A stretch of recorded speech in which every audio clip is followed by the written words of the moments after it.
renowned for having insisted that the activities of a citizen taking turns in ruling and being ruled was the optimum life for the fulfilled man who by nature was a polis living animal. His foreigner status in the Athens where he taught and lived was, at least, a notable irony. Many of Aristotle's views were the result of a critical reflection on Plato's teachings. Aristotle's approach led to another way of seeing and understanding the same world that Plato settled. He would come to reject some of Plato's explanations of that agreed world by finding other causes that were more numerous, obvious, and demonstrable than a single, separate, transcendent, and unifying form of the good to elucidate the way things are. This difference between the two philosophers is often thought to be exemplified for any visitor to the Vatican in Rome who is able to admire Raphael's famous Renaissance painting The School of Athens.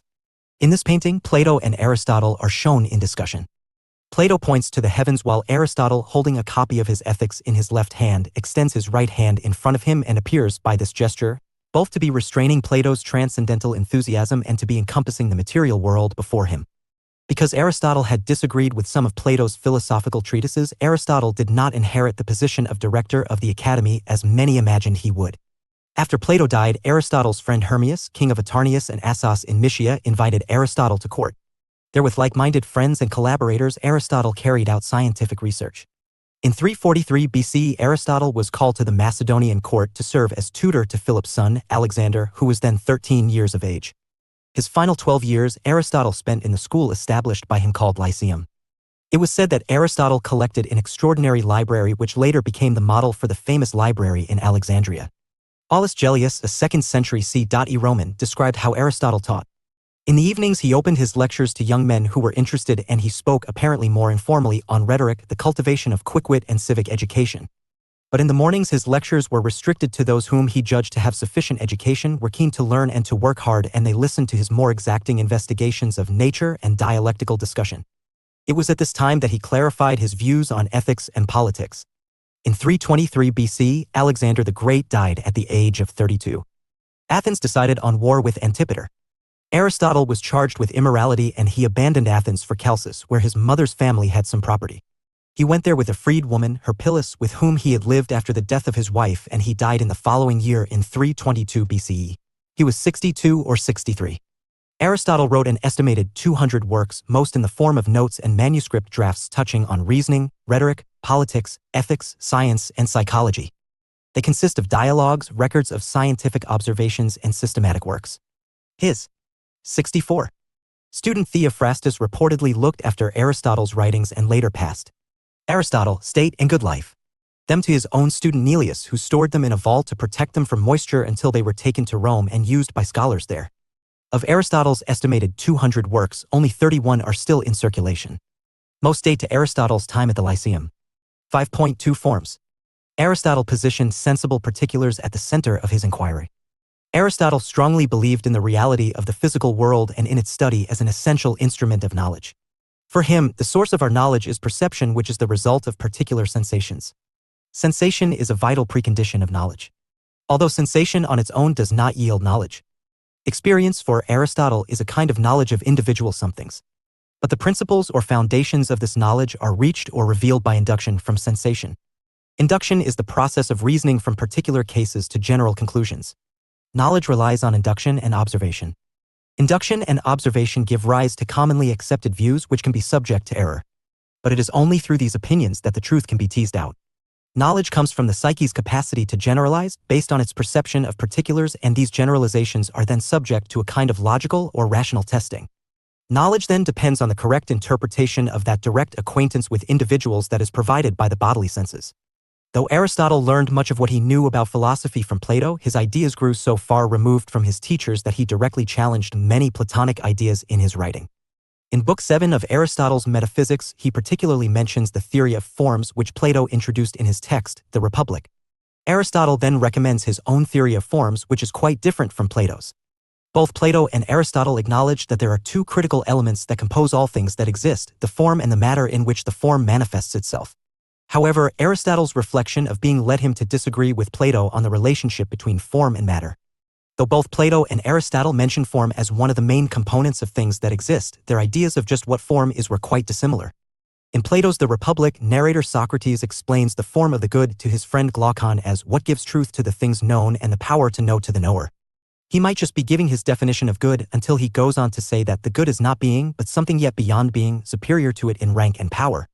He compares the form of the good to the sun, saying that the form of the good is sovereign of the intelligible kind and place, as is the sun of the visible. This analogy of Plato is difficult to comprehend. He is saying that there is an intelligible realm where the forms of things such as justice, good, and beauty can only be conceived of with the mind. The representations of these things on earth, according to Plato, are just weak reflections of the perfect forms in the 65 intelligible world. He believes that the goal of a philosopher is to come to know and understand these forms. However, Plato's forms are not just ethical concepts. Block 3. He also notes that students of geometry use visible forms and make their Aristotle arguments about them, although they are not thinking about them but about the things that they are like. For instance, you can draw a square with a diagonal and argue that the diagonal divides the square in half, but you aren't really talking about what you've drawn, you're talking about the concept of a square and diagonal, or as Plato would say, their forms. As Aristotle systematically studied what it is to be, he drew conclusions that lead him to reject Plato's theory of forms. Aristotle tells us that a thing comes to be from its need or from its subject, which we call the matter. What he means is that all things must have matter from which they come into existence.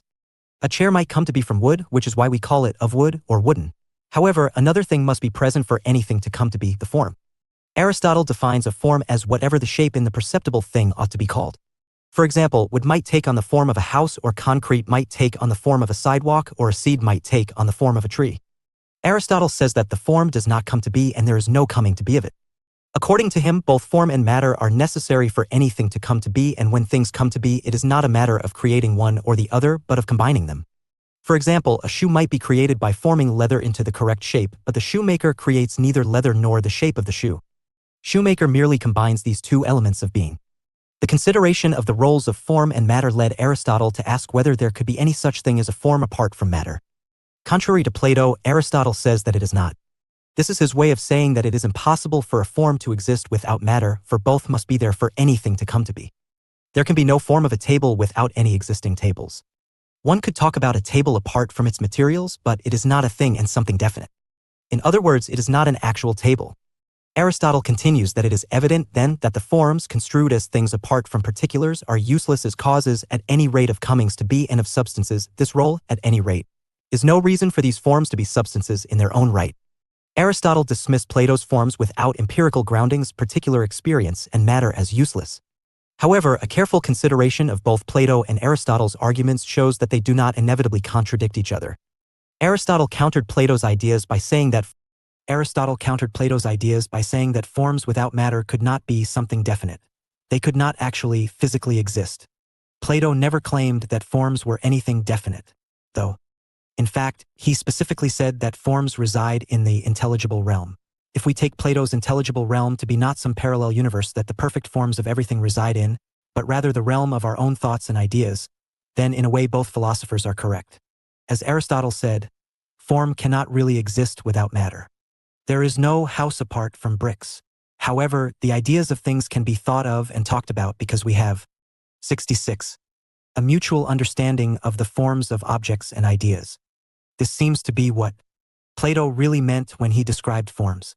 Students of geometry can discuss Aristotle, state, and good life. Squares with perfectly equal sides and right angles, even if they cannot draw a perfect square, because they all understand the form of a square. Both Plato and Aristotle present carefully thought-out arguments regarding the nature of forms in objects. It was probably inevitable that Aristotle countered Platonic ideas in his writings, for philosophy, like all sciences, is the process of continually challenging previous beliefs in the search for knowledge. At first glance, it is not apparent that Plato and Aristotle's arguments are not truly contradictory, especially when Aristotle so readily and openly denounces Plato's theory. However, it is often the case with two opposing viewpoints that the best solution is some combination of the two, and this may be true for the question of forms. Although it is true that forms do not exist without matter in the physical world, having an understanding of forms as perfect conceptions of things we find in the physical world may be necessary for understanding and talking about the world around us. Check your progress exercise 1. Note: I. Use the space given below for your answer. 2. Check your progress with the model answer given at the end of the unit. 1. What is the primary difference between Plato and Aristotle in understanding forms? 5.3 Virtue. Aristotle's views about virtue can be located in two of his works, the Nicomachean Ethics and the Eudemian Ethics. The words Eudaimonia and Nicomachean were added later, perhaps because the former was edited by his friend, Eudemus, and the latter by his son, Nicomachus. It is widely presumed that the Nicomachean ethics is a later and improved version of the Eudaimoian ethics. Aristotle's search for the good is a search for the highest good, and he believes that the highest good, whatever it turns out to be, has three characteristics. It is desirable for itself, it is not desirable for the sake of some other good, and all other goods are desirable for its sake. According to Aristotle, if we use reason well, we live well as human beings. Doing anything well needs virtue or excellence, and therefore living well consists in activities caused by the rational soul in accordance with virtue or excellence. Living well contains in 67. Doing something, not just being in a certain state or condition. It involves in those lifelong activities that actualize the virtues of the rational part of the soul. Also, Block 3. Aristotle makes it clear that in order to be happy one must possess other goods as Aristotle. Well, such goods as friends, wealth, and power. For Aristotle, one's happiness is endangered if one is severely lacking in certain advantages, if, for example, one is extremely ugly or has lost children or good friends through death. Then that means, to a certain level, living well requires good fortune. However, Aristotle insists the highest good, virtuous activity, is not something that comes to us by chance. Although we must be fortunate enough to have parents and fellow citizens who help us become virtuous, but ultimately it is we ourselves who share much of the responsibility for acquiring and exercising the virtues. Aristotle separates two kinds of virtue: those that relate to the part of the soul that engages in reasoning, virtues of mind or intellect, and those that connect to the part of the soul that cannot itself reason but is nevertheless capable of following reason, ethical virtues, virtues of character. Intellectual virtues are in turn divided into two sorts: those that pertain to theoretical reasoning, and those that pertain to practical thinking. Theoretical reasoning, intellectual virtue, practical thinking, virtue, ethica, virtues of virtue, character. Aristotle maintains that the virtues differ from the crafts and all branches of knowledge in that the former involve appropriate emotional responses and are not purely intellectual conditions. Likewise, every ethical virtue is a condition midway, a golden mean as it is popularly known, between two other states, one involving excess and the other deficient. Why? Further, Aristotle says, the virtues are no different from technical skills. Every skilled worker knows how to avoid excess and deficiency and balances a midway between two extremes. For instance, the courageous person judges that some dangers are worth facing and others not, and experiences fear to a degree that is appropriate to his circumstances. The courageous man lies between the coward, who flees every danger and experiences excessive fear, and the rash person, who judges every danger worth facing and experiences little or no fear. Aristotle argues that this same topography applies to every ethical virtue. All are located on a map that places the virtues between states of excess and deficient. Why? However, Aristotle highlights the fact that finding the balance or midway between excesses A and D. 68. Deficiency depends on particular context in which an individual is situated. There is no universal way to this. Discovering the mean in any given situation is not a Aristotle state and good life, mechanical or thoughtless procedure, but requires a full and detailed acquaintance with the circumstances. His theory explains the nature of virtue, but what must be done on any particular occasion by a virtuous agent depends on the circumstances.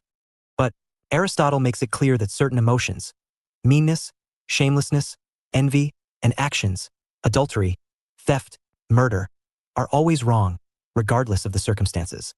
The initial point for practical reasoning always assumes that one has some end, some goal one is trying to achieve, and the task of reasoning is to decide how that goal is to be reached. It has to be kept in mind that practical reasoning is correct only if it begins from a correct premise. Then what is it that assures the correctness of its starting point? Aristotle answers, virtue makes the goal right, practical wisdom the things leading to it. A good person starts from meaningful concrete ends because his habits and emotional orientation have given him the ability to know that such goals are within reach, here and now. Those who are flawed in character may have the rational skill needed to achieve their ends, the skill Aristotle calls cleverness, but often the ends they seek are worthless.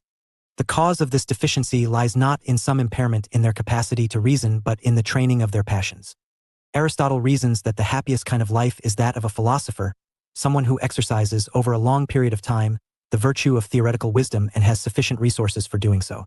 One of his reasons for thinking that philosopher's life is superior to the second best kind of life, that of a political leader, someone who devotes himself to the exercise of practical rather than theoretical wisdom, is that it requires less external equipment. The grandest expression of ethical virtue requires great political power because it is the political leader who is in a position to do the greatest amount of good for the community. The person who selects to lead a political life and who targets at the fullest expression of practical wisdom. The person who selects to lead a political life and who targets at the fullest expression of practical wisdom has a standard for deciding what level of resources he needs. He should have friends, property, and honors in sufficient quantities to allow his practical wisdom to express itself without obstruction. But if one selects instead the life of a philosopher, then one will look to a different standard, the fullest expression of theoretical wisdom, and one will need a lesser supply of these resources. If one opts for the life of a philosopher, then one should keep the level of one's resources high enough to secure the leisure necessary for such a life, but not so high that one's external equipment becomes a liability and a disturbance rather than an aid to living well. The philosopher will need to determine, in particular situations, where justice lies, how to spend wisely, when to meet or avoid a danger, and so on. All of the normal problems of ethical life remain, and they can be solved only by means of a comprehensive understanding of the particulars of each situation. Having philosophy as one's ultimate aim does not put an end to the need for evolving and exercising practical wisdom and the ethical virtues. Aristotle believes that the intellectual virtues were acquired by inheritance and 69. Education and the ethical ones through the imitation of practice and habit. According to Aristotle, the highest virtue is intellectual contemplation. In Block 3. Addition, Aristotle mentions 12 virtues, and they are as follows. Aristotle. Courage, bravery, and valor, mean between cowardice and rashness, temperance, self-control, and restraint, mean between insensibility and overindulgence, generosity, mean between stinginess and extravagance, magnanimity, mean between pettiness and vulgarity, pride, self-confidence, mean between timidity and conceit, proper ambition, mean between under-ambition and over-ambition, good temper, equanimity, level-headedness, mean between impassivity and ill-temper, friendliness, and friendship, conviviality and sociability on the one hand and camaraderie and companionship on the other, mean between unfriendliness and flattery, truthfulness, straightforwardness, frankness and candor, mean between false modesty and boastfulness, wit, sense of humor, meaninglessness and absurdity, mean between humorlessness and buffoonery, proper shame, mean between shamelessness and excessive shame, justice, impartiality, even-handedness and fairness, mean between malice and envy. Aristotle's virtue theory has been criticized for various reasons. Scholars like Grotius feel that many of the virtues enlisted by Aristotle are not following the mean between extreme vices. For thinkers like Kant, without moral principles, misapplied virtues become vices. For philosophers like J.S. Mill, morality involves judging actions and not character traits. In spite of all these criticisms, Aristotle's vision on virtues are reference points for political theorists of all times. Check your progress exercise 2. Note, I use the space given below for your answer. 2. Check your progress with the model answer given at the end of the unit. 1. Explain 2 main types of virtues identified by Aristotle. 70. 2. Mention 12 virtues of individual emphasized by Aristotle in an ideal. Aristotle, state and good life. Polis. 5.4 State and good life. For Aristotle, the state is a community of persons. Every community has definite aim, and that aim is good. As a community, the state has an aim, and that aim is also good. Nevertheless, the state is not an ordinary community. It is the premier of all communities, and naturally its aim shall be the highest or supreme. The state, being the highest association, enjoys the highest position in the social structure. Aristotle, being a biologist, treated the state as a natural living being consisting of many small parts/units. For Aristotle, the state exists by nature. Aristotle states that the state is characterized by natural growth. However, during its different stages of progress, man-made laws and conventions have intervened. Aristotle believes that in the evolution of state as a community, laws and conventions played a positive role.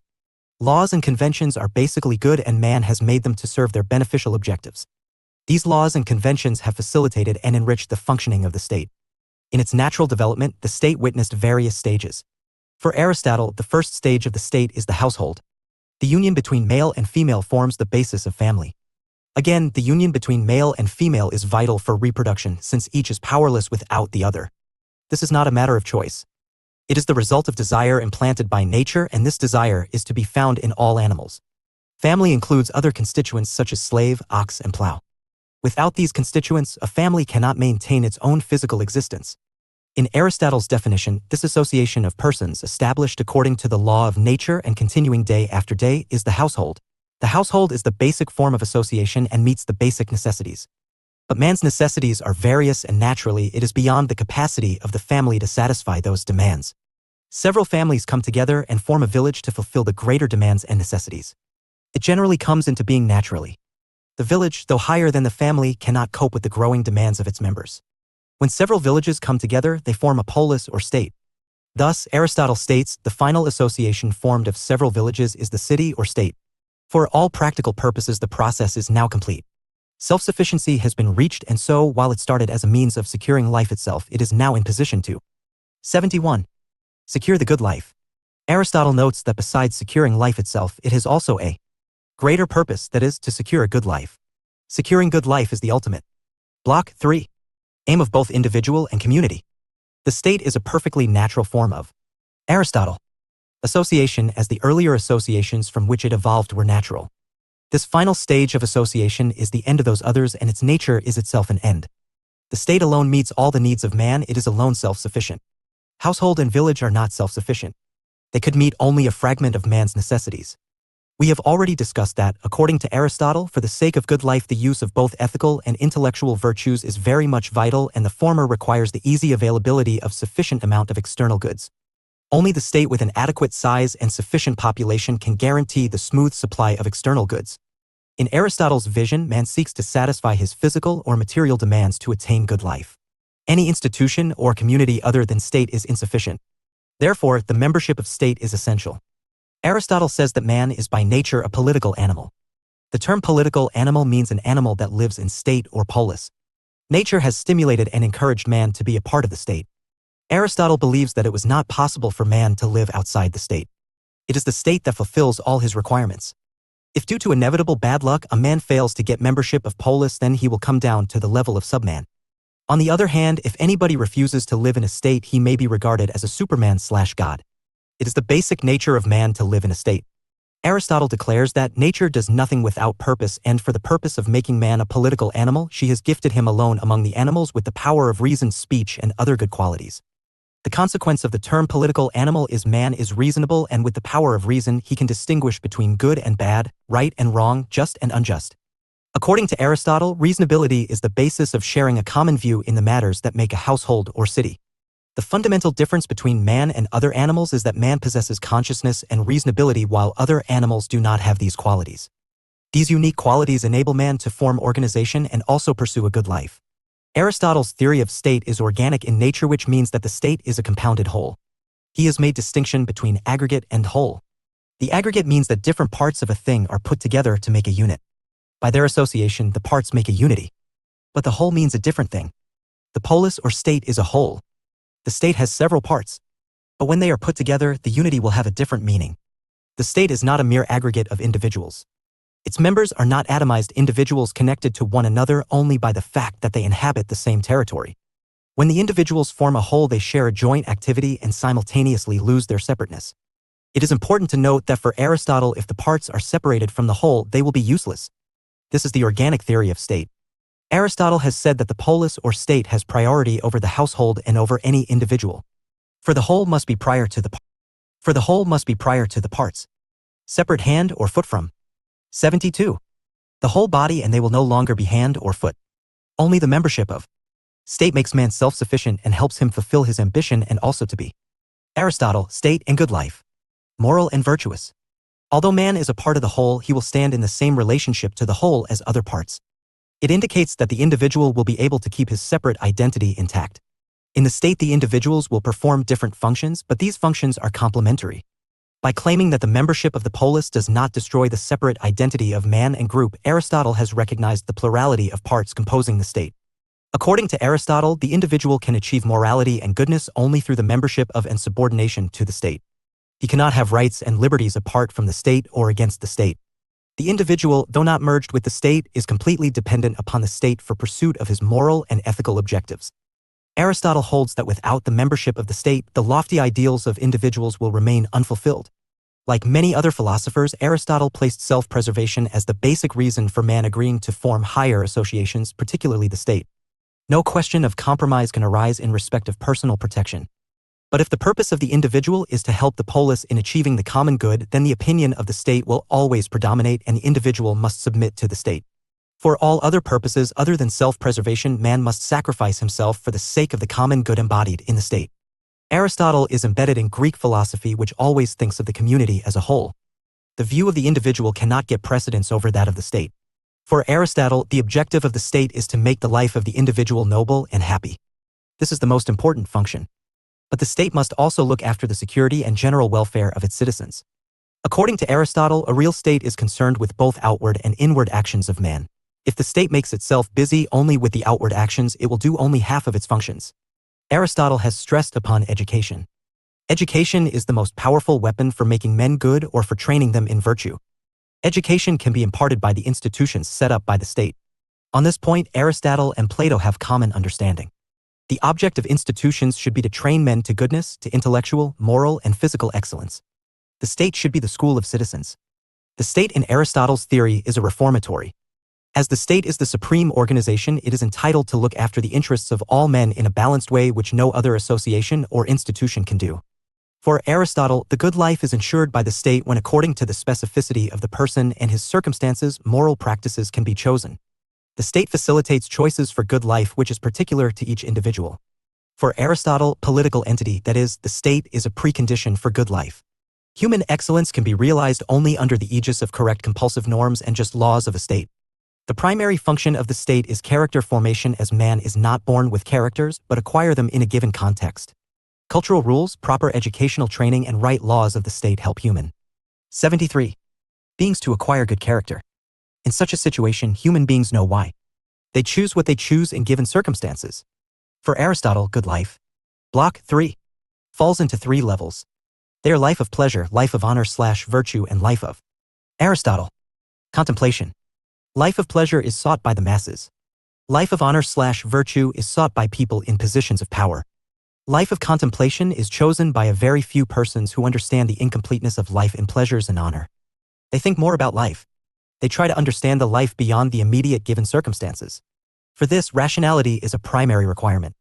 Therefore, ideally good life for human beings is not about nutrition and growth. Plants also do it. Good life is also not about sentience. Horses and other animals also do it. Good life is about rationality, the ability to think. For Aristotle, soul and body are inseparable. Humans exercise excellence of soul to think rationally, to choose an option of living in a given situation. Animals and children cannot do this. Here, the ability to exercise one's virtue is more important than merely possessing virtue. Therefore, for Aristotle, soul and body act together to define good life. Check your progress. Exercise 3. Note, I use the space given below for your answer. 2. Check your progress with the model answer given at the end of the unit. 1. Explain the organic nature of the Aristotelian state. 5.5 Criticism of Aristotle's state and good life. Aristotle's theory of state has been criticized for subsuming individual and all other associations under the state.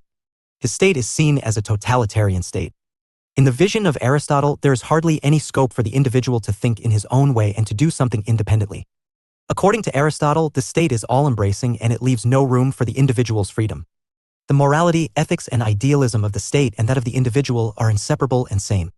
Since the state is the highest association, it is quite capable of accepting the responsibility of helping and enriching the moral and ideal values to which the individual aspires. So the individual must be subordinate to the state and not vice versa. If the reverse is accepted, then the authority of the state as the supreme organization will be challenged and the non-existence of the state will suggest the non-fulfillment of the goals. Again, this is unacceptable. Hence, the subordination of the individual to the state is a must. 74. This type of subordination of individual to the state, which may also be Aristotle, state and good life, described as totalitarian, authoritarian, or paternalistic, is undoubtedly recommended by Aristotle. He thinks that people want to be happy and their happiness is required to be maximum. This is possible only if the state takes steps in making legislation and regulating the entire educational system. That means the state-controlled education and state-sponsored laws are the only weapons of attaining happiness. The state is the only authority of all the enterprises and the individual has no choice. There is no alternative but subordination. His concept of organic theory of state is also a powerful hint of totalitarianism. In an animal body, the parts have no importance away from the whole. Although this is true, yet the same cannot hold good for the relationship between the individual and the state. The state is essential for the individual, no doubt, but it cannot claim to embrace all the aspects of his life. The state can fulfill a part of human demands, but not all the demands. For complete satisfaction and happiness, the individual seeks the membership of different organizations. Aristotelian state cannot tolerate this. It is absolutely unintelligible how a political association can make all its inhabitants moral, ethical, and ideal single-handedly. It is both physically impossible and morally unjustifiable. No person or organization can take the absolute guardianship of all individuals. Aristotle's polis is a community and not an association because men value it for its own sake and not just as a means to the fulfillment of separate individual ends. If this is the nature of Aristotle's polis, the individual finds no honorable position in the state. Any form of defiance to the state is seen as irrationality on the part of individuals. Rationality of the individual is equated with unconditional surrender to the state. Check your progress exercise 4. Note, I use the space given below for your answer. 2. Check your progress with the model answer given at the end of the unit. 1. Do you think Aristotle's state is totalitarian in nature? Justify your answer. 5.6 Let us sum up. In spite of all the criticism, one cannot ignore the fact that Aristotle's state came into existence to preserve life and continues to exist to ensure good life. Thus, we could see that for Aristotle, a state is not a mere society having a commonplace established for the prevention of mutual crime and for the sake of exchange. 75. These are conditions without which a state cannot exist, but all of them together. Block 3. Do not constitute a state, which is a community of families and aggregations of. Aristotle. Families in well-being for the sake of a perfect and self-sufficing life. Such a community can only be established among those who live in the same place and intermarry. Hence, there arise in cities family connections, brotherhoods, common sacrifices, amusements which draw men together. But these are created by friendships, for to choose to live together is friendship. The end of the state is the good life, and these are the means towards it. The state is the union of families and villages in a perfect and self-sufficient life, by which we mean a happy and honorable life. Then, the conclusion is that political society exists for the sake of noble actions and not for living together. Those who contribute most to such a society have a greater share in it than those who have nobility of birth or wealth. Aristotle brought theory of the state to empirical world. Aristotle amply understood the impact of changing context on changing nature of the state. In the next chapter, we can see in detail how Aristotle has propounded classification of constitution to highlight variations in state formations. 5.7 References. A. Scoble and T. Mackin. 2007. Political Philosophy, Essential Selections. New Delhi, Pearson Education. pp. 53-64. T. Burns. 2009. Aristotle in D. Boucher and P. Kelly. eds. Political Thinkers, From Socrates to the Present. Oxford, Oxford University Press. pp. 81-99. C. Taylor. 1995. Politics. In J. Barnes. Edition. The Cambridge Companion to Aristotle. Cambridge, Cambridge University Press. pp. 232-258. D. Hutchinson. 1995. Ethics in J. Barnes. Edition. The Cambridge Companion to Aristotle. Cambridge, Cambridge University Press. pp. 195-232. 5.8 Answers to check your progress exercises. Check your progress exercise 1. 1.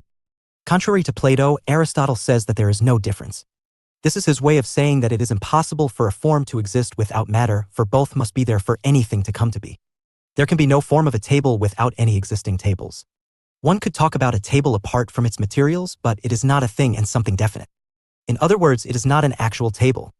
Aristotle continues that it is evident, then, that the forms, construed as things apart from particulars, are useless as causes at any rate of comings to be and of substances. This role, at any rate, is no reason for these forms to be substances in their own right. Aristotle dismissed Plato's forms without empirical groundings, particular experience, and matter as useless. 76. Check your progress exercise 2. Aristotle, State and Good Life 1. Aristotle separates two kinds of virtue, those that relate to the part of the soul that engages in reasoning, virtues of mind or intellect, and those that connect to the part of the soul that cannot itself reason but is nevertheless capable of following reason, ethical virtues, virtues of character. Intellectual virtues are in turn divided into two sorts, those that pertain to theoretical reasoning and those that pertain to practical thinking. 2. Courage, temperance, generosity, magnanimity, pride, proper ambition, good temper, friendliness and friendship, truthfulness, wit, proper shame and justice. Check your progress exercise 3. 1. For Aristotle, the basic unit of political community is formed when a man and a woman with slaves and children form a family. Families come together to form villages. Then villages come together to form a state. The parts, individuals, families, and villages are subservient to the whole state. Check your progress exercise 4. 1. A. The morality, ethics, and idealism of the state and that of the individual are inseparable and same. B. The state-controlled education and state-sponsored laws are the only weapons of attaining happiness. C. It is absolutely unintelligible how a political association can make all its inhabitants moral, ethical, and ideal single-handedly. It is both physically impossible and morally unjustifiable. 77. Unit 6 Aristotle, Citizenship and the Block I Aristotle. Rule of Law Presentation Themes. Classification of governments, man as zoon politican. Structure. 6.0 Objectives 6.1 Aristotle Science 6.2 Aristotle's Views on Human Nature 6.3 Citizenship 6.4 Justice and Rule of Law 6.5 Classification of Governments 6.6 Aristotle and Contemporary Relevance 6.7 Let us sum up 6.8 References 6.9 Answers to check your progress exercises.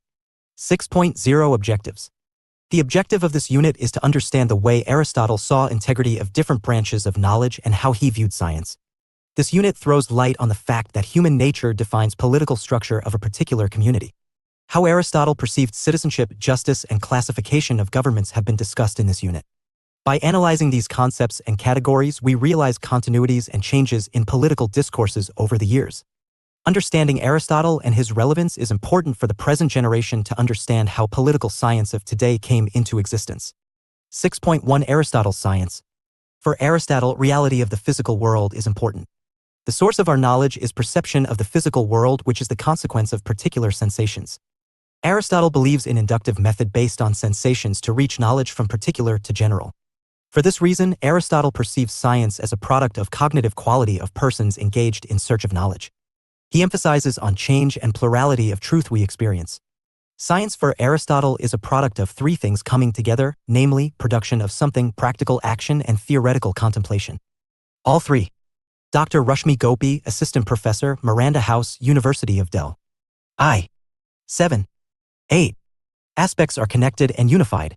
Thus, for Aristotle, science is based on Aristotle, citizenship and the rule of law. Concrete physical reality and arena of ethics. Aristotle highlights the fact that the condition in which people fix their states of mind influences social behavior. But once condition in which people live changes, then state of mind takes more time to change. The sciences which are dependent more on human behavior are identified as inexact sciences by Aristotle. Inexact sciences are less universal, precise, and stable as concrete sciences based on physical world. Unlike Plato, Aristotle believes that all men by nature seek knowledge and all have a potentiality for knowledge. The function of man is to engage in moral and rational activities seeking possessions of their good. The aim of science of politics as a branch of philosophy is action. Politics is not metaphysical. Aristotle says that men like Pericles are judged to be prudent and political experts par excellence. But people like him are incapable of teaching their knowledge as they rarely sat and wrote what they know. Therefore, Aristotle concludes that science of politics is specialized by those who study it systematically. In science of politics, theorists and practicing politicians are equally important. To study nature, Aristotle believes one has to begin with observation and experience. People talk about kinds/categories of things. People trust their experiences more than theories. Therefore, Aristotle observes that natural and political science theories must be examined and tested against experiences, not by another specialist but by every man. Aristotle speaks about scientific method from the point of view of an anthropocentrism because it is only from human point of view that we know anything at all. Perception and thinking of human is important, and through language it is conveyed to others. Therefore, before we start to systematize the scientific disciplines and their respective subject matter, we need to study mind's own workings and its consistent arguments, logic. For Aristotle, logic is rational quality of mind. Through speaking, people display logical ways of thinking. Aristotle gives significance to logic. He states that without a reflection on the rules which govern the expression of our thoughts, we would not be able to say anything conclusive about our knowledge of reality. Logic does not discover facts about the world but provides a system to articulate what we think we know. Logic does not guarantee a correct starting point of study. For correct starting point, all intellectual learning should start from pre-existing knowledge by wise men. Aristotle's logical writings were grouped together in the 6th century CE under the name organon, tool of analysis. For Aristotle, language plays a significant role in scientific study. Language reflects the way we think of individual things, and we think through naming things in common. Intuition enables us to pick out the universal in the particular. For Aristotle, knowable is prior to knowledge. Actual things are already existing that we acquire knowledge about them. Perceptible is prior to perception.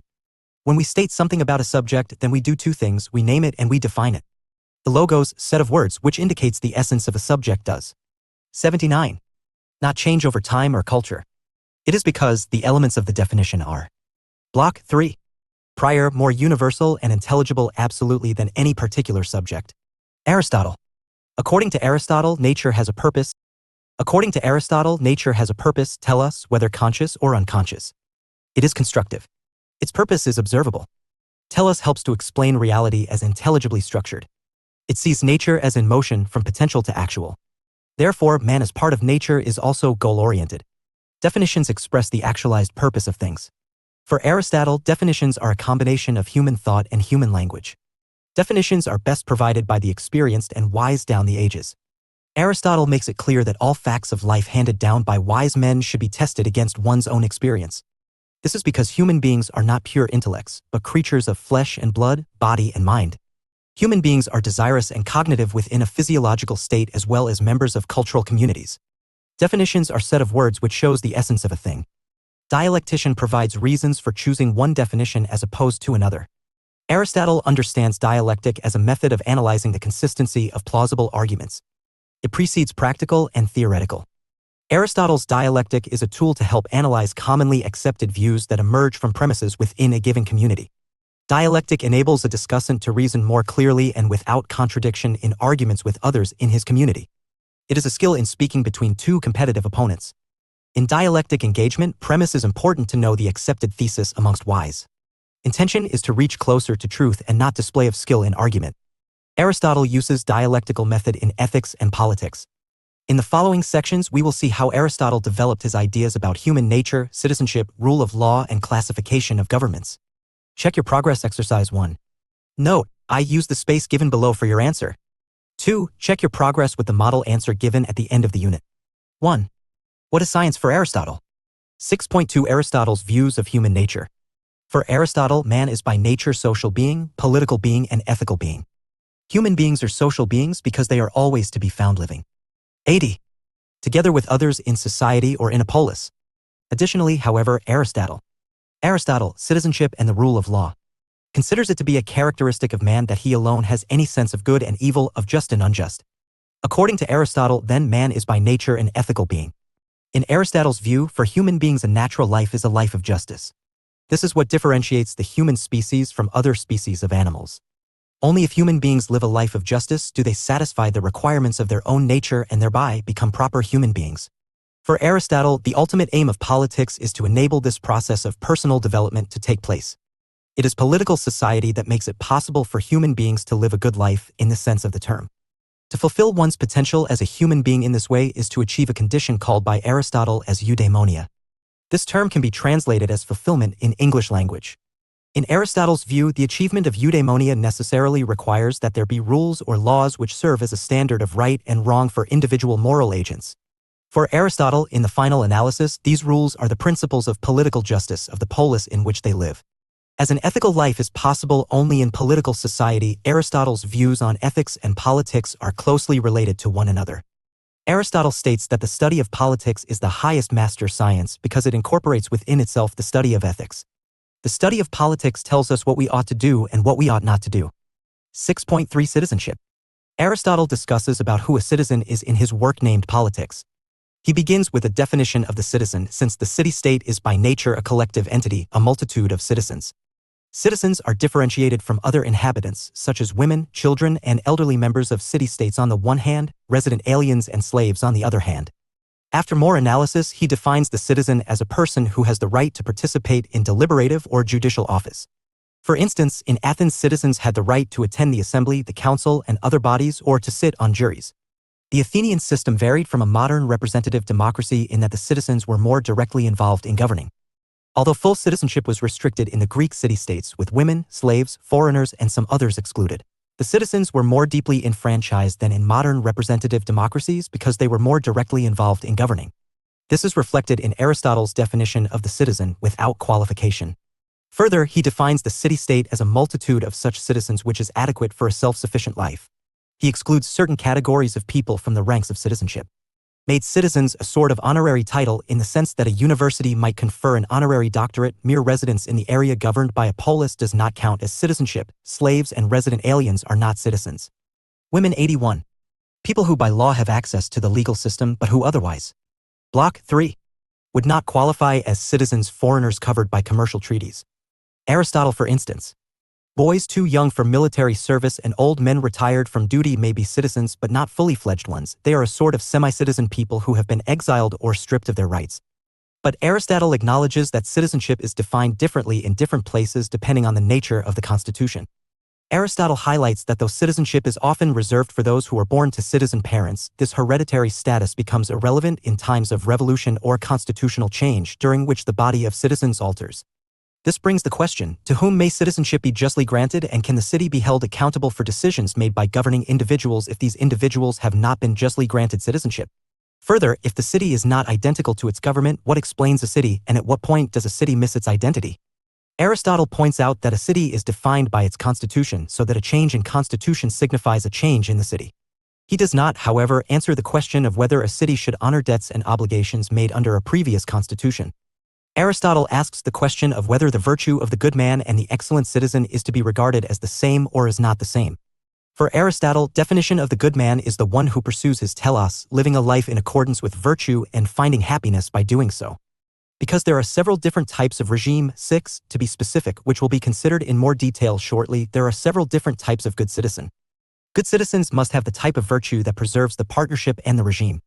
As there are indeed several forms of regime, it is clear that it is not possible for the virtue of the excellent citizen to be single or complete virtue. There is only one situation in which the virtue of the good citizen and excellent man are the same, and this is when the citizens are living in a city that is under the ideal regime. In the case of the best regime, the citizen is one who is capable of and intentionally chooses being ruled and ruling with a view to the life in accordance with virtue. For those of us not living in the ideal regime, the ideal citizen is one who follows the laws and supports the principles of the regime, whatever that regime is. That this may well require us to act differently than the good man would act and to believe things that the good man knows to be false is one of the unfortunate tragedies of political life. There is the further question of whether manual laborers can be citizens. Aristotle acknowledges that they are necessary to a city but states that not everyone who is necessary to the city can be a citizen. Good citizenship requires that the citizen be free from the necessary tasks of life. These are the people who must work for a living. Such people lack the leisure time necessary for political participation and the study of philosophy. In the ideal city, they would play no part in political life because their necessary tasks prevent them from developing their minds and taking an active part in ruling the city. Their existence, like those 82 of the slaves and the women, is for the benefit of the free male citizens. Still, in oligarchies in which citizenship is determined by wealth, a rich manual laborer, Aristotle, citizenship and the rule of law may qualify for citizenship. In regimes where the citizens are similar and equal by nature, which in practice is all of them, all citizens should be allowed to participate in politics, though not all at once. They must take turns, ruling and being ruled in turn. This means that citizenship is not just a set of privileges, it is also a set of duties. The citizen has certain freedoms that non-citizens do not have, but he also has obligations, political participation and military service that they do not have. Aristotle's suggestion that a citizen is someone who shares in the deliberative or judicial offices of a city may seem odd to the modern reader, as very few people in the 20th century would count as citizens by this definition. In the polis, on the other hand, involvement in the affairs of the city defined one's identity to a large extent. Though there were certain leaders concerned exclusively with the government of the city, all citizens were required to contribute in. Though there were certain leaders concerned exclusively with the government of the city, all citizens were required to contribute in some way. Assemblies of citizens made decisions in bodies whose modern equivalents are law courts and city councils, and these assemblies would rotate membership so that every citizen served a specific term. The only aspect of this system that remains in modern times is jury duty. Check your progress exercise 2. Note, I use the space given below for your answer.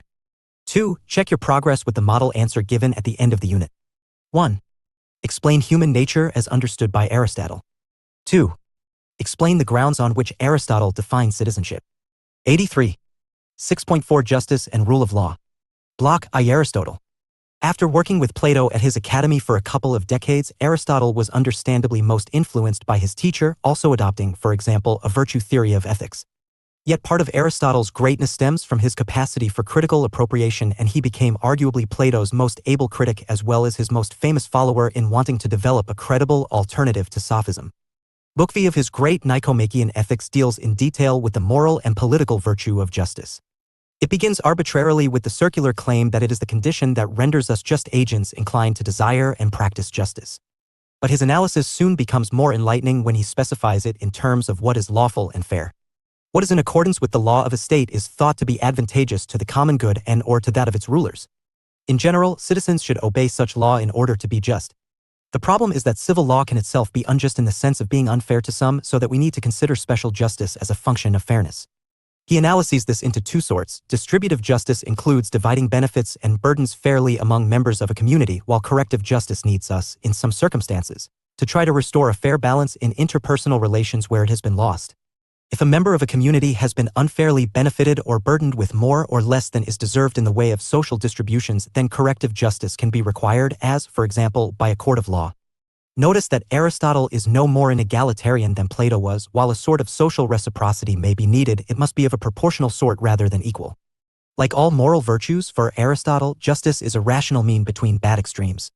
Proportional equality or equity involves the intermediate position between someone's unfairly getting less than is deserved and unfairly getting more at another's expense. The mean of justice lies between the vices of getting too much and getting too little relative to what one deserves, these being two opposite types of injustice, one of disproportionate excess, the other of disproportionate deficiency. Proportional equality emphasizes that those who are equal ought to be treated equally as their circumstances are similar.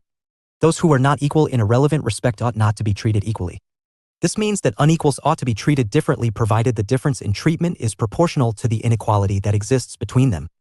Political justice is held to apply only to those who are citizens of a political community, a polis, by virtue of being free and either proportionately or numerically equal, those whose interpersonal relations are governed by the rule of law, for law is a prerequisite of political justice and injustice. Nonetheless, since individuals tend to be selfishly biased, the law should be a product of reason rather than of particular rulers. Aristotle is prepared to distinguish between what is naturally just and unjust. He also speaks of a particular system of taxation for some particular society to deliver justice. Aristotle discusses the relationship between justice and decency, for sometimes following the letter of 84. The law would violate fairness or reasonable equity. A decent person might selfishly benefit from being a stickler regarding following the law exactly, but Aristotle, citizenship and the rule of law, decides to take less or give more for the sake of the common good. In this way, decency can correct the limitations of the law and represents a higher form of justice. In his Politics, Aristotle further considers political justice and its relation to equality.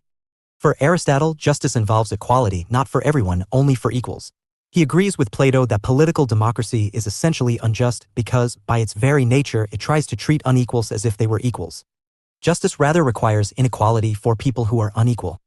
But then oligarchy is also intrinsically unjust insofar as it involves treating equals as unequal because of some contingent disparity of birth and wealth. Rather, those in a just political society who contribute the most to the common good will obtain a larger share because they thus exhibit more political virtue than those who are inferior in that respect. It would be simply wrong, from the perspective of political justice, for them to receive equal shares. Therefore, political justice must be viewed as a function of the common good of a community. Aristotle acknowledges that it is the attempt to specify the equality or inequality among people that constitutes a key problem of political philosophy. He considers we can all readily agree that political justice requires proportional rather than numerical equality. But inferiors have a vested interest in thinking that those who are equal in some respect should be equal in all respects, while superiors are biased in the opposite direction to imagine that those who are unequal in some way should be unequal in all ways.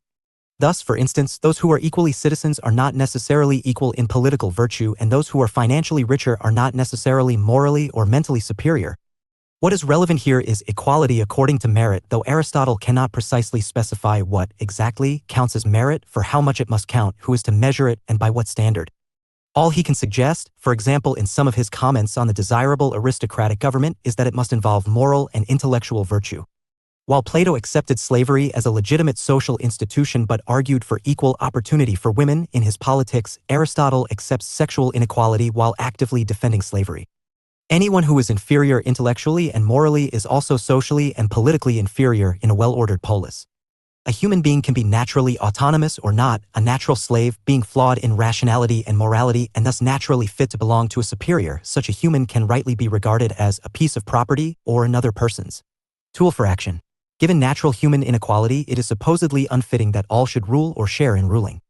Aristotle holds that some are marked as superior and fit to rule from birth, while others are inferior and marked from birth to be ruled by others.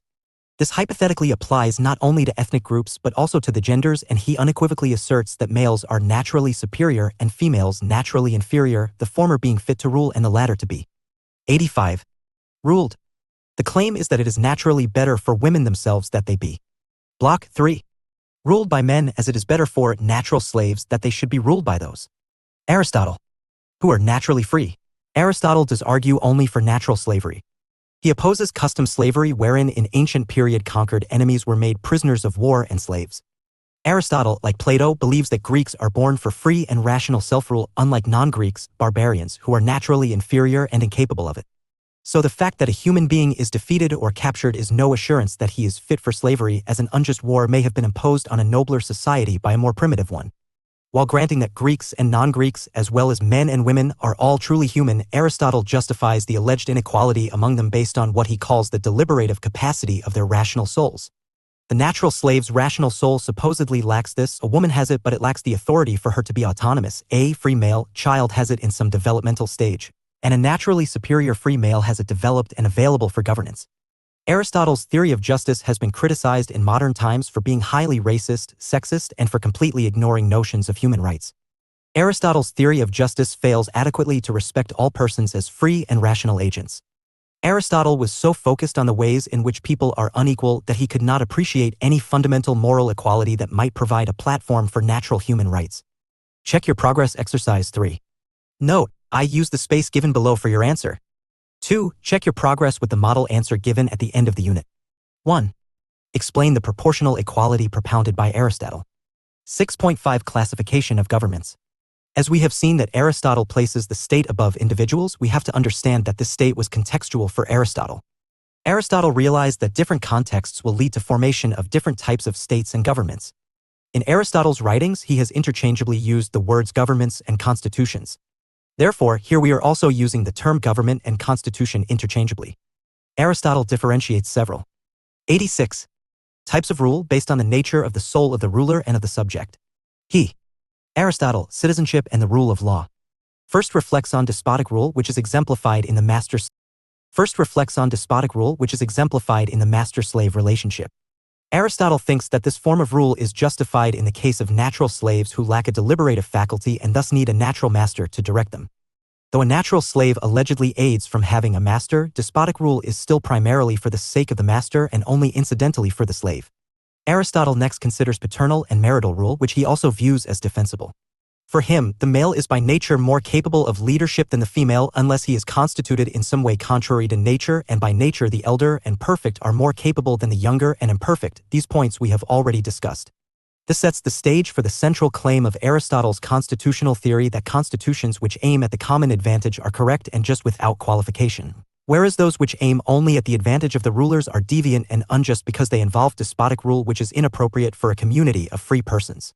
Aristotle's constitutional theory is based on his theory of justice, which is expounded in Nicomachean Ethics.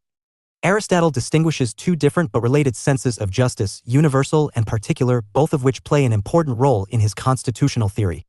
Firstly, in the universal sense, justice means lawfulness and is concerned with the common advantage and happiness of the political community. The conception of universal justice shapes the distinction between correct, just, and deviant, unjust constitutions. But what exactly the common advantage koinonsumphron entails is a matter of scholarly controversy. Secondly, in the particular sense, justice means equality or fairness, and this includes distributive justice, according to which different individuals have just claims to shares of some common assets such as property. Aristotle analyses arguments for and against the different constitutions as different applications of the principle of distributive justice.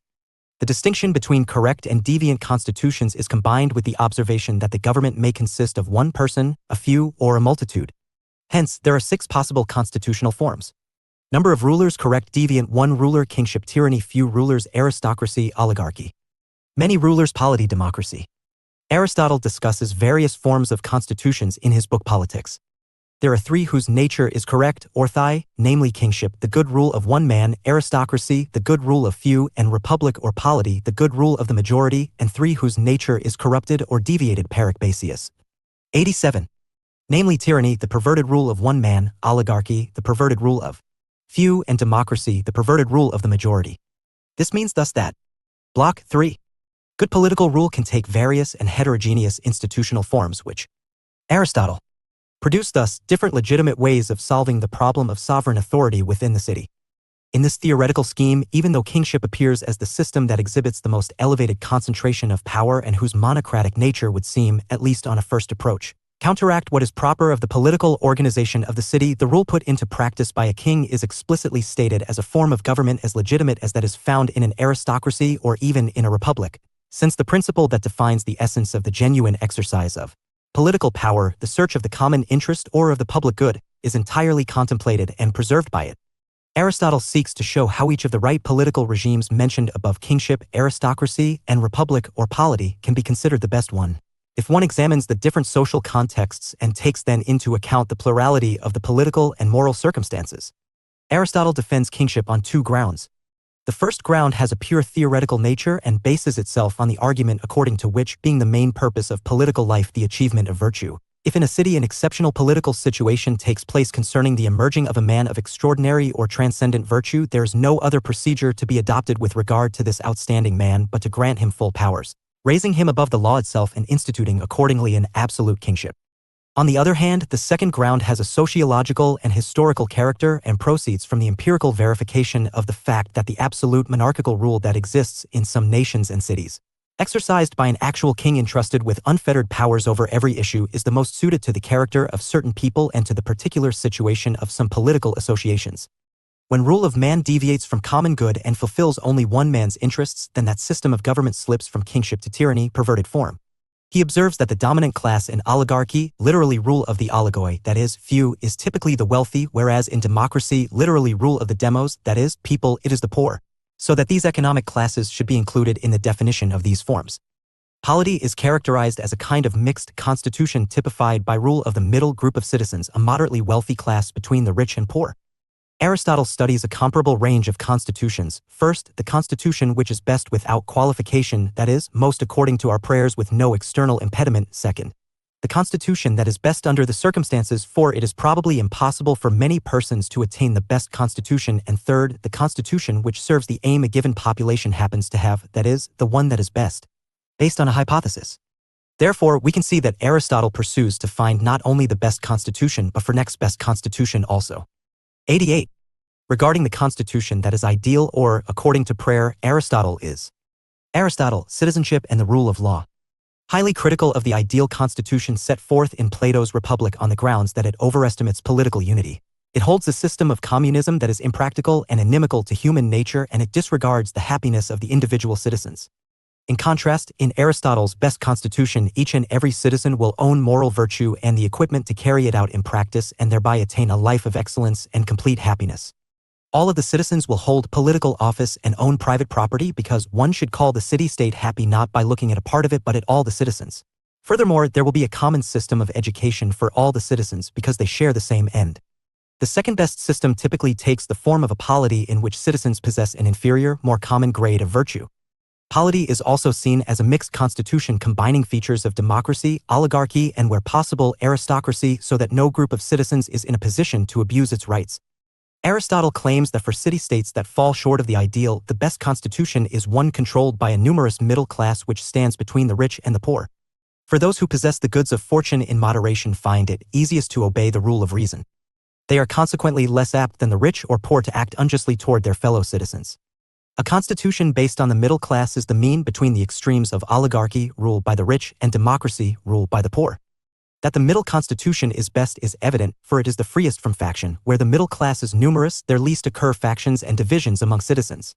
The middle constitution is therefore both more stable and more just than oligarchy and democracy. Aristotle classifies democracy as a deviant constitution, although the best of a bad lot. The central claim is that the many may turn out to be better than the virtuous few when they come together, even though the many may be inferior when considered individually. For if each individual has a portion of virtue and practical wisdom, they may pool these assets and turn out to be better rulers than even a very wise individual. Aristotle points out that to reform a constitution is no less a task of politics than it is to establish one from the beginning, and in this way the politician should also help existing constitutions. Aristotle also alerted to be cognizant of forces of political change which can undermine an existing regime. Aristotle criticizes his predecessors for excessive utopianism and neglect of the practical duties of a citizen. Check your progress exercise 4. Note, I use the space given below for your answer. 2. Check your progress with the model answer given at the end of the unit. 89. 1. Aristotle has propounded 6 types of constitution. Which are they? Block 3. Amongst them, which one is best suited for contemporary times? Justify. Aristotle. Your answer. 6.6 Aristotle and contemporary relevance. Aristotle's relevance lies in the fact that he brought significance of empirical engagement in political philosophy. Aristotle's influence on John Rawls's theory of justice is more than evident. Like Aristotle, Rawls treats justice as fairness. Rawls also borrows formal and substantive understandings of justice. Another important fact which reflects Aristotle's impact on Rawls is seen in principle of reciprocity. Justice for both Aristotle and Rawls rests on the fact that one should treat another human being the way one wants to be treated oneself. Even the human rights discourse reflects this contribution of Aristotle. In the modern political judicial structure, rule of law is followed and treating like cases alike is followed. Rawls failed to imbibe certain values in Aristotle's theory of justice. Rawls' theory is excessively universalistic and rationalistic and lacks Aristotle's sense of community, of the historical rootedness of the ethical conduct of individual moral agents. In the theory of communitarians like McIntyre, they ignore Aristotle's theory of justice where weightage is given to universally valid and rationally apprehensible principles of natural justice. What we learn from above insight is that even today philosophers, theorists, and thinkers need to find a refined balance between physical/social, universal/particular, rational/irrational, just/unjust, and ethical/unethical. From Aristotle. 6.7 Let us sum up. After reading the main ideas of Aristotle regarding citizenship and the rule of law, it becomes clear that his ideas were products of his time. For Aristotle, the universal adult franchise was not a reality as he was a product of society divided on the basis of the binary opposition of master/slave, native/foreigner, man/woman, adult/child. Here these two categories were not only different from each other but hierarchical also, wherein one aspect is superior to the other. Thus, Aristotle's citizenship idea was limited to adult native master man. However, Aristotle's idea of citizen based on the virtue of being a ruler and ruled is a relevant cornerstone of modern liberal democracies. Similarly, Aristotle's notion 90 of justice as fairness and justice based on the principle of reciprocity has. Aristotle, citizenship and the rule of law, influenced future scholars of political theory and political philosophy. Aristotle's understanding that different contexts demand different forms of government is a relevant point to understand the significance of context in defining political experiments and experiences. Therefore, we can conclude that the relevance of Aristotle's ideas is eminent in the fact that for some contemporary issues and challenges in politics, his ideas act as a signpost. 6.8 References. A. Scoble and T. Mackin. 2007. Political Philosophy, Essential Selections. New Delhi, Pearson Education. pp. 53-64. T. Burns. 2009. Aristotle in D. Boucher and P. Kelly. eds. Political Thinkers, From Socrates to the Present. Oxford, Oxford University Press. pp. 81-99. C. Taylor. 1995. Politics in J. Barnes. Edition. The Cambridge Companion to Aristotle. Cambridge, Cambridge University Press. pp. 232-258. D. Hutchinson. 1995. Ethics in J. Barnes edition. The Cambridge Companion to Aristotle. Cambridge, Cambridge University Press. pp. 195-232. 6.9 Answers to Check Your Progress Exercises. Check Your Progress Exercise 1. 1. Aristotle perceives science as a product of cognitive quality of persons engaged in search of knowledge. He emphasizes on change and plurality of truth we experience. Science for Aristotle is a product of 3 things coming together, namely, production of something, practical action, and theoretical contemplation. All 3 aspects are connected and unified. Check Your Progress Exercise 2. 1. For Aristotle, man is by nature social being, political being, and ethical being. Human beings are social beings because they are always to be found living together with others in society or in a polis. Additionally, however, Aristotle considers it to be a characteristic of man that he alone has any sense of good and evil, of just and unjust. According to Aristotle, then, man is by nature an ethical being. In Aristotle's view, for human beings a natural life is a life of justice. This is what differentiates the human species from other species of animals. Only if human beings live a life of justice do they satisfy the requirements of their own nature and thereby become proper human beings. For Aristotle, the ultimate aim of politics is to enable this process of personal development to take place. 91. 2. He begins with a definition of the citizen, since the city-state is by nature. Block 3. A collective entity, a multitude of citizens. Citizens are differentiated from Aristotle. Other inhabitants, such as women, children, and elderly members of city-states on the one hand, resident aliens and slaves on the other hand. After more analysis, he defines the citizen as a person who has the right to participate in deliberative or judicial office. Check your progress exercise 3. 1. Proportional equality or equity involves the intermediate position between someone's unfairly getting less than is deserved and unfairly getting more at another's expense. The mean of justice lies between the vices of getting too much and getting too little relative to what one deserves, these being two opposite types of injustice, one of disproportionate excess, the other of disproportionate deficiency. Proportional equality emphasizes that those who are equal ought to be treated equally as their circumstances are similar. Those who are not equal in a relevant respect ought not to be treated equally. This means that unequals ought to be treated differently provided the difference in treatment is proportional to the inequality that exists between them. Check your progress exercise 4. 1. The 6 forms of constitutions propounded by Aristotle are kinship, tyranny, aristocracy, oligarchy, polity, and democracy. Polity can be seen as a best form of constitution in the contemporary world. Polity is characterized as a kind of mixed constitution typified by rule of the middle group of citizens, a moderately wealthy class between the rich and poor. 92. 93. Aristotle, Citizenship and the Rule of Law. Block 4 Machiavel. I. Block 4 Introduction. Block I Aristotle. Ever since the writing of Niccolò Machiavelli emerged in 15th century, they have guided, inspired, outrages, and perplexed intellectuals and politicians around the world. He is regarded first modern political philosopher as he separated ethics and morality from politics, and he also made a distinction between state and religion. In Greek political tradition, ethics was the basis of politics, but Machiavelli gave more importance to power to preserve the state. For him, state was above morality. Machiavelli argued that a stable political authority and order are needed to ensure moral regeneration and social cohesion. It was for this reason that he stressed the need for a unified polity. Unlike St. Thomas Aquinas, who believed that man needs the guidance of divine law, Machiavelli not only separated religion from politics, but he made it subservient to politics. Power politics was central to his analysis, and thus Machiavelli's philosophy advocated case for a great power. Elements of modern-day nationalism based on glory, power, and greatness can be seen in his works. Machiavelli is also associated with the realist school in international relations, as he brought the importance of power to the fore and highlighted the shortcomings of idealist policies. There was a big impact of the Renaissance in Machiavelli's works, as Renaissance was about the emergence of the new human, an ambitious, restless individual motivated by his self-interest, seeking glory and fame. Lasky even said that the whole of Renaissance was in Machiavelli.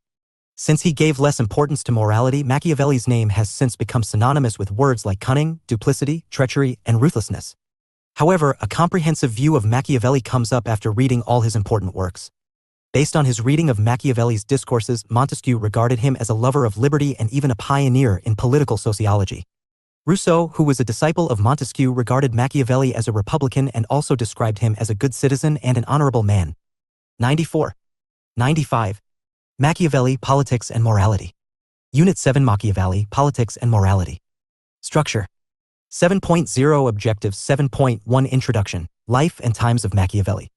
7.1.1 The Renaissance and Machiavelli. 7.1.2 The Life of Machiavelli. 7.1.3 His Times. 7.2 Machiavelli's Attitude towards Politics and Morality. 7.2.1 Machiavelli's Conception of Human Nature. 7.2.2 Power and Politics. 7.2.3 Religion as a Political Tool. 7.2.4 Double Standards of Morality, Public and Private.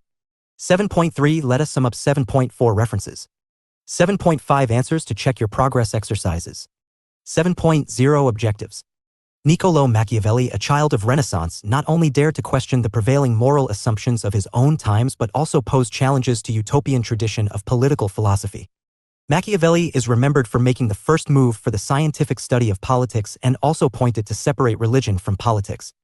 But he is often misunderstood because of his advice to the prince, where he justified the use of deception, force, and violence to achieve the desired political ends.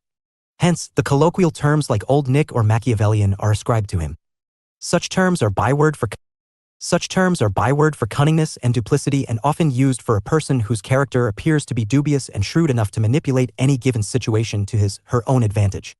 Interestingly, even after 500 years of his death, whenever there is any discussion about leadership or issues of political power, his name is often invoked in praise for his political realism and pragmatism.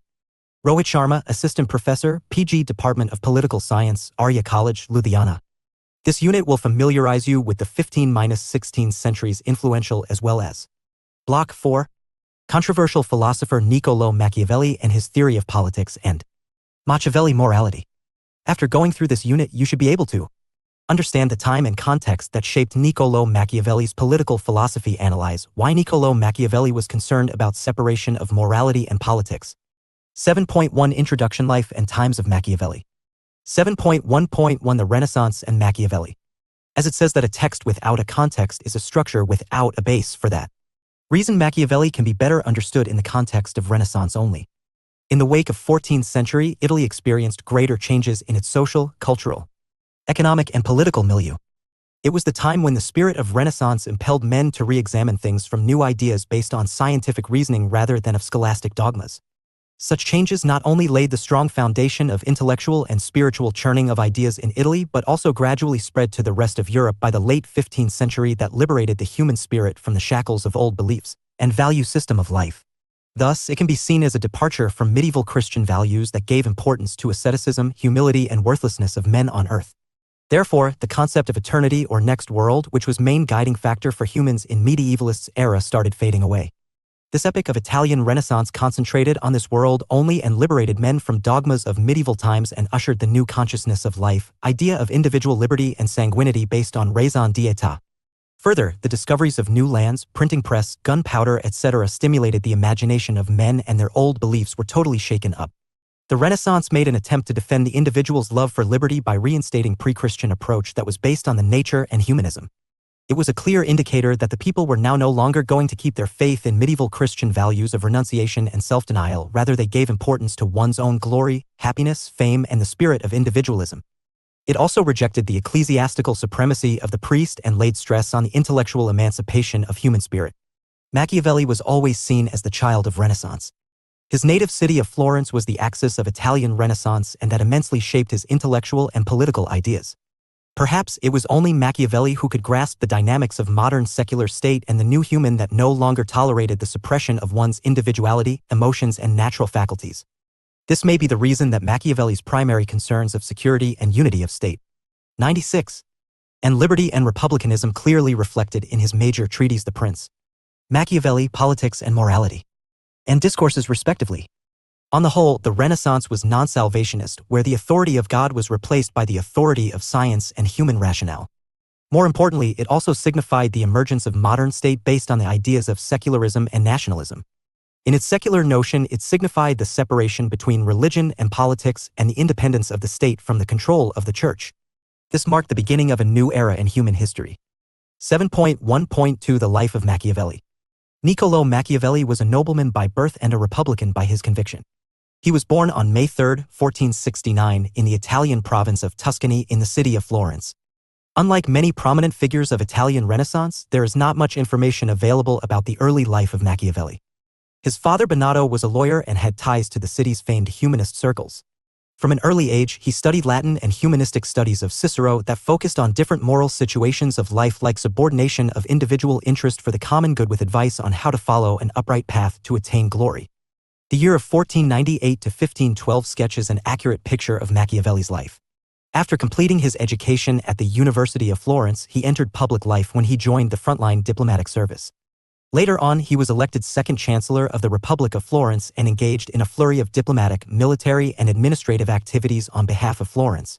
For his diplomatic assignments, he traveled to France, Siena, the papal court, the German emperor, and to Cesare Borgia. It was Borgia that Machiavelli admired for his ruthless and daring leadership.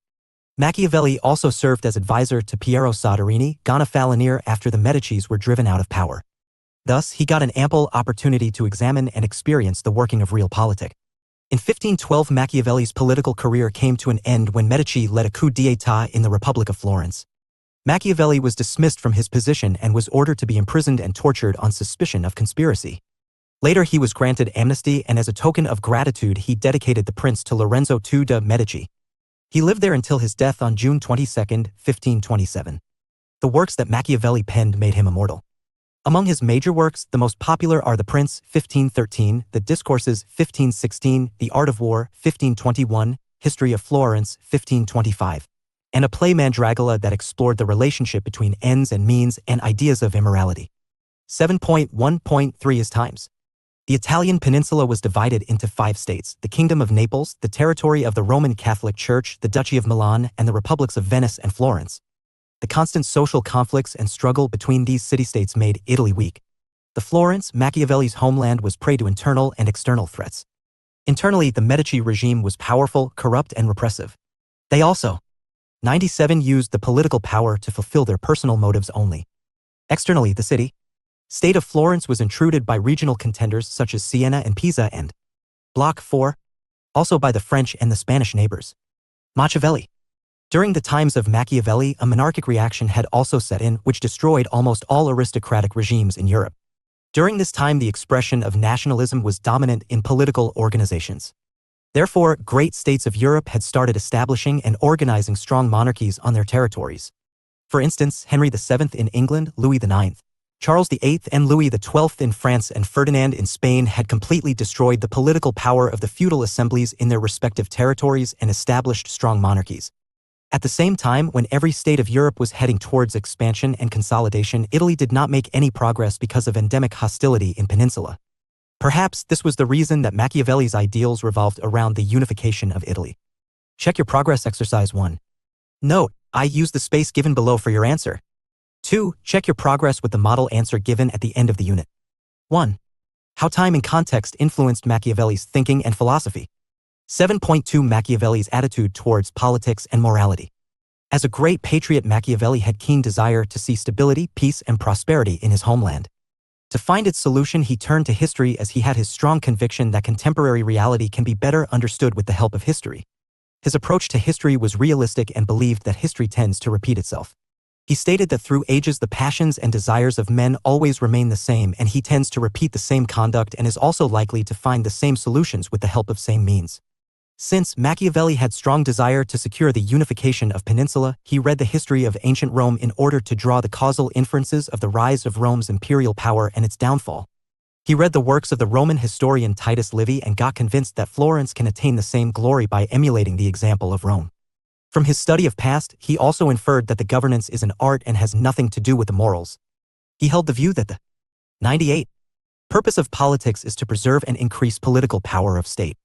For that reason, he was always interested in the policies through which the problems of statecraft can be solved, and Machiavelli, politics and morality subsequently can increase their power. That's the reason Machiavelli is considered the first exponent of power politics. Machiavelli's this attitude was influenced by his conception of human nature. 7.2.1 Machiavelli's conception of human nature. The state cannot be imagined without men. So it is imperative to look at the relationship between politics and human nature. Contrary to Aristotle and other thinkers of medieval period who presumed human nature as innately social, Machiavelli had taken a very pessimistic idea of human nature. He alleged that human nature, throughout the ages, did not change significantly, and what men have done, they are on equal provocation liable to do again. Men are generally unreasonable, and their actions are guided by their emotions. They have no general inclination towards morality and constantly in gesture to satisfy their desires. At one place he says that men are prey to endless desires, and one such desire is the love for private property. He further stated that men would readily forgive the one who murdered his father but not the abduction of his patrimony. Machiavelli's illustration of human nature was of a political animal whose inherent desire was always to control and establish his supremacy over others. However, Machiavelli assigned this trait to the prince only and advised him to trust upon his own instincts and judgment rather than his counselors. Machiavelli's conception about men had inevitably highlighted his theory of state, the ends of the state, and his views regarding the methods of achieving those ends. It also leads to divorce between morality and politics. 7.2.2 Power and politics. Since the Renaissance drove out the remnants of medievalism from Italy and awakened the men, his emotions, and his faculties which had remained dormant for long, the scientific outlook and discoveries gave birth to the spirit of individualism, which was totally in opposition with the medieval concept of universalism in church and state. It signifies that new ideal of life now stands with the individual success, where success demanded self-assertion, ruthlessness, and disregard of conventional morality. It needed power, which became the new deity. Power was seen as an end in itself. The earlier political thinkers never made an attempt to keep politics out of morals and religion as Machiavelli did. Unlike Aristotle, who might have regarded politics and morality as constituting one whole science, where state power was seen as a means to higher end conceived in moral terms. Machiavelli did not uphold ethical purpose of the state, rather he believed that the power of state is an end in itself. Consequently, he confined his attention to the means best suited to the acquisition, retention, and expansion of power. The political thought from Plato to Aristotle down to the close of the Middle Ages believed that the use of political power was only rightful if it was exercised by a sovereign whose character was virtuous. In a sense, it was assumed that rulers can earn respect and the right to be obeyed if they showed themselves virtuous and morally upright. In short, it was believed to follow standards of 99. Ethical goodness with that rulers can establish and maintain their power and Block 4. Authority. Machiavelli. In his best-known treatise The Prince, Machiavelli condemned moralistic perspective of authority. For that reason, he emancipated politics from religion and morality. Machiavelli did not hold the view that if there is any moral base to adjudicate the difference between legitimate or illegitimate use of power. To a certain extent, authority and power are correlated. It means if a person has power, he also has the right to exercise the same. In a sense, integrity of a person does not ensure power, and the good person has no more authority by virtue of being good. Thus, in direct opposition to a moralistic theory of politics, Machiavelli says that the only real concern of the political ruler is the acquisition and maintenance of power. In other words, Machiavelli opined that the only end which man can legitimately put before him is the pursuit of his well-being in this life. This well-being needs not to be confined to the material realm. Besides health, security of life, and property, it includes non-material values of life like greatness, power, and fame. But he definitely rejects the cultivation of virtues like humility, lowliness, and contempt for worldly goods on which Christianity laid great stress as the end of life. In The Prince and the Discourses, he discussed the employment of all sorts of violence and brutality. At one place, for example, he says that while it is most praiseworthy for a prince to be good, nevertheless one who wishes to maintain his authority must be ready to put aside his morality as the circumstances. In other sense, for the sake of maintaining political power, deceit and hypocrisy are indispensable. There is no harm if the prince showed up all his sincerity, uprightness, and humanity, but regardless to these virtues, he must also have trained and disciplined his mind to act otherwise when state is in danger. But in spite of this bitter and critical stance towards religion, he regarded religious sentiments as a very important instrument for the success of state policy. Check your progress exercise 2. Note, I use the space given below for your answer. 2. Check your progress with the model answer given at the end of the unit. 1. Write down Machiavelli's views regarding human nature. 2. How did Machiavelli look at the concept of politics? 100. Machiavelli, Politics and Morality. 7.2.3 Religion as a political tool. Machiavelli was more attracted by the propagandist utility than by the doctrinal virtues of religion. According to him, religion can be used to serve the political ends of the state.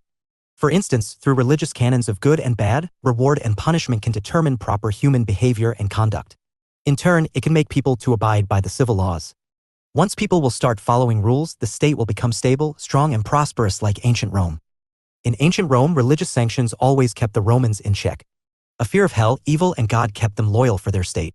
Therefore, Machiavelli accepted the public efficacy of the religion and also looked upon religion only as a useful weapon in the hands of a statesman to be skillfully used in furtherance of the ends of the state to maintain law and order as well. Therefore, he also advised the prince to put in possible efforts to promote religious belief, even though he himself may be atheist or had little faith in religion, because the decline of reverence for religion would surely bring in disaster. He meant that a wise ruler can cash on religious sentiments and even can achieve the things which may have been impossible otherwise. In other sense, for Machiavelli, religion had no intrinsic or objective value. It was just a mechanism which can be employed by the ruler to influence people to pursue their desired ends. Machiavelli considered the religion and morality as subordinate to the state. It is neither above nor besides it. The following reasons may sum up why Machiavelli placed the state above religion and morality. He held that state is the highest form of human organization and the most necessary of all institutions for the protection and promotion of human welfare. Thus, it cannot be placed at par with the private citizens and governed by the same canons of morality by which their affairs are regulated. It stands on a wholly different footing and must therefore be judged by a different standard altogether. It may be a crime to kill a fellow being, but it's justified for the state to kill someone if public safety is endangered. Therefore, state is neither moral nor a moral entity. In a sense, it is not like an individual entity, hence, individual morals are also not applicable to it. 2. He was convinced with the fact that it may be out of the question to control the inherently egoistic and aggressive tendencies of men. To keep that under check, the state might have to imply the religious sentiments only. Machiavelli was convinced that, man being what he is, the state would never succeed if it were to rely on moral means only. He 101. Therefore, propounded the doctrine that where the safety of the country is at stake, there must be no consideration of what is just or unjust, right or Block 4. Wrong, glorious, or shameful. Every means is justified if it is calculated to Machiavelli lead to the desired end, which is the security and safety of the state. 3. Machiavelli could recommend the adoption of a moral means by the state without any qualms of conscience because in his judgment the state was neither moral nor immoral, it could be called neuter gender. Thus, religion and morality are social forces working within the state, not over it. That's why in the realm of statecraft the only criterion of determining whether a given policy is sound or unsound is its probable effect on the peace and security of the state. Check your progress exercise 3. Note, I use the space given below for your answer. 2. Check your progress with the model answer given at the end of the unit. 1. List the reasons why Machiavelli placed the state above morality. 2. Why Machiavelli attaches only an instrumental value to religion. 7.2.4 Double standards of morality, public and private. The aphorism like might is right, necessity knew no law, and the end justifies the means had been the nucleus of Machiavelli's idea of morality. Since in the realm of statecraft the safety and security of state justifies everything. Therefore, he proposed two different strands of morality, one for the ruler and another for the citizens. He argued that state actions cannot be judged by only individual morals. For an individual, telling a lie might be immoral, but it may not be necessary for a ruler. He may have to sometimes tell a lie in the interest of the state because the state is a non-ethical entity. 102. Machiavelli's first-hand experience of his diplomatic assignments made him clear. Machiavelli, Politics and Morality. With the understanding that ends can always justify the means. Therefore, he contended that rulers need not to adhere with the notion of conventional morality. A ruler must be judged on the basis that how successfully he ensures the well-being of its citizens, expand its territory, and defend the national interest of the state. Sometimes, for the survival and the safety of state, ruler may have to rely upon immoral ways as well. He further stated that it may be an obligation for an individual to exhibit her impeccable moral standards like trust, loyalty, purity, and simplicity that family or religious teachings nurtured. On the other hand, a statesman can be always flexible as far as the conduct of state affairs was concerned. In other words, in times of peace and stability, the ruler may exhibit his high morals like humane compassion, love, faith, etc., but can assert his power to handle chaos and lawlessness by the use of force. In short, in politics, depending upon time and circumstances, fair could be foul or foul could be fair. Therefore, ruler must train himself to represent the judicious combination of the lion and the fox. Check your progress exercise 4. Note, I use the space given below for your answer. 2. Check your progress with the model answer given at the end of the unit. 1. Differentiate between private and public morality. 7.3 Let us sum up. To put in a nutshell, the radical changes that were taking shape during the Renaissance around the institutions and ideas about the system of governance are clearly reflected in the major works of Machiavelli. He was the one who was undoubtedly aware of the moral and political corruption of his times. He had the nostalgia for a harmonious and peaceful social life like that of ancient Rome. Prior to Machiavelli, political power was only considered to attain certain higher ends like justice, law, good life, and freedom, etc. He rejected all these ethical, religious, and cultural ends of the state. He measured political power as an end in itself and confined his inquiries to the means that suited to acquire, to retain, and to expand power. He separated the notion of power from that of morality and religion. He made a sharp distinction between politics and religious principles and treated religion as a means to achieve state ends. By shaking the 103 foundation of politics based on moral values, Machiavelli set the tone for one of the main block for themes of contemporary times that accepted both secularization and immoralization of politics. Machiavelli. The tendency of political thought of Machiavelli was to make men more consistent and scientific in their political cunningness. Therefore, he made a systematic attempt to dissociate politics from all standards of conduct, save success in the establishment and extension of governmental power. The very intention of his remarks on morality was to clear the path for the more general acceptance of the kind of statecraft that he had to teach. For this he is so much abused for his sympathy with evil. It is by this that he is best known in the world. In the words of Chester C. Maxey, he is perhaps the most universally reprobated figure in the history of political literature, the man whose precepts are universally disavowed in principle, but regularly followed in practice. 7.4 References. Bever, Mark. ed. 2010. Encyclopedia of Political Theory Volume 2. California, Sage Publications, Incorporated. Bundary, Dr. 1975. History of European Political Philosophy. Bangalore Printing and Publishing Co., Ltd. Ja. Shefali. 2018. Western Political Thought, From the Ancient Greeks to Modern Times. Noida, Pearson India Education Services Private Ltd. McClelland, J.S., 2005. A History of Western Political Thought. London, Routledge. Morrow, John. 2005. History of Western Political Thought, A Thematic Introduction. New York, Palgrave Macmillan. Mukherjee, Subrata and S. Ramaswamy. 2007. A History of Political Thought, Plato to Marx. New Delhi, PHI Learning Private Ltd. Singh, Sukhbir. 1994. History of Political Thought, Volume I. Merritt, Rastogi and Company. Skinner, Quinton. 2000. Machiavelli, A Very Short Introduction. New York, Oxford University Press. Suda, J.P., 1970.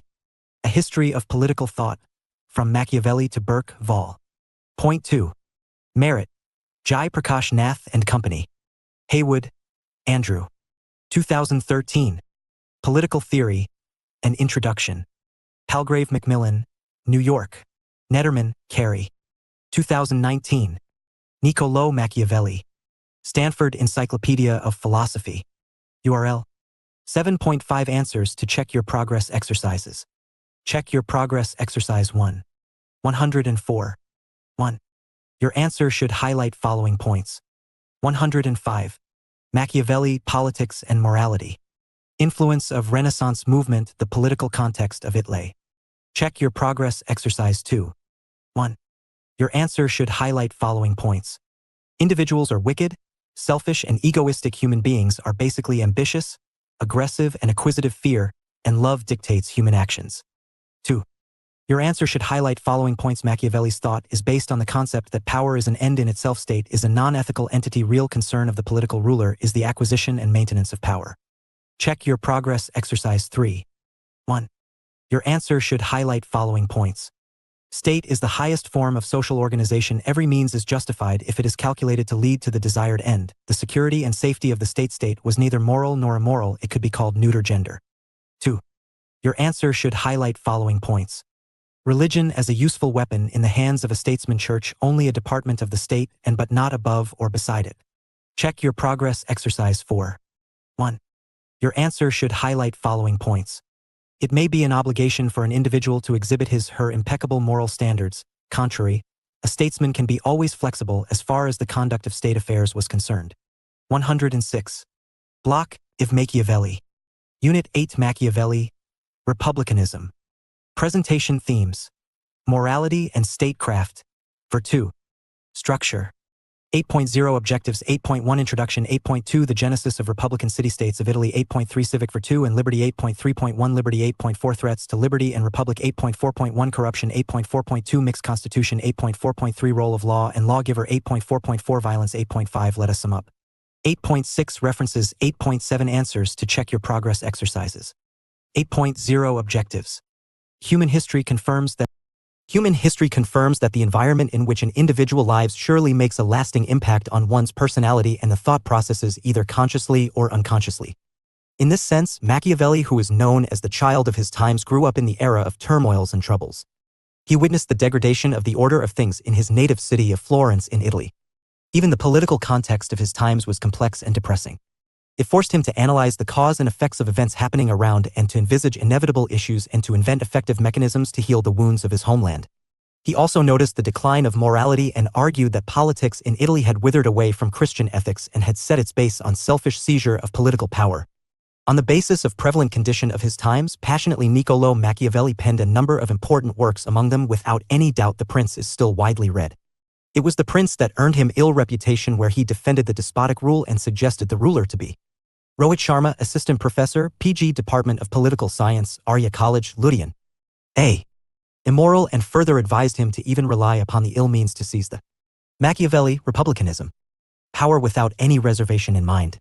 But in another important writing, Discourses on the 10 Books of Titus Livy, he emerged as an exponent of republicanism and argued that only republican form of government can bring fame and stability in political order in the city-states of Italy. In short, to bring back the glory and unification of Italy were the only objective of his life. This unit will familiarize you with the 16th century's influential as well as controversial philosopher Niccolò Machiavelli's theory of republicanism. After going through this unit, you should be able to understand the theory of republicanism as presented in discourses, understand the role of civic virtue in republic, importance of liberty in republic, ideals to secure liberty and republic. 8.1 Introduction. Machiavelli grew up in social, religious, and political vacuum and witnessed violence and prevalent social conflicts in the city-state of Florence. He was keen to uncover the underlying causes for this and came up with the phenomenon of realpolitik.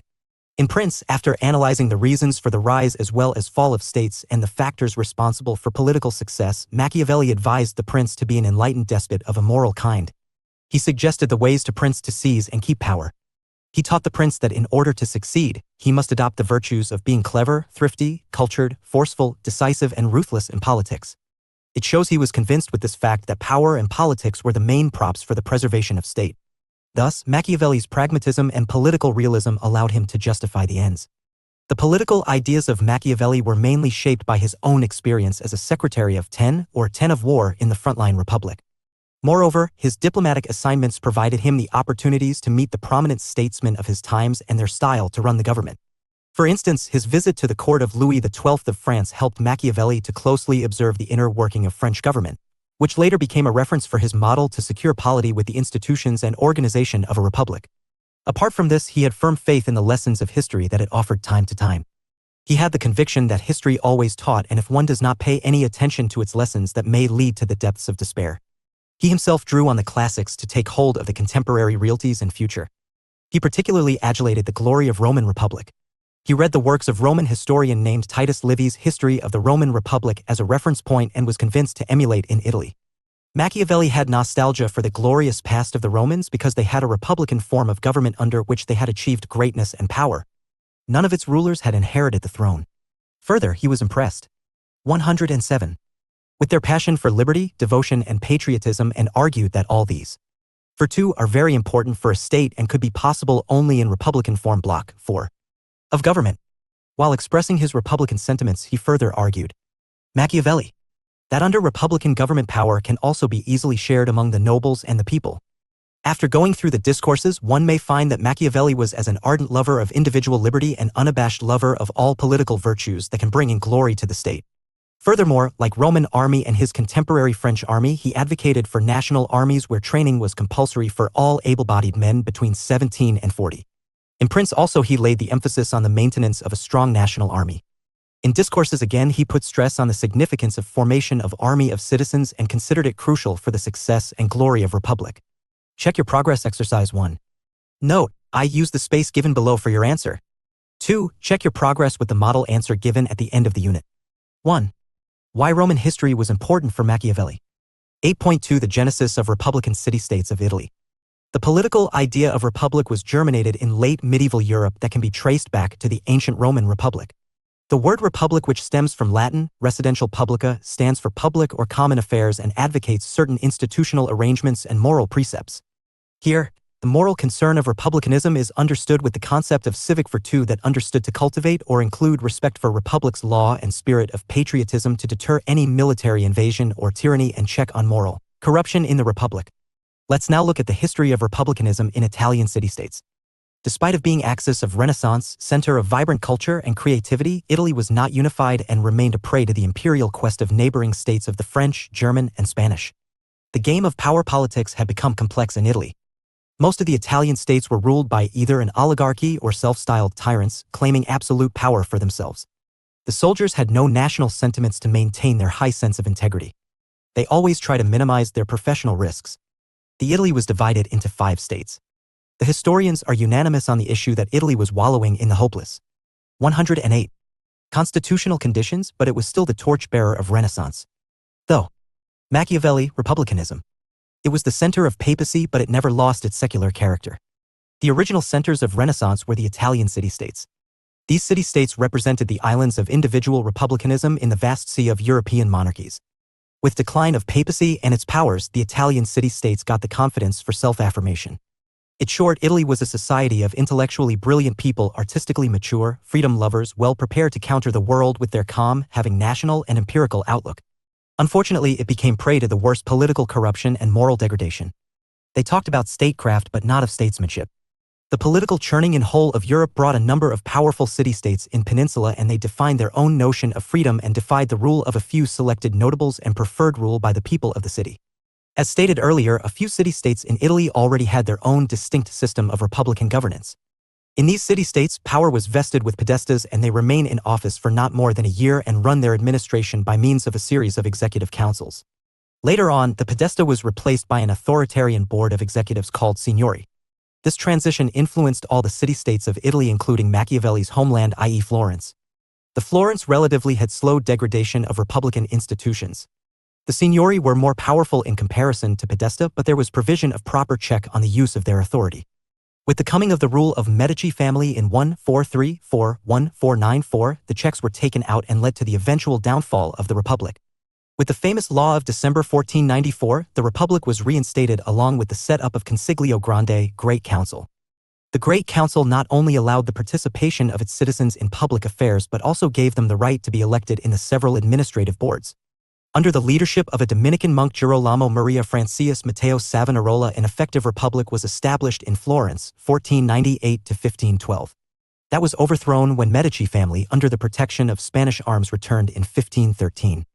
In the backdrop of Medici's rule in Florence, Machiavelli wrote Discorsi sopra la prima decade di Tito Livio, the Discourses on Livy, where he strongly advocated the republic form of government. Check your progress exercise 2. Note, I use the space given below for your answer. 2. Check your progress with the model answer given at the end of the unit. 1. Write a short note on republicanism in city-states of Italy. 109. Block 4. Machiavelli. 8.3 Civic virtue and liberty. Generally, the notion of virtue was found in Greek philosophy and Christianity that associated it with the virtues of piety and clemency. However, Machiavelli entirely altered the classical meaning of the term but retained its classical link between public good and private interests. His conception of civic virtue marked an important stage in the development of modern political thought and practice, for it symbolized an end to the old alliance between statecraft and soulcraft. In general, virtue is regarded as moral integrity or some kind of excellence expected of men, i.e. of martial quality to risk life to preserve the republic. On the other hand, Roman virtue was all about love for one's own country, and devotion to duty were placed above all the self or an individual's pleasures in order to do what was best for the public at large. It served as an exemplar of civic virtue. Machiavelli also developed an idea of political morality which was different from the classical notion of virtue. For instance, for Machiavelli, virtue was very much masculine quality. Even Machiavelli not only admired the qualities like vitality, courage, and self-assertiveness, but also of cruelty and cunningness, as they too can be handy or helpful to preserve the republic. Therefore, in Prince, he argued that by depending upon the classical virtues, the ruler would not be able to retain his power for long. But in Discourses, he showed his regard to a civic view of Christianity that he associated with the glories of the Roman Republic. Further, after going through Roman history, Machiavelli drew his conclusions that, in social order there exists two classes, the grandi, elites, and the popolari, the people. He further probed into the underlying reasons behind these social dissensions. He identified that these classes were guided by different sort of interests and drives. For instance, the elites always had the quest to govern over others. Contrary people prefer to live quietly. In other sense, in realm of politics, the elites were ambitious and the people were conservative, and these two groups cannot be reconciled. Only under the right institutional setup they can learn to coexist. In the history of Florence, he also analyzed and attributed to the endemic social conflict and violence in the city-state of Florence. Machiavelli accepted that conflict as permanent and universal phenomena. He concluded that there is a natural class war between the people and the ruling nobility as the two main causes of social disturbances. The internal cause of instability in state due to the hatred that the poor harbored towards the rich and where rich sought to dominate the poor. This endemic conflict can be managed with the provision of equal participation in governance. Therefore, the stability of the state chiefly depends upon the satisfaction of the dominant interests of these classes. This may be the reason for the establishment of civic republicanism. The poor become 110. Aware to protect themselves from despotic government or ruler and acted. Machiavelli, republicanism. Decisively to secure a better life. That was possible only with the overthrow of the nobility or sharing of power. 8.3.1 Liberty. In the opening passage of the Discourses, Machiavelli described Machiavelli described the growth of freedom in ancient Rome and argued that those who had displayed prudence in constituting a republic had looked upon the safeguarding of liberty as one of the most essential things for which they had to provide. In 3 books on discourses, Machiavelli presented his themes of liberty. The first book discussed about how the Romans overthrew the rule of kings and achieved their greatness through republican liberty. The second book illustrated about the expansion of military power of Rome and to provide required liberty to its people. The third book talked about the efforts of Romans for the continuation of liberty. Machiavelli drew a distinction between free and unfree states. According to him, states should govern themselves according to their own will. Machiavelli opined that freedom produced not only powerful states but also strong individuals whose strength was not in dominating or influencing others but in the independence of spirit, in their ability to think and decide for themselves. In other sense, for Machiavelli, equated liberty with self-governance and independence where citizens exercise their political rights and also actively take part to protect the internal and external integrity of the republic.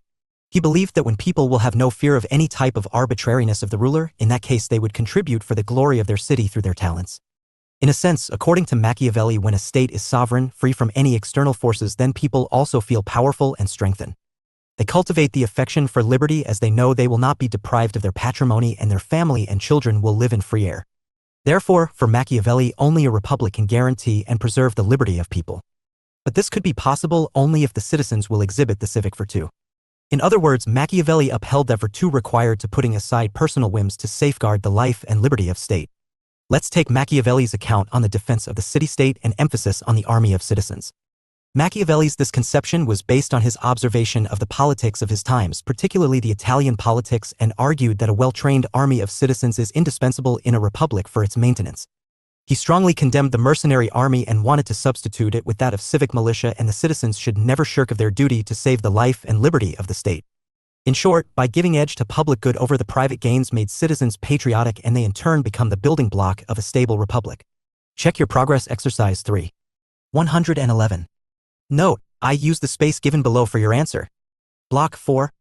2. Check your progress with the model answer given at the end of Machiavelli. The unit. 1. Illustrate the reasons why Machiavelli gave importance to civic virtue and liberty. 8.4 Threats to liberty and republicanism. 8.4.1 Corruption.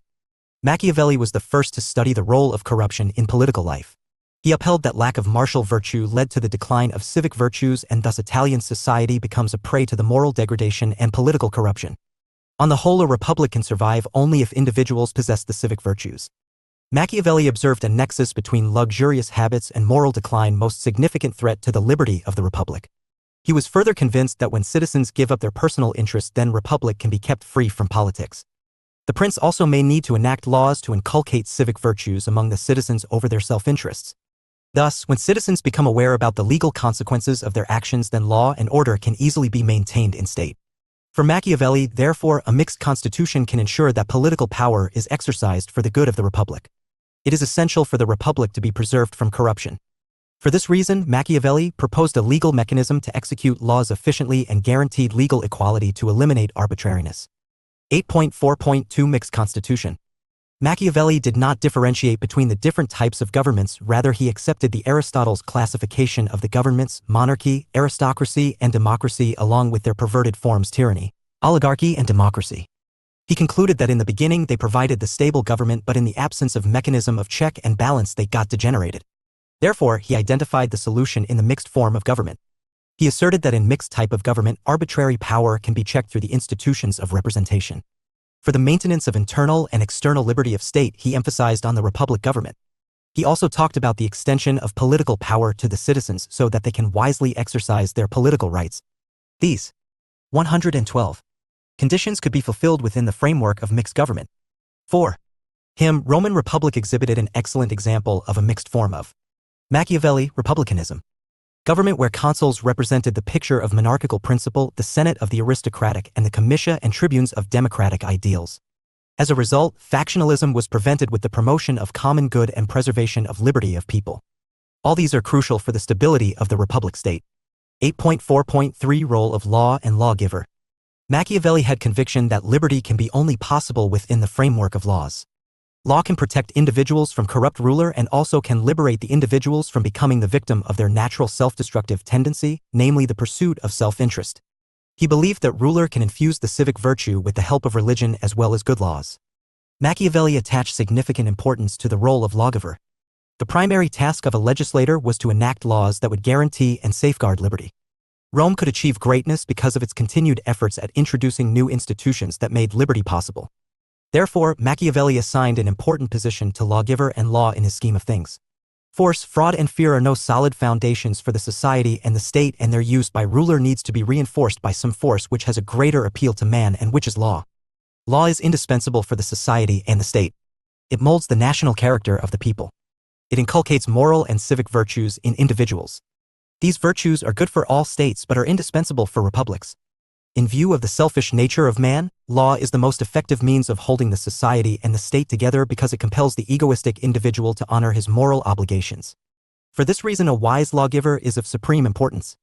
He is the architect not only of the state but of society as well, with all its moral, religious, and economic institutions. 8.4.4 Violence. Machiavelli advised the use of violence only for raison d'etat of the state, i.e. a republic can be used for its expansion and conquests. But he also perceived violence as a shock therapy which can cure corruption and rejuvenate civic virtue. Here once again he upheld that rule of law can maintain peace and stability by regulating the behavior of the citizens. In turn, there would be fewer chances to apply the force to regulate human behavior, as he had the belief that the republican form of government where people's participation represented a form of a social power can reduce the use of violence in a society if dealt in a proper manner. He very rightly asserted that only weak regime may need to use violence and cruelty to bring order of things in state. It's always better to control the use of violence and try to minimize the human cost through consensus. Check your progress exercise 4. Note, I use the space given below for your answer. 113. 2. Check your progress with the model answer given at the end of block 4. The unit. Machiavelli. 1. Write down the ideals to secure a republic as Machiavelli perceived. 8.5 Let us sum up. The critics have unfortunately laid more stress on the prince, whereas Machiavelli can best be understood in the discourses. The prince was written for a particular object, whereas in discourses one can find him in republican colors. He clearly says that the government is more stable when it is shared by many. He prefers elections to heredity. He supports general freedom for proposing the measures of public good. He permits the liberty of discussions so that pros and cons of each problem may be heard for implementing any particular measure. He says that the people must be independent and strong so that they may acquire warlike qualities. Machiavelli only wanted to revive the public spirit among the citizens who put aside their petty interests and assist the ruler to secure the state from the barbarians. He had only dreamed to see his native land in prosperity. 8.6 References. Bever, Mark. ed. 2010. Encyclopedia of Political Theory Volume 2. California, Sage Publications Incorporated. Bhandari, Dr. 1975. History of European Political Philosophy. Bangalore, Bangalore Printing and Publishing Co., Ltd. Nelson, Eric. 2006. Nationalism and Multiculturalism in John S. Dryzek, Bonnie Honig and Nationalism and Multiculturalism in John S. Dryzek, Bonnie Honig and Phillips, eds. The Oxford Handbook of Political Theory. New York, Oxford University Press. Josh F. Ali. 2018. Western Political Thought from the Ancient Greeks to Modern Times. Noida, Pearson India Education Services Private Ltd. McClelland, J.S. 2005. A History of Western Political Thought. London, Routledge. Morrow, John. 2005. History of Western Political Thought, A Thematic Introduction. New York, Palgrave Macmillan. Mukherjee, Subrata and S. Ramaswamy. 2011. A History of Political Thought, Plato to Marx. New Delhi, PHI Learning Private Ltd. 114. 115. Machiavelli, Republicanism. Sethi, Yogendar and M. L. Dhawan. 1959. Readings in Political Thought. Delhi, Atma Ram and Sons. Singh, Sukhbir. 1994. History of Political Thought, Volume I. Merritt, Rastogi and Company. Skinner, Quinton. 2000. Machiavelli, A Very Short Introduction. New York, Oxford University Press. Suda, J.P. 1970. A History of Political Thought, From Machiavelli to Burke, Vol. Point 2. Merritt, Jaiprakash Nath and Company.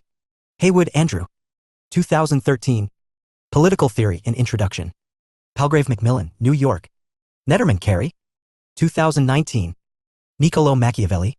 Stanford Encyclopedia of Philosophy. URL. 8.7 Answers to check your progress exercises. Check your progress exercise 1. 1. Your answer should highlight following points. In general, importance of history for Machiavelli, Republican government in Rome, Romans' passion for liberty, their devotion and patriotism for Rome. Check your progress exercise 2. 1. Your answer should highlight following points.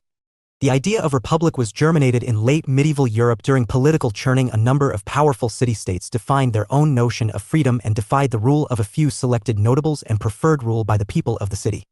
Slow degradation of republican institutions. Rule of Medici family in 1434 to 1494. Check your progress exercise 3. 1.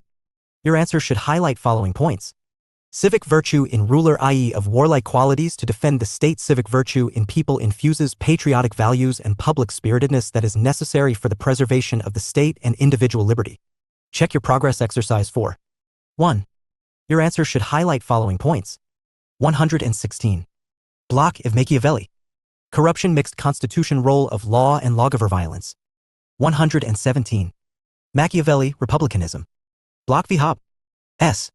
Block v. Introduction. Block of Machiavelli. Thomas Hobbes is widely regarded as the founder of modern political science and rightly credited as one of the earliest theorists of the modern state. His ideas on human nature, legitimate political authority, and sovereignty continue to have considerable influence on scholarly debates in many fields including political science, international relations, and law. He sets out to create a new science of politics, greatly inspired by the scientific revolution that was emerging during his time, inspired by the works of pioneers of modern science like Galileo.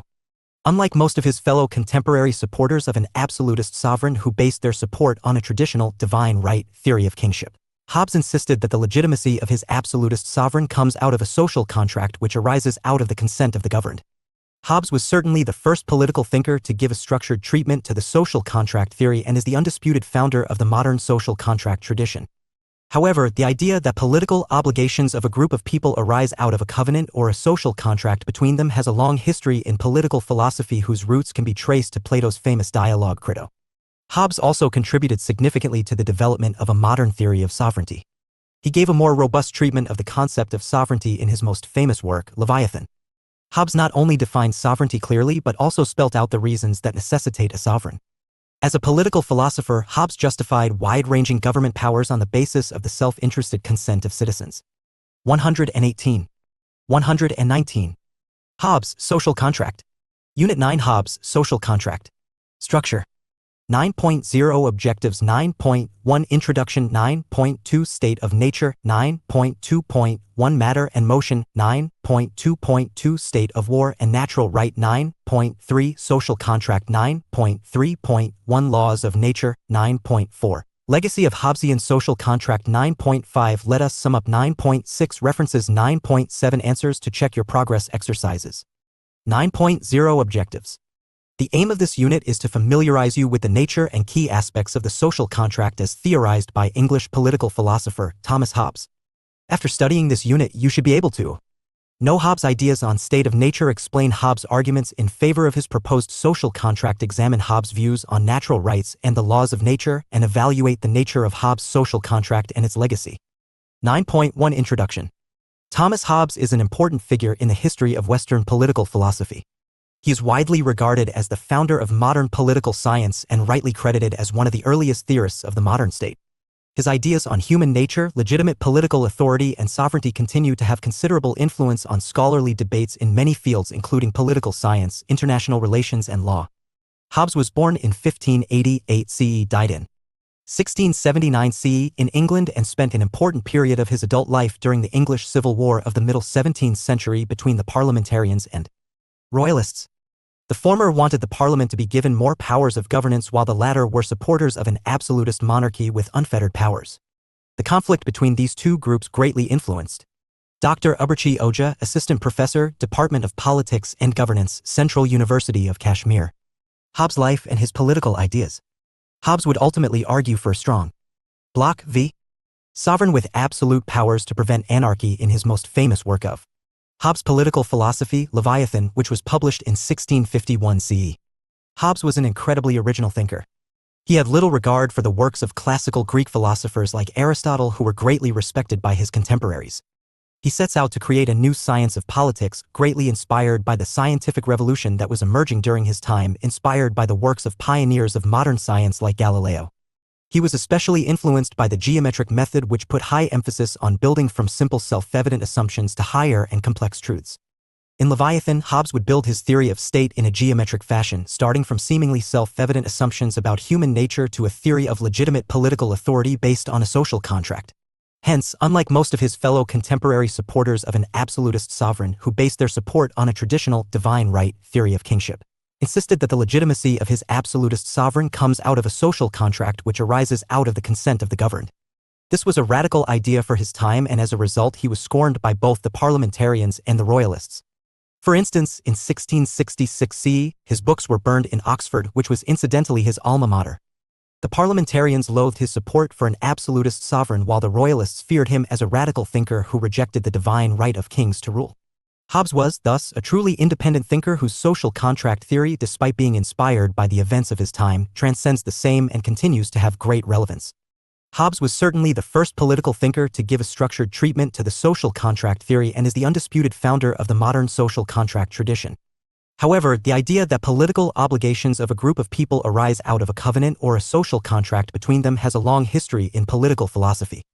Plato's famous dialogue Crito, written around 360 BCE, is one of the earliest works of philosophy that discusses the question of political obligation. In Crito, Socrates argues that there is an implicit contract between citizens and the state to explain why he is obliged to remain in Athens and accept the unjust death penalty imposed on him by the Athenian state.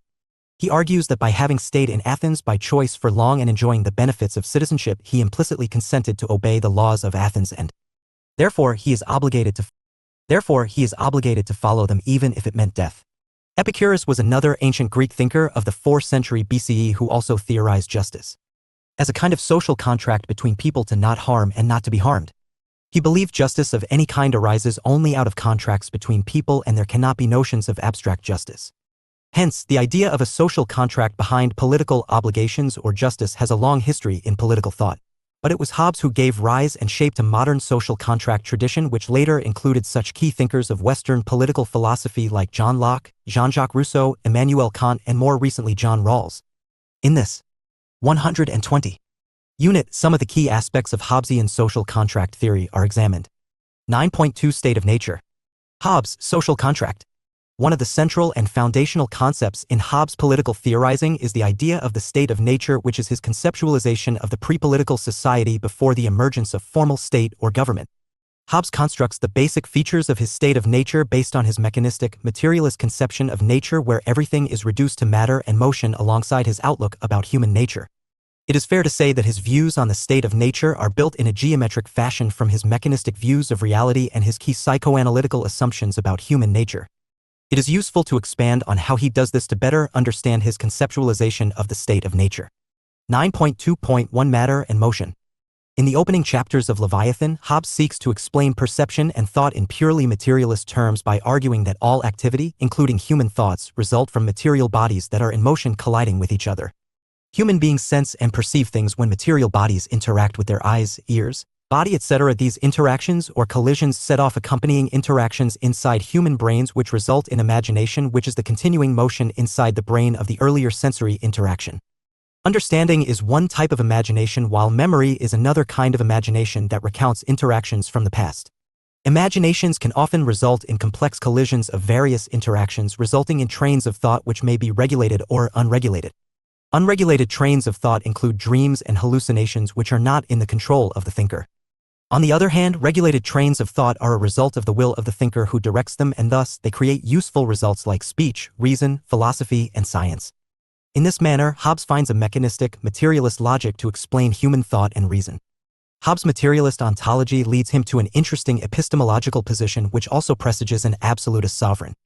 He argues that speech, which includes language, enables us to record and communicate knowledge to others while also allowing us to communicate our desires and aversions. However, for speech to be intelligible, there has to be a common standard to determine the definitive meaning of terms and relations between them.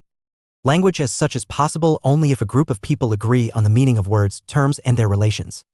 Moreover, since human sensory experience is subjective, dependent on the individual observer's physical and emotional characteristics, a universal definition of terms and relations between them is not possible. Sensory perception is subjective. Hence, common reason knowledge is not possible unless there is a common central authority to adjudicate between competing reasons and declare authoritatively the definitive meaning of words, terms and their relations and first principles upon which more knowledge can be built. In essence, Hobbes is arguing that even to have intelligible language, reason, and 121 science, one needs an absolutist central authority who fixes the grammar of a language and determines the final validity of knowledge claims. Thus in Block v. Hobbes' view, there is a necessity for a central authority for knowledge and Hobbes' progress to be possible. Hobbes characterizes human beings as possessing two kinds of motions, vital and voluntary. Vital motions are involuntary, automated biological processes that happen within human bodies without human intent or consciousness, like digestion or blood circulation.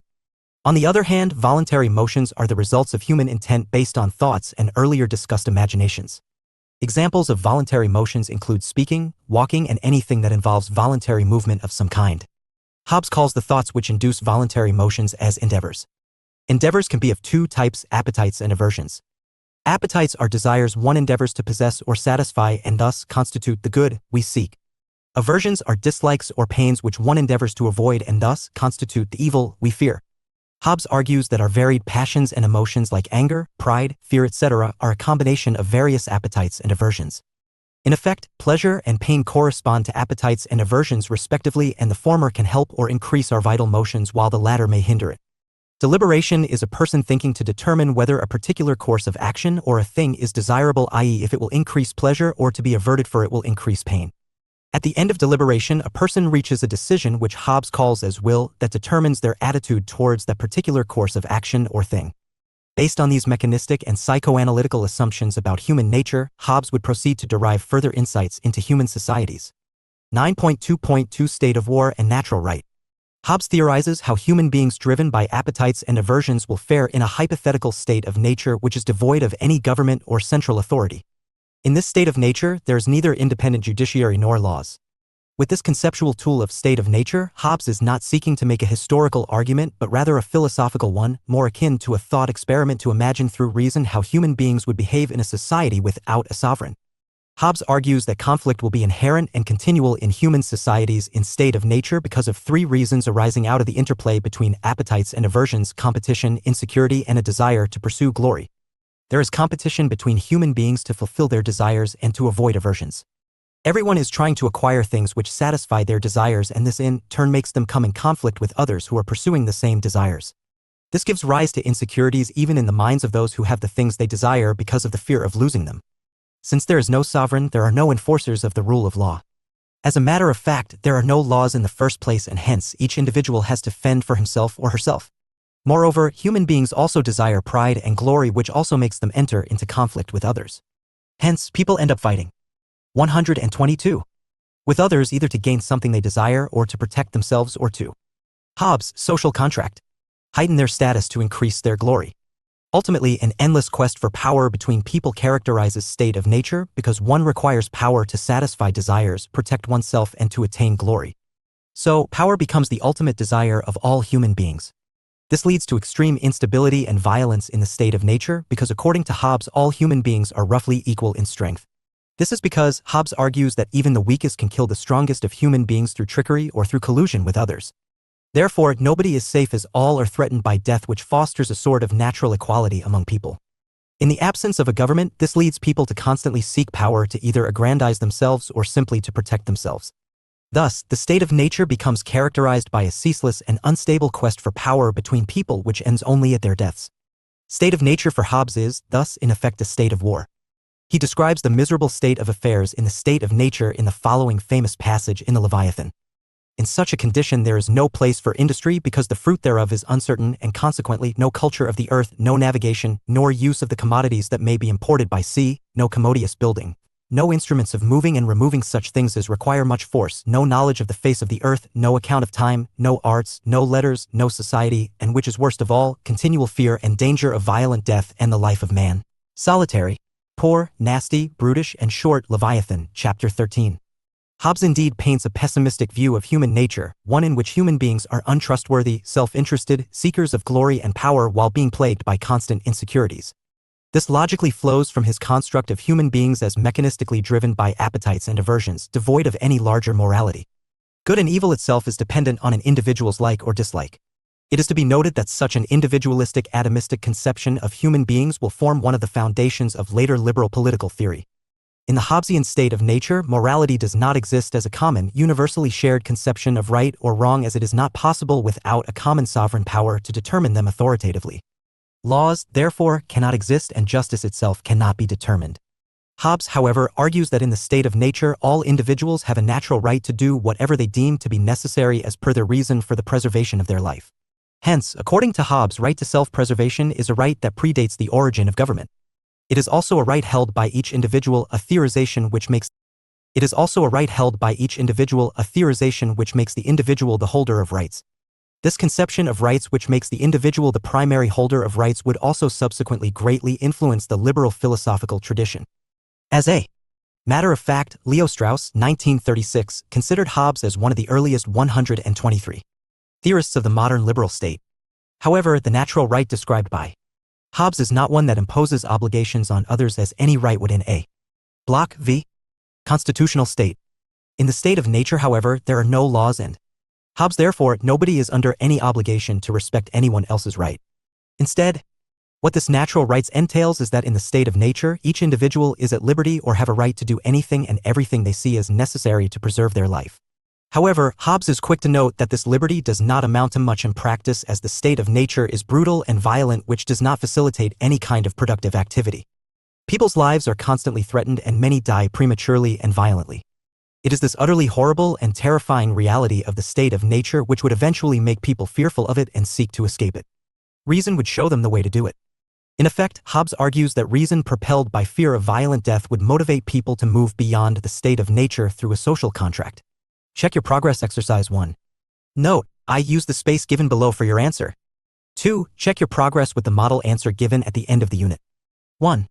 According to Hobbes, what are the 3 main reasons for the ceaseless quest for power in the state of nature? 2. What natural right do all individuals have in the state of nature, and what does such a right entail in the view of Hobbes? 9.3 Social contract. The seeds of the social contract which would enable people to escape the state of nature lie within the Hobbesian mechanistic, psychoanalytical understanding of human nature itself. Self-interest and survival are key human appetites, and hence, human beings who are naturally endowed with reason come to see that the 124 unchecked pursuit of self-interest in the state of nature is counterproductive, as the fear and possibility of violent death, the ultimate aversion, always lurks. It is Hobbes' social contract.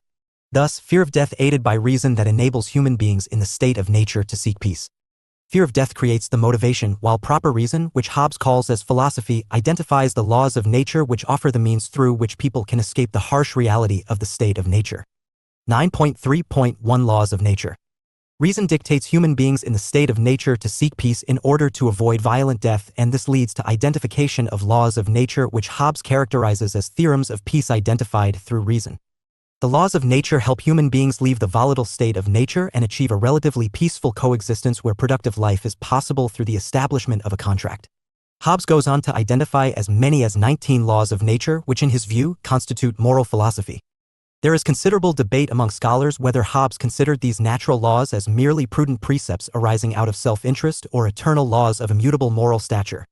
Hobbes himself leaves scope for both the conclusions in his writings.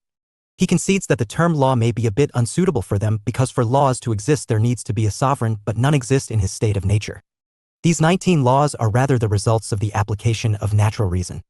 This lends support to the argument that natural laws are merely prudent principles for Hobbes. However, in a passing reference, Hobbes contends that since natural reason was created by God, these laws were in effect expressions of God's word, and therefore, since God is the sovereign of everything, they can be called as laws. These dictates of reason men use to call by the name of laws, but improperly, for they are but conclusions or theorems concerning what conduct to the conservation and defense of themselves, whereas law, properly, is the word of him that by right has command over others. But yet if we consider the same theorems as delivered in the word of God that by right commands all things, then are they properly called laws. Leviathan, chapter 16. It can, therefore, be argued that morality itself for Hobbes is a product of proper reason or philosophy, leading to an even more radical claim that only those precepts which are based on reason are sanctioned by God. Some scholars have argued that Hobbes makes an obligatory reference to God in order to hide the truly drastic nature of his claims which prioritize reason over faith or divine revelation. The first 3 of the 19 natural laws are the most important ones and they form the foundation of his social contract. Hence, it is important to discuss them in some detail. The first law of nature has 2 parts. The first part mandates that why? Human being has to seek peace as much as possible provided others 5. Cooperate. However, the second part states that if that is not possible, each person has the right to pursue war or violence and do anything necessary for the sake of self-preservation. The first law of nature. Hobbes therefore is inclusive of the natural right to self-preservation of each person. The second law of nature flows from the first law's mandate to seek peace. It states that in order to obtain peace, people should enter into a contract and mutually divest themselves of certain rights. The only right which cannot be surrendered is the right to self-preservation, because it is for self-preservation from the violence of state of nature one even enters into this contract.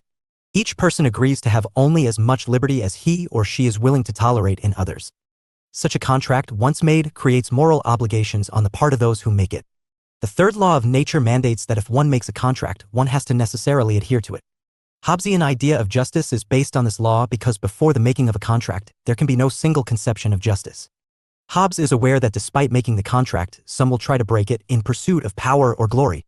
They will be unjust to do that, and this is what necessitates the eventual setting up of the sovereign to enforce the terms of the contract. The remaining 16 laws of nature complement these 3 fundamental laws to ensure the smooth functioning of the contract. These include precepts that include the following: being grateful to those who keep the contract, not indulging in petty quarrels that threaten the contract, avoiding pride and arrogance, conceiving justice as corrective rather than retributive, having proper and independent arbitration, following appropriate procedures while dividing resources of any kind, and pursuing equality and impartiality. These 19 laws of nature not only establish the social contract, but also lay out the necessary moral precepts that need to be followed for the continued preservation of the contract. Hobbes contends that God's rule of do not do unto others what you would not have them do unto you, which is something he derives from the Bible, nicely sums up his laws of nature succinctly. This way, Hobbes tries to square his reason-identified theorems of peace with divine revelation. Hobbes's social contract results in the establishment of a commonwealth or a state. Hobbes argues that such a contract once made represents all the persons who consented to its creation. Here, Hobbes makes a distinction between 2 types of persons, natural and artificial. A natural person is someone who communicates with his or her own words like any human being. So, a natural person is the author of his or her words, and all natural human beings are natural persons. The persons who create the social contract are all natural persons. On the other hand, an artificial person is someone whose words are borrowed from others. Hobbes argues that the commonwealth created by the contract is representative of the wills of all the natural persons who made it. The commonwealth is, thus, the unified representation of all their wills. Therefore, the state has a will as spelt out in the words of the social contract, making it a person. 126. However, since the words are borrowed from those who made the contract, Hobbes contends that his commonwealth is an artificial person.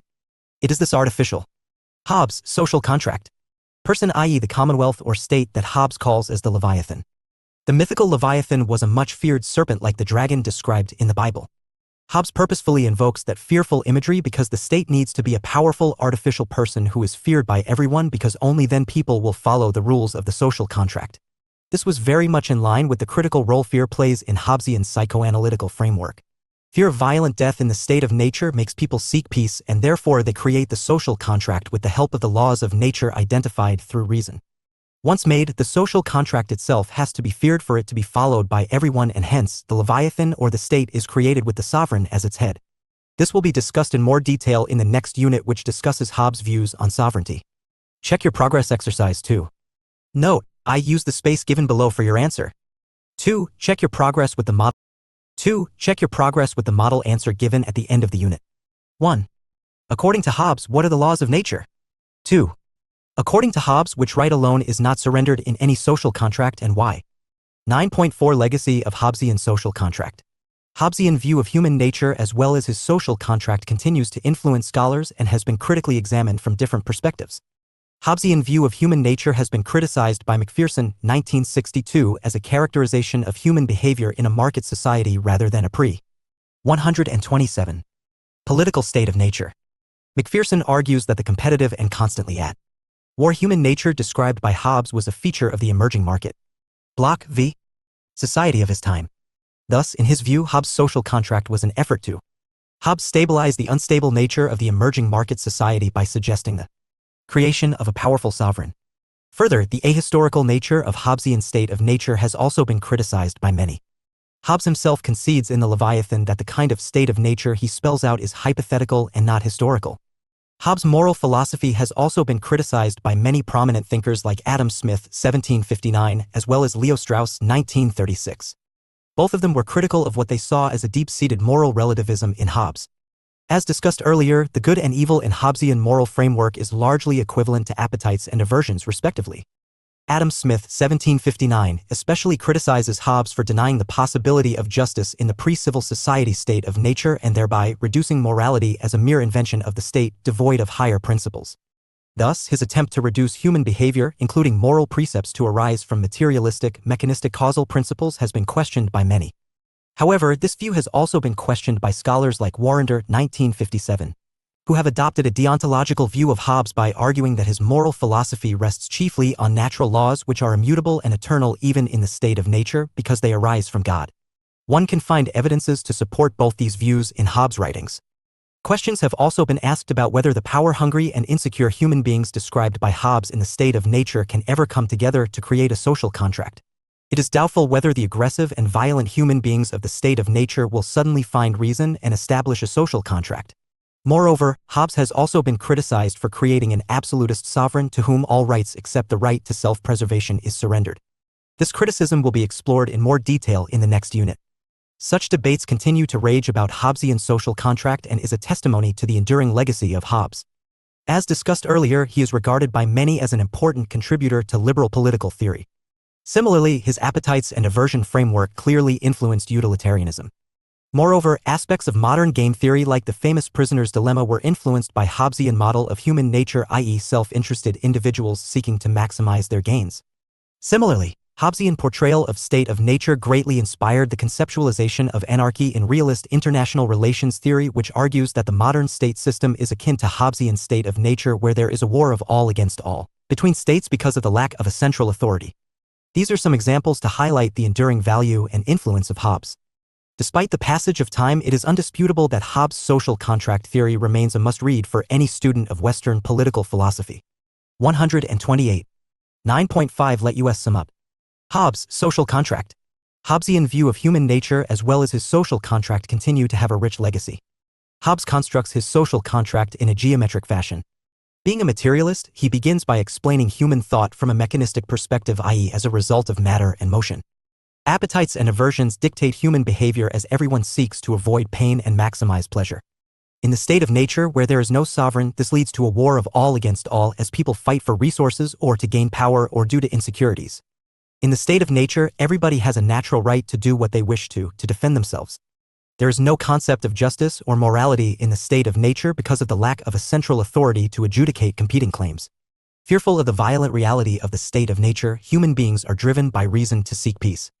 Reason identifies the laws of nature, which are theorems of peace derived through reason. This leads to people entering into a contract to mutually divest each other of all rights except for their right to self-preservation. The social contract, once created, has to be compulsorily followed by all those who agreed to it. The sovereign is, thus, created to enforce the social contract. The role, duties, and the powers of the sovereign will be discussed in the next chapter. 9.6 References. Baumgold, D. 2009. Hobson Boucher, D. and Kelly, P. ed. Political Thinkers, From Socrates to the Present. Oxford, Oxford University Press. Duncan, S. 2019. Thomas Hobbes. Stanford Encyclopedia of Philosophy. URL. Hampshire Monk, I. 2001. A History of Modern Political Thought, Major Political Thinkers from Hobbes to Marx. Oxford, Blackwell Publishers. Hobbes, T. 1651. Leviathan. Available online at Project Gutenberg. URL. Lloyd, S. and Sridhar, S. 2019. Hobbes's Moral and Political Philosophy. Stanford Encyclopedia of Philosophy. URL. McPherson, C. 1962. The Political Theory of Possessive Individualism, Hobbes to Locke. Ontario, Oxford University Press. Martinick, AP 2005. Hobbes. New York, Routledge. Oakeshott, M. 1975. Hobbes on Civil Association. Oxford, Oxford University Press. Pettit, P. 2008. Made with Words, Hobbes on Language, Mind, and Politics. Princeton, Princeton University Press. Sabine, G. 1973. A History of Political Theory. San Diego, Dryden Press. Smith, A. 1759. The Theory of Moral Sentiments. Available online at Project 129. Gutenberg. URL 130. Block, Vobs. Somerville, J. 1992. Thomas Hobbes' Political Ideas in Historical Context. London, Macmillan. Sorel, T. 1986. Hobbes. London, Routledge and Kegan-Paul. Sorel, T. ed. 1996. The Cambridge Companion to Hobbes. Cambridge, Cambridge University Press. Strauss, L. 1936. The Political Philosophy of Hobbes, Its Basis and Genesis. Oxford, Oxford University Press. Skinner, Q. 1996. Reason and Rhetoric in the Philosophy of Hobbes. Cambridge, Cambridge University Press. Warrender, H. 1957. The Political Philosophy of Hobbes, His Theory of Obligation. Oxford, Clarendon. Williams, G. 2020. Thomas Hobbes' Moral and Political Philosophy. Internet Encyclopedia of Philosophy. URL 9.7 Answers to Check Your Progress Exercises. Check Your Progress Exercise 1. 1. Your answer should highlight the following points. Competition to satisfy appetites and avoid aversions, insecurities arising out of fear of death and loss of resources, pursuit of glory. 2. Your answer should highlight the following points. Right to self-preservation is the natural right. It means a person in the state of nature is at liberty to do anything to preserve his or her life. Check Your Progress Exercise 2. 1. Your answer should highlight the following points. Laws of nature are theorems of peace. They are derived through the exercise of proper reason. 2. Your answer should highlight the following points. Right to self-preservation alone is not surrendered. It is not surrendered because it is the reason for which one enters the social contract. 131. Hobbes, Sovereignty. Unit 10 Hobbes, Sovereignty. Presentation themes, State of Nature, Leviathan, Atomistic Individuals. Structure. 10.0 Objectives 10.1 Introduction 10.2 Hobbesian Sovereignty 10.2.1 Need for a Sovereign 10.2.2 Nature of Sovereignty 10.2.3 Types of Sovereign Power 10.3 Powers and Privileges of the Sovereign 10.3. 10.0 Objectives 10.1 Introduction 10.2 Hobbesian Sovereignty 10.2.1 Need for a Sovereign 10.2.2 Nature of Sovereignty 10.2.3 Types of Sovereign Power 10.3 Powers and Privileges of the Sovereign 10.3.1 Liberty of the Subjects 10.3.2 Right to Self-Preservation 10.3.3 Religion and the Sovereign 10.4 Legacy of Hobbes' Ideas on Sovereignty 10.5 Let us sum up 10.6 References 10.7 Answers to Check Your Progress Exercises. 10.0 Objectives. The aim of this unit is to familiarize you with English political philosopher Thomas Hobbes' conceptualization of sovereignty, which is a central idea in his social contract theory. After studying this unit, you should be able to describe Hobbes' views on sovereignty, explain Hobbes' arguments in favor of an absolutist sovereign, examine Hobbes' views on relationship between religion and state, and evaluate the legacy of Hobbesian conception of sovereignty.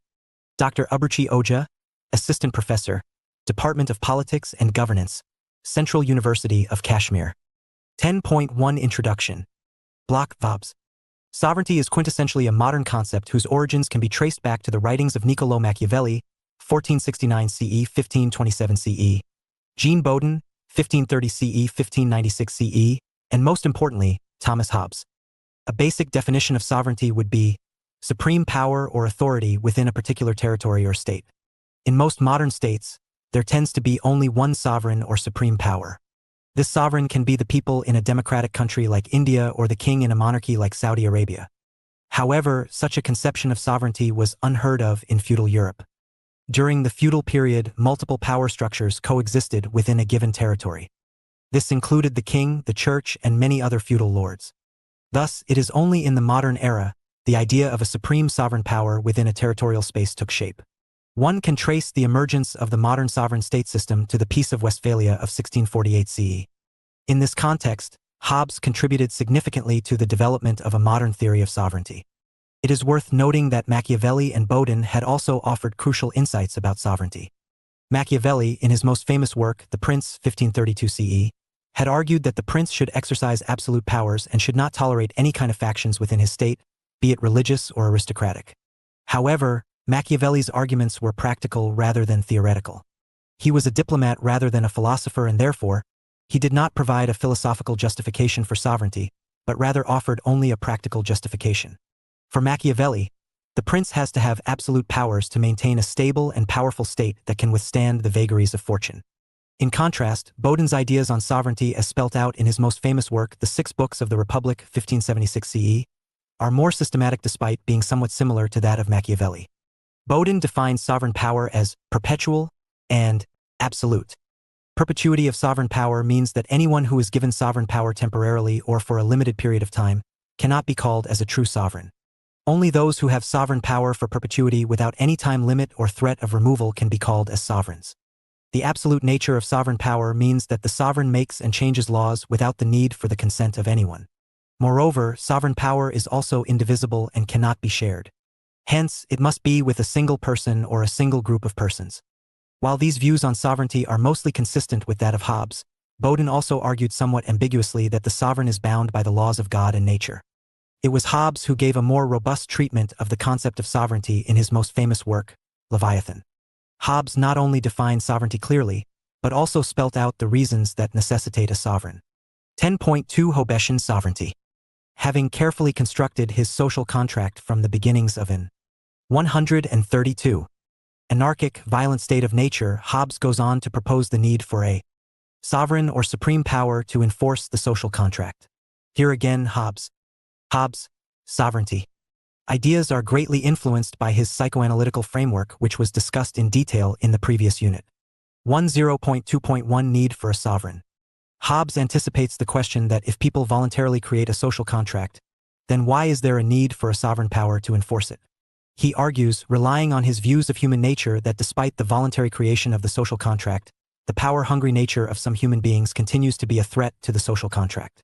As a matter of fact, the contract itself is sometimes described by Hobbes as a covenant, which is a particular kind of contract where the people making the covenant promise adherence to it in future. Such an adherence, however, is not a guarantee that can be merely trusted, for that would lead to instability and unpredictability. Hence, there is a need for the establishment of a common power or a supreme power to strictly enforce the contract. This is the sovereign. It is people who establish the sovereign as a guardian of the social contract. It is worth noting that fear again plays a key constructive role in the Hobbesian framework.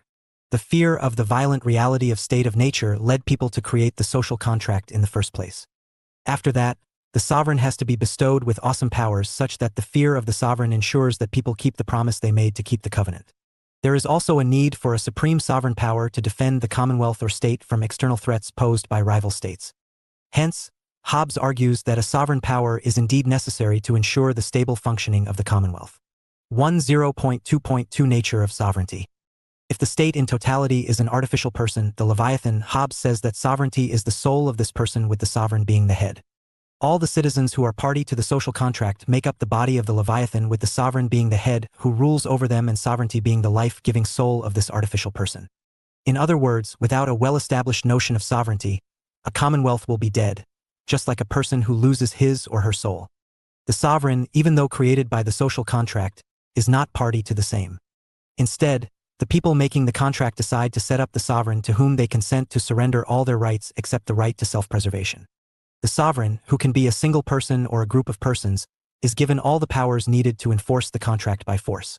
Since people have surrendered their rights voluntarily to the sovereign, all the actions of the sovereign are in effect authorized by the people themselves. The only way to erect such a common power as may be able to defend them from the invasion of foreigners and the injuries of one another, is to confer all their power and strength upon one man, or upon one assembly of men, that may reduce all their wills, by plurality of voices. 133. Unto one will, which is as much as to say, to appoint one man or assembly of men to bear their person, and every one to own and block v. acknowledge himself to be author of whatsoever he that so bear there. Hobbes' person shall act or cause to be acted in those things which concern the common peace and safety, and therein to submit their wills, every one to his will, and their judgments to his judgment. Leviathan, chapter 17. For Hobbes, sovereign power is perpetual, inalienable, undivided, and absolute. Since the sovereign stands outside the contract, he is not in any way bound by the contract. Hobbes argues that if the sovereign is bound by anything, then by definition, he cannot be the sovereign. A sovereign has to have, thus, unlimited powers. Once established, the citizens have a binding political obligation to obey the sovereign in all that he commands. Hobbesian sovereign holds his absolute powers perpetually, i.e. sovereignty cannot be taken away by anyone from the sovereign. Sovereign power also cannot be shared. The sovereign can appoint people to help him in governance for convenience, but it can never be shared. There cannot be more than one sovereign for a commonwealth, as that will lead to anarchy because of competition between them. Hobbes wants to establish the sovereign as the supreme power within the commonwealth, which is able to quash any other power structures within the state. Hobbes also gives unlimited powers to the sovereign because there is no way to know in advance how much power will be required to achieve total domination of the commonwealth.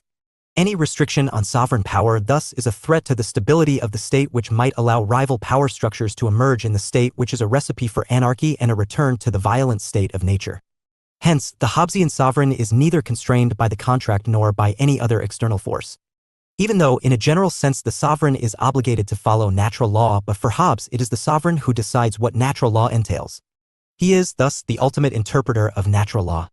His word is justice, and any disobedience on the part of citizens is unjust.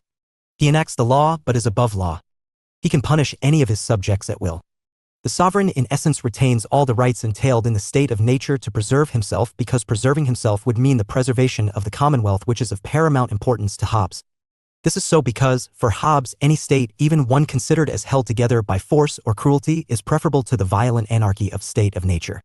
It is also worth noting that Hobbes talks about two ways in which a sovereign power might be established. The first is through a contract where people come together to make a covenant which establishes the sovereign. Consent is the basis of the sovereignty, which Hobbes calls as sovereignty by institution. However, Hobbes also notes that many a times a sovereign might forcefully conquer a people and establish his sovereignty over them. This he deems as sovereignty by acquisition or force. What is revealing is that Hobbes argues that even such forceful establishment of sovereignty is legitimate. This is so because the subjects, driven by the fear of the sovereign, enter into an implicit contract with 134 him, whereby they promise obedience in exchange for security. Fear forms the basis of the sovereignty, and for Hobbes it is equally valid as consent. Hobbes' sovereignty points out that even the consent of sovereignty by institution is driven by fear faced by the subjects of each other in the state of nature. And this kind of dominion or sovereignty differs from sovereignty by institution only in this, that men who choose their sovereign do it for fear of one another and not of him whom they institute, but in this case they subject themselves to him they are afraid of. In both cases they do it for fear. Leviathan, chapter 20. This reveals the core idea of Hobbesian conception of sovereignty with much clarity. For Hobbes, more than consent, it is the awesome power exercised by the sovereign which grants it legitimacy. If a person is able to subordinate all other competing powers within a commonwealth through force, then he in effect is the legitimate sovereign. This is so because for Hobbes even sovereignty by institution is made possible firstly by fear of the state of nature and is later made workable only because of the fear of the power held by the sovereign. Fear is, thus, a legitimate force in sovereignty by institution, and hence its legitimacy cannot be logically denied in sovereignty by acquisition. Moreover, fear is necessary for any commonwealth, and thus he writes, and covenants without the sword are but words and of no strength to secure a man at all. Leviathan, chapter 17. A sovereign established by institution is useless if he does not have the power to instill fear and thereby obedience in his subjects. Ultimately, it is the fear of the power of the sovereign that holds the commonwealth together. 10.2.3 Types of sovereign power. Hobbes also talks about three types of sovereign authority that can be instituted through a contract. Firstly, the sovereign can be a monarch, wherein sovereign power is given to a single person. The sovereign authority can also be an aristocracy, wherein sovereign power is given to a small group of people. Lastly, there is democracy, wherein sovereign power rests with the people. Hobbes argues that among these three, monarchy is the best possible form of sovereign power. Hobbes gives many reasons for this contention. He argues that a monarch will receive better counsel because he can obtain it in private, where people speak without apprehensions, unlike in an aristocratic or democratic assembly. Similarly, a monarchical sovereign will be more consistent because it is just one person taking decisions, unlike an aristocracy or democracy where multiple people are involved. Hobbes is also fearful that in an aristocracy or democracy there can be factionalism leading to power struggles between different groups, which can result in civil wars. The important question of succession is also complex and can become contested in aristocracy and democracy. On the other hand, in a monarchy, the king will simply choose the method of succession or who his successor would be. Thus, for such reasons, Hobbes argues that monarchy is the best type of sovereign power. However, it has to be noted that while Hobbes indicates a strong preference for a sovereign monarch in his writings, his theory of sovereignty can be applied for an aristocratic or 135 democratic sovereign as well without much complications. The absolutist powers spelt out by Hobbes for the sovereign can also be granted to an aristocratic bloc v. assembly or a democratic assembly. Hobbes just thinks monarchy is the best. Hobbes among the three options. Check your progress exercise 1. Note, I use the space given below for your answer. 2. Check your progress with the model answer given at the end of the unit. 1. According to Hobbes, why is there a need to erect a sovereign in a commonwealth? 2. In Hobbes' view, what are the chief characteristics of sovereignty? Explain them in brief. 10.3 Powers and privileges of the sovereign. The Hobbesian sovereign, as noted earlier, enjoys unlimited powers and privileges. All his subjects owe him unquestioning loyalty and obedience under the threat of punishment. This political obligation cannot be legitimately removed from them, and anyone transgressing the same will be doing something morally unjust. On the other hand, the sovereign owes nothing to the subjects and cannot be unjust in any of his ways. He cannot be punished or removed. The sovereign is the supreme lawmaker and has the sole authority to interpret natural law. Hence, the civil law declared by the sovereign cannot be questioned on the basis of any claim to natural law or justice. The sovereign himself is not subject to any law because he is the author of laws. The sovereign is also the ultimate judicial authority in the Commonwealth and has ultimate authority to adjudicate any kind. 136. Of conflict in the Commonwealth. As a matter of fact, the sovereign is the ultimate adjudicator in even scientific and Hobbes' sovereignty. Philosophical debates as he, either directly or through a committee of experts chosen by him, determines which philosophical and scientific principles are right and acceptable. Thus, the sovereign is the source of all valid and legitimate knowledge. This flows from the argument discussed in the last unit regarding Hobbes' contention that for knowledge to be possible, a central authority is needed to authoritatively determine the firm meaning of words, language, and first principles of knowledge. The sovereign power is that authority, and therefore, stable and universally accepted knowledge is not possible without such a sovereign adjudicator. The sovereign can restrict any behavior of his subjects and can also censor any doctrine. He can reward those he wishes and punish others. He can appoint whomever he wishes to any position in the government and military. The sovereign is supreme not only in internal affairs but also in external affairs. He has the sole authority to declare war with other states or to make peace with them. It is, thus, clear that the powers and privileges of the sovereign are absolute in almost every sphere of society. Hobbes does not want any check on the powers of the sovereign. 10.3.1 Liberty of the subjects. Hobbes anticipates that his critics might pose questions about the lack of liberty of the subjects of his absolutist sovereign. He proceeds to discuss the same in some detail. Hobbes defines liberty as the ability to act in accordance with one's will without being hindered physically. Hobbes describes physical hindrance in a very materialist manner, like literal chains or being behind literal bars in the case of imprisonment. Since the sovereign does not physically hinder his subjects, Hobbes argues that subjects enjoy absolute liberty. Hobbes does concede that the social contract and all the laws imposed by the sovereign are artificial chains which restrict the actions of subjects. However, since the subjects either explicitly or implicitly consented to a sovereign power, Hobbes argues that they themselves agreed to those chains and hence, therefore, cannot claim that they infringe on their freedom. Citizens might have consented to the social contract due to necessity arising out of fear of the state of nature in the case of sovereignty by institution or fear of the sovereign himself in the case of sovereignty by acquisition. Fear and necessity are not constraints on the liberty of individuals for Hobbes as they are not physical hindrances. Fear and liberty are consistent. Fear and liberty are consistent as when a man throws his goods into the sea for fear the ship should sink, he does it nevertheless very willingly and may refuse to do it if he will. It is therefore the action of one that was free. So a man sometimes pays his debt only for fear of imprisonment, which because nobody hindered him from detaining was the action of a man at liberty. Leviathan, chapter 21. Moreover, Hobbes makes a comparative analysis of the freedom enjoyed by people under a sovereign and in the state of nature to show that fear does play a critical role even in the state of nature. Fear of violent death and of more. 137. Powerful others restricted actions in the state of nature when human beings were at complete liberty to do anything they wished. People had neither consented to Block v. nor had any control over the fear they felt in the state of nature. In contrast, the Hobbes' fear of the sovereign is based on consent, and hence Hobbes argues that true freedom only exists in a civil society with a sovereign. Under such a system, the subjects are at least completely free to pursue things which the sovereign has permitted or has not disallowed. Wherever there is silence of law or sovereign command, there is more practical freedom for the subjects. Hobbes acknowledges that this free space might vary from commonwealth to commonwealth. Yet, the liberty enjoyed is still better from the fear and utter unproductivity of the state of nature. Hence, in a comparative sense, the subjects of an absolutist sovereign enjoy more freedom than people in the state of nature. 10.3.2 Right to self-preservation. Hobbes gives unlimited powers to the sovereign and does not grant a right to dissent or rebel to citizens. However, he is mindful of the fact that people agree to institute a sovereign either explicitly or implicitly only to preserve their life. As noted earlier, the one right which is not surrendered to the sovereign is the right to self-preservation. Hence, a person is not under any obligation to obey a sovereign if the latter asks him to kill or injure himself. So, even if a sovereign deems an individual as a threat to the peace of the Commonwealth and wants him or her to be killed, that person has the right to defend himself or herself. He or she is under no obligation to obey the sovereign against his or her right to self-preservation. The sovereign thus has to use force to get it done for the benefit of the Commonwealth. Similarly, if a sovereign is not adequately competent to protect the right to life of his subjects, then also they are under no obligation to him.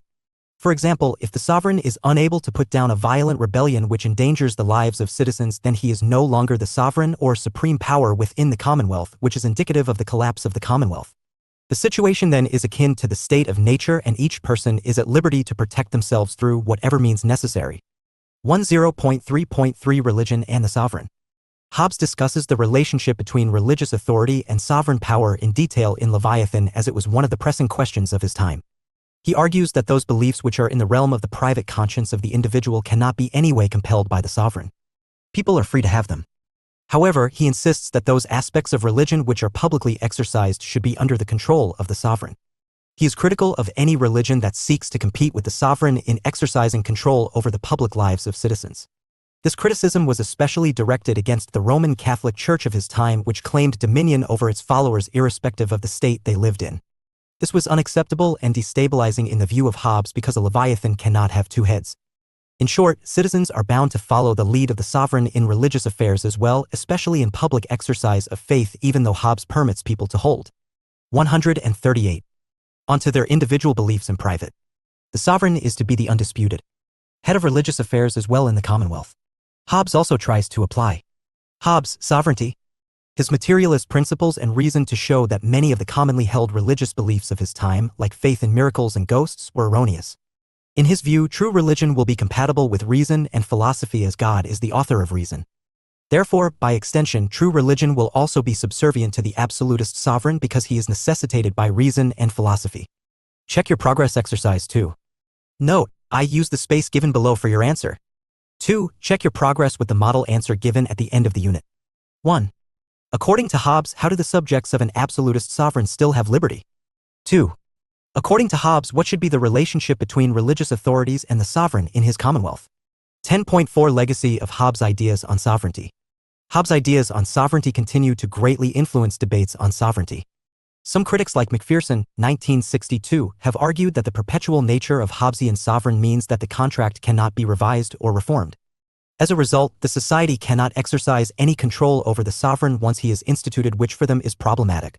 Moreover, the rationale for political obligation created by such a sovereign is predominantly based on self-interest and fear of punishment, according to scholars like Strauss, 1936.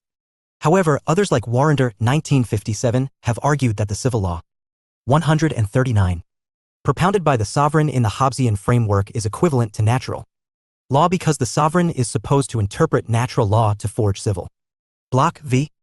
law. Hence, Warrender argues that the political obligation propounded by Hobbes is predominantly based on morality. It is worth noting that Hobbes does expect his sovereign to rule in the interests of the subjects. He wants the sovereign to not interfere in private affairs, be it economic or otherwise, and allow citizens to operate independently as much as possible. Hobbes is not propagating a willfully cruel sovereign, but still, he does consider even a cruel sovereign better than the anarchy of the state of nature. Oakeshott, 1975, tries to stake out a middle path by arguing that the political obligation generated by the Hobbesian sovereign is a combination of physical, rational, and moral obligations. Physical obligation arises out of the element of force involved, whereas the rational aspect is emphasized by self-interest and the desire to seek peace. Moreover, for Oakeshott, moral obligation is also part of it because the sovereign is established by consent. Even though Hobbes proposes an absolutist sovereign power with a stated preference for monarchy, he did differ from the other royalists of his time. Most of them were arguing in favor of the king using chiefly the medieval divine right theory, whereas Hobbes' theory of sovereignty is based on a covenant of consent. Hence, Hobbes was one of the earliest thinkers to delink sovereignty from its mystical origins by giving it a firm rational foundation. Thus, scholars like Sabine, 1973, have noted that despite his proposal of an absolutist sovereign, Hobbes is also a great individualist, which makes him a distinctively modern thinker. Each individual gives consent to the social contract based on his or her self-interest and is under no obligation to kill or injure himself or herself even if commanded by the sovereign because of his or her inalienable right to self-preservation. Hobbesian citizens are holders of rights in their self. They are also rational, equal, and self-interested. This atomistic conception of individuals, first propounded by Hobbes, would later come to dominate liberal political theory. It is worth noting that such a construction of individuals has been criticized by many as being asocial and mechanistic. 10.5 Let us sum up. Hobbes, true to his pessimistic view of human nature, argues that reason demands that an independent sovereign power be established to enforce the social contract. This is necessary to subdue both internal and external threats to the Commonwealth. Internally, the sovereign will use rewards and punishments to make sure that citizens follow the contract. Externally, the sovereign will defend the Commonwealth from rival states. The sovereign is established by the contract, but is not part of the contract and hence he is not bound by it. Sovereign power for Hobbes is perpetual, indivisible, inalienable, and absolute. The sovereign is the sole author of laws and also functions as the highest judicial authority in the Commonwealth. He also determines what constitutes as legitimate knowledge and thereby is the source of scientific and philosophical progress. He defines justice for the Commonwealth and decides which opinions are to be permitted and which ones are to be banned. Religious authorities also ought to be subservient to the 140. Sovereign as the Leviathan cannot have competing heads. Hobbes notes that 3 types of sovereign power can be instituted, they being monarchy, aristocracy, and Hobbes, sovereignty, democracy. Among them, Hobbes argues that monarchy offers the most coherent and efficient exercise of sovereign power. Hobbes contends that the citizens of his commonwealth are at liberty because they are not physically hindered by the sovereign. They have given their voluntary consent for his rule and therefore have chosen it out of liberty even if their choice was necessitated by fear or necessity. In his view, fear and necessity are not hindrances to liberty. This argument is further underlined by the fact that Hobbes does allow the citizens to disobey the sovereign if their right to self-preservation is threatened, as that is one right. This argument is further underlined by the fact that Hobbes does allow the citizens to disobey the sovereign if their right to self-preservation is threatened, as that is one right they have not surrendered to him. Hobbes put the individual at the center of his theorizing of the social contract and bestows the individual with an inalienable right to self-preservation against the society and even the sovereign. This paved the way for later liberal theorists like John Locke to expand the list of inalienable rights held by individuals against the society and the sovereign while preserving the same atomistic individualist framework of Hobbes. His theory of sovereignty greatly inspired subsequent highly influential theories of sovereignty proposed by scholars like John Austin and Jeremy Bentham. 10.6 References. Baumgold, D. 2009. Hobson Boucher, D. and Kelly, P. ed. Political Thinkers, From Socrates to the Present. Oxford, Oxford University Press. Duncan, S. 2019. Thomas Hobbes. Stanford Encyclopedia of Philosophy. URL. Hampshire Monk, I. 2001. A History of Modern Political Thought, Major Political Thinkers from Hobbes to Marx. Oxford, Blackwell Publishers. Hobbes, T. 1651. Leviathan. Available online at Project Gutenberg. URL. Lloyd, S. and Sridhar, S. 2019. Hobbes's Moral and Political Philosophy. Stanford Encyclopedia of Philosophy. URL. McPherson, C. 1962. The Political Theory of Possessive Individualism, Hobbes to Locke. Ontario, Oxford University Press. Martinick, AP 2005. Hobbes. New York, Routledge. Oakeshott, M. 1975. Hobbes on Civil Association. Oxford, Oxford University Press. Pettit, P. 2008. Made with Words, Hobbes on Language, Mind, and Politics. Princeton, Princeton University Press. Sabine, G. 1973. A History of Political Theory. San Diego, Dryden Press. 141. 142. Bloch, Vobs. Smith, A. 1759. The Theory of Moral Sentiments. Available online at Project Gutenberg. URL. Somerville, J. 1992. Thomas Hobbes' Political Ideas in Historical Context. London, Macmillan. Sorel, T. 1986. Hobbes. London, Routledge and Kegan Paul. Sorel, T. ed. 1996. The Cambridge Companion to Hobbes. Cambridge, Cambridge University Press. Strauss, L. 1936. The Political Philosophy of Hobbes, Its Basis and Genesis. Oxford, Oxford University Press. Skinner, Q. 1996. Reason and Rhetoric in the Philosophy of Hobbes. Cambridge University Press. Warrender, H. 1957. The Political Philosophy of Hobbes, His Theory of Obligation. Oxford, Clarendon. Williams, G. 2020. Thomas Hobbes, Moral and Political Philosophy. Internet Encyclopedia of Philosophy. URL. 10.7 Answers to check your progress exercises. Check your progress exercise 1. 1. Your answer should highlight the following points. Internal threats exist because of human nature to seek power, and therefore many might not adhere to the contract. External threats also exist in the form of rival states. Sovereign is needed to ensure internal adherence to the contract by citizens and to defend the Commonwealth against external threats. 2. Your answer should highlight the following points. Sovereign power is perpetual, i.e. once given, it cannot be taken back. Sovereign power is indivisible and inalienable, i.e. cannot be shared or divided. Sovereign power is absolute, i.e. there can be no limits on the power of the sovereign. Check your progress exercise 2. 1. Your answer should highlight the following points. Liberty for Hobbes is absence of physical constraints. Fear, necessity, and even laws do not count as physical constraints and hence are consistent with liberty. Citizens enjoy relatively more liberty under a sovereign than in the state of nature. 143. Hobbes, sovereignty. 2. Your answer should highlight the following points. Religious authorities are to be subservient to the sovereign because there can only be one head to the Leviathan. The sovereign is the head of any public exercise of religion, while individuals can have private beliefs of their own. 144. Block, Hobbes. 145. Hobbes, sovereignty. Block 6, Locke. E. Block 6, Introduction. Block, Hobbes.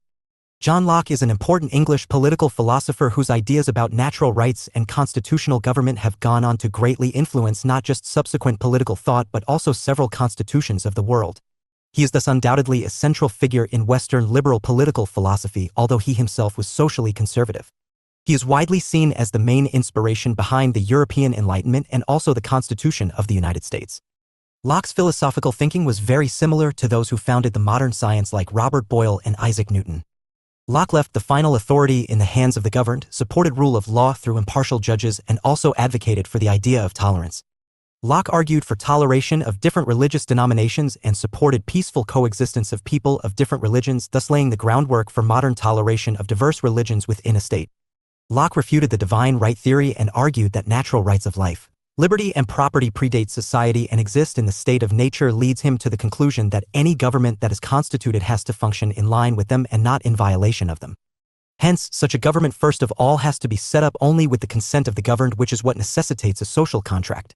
The Lockean concept of sovereignty is radically different from Hobbes. For Hobbes, the sovereign is the unquestionable, indivisible, absolute, perpetual power who makes and judges laws apart from having other powers. There is no comparable institution or body in the Lockean framework. The only unquestionable, absolute, and perpetual entity in Lockean political philosophy is natural law, which is the legitimate source of any authority for him. 146. 147. Locke, Natural Rights. Unit 11. Locke, Natural Rights. Structure. 11.0 Objectives. 11.1 Introduction. 11.2 State of Nature. 1.2.1 Natural Law. 11.3 Natural Rights. 1.3.1 Justification of Property. 11.4 Legacy of Lockean Discourse on Natural Rights. 11.5 Let us sum up. 11.6 References. 11.7 Answers to check your progress exercises. 11.0 Objectives. The aim of this unit is to familiarize you with the key aspects of English political philosopher John Locke's ideas on natural rights. After studying this unit, you should be able to describe Locke's conceptualization of state of nature, explain Locke's views on natural rights, examine Locke's justification of property, and evaluate the legacy of Locke's natural rights discourse. 11.1 Introduction. John Locke is an important English political philosopher whose ideas about natural rights and constitutional government have gone on to greatly influence not just subsequent political thought, but also several constitutions of the world. He is, thus, undoubtedly a central figure in Western liberal political philosophy. Locke was born in England in 1634 CE, died in 1704 CE, to Puritan parents whose religious upbringing would greatly influence his later ideas on natural law and rights. He was studious from childhood and studied diverse subjects including literature, theology, politics, and medicine in Oxford. He had the fortune of meeting Lord Ashley in 1665 CE, a rich politician who subsequently Dr. Uberchi Oja, Assistant Professor, Department of Politics and Governance, Central University of Kashmir, invited him to London to be his physician. This gave Locke a rare opportunity to Block 6. Observe English politics closely and interact with many key political figures of Locke's time. Locke lived during one of the most consequential centuries in English political history. 17th century England saw escalating conflicts between the monarchy and the Parliament that resulted in bloody civil wars. It was also a period characterized by religious tensions between rival Christian denominations of Protestants, Catholics, and Anglicans. In 1649 CE, the then monarch Charles I was defeated and executed by parliamentarians. They established an English republic which survived till the restoration of monarchy under Charles II in 1660 CE. They established an English republic which survived till the restoration of monarchy under Charles II in 1660 CE.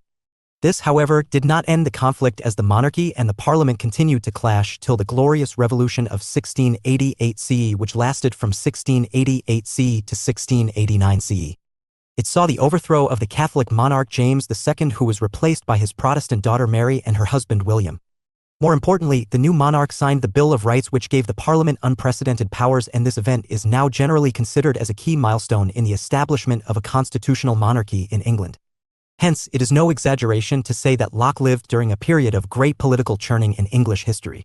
He was an avid supporter of the cause of parliamentarians, and this even forced him to live away from England in continental Europe at times for fear of his safety.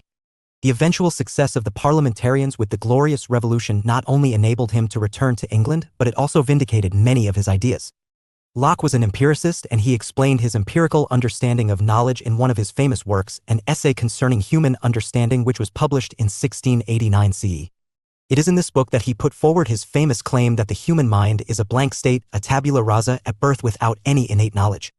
He argued that all knowledge that one gains is a result of sensory experience.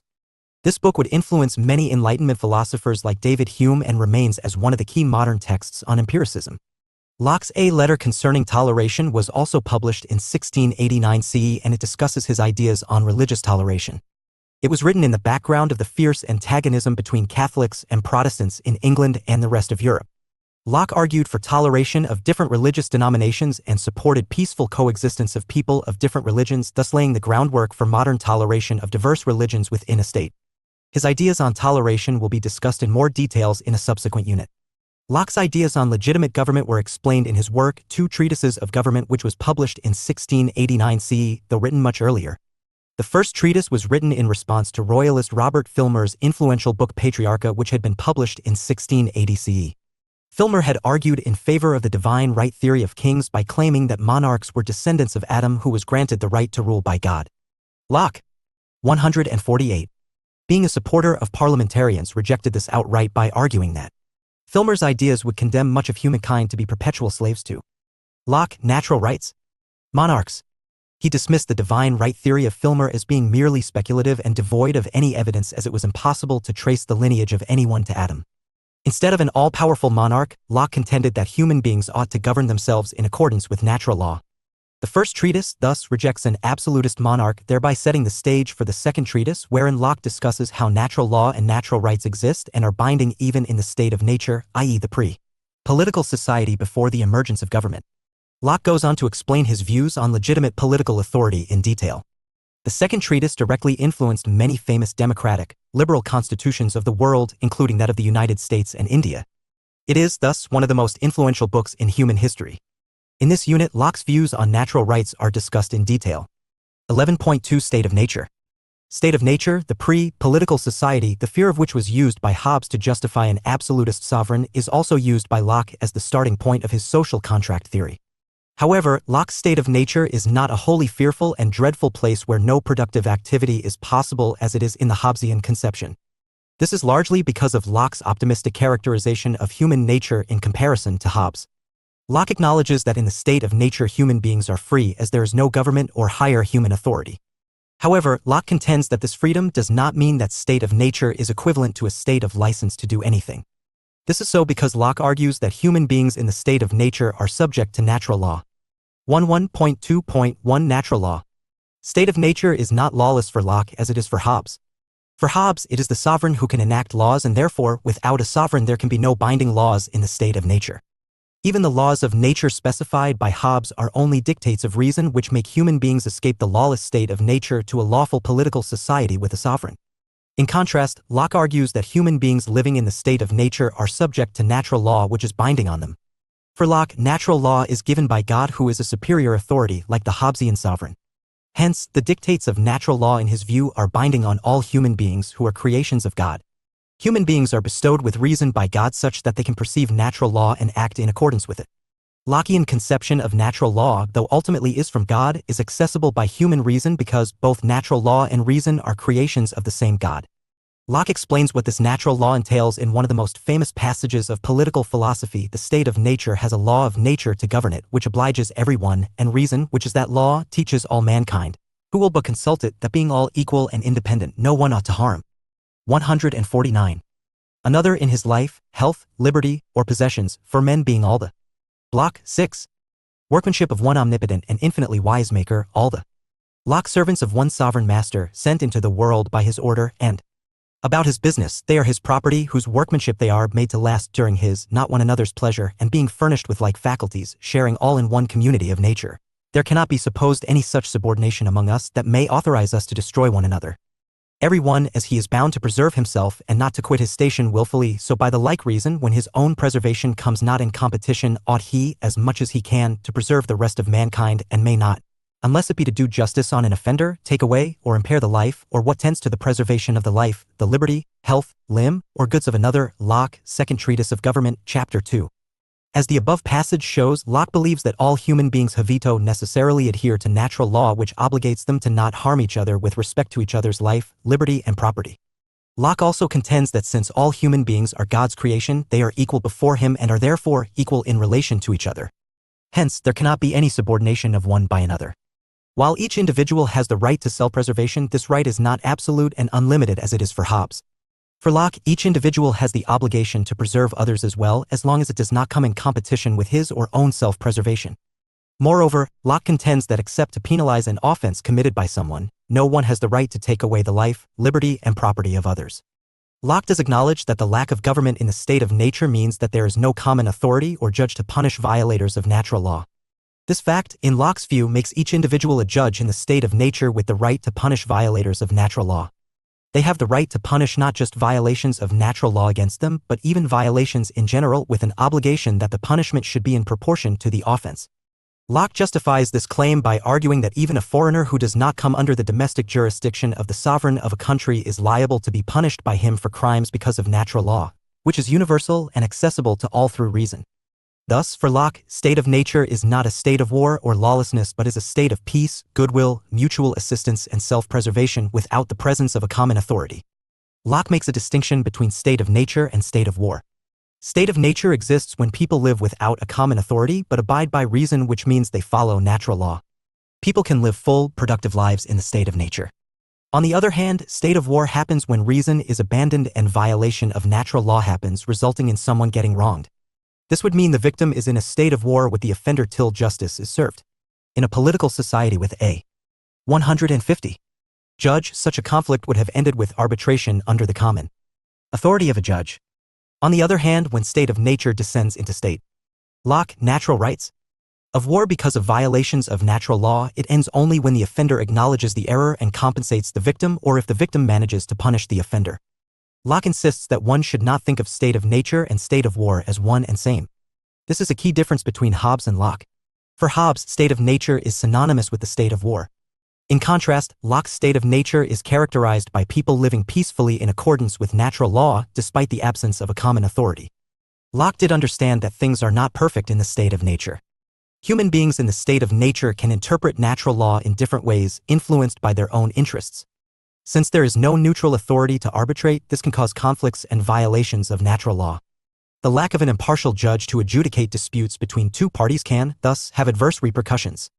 Moreover, Locke was also aware that in some instances, it might not be possible to punish the violator of natural law because he or she might be strong. It is because of such shortcomings, the state of nature is always under the threat of descending into a state of war. Locke argues that this is a major reason why people prefer to establish a civil society with a common authority. The presence of a common authority established with the consent of the people and functioning within appropriate limits ensures better stability in society. However, what are those limits? It is in this respect that Locke's discussion of natural rights becomes significant to his social contract theory. Check your progress exercise 1. Note: I. Use the space given below for your answer. 2. Check your progress with the model answer given at the end of the unit. 1. According to Locke, who enforces natural law in the state of nature? 2. In Locke's view, what are the differences between the state of nature and the state of war? 151. 11.3 Natural rights. Locke, a central argument made by Locke is that each individual has a natural right to life, liberty, and property, even in the state of nature.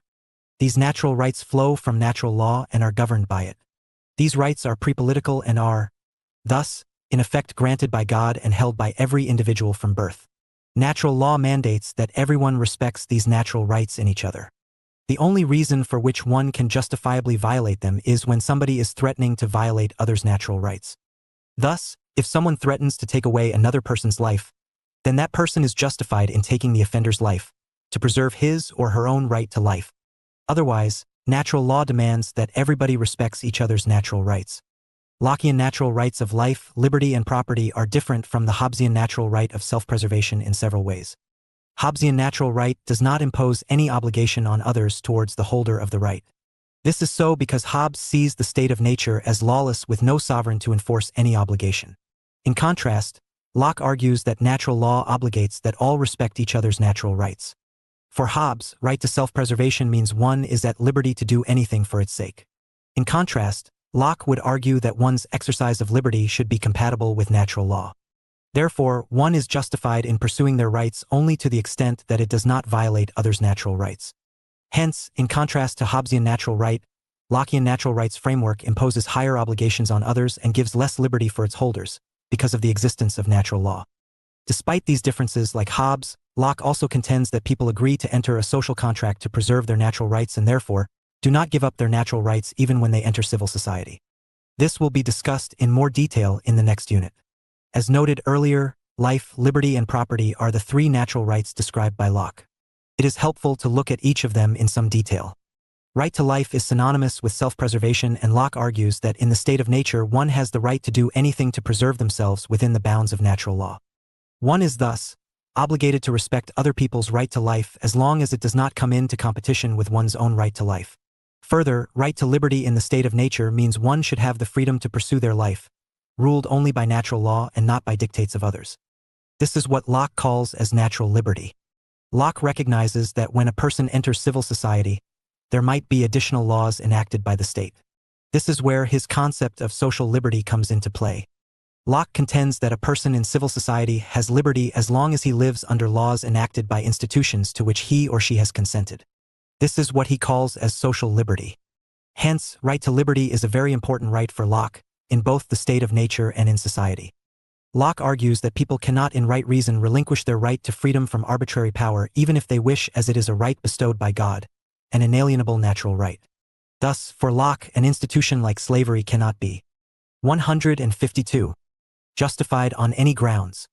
Moving further, Locke's discussion of right to property is considered by many as one of his most important contributions to political as Locke, natural rights, well as economic thought.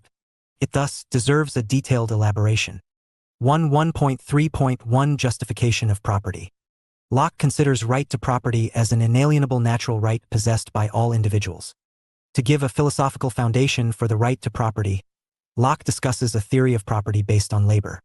His labor theory of property went on to become a foundational principle in classical liberal economics as well as in Marxian understanding of the value of commodities.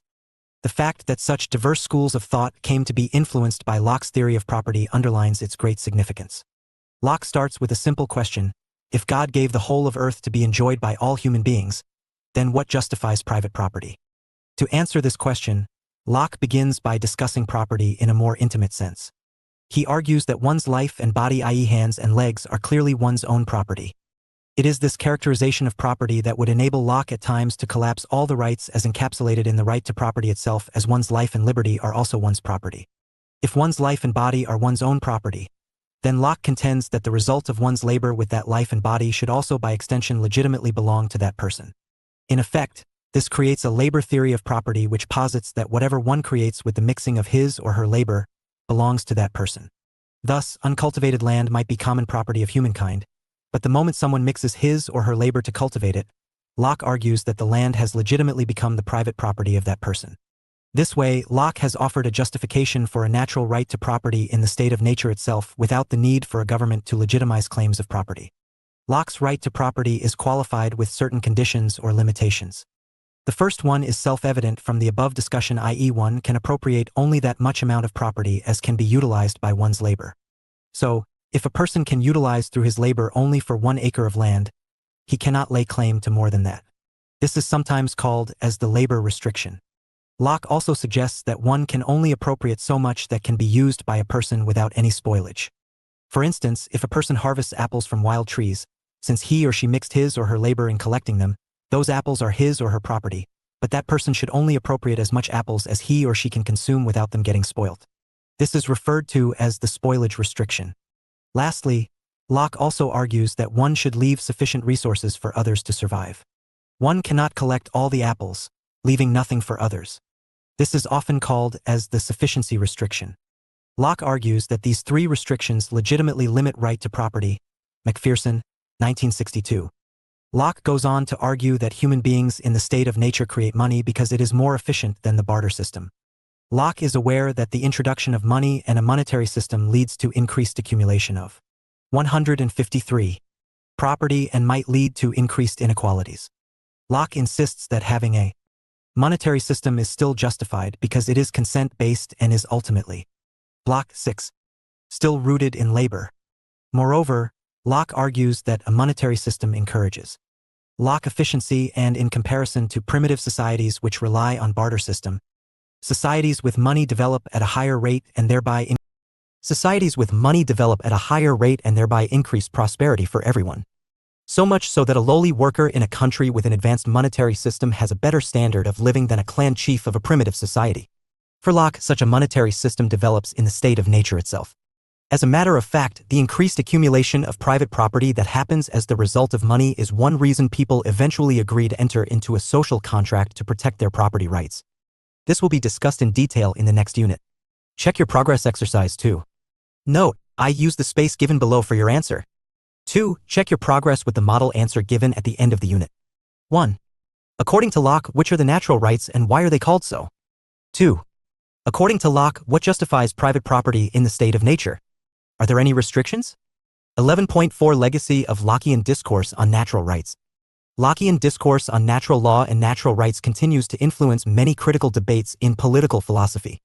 Lockean state of nature has been criticized as ahistorical, and this criticism is especially pertinent because at places in his writings, Locke does seem to argue that his state of nature is historical.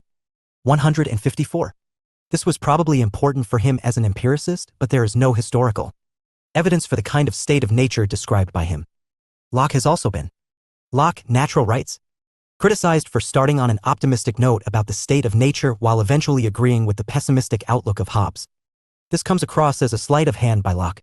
There is also considerable discussion among scholars about whether Locke prioritized natural rights or natural law. The former would mean that Locke gave prominence to privileges enjoyed by individuals over duties, while the latter would mean that Locke prioritized duties over individual privileges. Scholars like Strauss, 1953, argue that Locke privileged rights over duties as the duties described by Locke are subject to the right of self-preservation of individuals.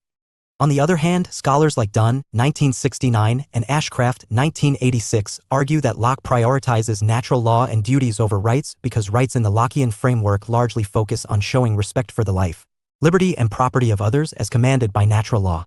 As noted in the introduction, Locke considered himself as an empiricist and rejected the idea of innate ideas. However, he has been criticized for not offering a clear empirical justification for his natural law and natural rights. His contention at places in his writings that natural law and natural rights are given by God and accessed through reason appears to go against his belief against innate ideas. Scholars like Strauss, 1953, have concluded from this contradiction that Locke did not actually believe in a truly God-given natural law, but was just using God's name as a safe vehicle to give legitimacy to his reason-driven ideas. This would of course make natural law and natural rights arbitrary and not universal, as different people's reasoning can lead to different conclusions. While other scholars like Ashcraft 1986 have tried to reconcile this contradiction in Locke, it has to be admitted that Locke's theory of natural law and natural rights is not satisfactorily derived if one removes God from the equation. As a matter of fact, Dunn, 1969, argues that because of the theistic assumptions behind Lockean discourse of natural and natural rights, its validity to contemporary society where many of those theistic assumptions are not shared, is somewhat limited. Locke's theory of property has been criticized by scholars like Macpherson, 1962, of justifying unlimited capitalist accumulation as he accuses Locke of relaxing his own labor, spoilage and sufficiency restrictions on property accumulation with the introduction of money. For example, a person with money can hire workers and through their labor acquire more property, thereby violating the labor limitation. Money itself violates the spoilage restriction as it does not get spoiled and can thus be hoarded without any limit. A property like land can also be accumulated by a few people through money using hired labor, thereby leaving nothing to own for others and thereby violating the sufficiency limitation. Hence, as the social contract of Locke emerges to protect natural rights which includes property rights, Macpherson argues that Lockean social contract serves to protect and justify the accumulated property of the rich. However, many scholars have rejected this view and argue that there is no reason to believe that all the limitations suggested by Locke get completely removed. 155. With the introduction of money, the spoilage limitation maybe is removed fully by money, but other limitations only get transformed. For example, Srinivasan, Block 6, 1995, argues that Locke's argument for sufficiency is about leaving sufficient Locke means of survival for others, not necessarily leaving some of the same commodity for others, like say land. So, even if there is no more land to be owned, people are still paid for their labor, which leaves them sufficient income to live. Since accumulation of money is also rooted in labor, using money to hire workers does not necessarily violate the labor restriction. While the spoilage limitation might be violated, the efficiency argument put forward by Locke is a powerful one. Money allows people to utilize more resources with more efficiency. For instance, workers can be hired from far to cultivate more lands which were previously unused. This increases the general prosperity of a society, benefiting everyone, even if inequalities increase. It also has to be kept in mind that the monetary system spoken by Locke is also based on consent and not coercion. Some others have pointed out that when Locke means property, he means both life and liberty, which is not taken into consideration by Macpherson. Also, it has to be kept in mind that Locke's theory of property, even considering the introduction of money, is ultimately rooted in labor, rejecting aristocratic privileges towards land or other resources, which was common during his period. Lockean discourse on natural rights has shaped the evolution of modern understanding of human rights. The idea that all human beings have certain inalienable rights from birth has captured the imagination of people everywhere, thereby influencing transformative movements towards equality and justice across the world. 11.5 Let us sum up. Locke describes the characteristics of the state of nature in a much more optimistic manner than Hobbes. He argues that the state of nature is not equivalent to state of lawlessness. This is so because natural law is operative even in the state of nature. Natural law commands that people respect each other's life, liberty and property, and everyone aim to preserve not just oneself, but also others as long as it does come in conflict with one's own self-preservation. Locke contends that people can live peacefully in the state of nature and live fulfilling lives without the presence of a common authority or judge to adjudicate disputes. The lack of a common judge means each individual is empowered to enforce natural law and penalize violations of natural law. Locke also argues that people have natural rights in the state of nature. These are rights to life, liberty, and property. These impose obligations on the part of others towards the right holders. Liberty is the right to obey only natural law and no other man-made law without proper consent. Locke also argues that people gain right to property over something if they had mixed their labor to create it. Mixing of labor is what creates private property.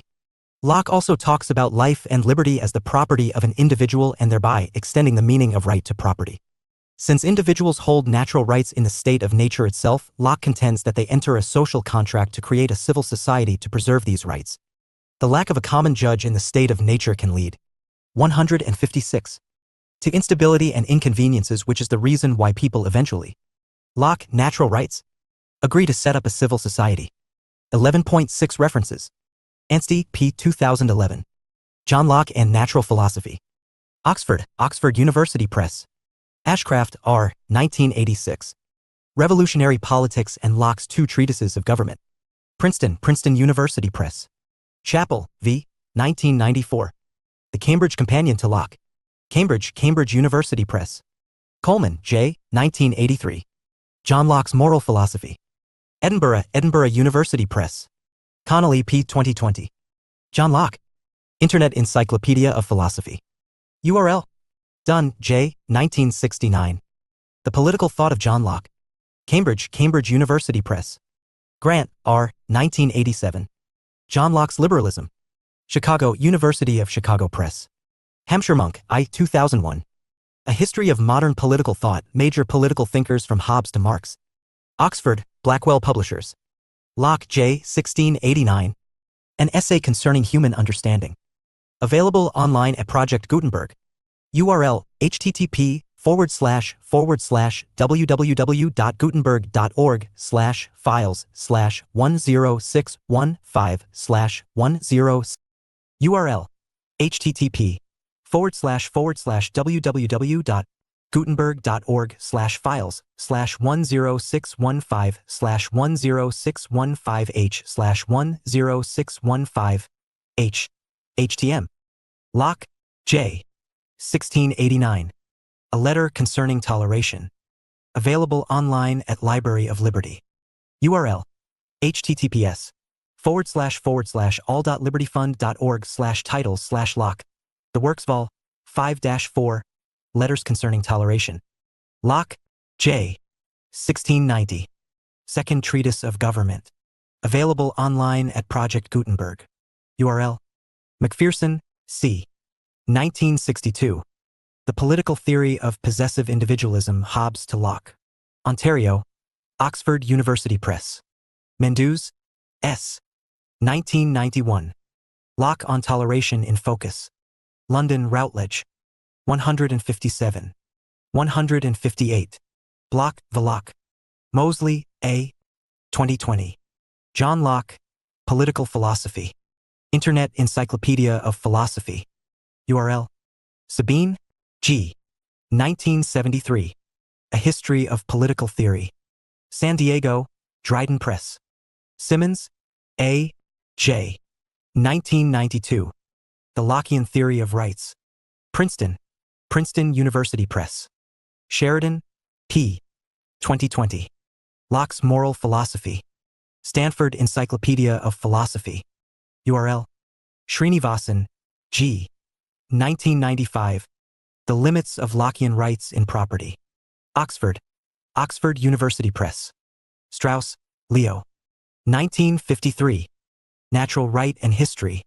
Chicago, University of Chicago Press. Usgalis, W. 2020. John Locke. Stanford Encyclopedia of Philosophy. URL, Waldron, J. 2009. John Locke in D. Boucher and P. Kelly ed. Political Thinkers, From Socrates to the Present. Oxford, Oxford University Press. Walsh, J. 2020. Locke, Ethics. Internet Encyclopedia of Philosophy. URL, 11.7 Answers to Check Your Progress Exercises. Check Your Progress Exercise 1. 1. Your answer should highlight the following points. There is no common judge to enforce natural law in the state of nature, hence, each individual is authorized to act as a judge in case of violations of natural law, both against themselves and general violations too. Your answer should highlight the following points. In state of nature, people are without a common judge, but they live in peace. In accordance to natural law and reason, in state of war, violations of natural law happens, leading to conflicts. It ends only when natural law is restored. Check Your Progress Exercise 2. 1. Your answer should highlight the following points. 159. Locke, Natural Rights. Right to life, right to liberty, and right to property are called as natural rights by Locke. They are natural rights because they are pre-political and flow from natural law. 2. Your answer should highlight the following points. Mixing of one's labor is what creates private property. Limitations include, firstly, labor restriction, i.e. one has to mix one's labor to claim something.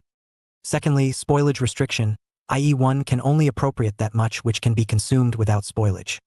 Lastly, sufficiency restriction, i.e. one's appropriation should leave enough for others. 160. Block, Locke. Unit 12 Locke. Constitutionalism and Limited Government. Structure. 12.0 Objectives, 12.1 Introduction, 12.2 Creation of the Social Contract, 12.3 Constitutional Limited Government, 2.3.1 Role of Consent, 2.3.2 Right to Dissent, 12.4 Legacy of Locke's Constitutionalism, 12.5 Let us sum up, 12.6 References, 12.7 Answers to check your progress exercises. 12.0 Objectives. The aim of this unit is to familiarize you with the nature and key aspects of English political philosopher John Locke's ideas on constitutionalism and limited government. After studying this unit, you should be able to describe the nature of Locke's social contract, explain Locke's views on limited government, examine Locke's perspective on the right to dissent, and evaluate the legacy of Locke's constitutionalism and limited government. 12.1 Introduction. John Locke's discussion on legitimate political authority in his famous work, Two Treatises of Government, 1689 CE, is one of the earliest attempts to sketch out a liberal, constitutional government that is limited and is also accountable. Locke's conceptualization of such a government is very much a continuation of his ideas on natural law and natural rights, which were discussed in detail in the previous unit. Locke's belief that natural rights of life, liberty and property predate society and exist in the state of nature leads him to the conclusion that any government that is constituted has to function in line with them and not in. Dr. Uberchi Oja, Assistant Professor, Department of Politics and Governance, Central University of Kashmir. Violation of them. Hence, such a government first of all has to be set up only with Locke, constitutionalism and the consent of the governed, which is what necessitates a social contract. Natural government. Locke dismisses the idea floated by some of his contemporaries who supported an absolutist monarch that a monarch's power is comparable to paternal power, i.e. the power of a father over a child. Locke argues that paternal power applies only over children and that too only till they reach the age of reason, after which they can think for themselves and are no longer subject to paternal power. Hence, it is absurd to justify the political power of monarchs by comparing it to paternal power, because that would rest on the patently false assumption that the subjects are children who cannot reason. Locke also contends that conjugal power is also not comparable to the powers of a government because it is restricted to the domain of family and is not political in nature. Having dismissed such popular justifications for political power during his period, Locke sets out to detail his views on legitimate political authority. 12.2 Creation of the Social Contract. In Locke's view, the only legitimate political authority is one that is set up through a social contract that is consented to by the people. However, before such a social contract and what it might entail can be discussed, Locke has to address a pressing question: why would people want to leave the state of nature in the first place? Hobbesian state of nature was a violent mess, and thus it was obvious why people would be eager to escape it. On the other hand, as noted in the previous unit, Locke himself contends that peaceful coexistence in accordance with natural law is possible in his conceptualization of state of nature. If that is the case, then why is there a need for a social contract and a government? Locke answers this question by pointing out that the state of nature lacks three important benefits offered by civil society, i.e. an established, settled, known law, a known and indifferent judge, and the power to back and support the sentence. First, there wants an established, settled, known law, received and allowed by common consent to be the standard of right and wrong. For though the law of nature be plain and intelligible to all rational creatures, yet men being biased by their interest, as well as ignorant for want of study of it, are not apt to allow of it as a law binding to them. Secondly, in the state of nature there wants a known and indifferent judge with authority to determine all differences according to the established law, for everyone in that state being both judge and executioner of the law of nature. Men being partial to themselves, passion and revenge is very apt to carry them too far. Thirdly, in the state of nature there often wants power to back and support the sentence when right, and to give it due execution. Locke, Second Treatise of Government, Chapter 9. State of nature has natural law, but since it is not established, settled and clearly 161. Known as the written laws of a state, there can be causes for misinterpretation and rival readings. Similarly, while each individual is the executor of natural law in Block 6, the state of nature, the presence of an independent judge is beneficial because it Locke brings impartiality and credibility to the execution of laws. Lastly, and probably more importantly, the presence of a common authority in the form of an executive to implement the law would mean that violators of laws would be surely punished by the power of the state. Whereas, in the state of nature, if the violator is powerful, he or she might get away with crimes. Hence, it is in order to attain these three benefits of civil society, Locke contends that people would consent to leave the state of nature and create a civil society. It is worth noting that these three benefits mentioned by Locke roughly correspond to the functions of a legislature, judiciary, and executive. The motivation for relinquishing the state of nature for the people is to better preserve their natural rights to life, liberty, and property through the above-mentioned benefits of civil society. State of nature, due to the lack of such benefits, can more easily descend into a state of war. This is more probable especially after the introduction of money and the rise of social inequalities. People with property would, thus, want the better protection offered by civil society. Hence this leads to the creation of the social contract. By entering a civil society, Locke argues that people do have to give up some of the liberties and rights they enjoyed in the state of nature in return for the benefits enjoyed. In the state of nature, people have the right to do whatever they want within the bounds of natural law. However, once entering civil society, this freedom will have to be given up partially because the civil law will have to be obeyed by everyone and it will likely be stricter and more detailed than natural law. As noted in the previous unit, natural liberty, i.e. obedience only to natural law, will get transformed into social liberty, i.e. obedience to civil laws that come out of one's consent. The natural liberty of man is to be free from any superior power on earth and not to be under the will or legislative authority of man, but to have only the law of nature for his rule. The liberty of man in society is to be under no other legislative power but that established by consent in the Commonwealth, nor under the dominion of any will or restraint of any law but what that legislative shall enact, according to the trust put in it. Locke, Second Treatise of Government, Chapter 4. Another power everyone had in the state of nature which has to be fully given up after entering civil society is the power of each individual to punish violations of natural law. In a civil society, the power to sentence and punish crimes lies with the judge and the executive. Hence, individuals cannot be the judge and executors of the law once they consent to the social contract and enter civil society. Check your progress exercise 1. Note, I use the space given below for your answer. 2. Check your progress with the model answer given at the end of 162. The unit. 1. According to Locke, what are the 3 benefits offered by civil society? Locke, constitutionalism and over the state of nature? Natural government. 2. Which privileges of the state of nature have to be given up partially and fully once someone enters civil society? 12.3 Constitutional limited government. Having explained the reasons that motivate people in the state of nature to consent to the creation of a commonwealth through a social contract, Locke proceeds to show how the commonwealth ought to be structured in order to keep it limited, efficient, and under check. Locke argues that, once created through consent, key decisions about the Commonwealth will be decided based on the principle of majority, and those who agreed to the social contract and the creation of Commonwealth have to consent to subject themselves to the majority principle. While unanimous consent is desirable, Locke concedes that it might not be practical in all scenarios. The legitimacy of the Commonwealth will depend on the proper functioning of the legislative power, the judicial power, and the executive power in protecting the natural rights of the subjects. It has to be noted that unlike in Montesquieu's later categorization wherein judicial power is mentioned separately, in Locke's formulation, judicial power gets categorized under executive power. The creation of the Commonwealth has to be followed by the majority deciding on the form of government. For Locke, who or which body exercises legislative power determines the form of government. This is so because legislative power is supreme within the government. The majority can choose to establish a democracy by which they keep the legislative powers with themselves. They can decide to establish an oligarchy by giving legislative powers in the hands of a few, or a monarchy by giving legislative powers to a single person. Any form of 163. Government is appropriate as long as the legislative body complies with its mandate and does not exceed its limitations. Locke, however, expresses Block 6. Preference for some kind of elected, representative legislative body, and he also. Locke supports experiments in mixed forms of government.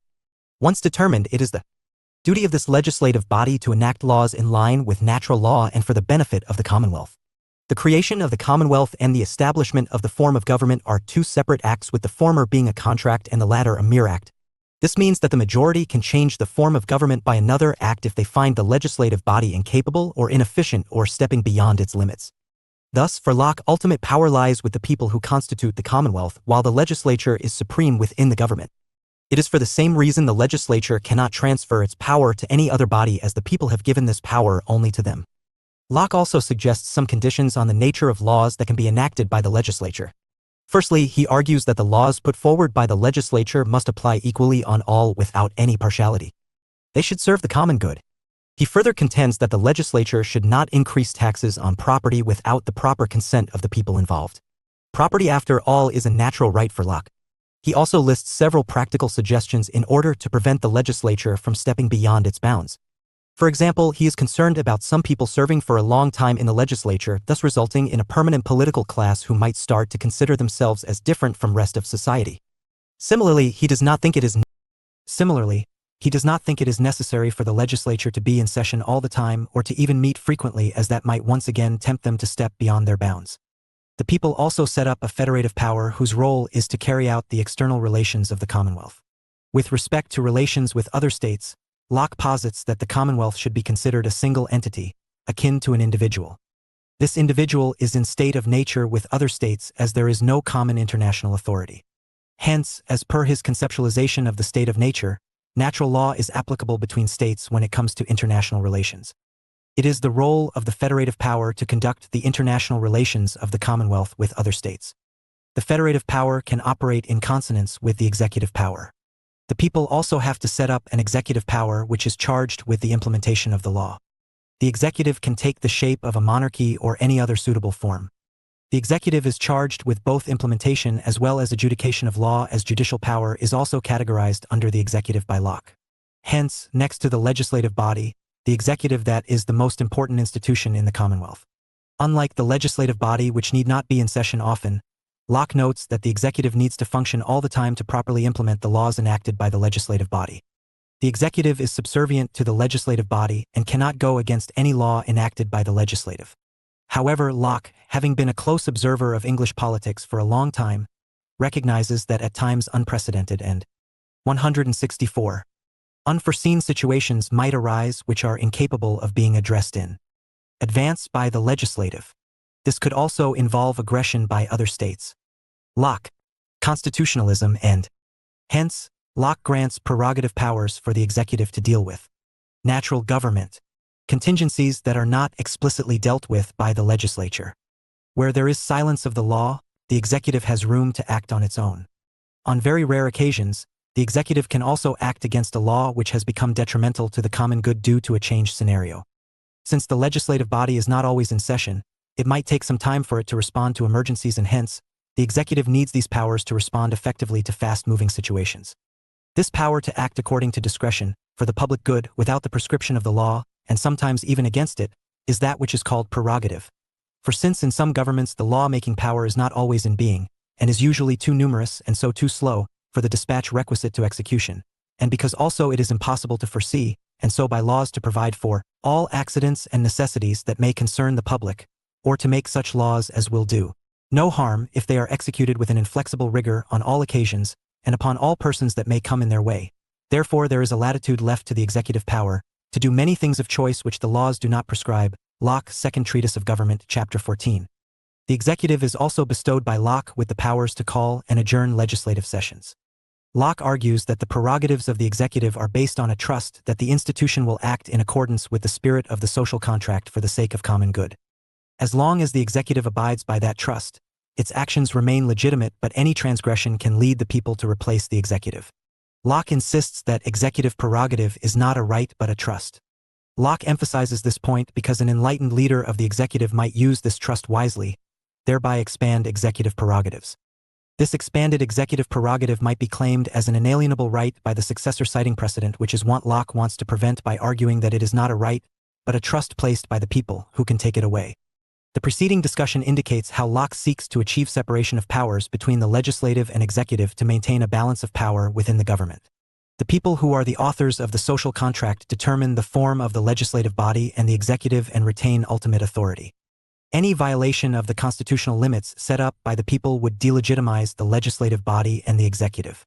In the larger sense, one also has to keep in mind that Locke expected the Commonwealth to uphold the principles of natural law and respect the natural rights of individuals. Hence, all the institutions of the government and the Commonwealth have to adhere to natural law and respect the natural rights of life, liberty, and property of all individuals. 2.3.1 Role of consent. 165. It is important to discuss the role of consent in the Lockean constitutional Block 6 framework for legitimate government. It is based on individual consent that Locke people exit the state of nature and create a political society, i.e. the Commonwealth. Similarly, Locke also argues that apart from the universal obligations imposed by natural law on everyone, all other obligations have to be based on consent. Locke does claim that a person can become a full member of a political society only giving express consent. However, this becomes problematic because of the fact that few citizens in real societies have actually expressly consented to their respective governments. Locke, aware of this problem, proposes his theory of tacit consent. Locke argues that by continuing to live in a commonwealth, benefiting from its facilities like roads, etc., participating in its activities, and also by inheriting property that is recognized by a particular government, people give tacit consent to the Commonwealth. While most people might not have expressly consented to the Commonwealth, they end up giving tacit consent, which in his view is also valid. I say that every man that hath any possessions or enjoyment of any part of the dominions of any government, doth thereby give his tacit consent, and is as far forth obliged to obedience to the laws of that government, during such enjoyment as any one under it, whether this his possession be of land to him and his heirs forever, or a lodging only for a week, or whether it be barely traveling freely on the highway, and in effect, it reaches as far as the very being of anyone within the territories of that government. Locke, Second Treatise of Government, Chapter 8. Hence, for Locke, consent might take the form of direct, express consent or indirect, tacit consent. 1.2.3.2 Right to dissent. Legitimate political power for Hobbes is based on consent, given by people through a social contract for protection of their natural rights. It is exercised within the limits set by the social contract and exists to serve the common good. In contrast, tyrannical power is the illegitimate, absolutist power exercised by a despot over the life and property of his subjects without any regard for natural law or natural rights. This can happen in a commonwealth by a variety of ways. The executive or the legislative body might exceed its limit or fail to do its duties. Whichever way it happens, when people end up with a tyrannical power that seeks to exercise authority beyond legitimate limits, Locke insists that the people have a right to dissent, rebel, and dissolve that commonwealth. Whosoever uses force without right, as everyone does in society who does it without law, puts himself into a state of war with those against whom he so uses it, and in that state all former ties are cancelled, all other rights cease, and everyone has a right to defend himself, and to resist the aggressor. Locke, Second Treatise of Government, Chapter 166. 19. This right comes from the fact that the Commonwealth was set up in the first Locke, constitutionalism and place for the protection of their natural rights. Hence, if their natural rights are natural government violated, then there is no reason for people to continue obeying the laws of the Commonwealth because their natural rights would be better protected in the state of nature itself. Locke argues that people will judge ultimately if the executive or the legislature have violated the terms of the social contract. Locke contends that people even have the right to kill or execute those who transgress the limits of legitimate government. Check your progress exercise 2. Note: I. Use the space given below for your answer. 2. Check your progress with the model answer given at the end of the unit. 1. According to Locke, why are executive prerogatives? According to Locke, why are executive prerogatives needed? 2. According to Locke, when is it justified to dissent? 12.4 Legacy of Locke's constitutionalism. As noted previously, Locke's views on constitutional government with limited powers has influenced many great constitutions of the world. It also inspired subsequent philosophers and holds a prominent place in liberal political philosophy. Some of Locke's ideas have also come under substantial criticism. For instance, Locke's idea of tacit consent has been accused by many scholars of diluting the principle of consent itself, which is a core element of his philosophy. Simmons, 1992, argues that Lockean theory of tacit consent allows people to give consent even without even being aware of it, which in his view is unacceptable. In his view, tacit consent is too low a standard. Thus, it is argued that Locke's repeated emphasis on consent being critical for legitimate political 167. Authority is greatly compromised by his theory of tacit consent. Dunn, 1969. However, argues that Locke uses the term consent to mean lack of unwillingness. Block 6. Rather than a deliberate affirmative consent. Thus, if a person is not unwilling to Locke continue living in a commonwealth, he or she is given consent. Picken, 1965, on the other hand, gives a more radical interpretation of Locke by arguing that consent is not central to the Lockean framework. She argues that the reason Locke can dilute his theory of consent is because ultimately a commonwealth is judged not based on consent but based on its adherence to natural law. Thus, in her view, Locke dilutes the importance of express consent because for him natural law was more important than consent. What constitutes real consent and its importance for legitimate political obligation continues to be greatly debated. Further, Locke has also been criticized by socialist-leaning scholars like Macpherson, 1962, for prioritizing property rights over other natural rights, thereby for all practical purposes allowing full membership of the Commonwealth only to those with property. For instance, while discussing representation in the legislative body, Locke suggests that it can be based on people's tax contribution, which would in effect mean people with more property who pay higher taxes will have higher representation in the legislative body. This lends support to Macpherson's criticism. However, it has to be noted that Locke does consider property as a natural right and hence, even the legislative body cannot violate a natural right. Hence, as noted earlier, Locke would never support a redistribution of property without the consent of the people concerned, even if the legislative body wishes it. Moreover, Locke also considers right to property as involving both right to life and liberty, and hence, one can argue that he does support equal protection of all natural rights. While Locke will not support the arbitrary taking away of the property of a propertied person, he will equally not support the arbitrary taking away of the life and liberty of a person without property. It still might be true that the Lockean Commonwealth will serve the interests of the propertied class more because they have more to be protected than those without property. Locke's theory of sovereignty has also been criticized as being ambiguous and incoherent. The legislative body is supposed to be supreme within the government, but as noted earlier, Locke lays down conditions that has to be followed by the legislative body while framing laws. A true sovereign cannot be subject to conditions. The same principle disqualifies the executive from being the sovereign. The people who create the Commonwealth also do so subject to natural law. The Lockean concept of sovereignty is radically different from Hobbes. For Hobbes, the sovereign is the unquestionable, indivisible, absolute, perpetual power who makes and judges laws apart from having other powers. There is no comparable institution or body in the Lockean framework. The only unquestionable, absolute, and perpetual entity in Lockean political philosophy is natural law, which is the legitimate source of any authority for him. Sabine, 1973, points out that Locke has multiple levels of authority. It starts with the individual and his natural rights. Individuals come together as a community to create the Commonwealth, and hence, the community forms the next level of authority. The 168. Community, however, cannot violate individual natural rights. The people of the community, after entering the social contract, create the legislative body which Locke, constitutionalism and makes laws but is subservient to the community. Further, there is also the natural government, executive, which has certain prerogative powers but is underneath the legislative as well as the community. However, it might not be fair to criticize Lockean theory of sovereignty from a Hobbesian perspective.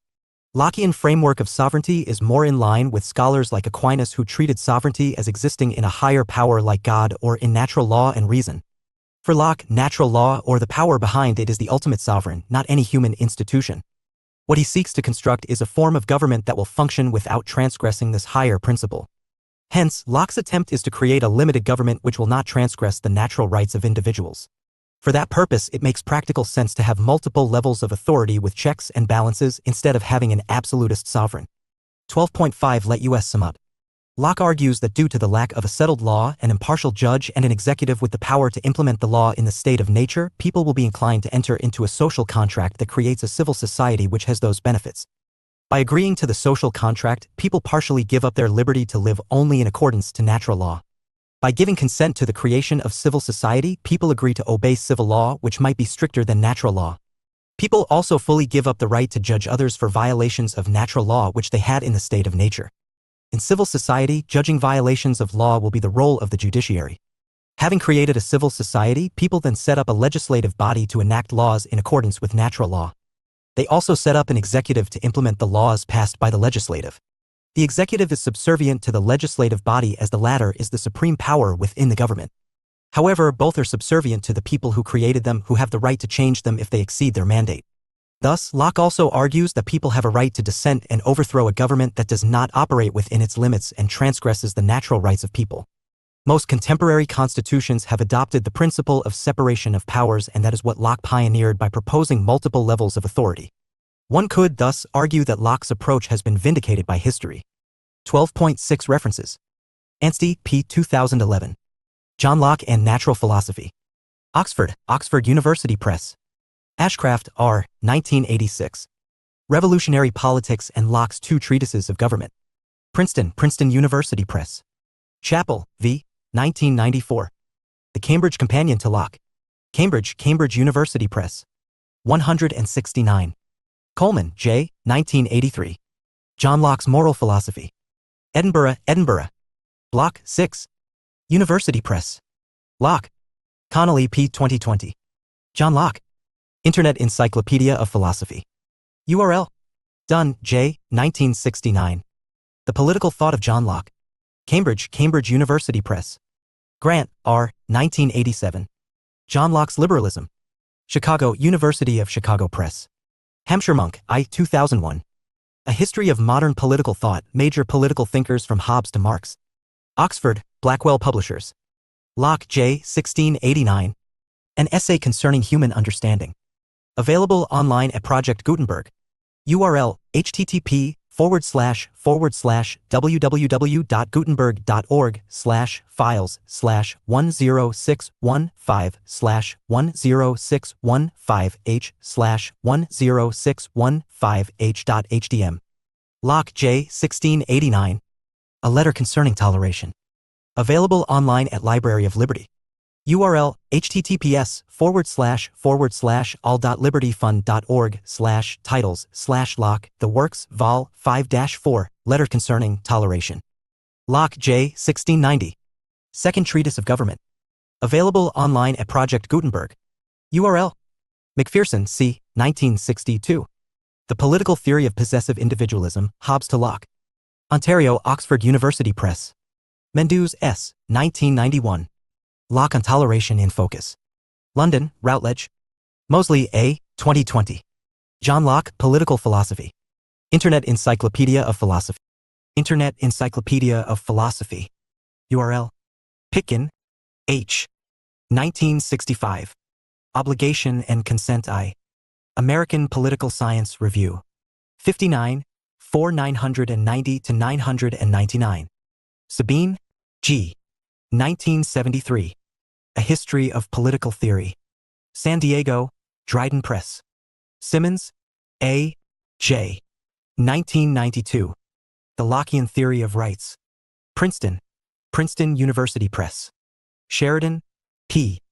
2020. Locke's Moral Philosophy. Stanford Encyclopedia of Philosophy. URL Srinivasan, G. 1995. The Limits of Lockean Rights in Property. Oxford, Oxford University Press. Strauss, Leo. 1953. Natural Right and History. Chicago, University of Chicago Press. Usgalis, W. 2020. John Locke. Stanford Encyclopedia of Philosophy. URL Waldron, J. 2009. John Locke in D. Boucher and P. Kelly ed. Political Thinkers, From Socrates to the Present. Oxford, Oxford University Press. 170. 171. Locke, Constitutionalism and Natural Government. Walsh, J. 2020. Locke, Ethics. Internet Encyclopedia of Philosophy. URL 12.7 Answers to Check Your Progress Exercises. Check Your Progress Exercise 1. 1. Your answer should highlight the following points. State of nature does not have an established, settled, known law. State of nature does not have an impartial judge. State of nature does not have an executive power to implement law and punish offenders. 2. Your answer should highlight the following points. Natural liberty in the state of nature meant one had to obey only natural law. It is partially given up when entering civil society because one now needed to obey civil law too, which might be stricter than natural law. Right to judge and punish others for violations of natural law is fully given up when one enters civil society. Check Your Progress Exercise 2. 1. Your answer should highlight the following points. Executive prerogatives are needed for the government to act decisively during emergencies that are unprecedented and unforeseen by existing laws. They are based on trust and are not a right. 2. Your answer should highlight the following points. Right to dissent flows from natural law and natural rights which are supreme in the Lockean framework. Since people enter the social contract to protect their natural rights, if any despotic power arises and violates those rights, people have a right to dissent. 172. Block, Vlok. Unit 13 Locke. Idea of Tolerance. Presentaton themes. Natural rights. Right to dissent. Justification of property. Structure. 13.0 Objectives. 13.1 Introduction. 13.2 Locke's Arguments for Religious Toleration. 13.3 Limits of Toleration. 13.4 Legacy of Locke's Views on Toleration. 13.5 Let us sum up. 13.6 References. 13.7 Answers to Check Your Progress Exercises. 13.0 Objectives. The aim of this unit is to familiarize you with the nature and key aspects of English political philosopher John Locke's ideas on toleration. After studying this unit, you should be able to describe Locke's ideas on toleration, explain Locke's views on the relationship between religion and state, examine Locke's proposed limits of toleration, and evaluate the legacy of Locke's views on toleration. 13.1 Introduction. Toleration is one of the central tenets of modern liberal political theory. The idea of toleration is the glue that binds states with citizens from diverse religious faiths and beliefs. Locke's views on toleration have contributed immensely to the liberal debate on religious toleration. It will be helpful to discuss the concept of toleration in a general sense and also its historical antecedents before proceeding to discuss Locke's ideas on toleration. Toleration as a concept, politically and to a large extent even intellectually, becomes important only when there are diverse beliefs or practices coexisting. Dr. Uberchi Oja, Assistant Professor, Department of Politics and Governance, Central University of Kashmir. Temporally and spatially in a society, there also has to be a certain amount of Locke idea of tolerance. Disagreement between those beliefs or practices, even to the extent that people belonging to one belief or practice group find the beliefs and practices of others objectionable or at the least unacceptable. It is this element of objection which gives rise to the concept of toleration, because one needs to tolerate only those things which one finds disagreeable. If there was agreement or acceptance or even indifference towards certain other beliefs, the question of tolerance does not arise at all. Further, toleration also means that the objectionable aspects of a belief or practice are outweighed by other pressing reasons which enables peaceful coexistence with disagreeable beliefs or practices. The other pressing reasons which enable coexistence do not remove one's problems with those objectionable beliefs or practices. Instead, they offer more important reasons to justify the toleration of them. Such reasons might include arguments based on individual autonomy, right to privacy, right to conscience, religious rights, multicultural rights, or the need for peaceful coexistence, which may outweigh arguments for intolerance, depending on the context. Hence, toleration of a belief or practice is a result of a judgment one makes about a particular objectionable belief or practice, which leads to the conclusion that tolerating it for some other pressing reason or reasons outweigh its objectionable nature. This aspect of toleration in itself underlines the fact that toleration has limits, because at times one's objections towards a particular belief or practice might outweigh any reason offered to tolerate it. Some beliefs or practices could be intolerably objectionable. Hence, toleration is extended only to those beliefs and practices which are objectionable, but are tolerable because of legitimate countervailing reasons. For example, a liberal society might decide to tolerate a religious or cultural practice of a minority, which it otherwise finds objectionable, for the sake of respecting the religious or cultural autonomy of the minority group. However, the same society might decide not to tolerate a belief or practice because it is extremely objectionable, like, say, female genital mutilation or child marriage. In the latter case, the belief or practice is not worth tolerating even for the sake of respecting religious or cultural rights. Toleration is, thus, contextual, and there has to be a weighing of competing reasons to arrive at an informed judgment. Therefore, toleration on its own is neither right nor wrong, and there can be no universal formula. It might be morally justifiable to tolerate certain beliefs or practices, but at the same time it might be morally wrong to tolerate certain other beliefs or practices. It is the context that determines the validity of toleration. Moreover, toleration needs to be voluntary, because if people are compelled to tolerate other beliefs by force, it is merely compulsion, not true toleration. Further, there is an element of mutuality in toleration, which entails that toleration cannot be extended to intolerant beliefs or practices. If a belief does not accept the coexistence of other beliefs, then such an intolerant belief cannot be tolerated, because it is inimical to the idea of toleration itself. Hence, while there might be exceptions, in general, only tolerant beliefs can coexist under the framework of toleration. 173. The idea of toleration goes long back in philosophical and political history. As Block 6. Matter of fact, one can argue that the Socratic dialogical method was premised on Locke, the idea of tolerating objectionable beliefs, as Socrates believed that it is only through a tolerant dialogue between opposing beliefs true knowledge can be ascertained. One can also find elements of toleration in the writings of Roman Emperor Marcus Aurelius, 121 CE to 180 CE. Examples of toleration can be found in Indian history as well. Ancient Indian Emperor Ashoka, who ruled in 3rd century BCE, is renowned for his promulgation of religious toleration, and so is 16th century Mughal Emperor Akbar. Modern debates on toleration, however, can be traced back to the post-Reformation intellectual discussions of 16th century Europe. The Protestant Reformation of 1517 CE split Catholicism, which was till then the near-universal religion of Europe. This resulted in the emergence of diverse Christian denominations in Europe with competing claims of divine authority. This led to a series of disastrous religious wars which continued for more than a century. It is in this context, many influential thinkers like Milton, 1608 CE, 1674 CE, and Spinoza, 1634 CE to 1677 CE, started to discuss the philosophical and political basis for tolerance and coexistence. Locke comes in this tradition. His famous work on religious toleration, A Letter Concerning Toleration, was published in 1689 CE.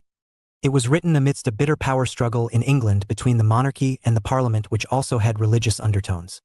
There was acrimony between Protestants, Anglicans, and Catholics in England. Locke's arguments in favor of toleration are aimed at providing a workable framework for peaceful coexistence of diverse religious groups which have serious disagreements between them. Locke had strong religious convictions, and hence, this was a topic that was close to his heart. His particular focus is on the relationship between the government and diverse religious groups. 13.2 Locke's arguments for religious toleration. In many ways, Locke's arguments for religious toleration can be seen as a continuation of his ideas about limited government in his work, Two Treatises of Government. Having the freedom to hold religious beliefs of their choice is the individual right of people, as part of their natural right to liberty, as long as it does not interfere with the freedom or rights of others.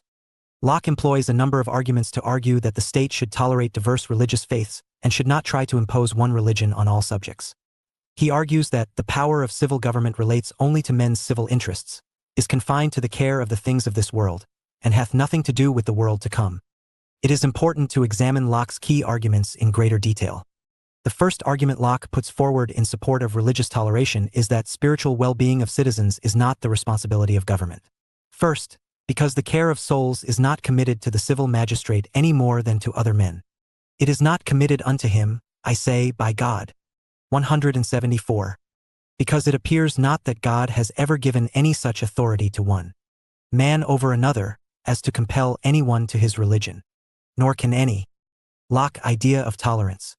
Such power be vested in the magistrate by the consent of the people. Locke, A Letter Concerning Toleration. Locke argues that people, while making the social contract, do not consent to entrust the care of their souls to the government. It is also something which is impossible to give consent to, because in questions concerning religion, each individual wishes to believe what they think is true, not what the government asks or compels them to believe. After all, what is at stake is the salvation of their souls for eternity. Moreover, Locke argues that God has also not mandated governments to make sure that people follow the true religion or one religion. Natural law, which is from God for Locke, does not ask governments to regulate religion. Hence, neither the people nor God give the state a right to interfere with people's religious beliefs. Governments, therefore, have no business in enforcing the precepts of one religion. Secondly, Locke notes that the power at the disposal of governments to make people obey them is essentially force, which is supported by threat of punishments for disobedience, like imprisonment. Locke contends that force is not an appropriate tool to make people follow a religion, because spiritual convictions require inward persuasion of the mind, without which nothing can be acceptable to God.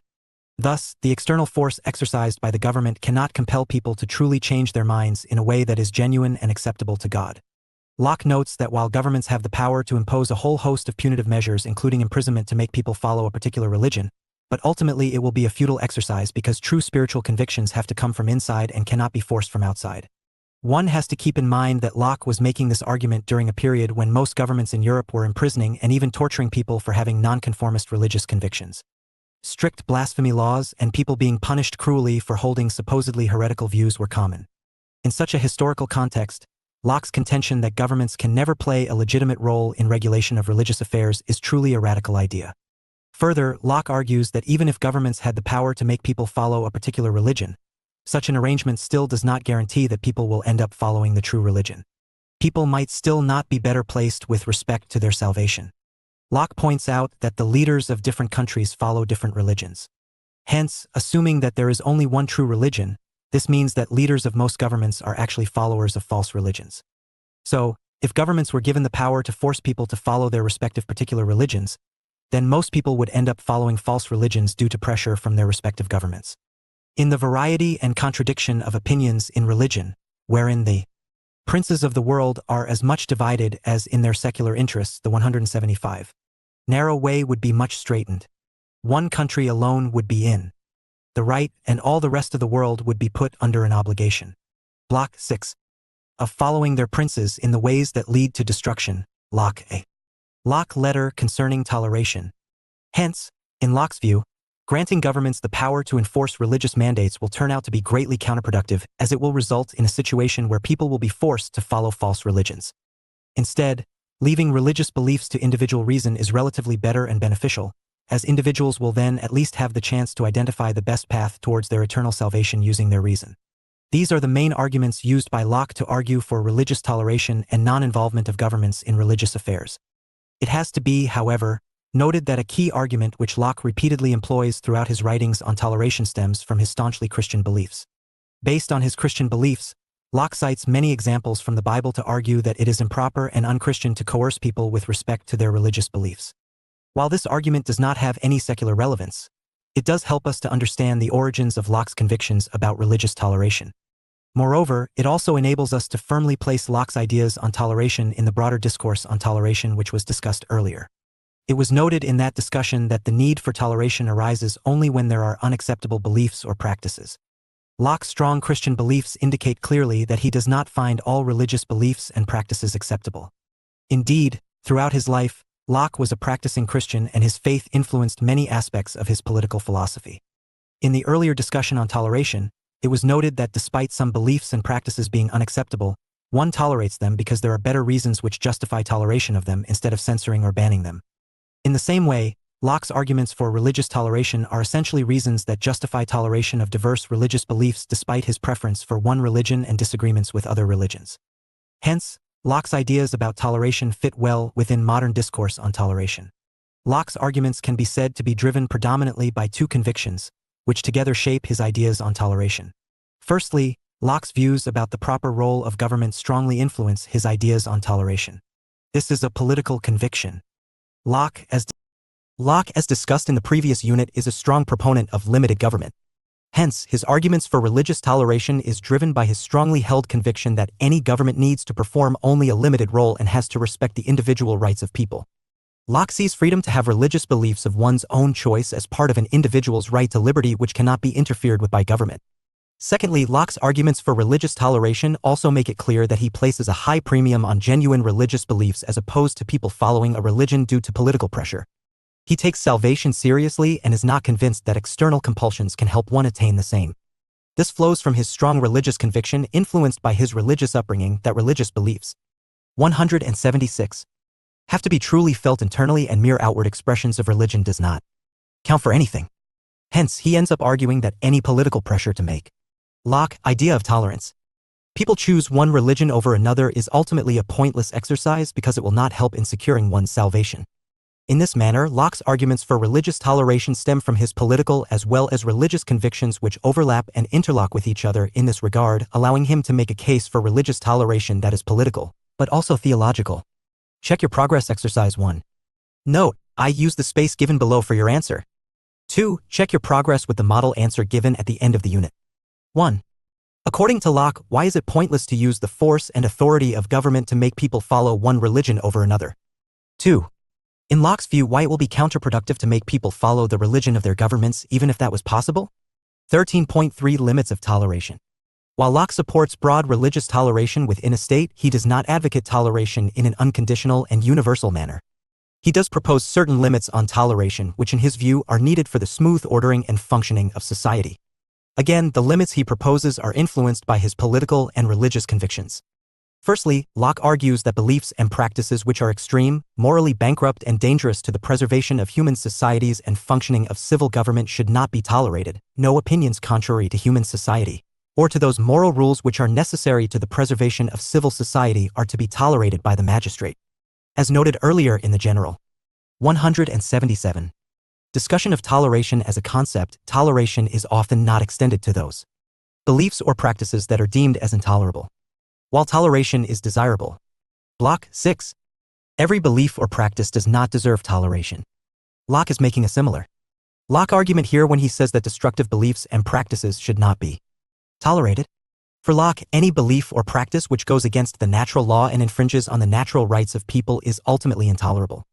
Such beliefs or practices are inimical to moral behavior and thereby harmful to human societies. Moreover, as discussed in the previous unit, natural law and natural rights form the basis of the Commonwealth for Locke. Hence, beliefs or practices that go against them will threaten the preservation of the Commonwealth itself. Secondly, Locke contends that a state should not tolerate people who swear allegiance to a political authority beyond the one created by the social contract because of their religious beliefs or due to any other reason.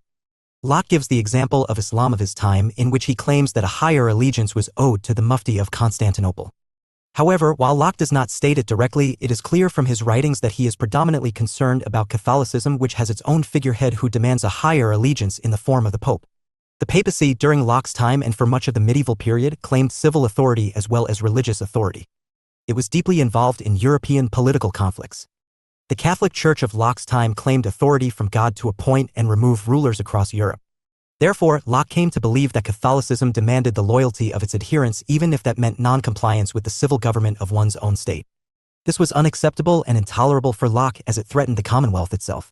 Dangerous to the Commonwealth is when men arrogate to themselves and to those of their own sect some peculiar prerogative covered over with a specious shoe of deceitful words but in effect opposite to the civil right of the community. For they declare all that are not of their communion to be heretics, or at least may declare them so whenever they think fit. What can be the meaning of their asserting that kings excommunicated forfeit their crowns and kingdoms? It is evident that they thereby arrogate unto themselves the power of deposing kings because they challenge the power of excommunication as the peculiar right of their hierarchy. These therefore, and the like, who attribute unto the faithful, religious and orthodox, that is, in plain terms, unto themselves any peculiar privilege or power above other mortals in civil concernments, or who, upon pretense of religion, do challenge any manner of authority over such as are not associated with them in their ecclesiastical communion, I say these have no right to be tolerated by the magistrate. Locke, a letter concerning toleration.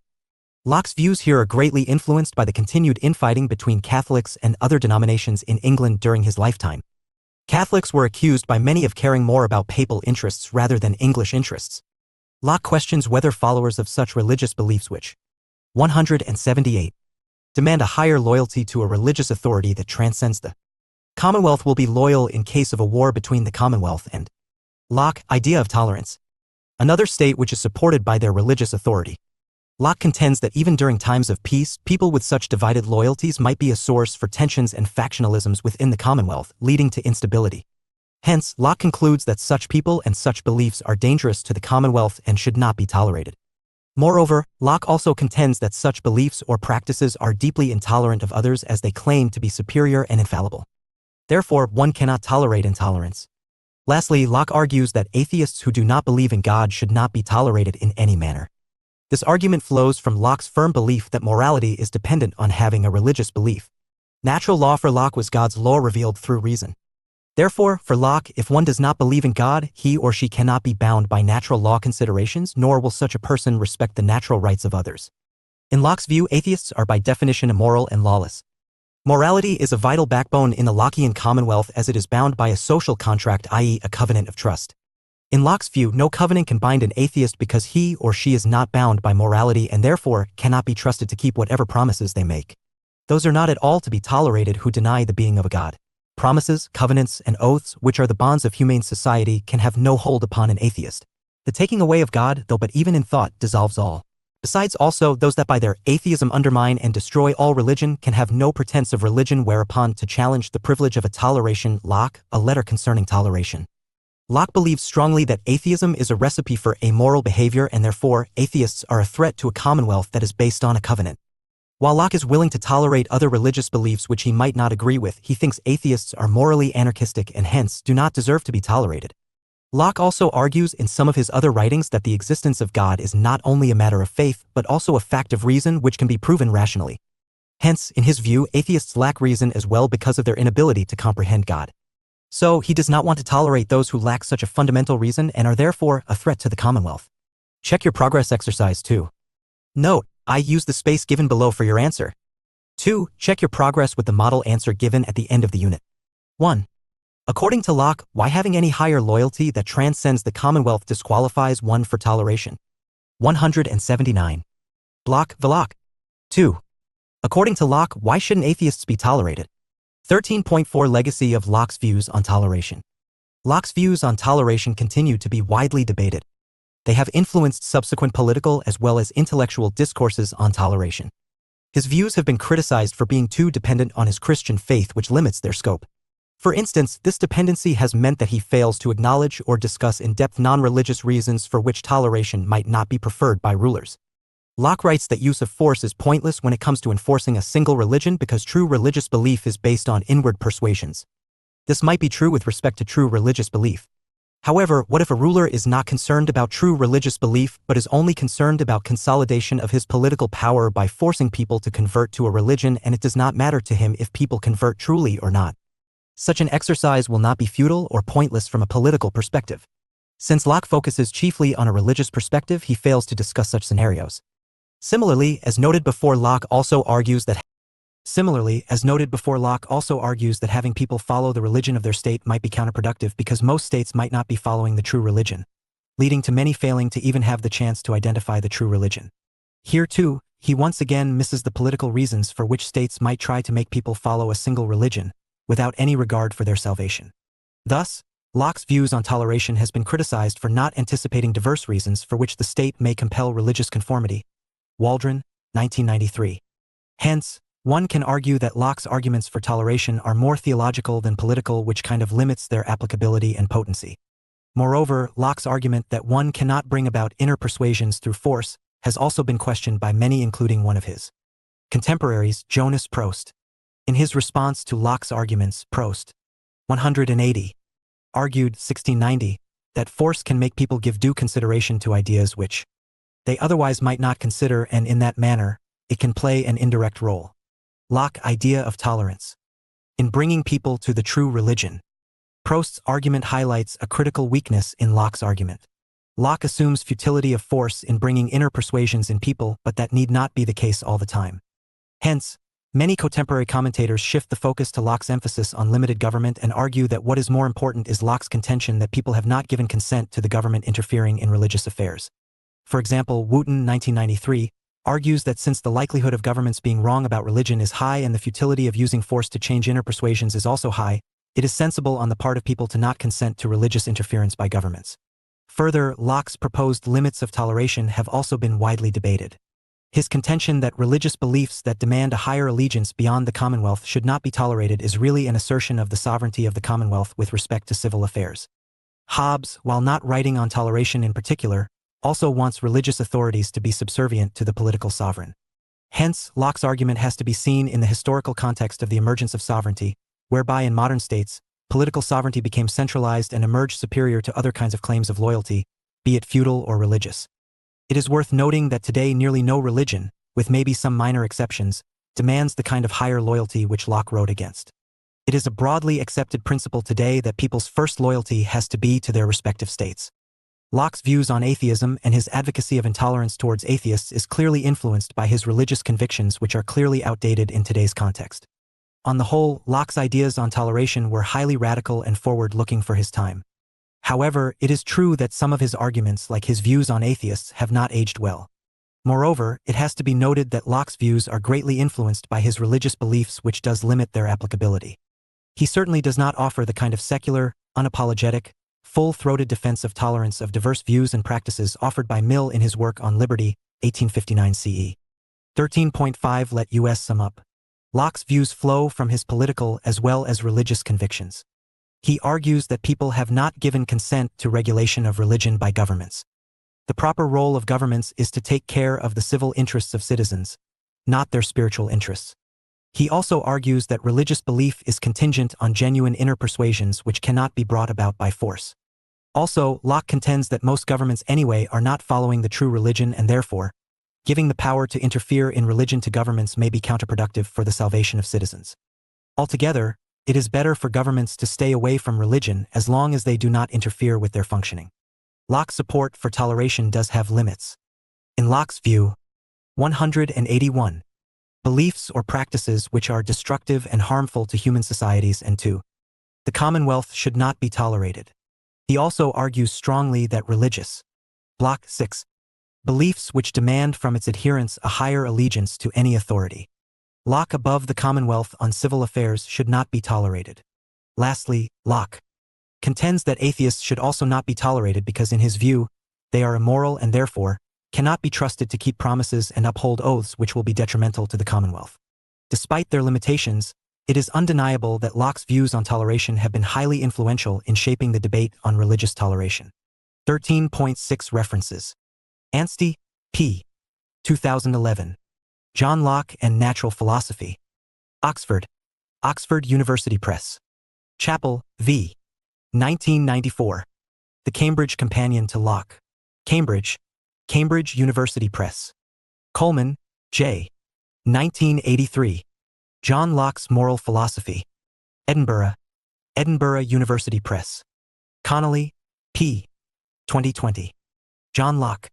Internet Encyclopedia of Philosophy. URL. Dunn, J. 1969. The Political Thought of John Locke. Cambridge, Cambridge University Press. Grant, R. 1987. John Locke's Liberalism. Chicago, University of Chicago Press. Hampshire Monk, I. 2001. A History of Modern Political Thought, Major Political Thinkers from Hobbes to Marx. Oxford, Blackwell Publishers. Locke, J. 1689. An Essay Concerning Human Understanding. Available online at Project Gutenberg. URL. http://www.gutenberg.org/files/10615/10615h/10615h. HTM. Locke, J. 1689. A Letter Concerning Toleration. Available online at Library of Liberty. URL. https://all.libertyfund.org/titles/Locke. The Works Vol. 5-4. Letters Concerning Toleration. Locke, J. 1690. Second Treatise of Government. Available online at Project Gutenberg. URL. McPherson, C. 1962. The Political Theory of Possessive Individualism, Hobbes to Locke. Ontario, Oxford University Press. Mendoza, S. 1991. Locke on Toleration in Focus. London, Routledge. Mosley, A. 2020. John Locke, Political Philosophy. Internet Encyclopedia of Philosophy. URL. Prost, J. 1690. The Argument of the Letter Concerning Toleration briefly considered and answered in the Reception of Locke's Politics. Available online at Early English Books Online. URL. 182. Locke Idea of Tolerance. Sabine, G. 1973. A History of Political Theory. San Diego, Dryden Press. Simmons, A. J. 1992. The Lockean Theory of Rights. Princeton, Princeton University Press. Sheridan, P. 2020. Locke's Moral Philosophy. Stanford Encyclopedia of Philosophy. URL. Usgeles, W. 2020. John Locke. Stanford Encyclopedia of Philosophy. URL. Waldron, J. 1993. Locke, Toleration and the Rationality. Locke, Toleration and the Rationality of Persecution. In Liberal Rights. Collected Papers 1981 to 1991. Cambridge, Cambridge University Press. Waldron, J. 2009. John Locke in D. Boucher and P. Kelly ed. Political Thinkers, From Socrates to the Present. Oxford, Oxford University Press. Wooten, D. 1993. John Locke, Political Writings. London, Penguin Books. Walsh, J. 2020. Locke, Ethics. Internet Encyclopedia of Philosophy. URL. 13.7 Answers to Check Your Progress Exercises. Check Your Progress Exercise 1. 1. Your answer should highlight the following points. True religion is contingent on genuine inner persuasion's external force. In Locke's view, can never bring about genuine convictions therefore. Using force is futile in matters concerning religious beliefs too. Your answer should highlight the following points. Most governments themselves are following false religions. If governments are allowed to force religious beliefs on people, then most people will only be misled. It is better for people to use their individual reason to identify the true religion than to rely on governments. Check Your Progress Exercise 2. 1. Your answer should highlight the following points. Owing allegiance to a higher authority transcending the state can undermine the sovereignty of the Commonwealth. It can cause instability and factionalism within the Commonwealth too. Your answer should highlight the following points. 183. 184. The Locke. In Locke's view, atheists are immoral and do not subject themselves to natural law. Atheists cannot be trusted to keep promises and thus cannot be tolerated in a commonwealth that is based on a social covenant. Suggested readings. Locke, Idea of Tolerance. Scoble and T. Mackin. 2007. Political Philosophy, Essential Selections. New Delhi, Pearson Education. Anstey, P. 2011. John Locke and Natural Philosophy. Oxford, Oxford University Press. Ashcraft, R. 1986. Revolutionary Politics and Locke's Two Treatises of Government. Princeton, Princeton University Press. Batty, Bertrand E.T. Al. Edition. 2011. International Encyclopedia of Political Science Volume 1. London, Sage Publications. Ball, Terence. 1995. Reappraising Political Theory. Oxford University Press. Oxford. Berlin, Isaiah. 1969. For Concepts of Liberty. Oxford. Oxford University Press. Boucher, D. and Kelly, P. ed. 2003. Political Thinkers, From Socrates to the Present. Oxford. Oxford University Press. Bever, Mark. Edition. 2010. Encyclopedia of Political Theory Volume 2. California, Sage Publications Incorporated. Bundary, D. R. 1975. History of European Political Philosophy. Bangalore, Bangalore Printing and Publishing Co., Ltd. Chappell, V. 1994. The Cambridge Companion to Locke. Cambridge, Cambridge University Press. Coleman, J. 1983. John Locke's Moral Philosophy. Edinburgh, Edinburgh University Press. Dunn, J. 1969. The Political Thought of John Locke. Cambridge, Cambridge University Press. Hampshire Monk, I. 2001. A History of Modern Political Thought. Major Political Thinkers from Hobbes to Marx. Oxford, Blackwell Publishers. Haywood, Andrew. 2013. Political Theory, An Introduction. Palgrave Macmillan, New York. Hobbes, T. 1651. Leviathan. Available online at Project Gutenberg. URL. Ja. Shefali. 2018.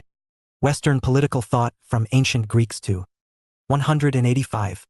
Modern Times. Noida. Pearson India Education Services Private Ltd. Julia Annas. 2003. Plato. A Very Short Introduction. Oxford, Oxford. Block 6. University Press. Locke. K.R. Popper. 1945. The Open Society and Its Enemies. Oxon Routledge. Locke, J. 1689. A Letter Concerning Toleration. Available online at Library of Liberty. URL. https://all.libertyfund.org/titles/Locke. The Works Vol. 5-4. Letters Concerning Toleration. McPherson, C. 1962. The Political Theory of Possessive Individualism, Hobbes to Locke. Ontario, Oxford University Press. McClelland, J.S.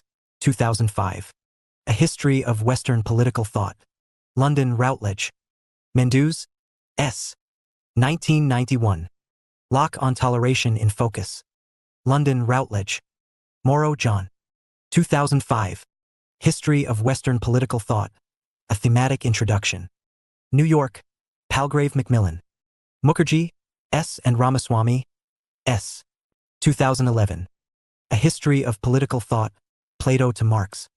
Delhi. PHI Learning Private Limited. Netterman, Carey. 2019. Niccolò Machiavelli. Stanford Encyclopedia of Philosophy. Nelson, Brian. R. 1996. Western Political Thought from Socrates to the Age of Ideology. Illinois. Waveland Press Inc. Oakeshott, M. 1975. Hobbes on Civil Association. Oxford. Oxford University Press. Pettit, P. 2008. Made with Words, Hobbes on Language, Mind, and Politics.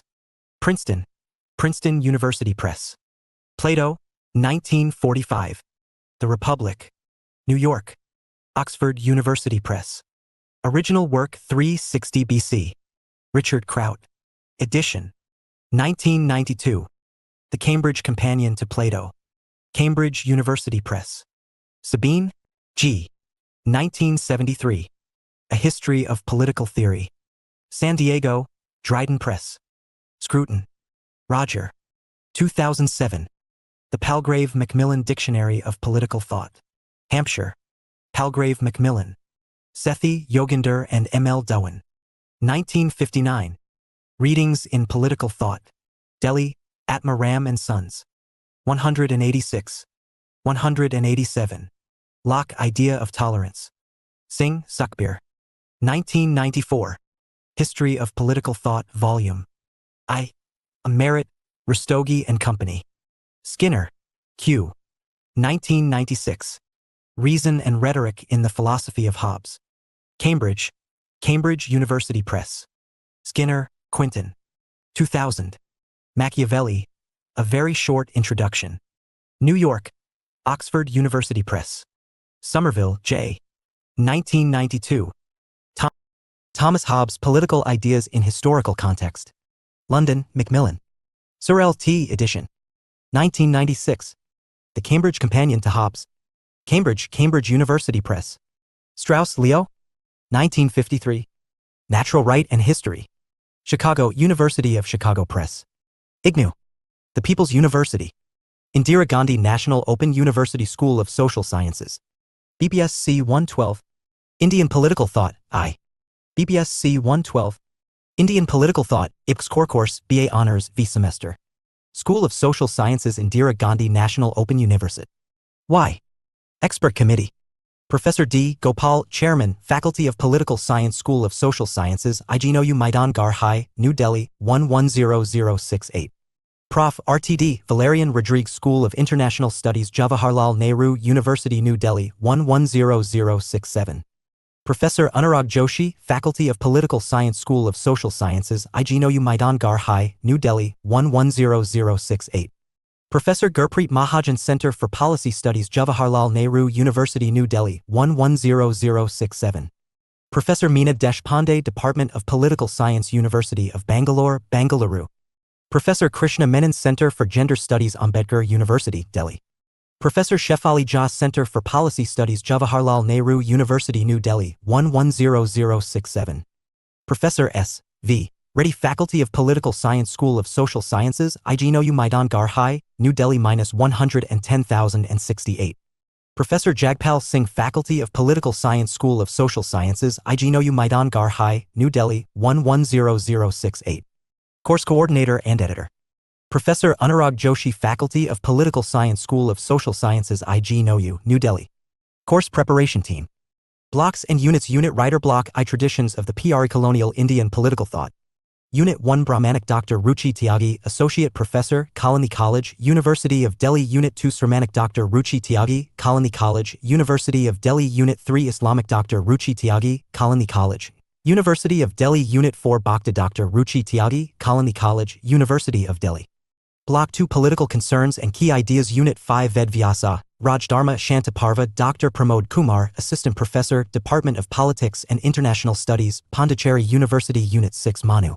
Social Order and Laws. Dr. Amitansha Varma, Senior Researcher, Center for Equity Studies, New Delhi. Unit 7. Kautilya, State and Duties of Kingship. Dr. Rajkumar Sharma, Maharishi Kunad Postdoc Fellow, Delhi School of Transnational Affairs. DU Unit 8. Kautilya, Mandala Theory. Dr. Rajkumar Sharma Post Doc Fellow, University of Delhi. Unit 9. Daya Nikaya, The Idea of Chakravartin. Dr. Ruchi Tyagi, Colony College, University of Delhi. Unit 10. Zia, Ul, Barani, Royal Authority and Just Rule. Dr. Svasti Rao, Associate Fellow, Europe and Eurasia Center, Manohar Parrikar Institute for Defense Studies and Analyses. Unit 11. Abul Fazal, Monarchical Authority and Popular Well-Being. Dr. Svasti Rao, Associate Fellow, Europe and Eurasia Center. Unit 12. Akka Mahadevi, Critique of Social Order. Dr. Svasti Rao, Associate Fellow, Europe and Eurasia Center. Unit 13. Kabir, Religious Boundaries and the Quest for Social Harmony. Dr. Abarchi Oja, Assistant Professor, Department of Politics and Governance, Central University of Kashmir. Unit Formatting, Vetting and Content Updating. Dr. Rajkumar Sharma, Consultant, Faculty of Political Science, IGNOU, New Delhi. Secretarial Assistants Mr. Rakesh Chandra Joshi, AE, DP, SAS, IGNOU, New Delhi. Print Production. Shri Rajiv Girdhar, Assistant Registrar Shri Hemant Parida, Section Officer, MPDD, IGNOU MPDD, IGNOU Maidan Garhai, New Delhi Maidan Garhai, New Delhi. January 2022. Indira Gandhi National Open University, 2022 ISBN, all rights reserved. No part of this work may be reproduced in any form by mimeography or any other means without permission in writing from the Indira Gandhi National Open University. Further information on the Indira Gandhi National Open University courses may be obtained from the university's office at Maidan Garhai, New Delhi 110068 or visit our website. Printed and published on behalf of the Indira Gandhi National Open University, New Delhi by Director, School of Social Sciences. Laser typeset by Mr. Rakesh Chandra Joshi, AE, DP, SAS, IGNOU, New Delhi. Printed at. Course Contents. Block I Traditions of the Pre-Colonial Indian Political Thought 7. Unit 1 Brahmanic 9, Unit 2 Sramanic 26, Unit 3 Islamic 48, Unit 4 Bhakti 72. Block 2 Political Concerns and Key Ideas 93. Unit 5 Ved Vyasa, Rajdharma Shantaparva 97, Unit 6 Manu, Social Order and Laws 107, Unit 7 Kautilya, State and Duties of Kingship 120, Unit 8 Kautilya, Mandala Theory 133, Unit 9 Daya Nikaya. The Idea of Chakravartin 146, Unit 10 Zia Barani, Royal Authority and Just Rule 167, Unit 11 Abul Fazal, Monarchical Authority and Popular Well-Being 184, Unit 12 Akka Mahadevi.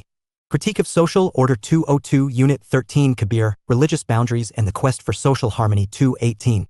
Suggested readings 230. Course Introduction. This course introduces classical elements of Indian political thought that spans over 2 millennia. A number of Indian thinkers have articulated their views on politics and political institutions. The first section covers traditions of the pre-colonial Indian political thought, Brahmanic, Sramanic, Islamic and Bhakti.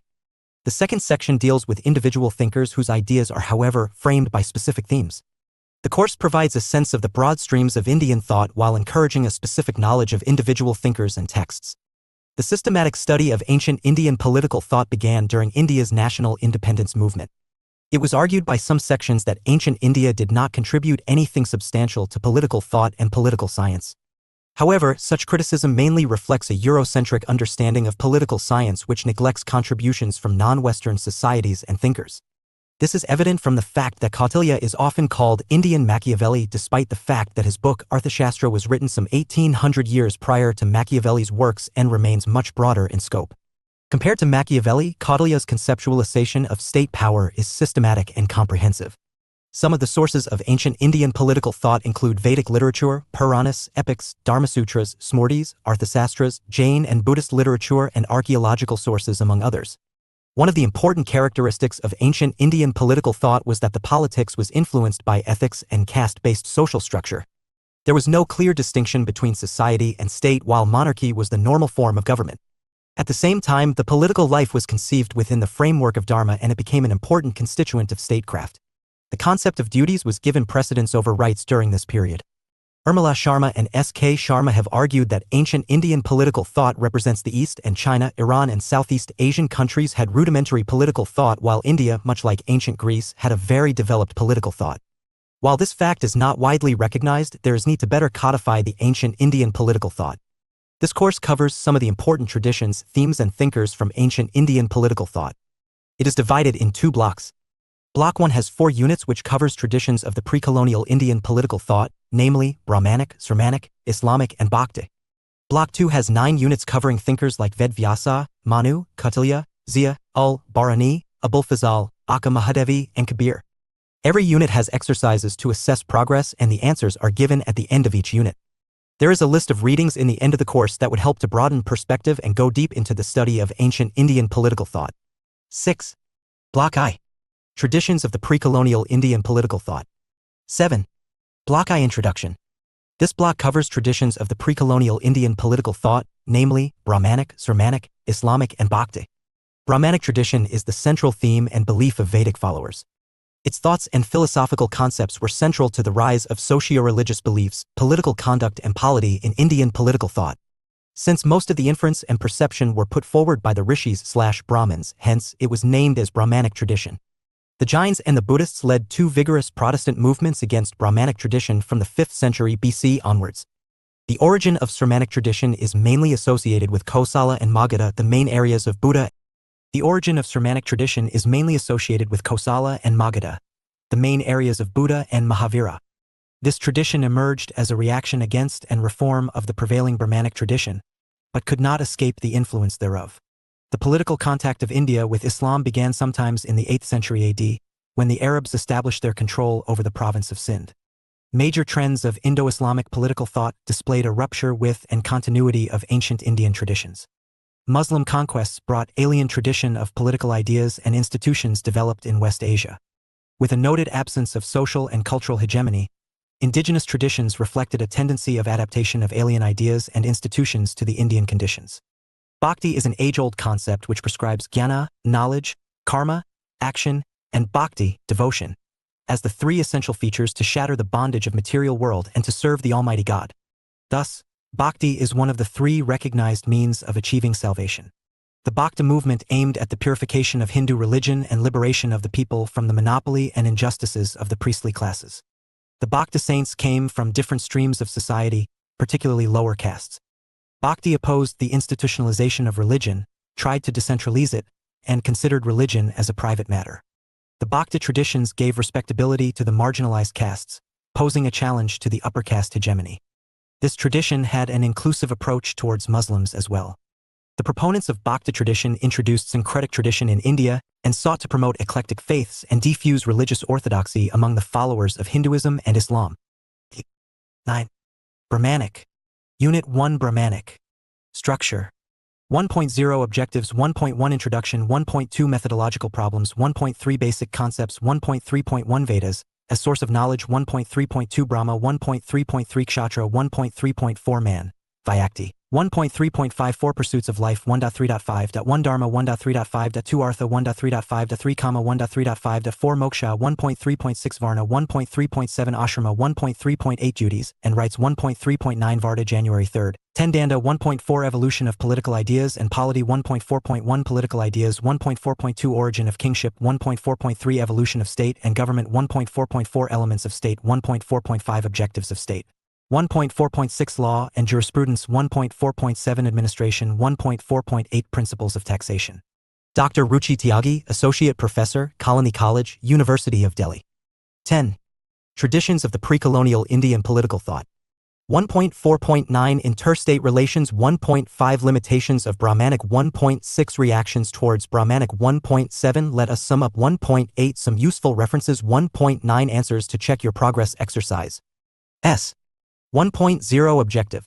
The aim of this unit is to familiarize you with the ideas of Brahmanic tradition. After studying this unit, you should be able to understand scope of Brahmanic tradition, basic concepts of Brahmanic evolution of political ideas and polity, limitations of Brahmanic reactions against Brahmani. 1.1 Introduction. The Brahmanic tradition represents an ideology and a way of life originating from the Vedas, Rigveda, Yajurveda, Samveda, and Atharvaveda, and the whole range of Vedic literature, which includes numerous Brahmanic scriptures appended to all the four Vedas, Aranyak scriptures, Sadharshana, Puranas, Upanishads. In addition, Brahmanic tradition also includes post-Vedic diverse schools of thought such as Dharmasutras, epics, Vedanga and Upvedas, Dharmashastras, Smriti scriptures including Manusmriti and Yajnavalkya Smriti, Arthasastras, including Kautilya's, Nitisastras, including Sukraniti and Kamandakya Nitisara, etc. These scriptures provide details concerning virtues, truth, rights, freedom, political life, etc.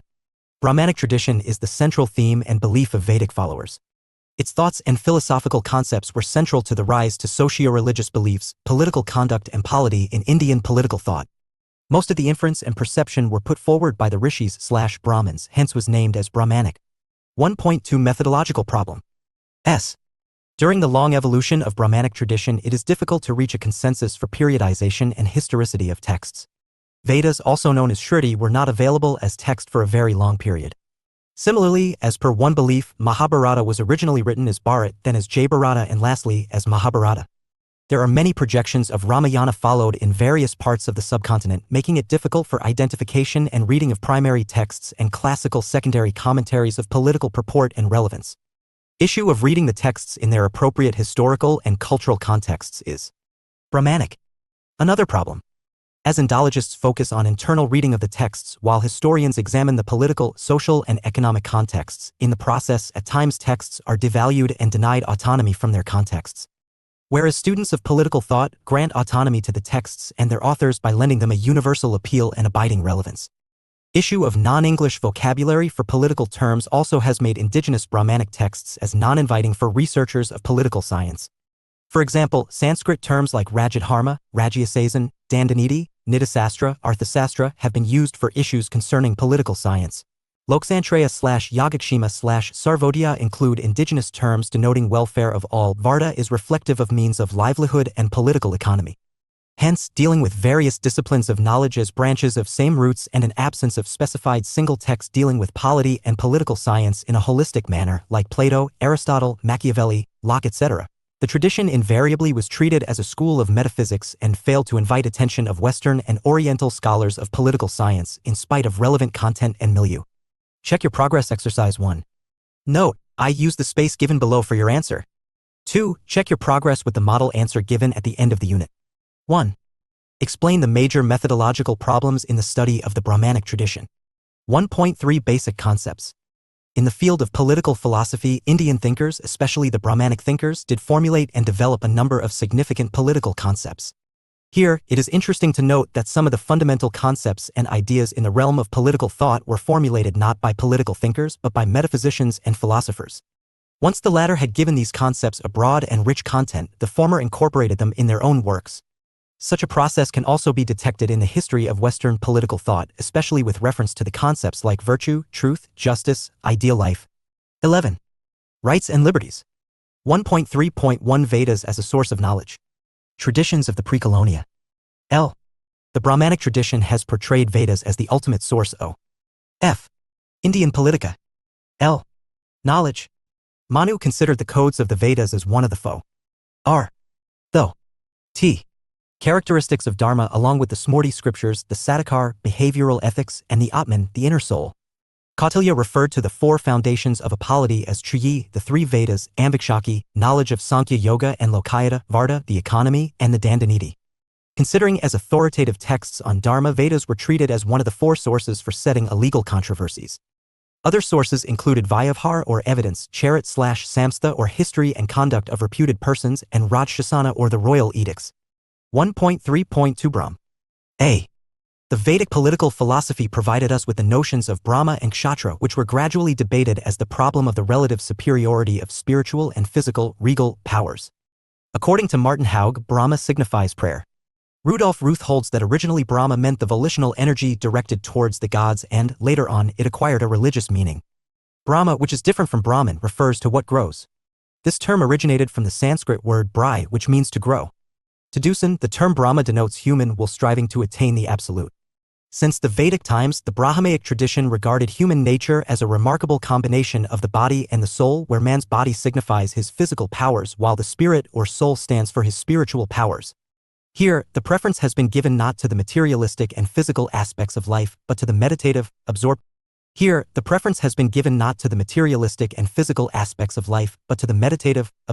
and spiritual aspects.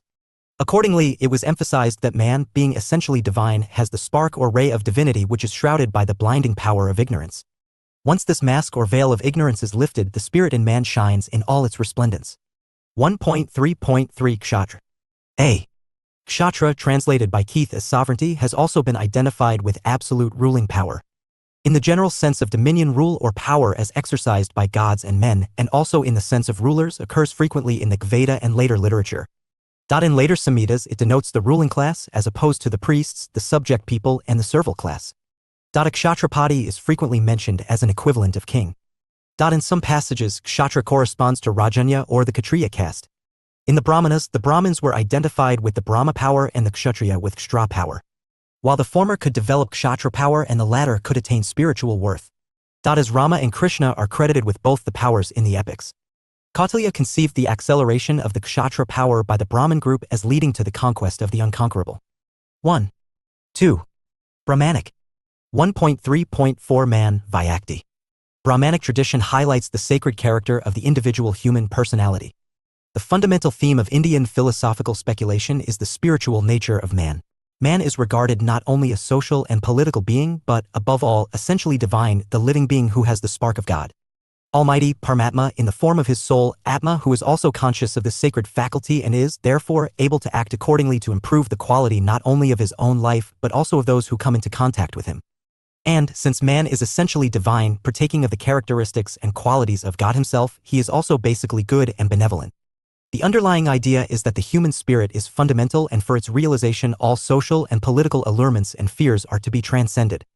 Amarth Pritham Tyajet is a basic ingredient of this tradition. 1.3.54 Pursuits of life included dharma, righteous performance of one's duties, artha, economic activities in pursuance of wealth and power, kama, worldly pleasures and sexual desires, and moksha, final liberation. In Katha Upanishad, dharma and moksha are termed as shreya, good, while artha and kama are named as preya, pleasant. 1.3.5.1 Dharma. Dharma is also one of the most comprehensive concepts in Brahmanic philosophy. Its English synonym, religion, is derived from the Latin term religare, which means to bind. The inference is that religion is the bond which unites not only man with God, but also man with man. Whereas dharma stands for a way of life, derived from the root dry, which means to sustain or to uphold. Hence, it refers to the principle or the substance which can sustain an object. The Mahabharata, accordingly, describes it as the principle which bears or maintains society by establishing a moral or spiritual order. Dharma included, in its compass, morality and virtue. In fact, niti, achar, sadakar, code of noble conduct, along with dharma were deemed to be mutually complementary and interdependent. Manu had, accordingly, proclaimed, in unambiguous terms, that ethics is the real dharma, akraparmo dharma. To him, the codes of the Vedas, the Smrtis, the Sadakar, and the Atman are the four characteristics of dharma. In the Mahabharata, dharma indicated a network of duties, like the Rajadharma, duties of the ruler, the Prajadharma, duties of the subjects, and the Maitradharma, duties of the friend. It involved virtue and righteousness and was, thus, an admixture of socio-ethico-religious ideas. In the Arthasastra of Kautilya, the term dharma has been described variously at various places. Therein, it signifies the sense of social duty towards oneself, swadharmas, and one's society, varnadharma and ashramadharma. As the civil law and the moral law based on truth, it 13. Was elevated to the status of the supreme principle of human life. In the customary aspect of dharma, the performance of rituals, appeasement of traditions, f.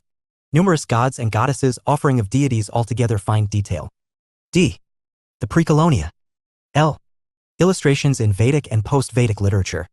The term dharma, according to O. Indian Politica. L. B. Salator, thus covered the wide range of subjects, stretching from law to O. Though. T. Piety, practically all matters of public behavior. 1.3.5.2 Artha, preaching a philosophy of balance and harmonious integration. Kautilya has argued that the king may enjoy in an equal degree the three pursuits of life, charity, wealth, and aesthetic desire, which are independent upon each other, and indulgence in either of these three in extreme degree would be injurious. In the context of all Indian monarchical power, Kautilya accepted the notion of maximization of wealth and territory. Artha has also been defined as vritti or means of livelihood of mankind. Kautilyan economic determinism advocates the casual role of the economic factor both in human motivation and in social and historical eventuation. The concept of artha, however, distinguishes between its two meanings. In the narrower sense, it is the equivalent of wealth, and in its broader sense, it is the equivalent of all the means necessary for the acquisition and preservation of an all-India imperial system, and emphasizes harmony of the four Purusharthas. Thus, reaching a level of a systematic, comprehensive, and rational analytical branch of knowledge, owing to his intensive treatment of all the related and kindred topics of kingship, economics, social relations, law, and diplomacy. 1.3.5.3, realizing the necessity of worldly pleasures and aesthetic or sexual desires considered as third aspirations of an individual. Kautilya offered the first systematic and balanced attempt to construct philosophy exalting artha and territory. In Upanishads, the desire for wealth, progeny, and fame have to be shunned by an aspirant after realization of ultimate truth. But Kautilya preached a philosophy of balance and harmonious integration. Not violating righteousness and economy, Kautilya expected the king to enjoy his desires, appreciate in an equal degree the three pursuits of life, charity, wealth, and desire, which are interdependent upon each other.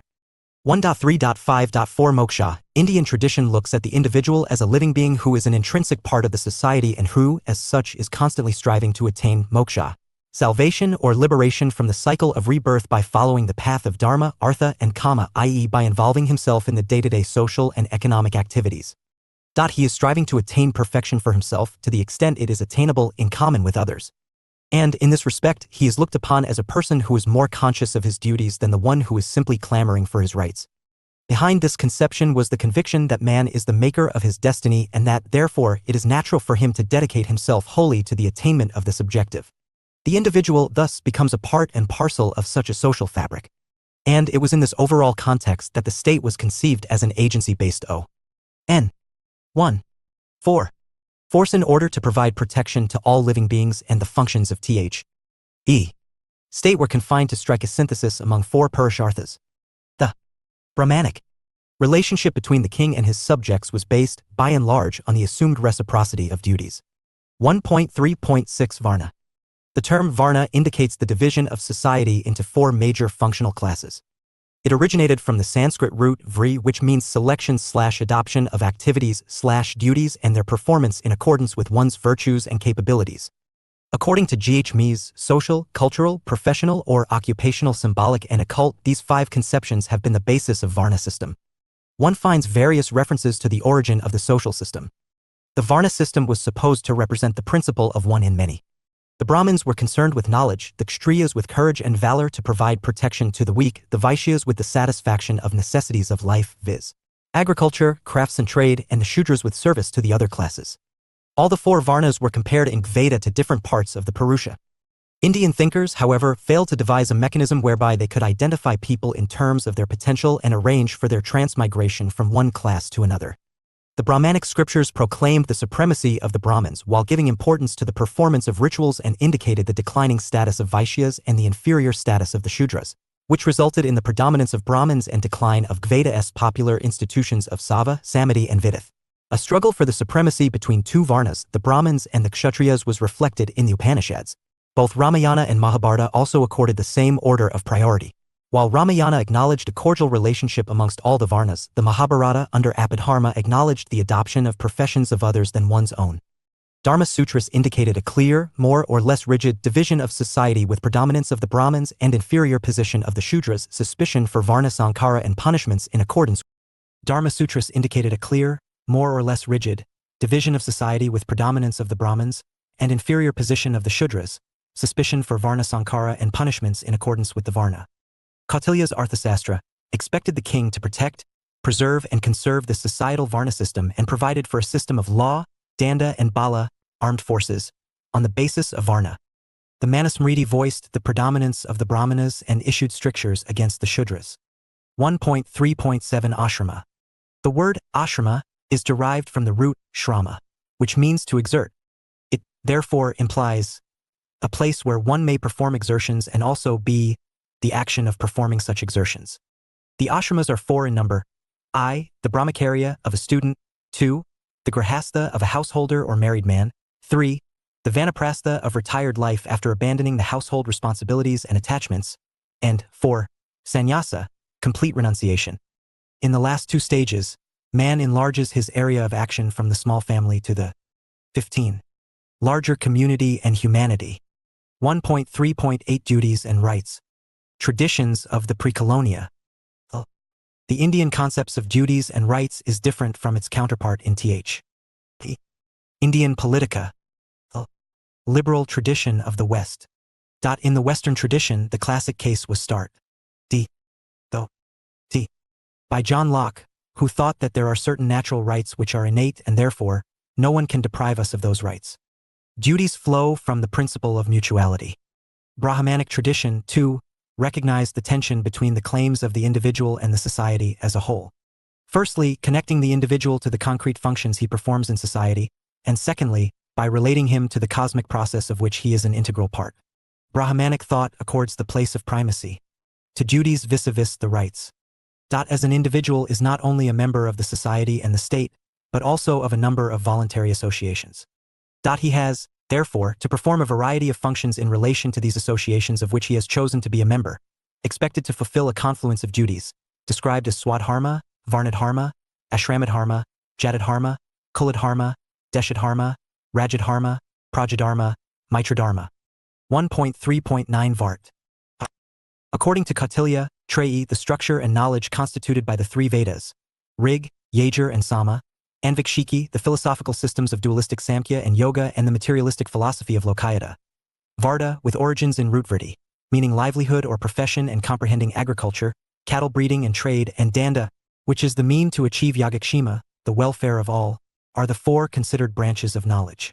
Dandaniti deals with the means of acquiring, alabda labhartha, preservatin, labda paraksham, accentuation, rakshit vivardhani, and righteous and due apportionment, vrdhasya tirthashu pratipadini, of anvikshiki, trayi and varda. Rajat Harma, thus, expected the Dandatara to ensure the acquisition and preservation of dialectics, to aid the Vedas insofar as it prescribes ways and means as an integral part of the Vedic view of life and culture.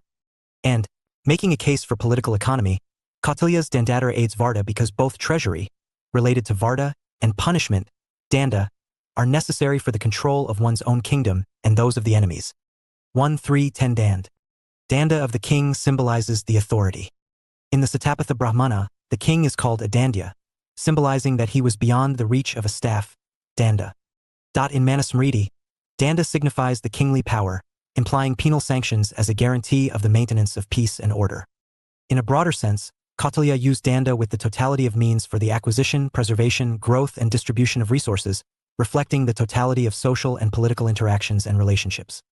Thus, Danda or force is not the essence of politics and is never to be intended for the support of interests of the stronger, but is 1.6. Necessary adjunct in the realization of cooperative and organic social existence. Brahmanic. Guided by the monarch. Check your progress exercise 2. Note: I. Use the space given below for your answer. 2. Check your progress with the model answer given at the end of the unit. 1. What are the significant basic concepts of Brahmanic tradition? 1.4 Evolution of political ideas and polity. 1.4.1 Political ideas. Vedic literature is to be explored for early beginning of political ideas. Political institutions in Rigveda included Sava, Samiti, Vedada. Examples of kingship are found in the Vedic literature. Origin of fourfold social order is referred to in Purush Sukta of Rigveda. Details of Rajat Harma, kingship, administration, taxation have been elaborated in Santaparva of Mahabharata. Upanishad/Vedantic literature reflects multiplicity reduced to the duality of Brahma, pure idea or God, and Atman, the self or soul, and emphasize spiritual equality of all projecting human beings as children of immortality. Visva Amrtasya Putra, Brahminical monarchical rites, such as Ashvamedha, horse sacrifice, performed by king, symbolizing political conquest and hegemony, have been referred to in Brihadaranyaka Upanishad. Full-fledged theory of state in Kautilya's Arthasastra can be systematized in 3 broad topics. 1. The theory of kingship or the activities and functions of the sage king, Rajarshavidam, in 1st, 6th, and 8th book. 2. Theories of administration and law in 2nd to 5th books. And 3. Problems of war and diplomacy in the 7th and 9th to 14th books. Details of kingship, legislation, dharma, dandaniti are illustrated in Manusmriti. 17. 1.4.2 Origin of kingship. Traditions of the pre-colonia. The entire ancient Indian Brahmanic literature testifies to the quasi-divine and the Indian politica, quasi-contractual origin of both the society and the state. Though the Santaparva of the Mahabharata under Manu tradition illustrates a kind of social contract, where on people's request to save them from Matsyanyaya, Brahma himself sent Manu to govern the state. Under the Prithu tradition, Prithu, a lineage of Virajas, took over the lordship after making a commitment to protect the people. In Arthasastra, people have been shown requesting Manu, the Vaivasvat, to be their king to rule out Matsyanyaya and committed to spare a share as royal dues. 1.4.3 Evolution of state and government. Lineage or tribe-based social and political formations were found in early and later Vedic periods. Post-Vedic period denoted establishment of Mahajanapadas, territorial states. Lijhavian Republic was a replica of Ganasanga, oligarchic republics. Monarchical bureaucratic state was exemplified by Mauryas and Guptas in Magadha and Harsha in Thanissar. Early and medieval periods recorded feudal monarchy. 1.4.4 Elements of stat. The essential elements of the state were explained as Saptanga, 7 Prakritis of the state including Swami, the sovereign king, Amatya, the ministers, Janapad, people and territory, Durga, forts, Kosha, the treasury, Bala, the armed forces, and Mitra, the ally. 1.4.5 Objectives of stat. The king was supposed to act as the trustee and the servant of his people. If the basic concept of objectives of the state was the realization of purusharthas in all walks of life, then Yogakshema denoted yoga, addition to or furtherance of, and not the depletion of, all resources, and kshema, well utilization of resources. If the basic concept of objectives of the state was the realization of purusharthas in all walks of life, then yogakshema denoted yoga, addition to or furtherance of, and not the depletion of, all resources, and kshema, well-utilization of resources, in all human pursuits. Kautilya's concept of welfare treated family as a basic unit and enjoined upon the family to look after its members in times of difficulty and crisis, and also in accordance with one's varnashrama. Kautilya envisaged a policy of limited state welfare, while leaving the individual to maximum of self-help. 1.4.6 Law and Jurisprudence. The Manusmriti, or the law book of Manu, refers to a legal expert as a judicial advisor to the king. Layered judicial structure, instead of leave-in.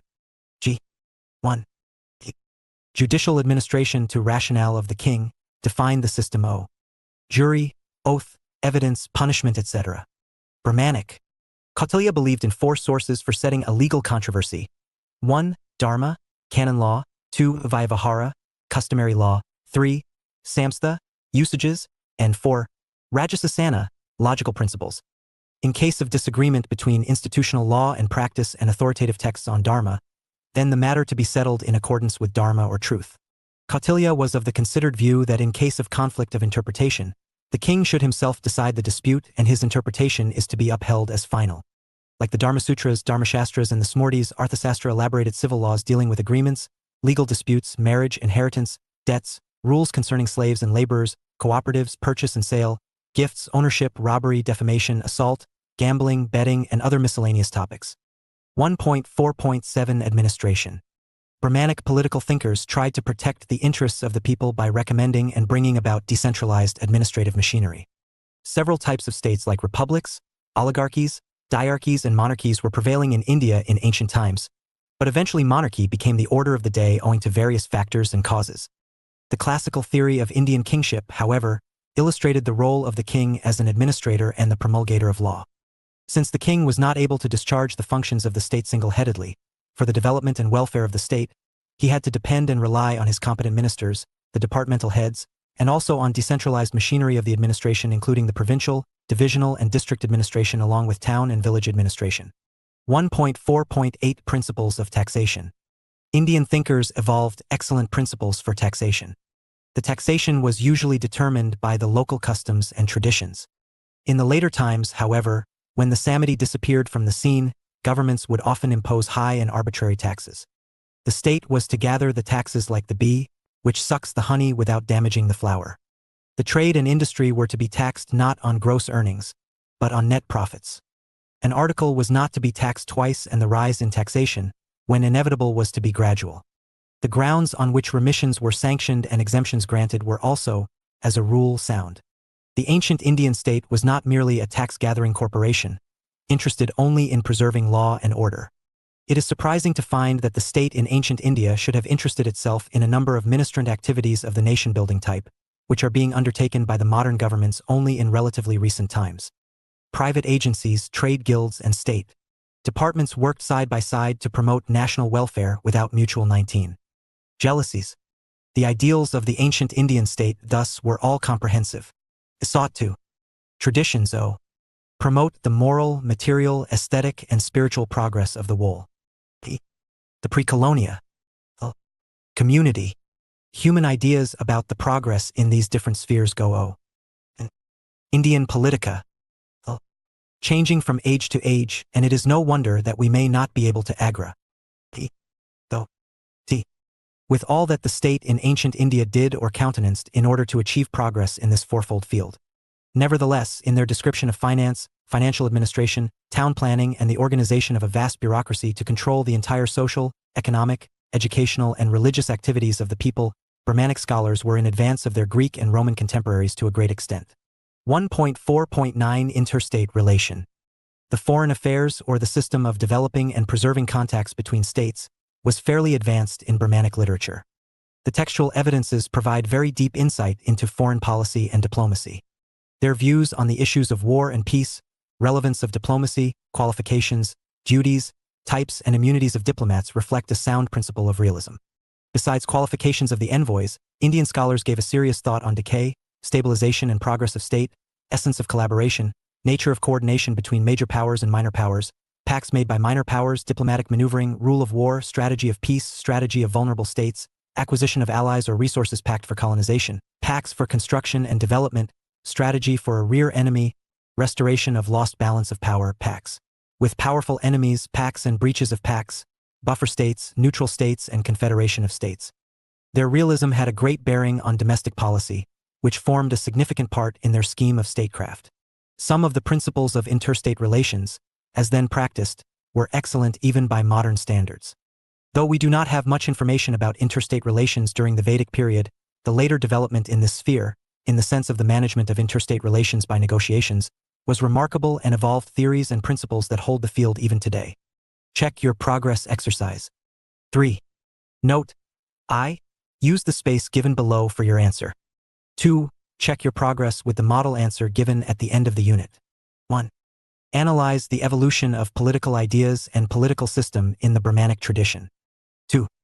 0. 1.5 Limitations of Brahmanic. Brahmanic. Metaphysics being the central concept of the Brahmanic tradition, identification and acknowledgement of political thought pose some serious weaknesses.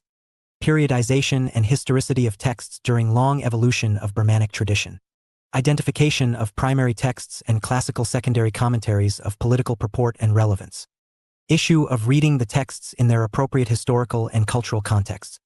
Issue of non-English vocabulary for political terms pose yet another limitation.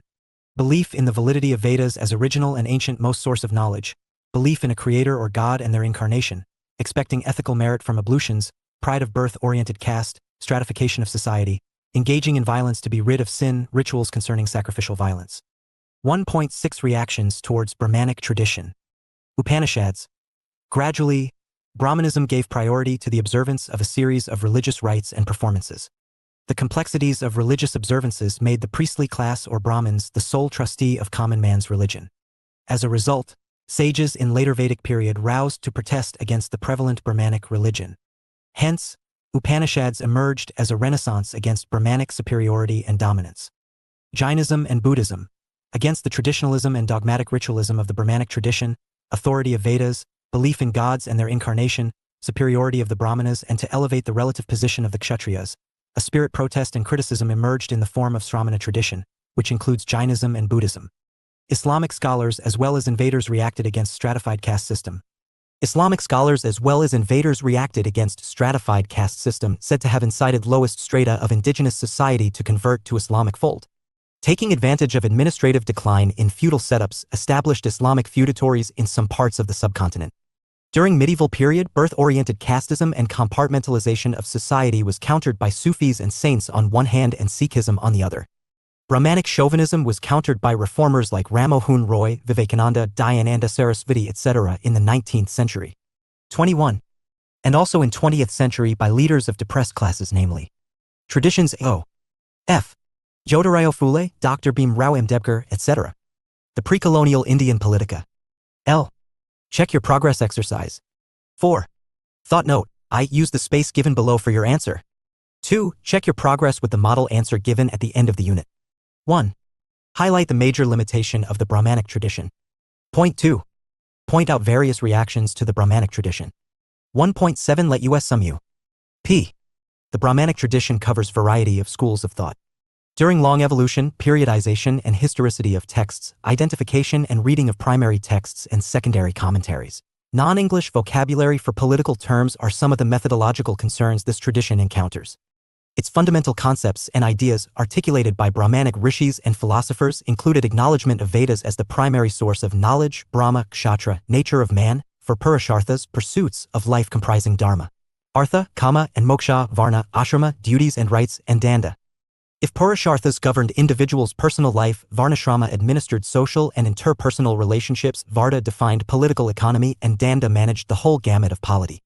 Enriched political philosophy of Brahmanic tradition encompassed the theories of kingship/Rajadharma and the activities and functions of the king, illustration of origin, objectives, elements of state, variety of governing principles. Included G. 2. Tribal-based political formations, territorial states, oligarchic republics. Monarchical bureaucratic state, feudal monarchies, theories of administration. Brahmanic. Law, taxation, problems of interstate relations, war and diplomacy, etc. In general, metaphysics is believed to be a central concept to the Brahmanic belief system, but insight into scriptures illustrate totality of social and political interactions and relationships involving inter alia, the king, his ministers, the army, penal sanctions, acquisition, maintenance, and conservation of resources. Quasi-divine and quasi-contractual theories of origin of kingship were subscribed. The Brahmanic social legislation was another consequence of the system, which further provided for predominance of spiritual and regal authority and also for state interference in individuals' personal and social life. Denominational ecclesiastical aspect of Dharma remained under Brahmanic control, and supremacy of royal authority resulted in the separation of denominational religion from politics. The tug-of-war between the Brahmins and the Kshatriyas for the order of supremacy can be noticed. The tradition imbibed various inherent weaknesses, resulting in compartmentalized stratification of society, ritualism and authoritarian monarchical dispensations. Brahmanic superiority, dominance and dogmatism was responded upon by Upanishads during later Vedic period, by Jainism and Buddhism during post-Vedic period, Sufis, saints and Sikhism during medieval period, and reformers and leaders of depressed classes during 19th and 20th century. However, Brahmanism as a tradition, not as a caste, continued with its command, confining other traditions to the margin of society. 1.8 References. Iyengar, Kilovolt, Rangaswamy, 1932, Some Aspects of Ancient Indian Polity, Madras. Altekar, A.S., 1958, State and Government in Ancient India, Delhi, Motilal Banarsidass. Jaiswal, K.P., 1967, Hindu Polity, Bangalore, The Bangalore Printing and Publishing Company, Ltd. Kangal, R., 1997, Arthasastra of Kautilya Part 3, A Study, Delhi, Motilal Banarsidass. Parekh, B., 1986, Some Reflections on the Hindu Tradition of Political Thought, in T. Panham and K. Deutsch eds, Political Thought in Modern India, New Delhi, Sage Publications, pp. 17-31. Mehta, V.R., 1992, The Pragmatic Vision, Kautilya and His Successor, in Foundations of Indian Political Thought, Delhi, Manohar, pp. 88-109. Sharma, R.S., 1991, Varna in Relation to Law and Politics, c. 600 BCAD 500, in Aspects of Political Ideas and Institutions in Ancient India, Delhi, Motilal Banarsidass, pp. 233-251. Spellman, John W., 1964, Political Theory in Ancient India, Oxford. 23 Clarendon Press. 24. Traditions of the Pre-Colonial Indian Political Thought. Varma, V.P., Studies in Hindu Political Thought and Its Metaphysical Foundations, Delhi, Motilal Banarsidass, 195. 9. 1.9 Answers to Check Your Progress Exercise. S. Check your progress exercise. 1. 1. Your answer should highlight following points: periodization and historicity of texts, identification and reading of primary texts, issue of reading the texts in their appropriate historical and cultural contexts, issue of non-English vocabulary for political terms, absence of complete text on political science. E. Check your progress exercise. 2. 1. Your answer should highlight following points: Vedas as source of knowledge, Brahma, Kshatra, man, for pursuits of life, Dharma, Artha, Kama, Moksha, Varna, Ashrama, duties and rights. Danda understanding of all the above should reflect political, instead of sociological, religious, metaphysical, or philosophical interpretation. Check your progress exercise. 3. 1. Your answer should highlight following points: major political ideas, interpretations concerning origin of kingship, evolution of state and government, elements of state, objectives of state law and jurisprudence, administration, principles of taxation, issues concerning interstate relation. S. Check your progress exercise. 4. 1. Your answer should highlight following points: methodological problems, validity of Vedas, belief in God and incarnation, pride of birth-oriented caste, stratification of society, dogmatic ritualis. M. 25. Brahmanic. 2. Your answer should highlight reactions from the following Upanishads: Shramanic tradition, Islam, Sufi and Bhakti tradition. 26. Traditions of the pre-colonial Indian political thought. Unit 2 Shramanic. Structure. 2.0 Objectives. 2.1 Introduction. 2.2 Methodological problems. 2.3 Reactions against Brahmanic tradition. 2.4 Basic concepts. 2.4.1 Principles of existence. 2.4.2 Theory of Karma. 2.4.3 Refuge in Three Jewels. 2.4.4 Madhyam Marg, Middle Path. 2.4.5 Ashtanga Marg, Eightfold Path. 2.4.6 Vinaya/Sila, Ethics. 2.4.7 Creation of the Social Order. 2.4.8 Nirvana, Enlightenment. 2.5 Political Thought in Sermonic Scriptures 2.5.1 Political Ideas 2.5.2 Monastic Governance as a Deliberative Democracy 2.5.3 Republics in Buddhist Literature 2.5.4 Confederation of Republics 2.5.5 Legislative Administration 2.5.6 Legislative Procedure 2.5.7 Judicial Administration 2.5.8 Ethics as the Basis of Politics 2.6 Limitations of Sermonic 2.7 Reactions towards Sermonic Tradition 2.8 Let us sum up 2.9 References 2.10 Answers to check your progress exercises. Dr. Ruchi Tyagi, Associate Professor, Colony College, University of Delhi. 2.0 Objectives. Sermonic. The aim of this unit is to familiarize you with the ideas of Sermonic tradition. After studying this unit, you should be able to understand scope of Sermonic tradition, Sermonic reactions against Brahmanic tradition, basic concepts of Sermonic evolution of political ideas and polity, limitations of Sermonic reactions towards Sermonic tradition. 2.1 Introduction. The Jains and the Buddhists led two vigorous Protestant movements against Brahmanic tradition from the 5th century BC onwards. If the center of earlier Vedic or Brahmanic tradition was the eastern Afghanistan to Saptasindhu to the upper valley of the Ganga, the origin of Sermonic tradition is mainly associated with Kosala and Magadha, the main areas of If the center of earlier Vedic or Brahmanic tradition was the eastern Afghanistan to Saptasindhu to the upper valley of the Ganga, the origin of Sermonic tradition is mainly associated with Kosala and Magadha, the main areas of Buddha and Mahavira. Stephen Collins has stated that the most likely time for the Buddha and early Buddhism was 5 to 4 centuries BC. There are three notable features of this period. First, during this period, Brahmanism was more strongly established in the countryside than in rising urban centers where competing plurality of ideologies were emerging. Second, these urban centers, which arose from and encouraged a food surplus, were market, military, and administrative centers of small-scale polities, not metropolitan capitals of large empires. Third, these polities were ruled, in the earlier part of period, by oligarchies and gradually turned to monarchy. The political discourse of Digha Nikaya, according to Collins, apparently presupposed this picture. Mahavira, the acknowledged founder of Jainism, was the 24th Tirthankar, first being Rishabha and last, before Mahavira, was Parsvanath. A senior contemporary of Buddha, Mahavira formed his own monastic community, subsequently divided into two major schools of Svetambaras and Digambaras.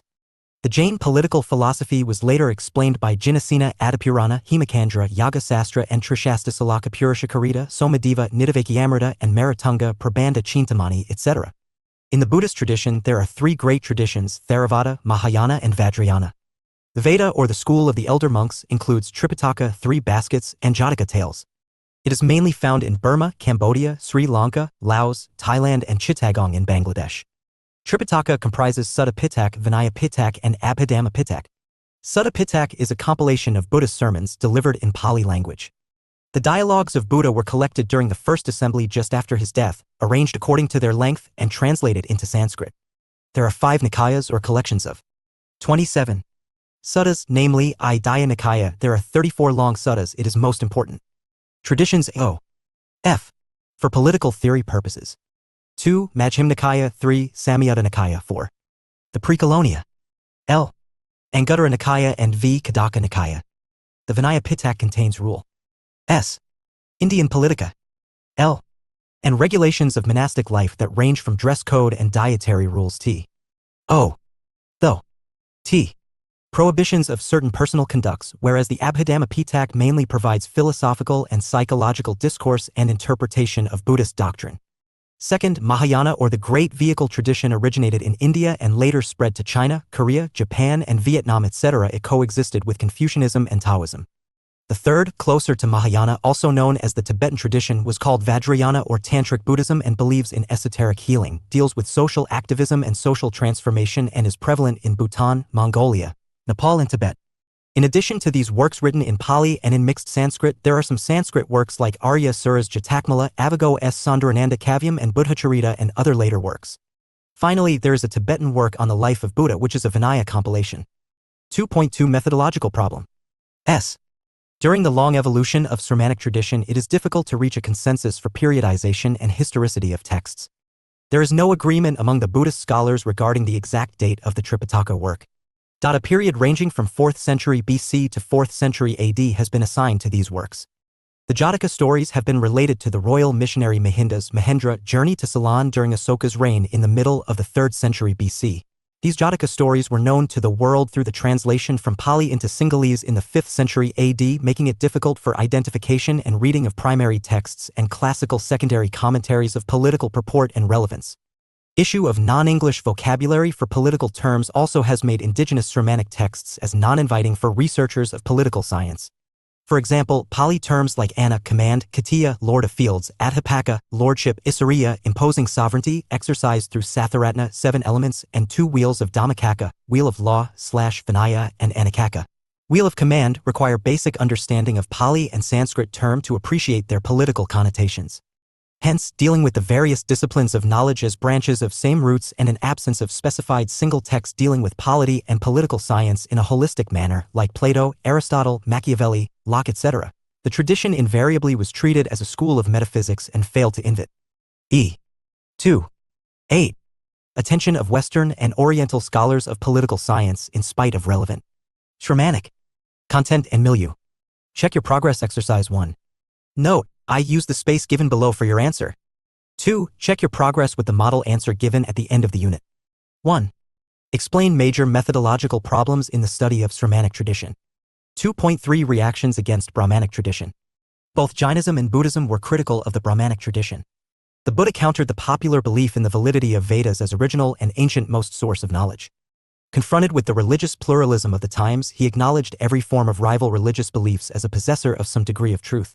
Both countered the belief in intracosmic gods, the cycle of rebirth, idolatry, and resulting superstitions. Jainism insisted for the potential of human soul for perfection. Individual souls were regarded as essentially separated and unconnected. It was argued that they get related only due to past actions. Buddhism denied the existence of a soul passing from life to life in fulfillment of its past actions. Personal identity was merely a result of the process of psychic life, which continued from birth to birth, binding actions in terms of their moral consequences. Expecting ethical merit from ablutions, Sramanic texts argued that man's passions, consciousness, intellect, perception, and impressions belong exclusively to the individual. Sramanic tradition challenged the hereditary basis of caste, resulting in stratification of society. Jaisurya, page 47, opines that the emergent social order reacted strongly against the rigidity and dominance which denied individual autonomy, human freedoms, and legitimated inequalities. The new urban mercantilism rejected this hierarchical ordering of society in terms of a divinely destined, sacrosanct social structure made up of 4 social classes. 29. Kshatriya, Brahmins, Vaishya, and Sudras, including the outcasts. Their reaction against Brahmanic dominance was so strong that the Jains traditions O.F. declared that Tirthankars would never be born in a Brahmin family. The Precolonia L. Vr. page 111, narrates a story that the fetus of Lord Mahavira had to be Indian political transferred from the womb of a Brahmin lady. Buddha assigned the first place to Kshatriyas in the state. They exposed the practices of animal and human sacrifices and associated rituals concerning sacrificial violence. Both Jainism and Buddhism were like a revolt against the system of animal sacrifice. Jainism developed an epistemological theory of Anekantavada and explained it through the doctrine of nonviolence. Following the story of the elephant and the 6 blind men, it was argued that in a dispute, it is very rarely that one side is completely right, while the other being completely wrong. Therefore, truth should be considered in totality after understanding different viewpoints. While advocating for complete nonviolence, Jainism denied even the unconscious killing of germs while walking or speaking. Considering the Roman Catholic Church and Brahmanic tradition as sacrificial systems placing the essence of religion in sacrifices, Buddhism offered a process of self-cleansing. This led many researchers of early Buddhism to consider it as the Protestantism of the East and a critic and complement to the reigning orthodox of Brahmanism. 2.4 Basic concept. Buddha declared metaphysical questions being irrelevant and emphasized the significance of simple moral life in accordance with the 4 noble truths. The world is full of suffering. 2. Suffering is caused by human desires. 3. The renunciation of desires is the path to salvation, nirvana, and 4. Salvation is possible through 8 principles. Buddhism adopted a rational position by stating that human life is governed by causal principles, leaving no scope for divine intervention. 2.4.1 Principles of existing. Buddhism is based on anicca, anatta, and dukkha, 3 fundamental principles of all existence and the phenomenal world. Anicca, anitya, denoted that all things, including self, are impermanent, inconstant, unsteady, and changing. Anatta, anatma, explains the concept of non-self, denying the immortality of soul and unchanging/permanent nature of self. Dukkha, dukkha, describes the Dukkha describes the pain, suffering, dissatisfaction, anguish, stress, anxiety, or frustration emerging from physical/material thing, unpleasant experience, or inadequate identity. All kinds of suffering in life, like birth, old age, sickness, death, association with unpleasant persons or conditions, separation from beloved ones or pleasant situations, disappointment, grief are common sufferings. 3. 0. Reflecting impermanence of happiness. Recognition of these three basic characteristics of existence constitute the right knowledge or the Four Noble Shramanic truths, including dukkha, the existential fact/reality of suffering, 2. Samadaya, its cause, arising or origin, 3. Nirodha, its cessation, and 4. Magga or marga, ultimately the path leading to its cessation/suppression. 2.4.2 Theory of Karma. Both Jainism and Buddhism believed that man could transcend karma by his own efforts. Though they recognized functional gods, yet emphasized that the universal process samsara was a result of certain immutable laws of action, karma, resulting in progress and decline. Jainism maintained that the world was composed of infinite souls which were trying to purify themselves of action particles, karma. These karma bind the soul and accordingly embody it in different incarnations in a cycle of birth and rebirth. The present life is determined by our past karma. Accordingly, the ideal of liberation by one's own individual efforts is realized in the form of birth, death, and rebirth. The Sramanic tradition preached the value of a moral life in terms of the theory of karma. Both Jainism and Buddhism rejected the Lokayata view of pleasure. Buddhists believed that the causal chain of body and soul could achieve right knowledge, which was Kaivalya Jnana in Jainism and Nirvana in Buddhism. Materialistic doctrine. 2.4.3 Refuge in Three Jewels.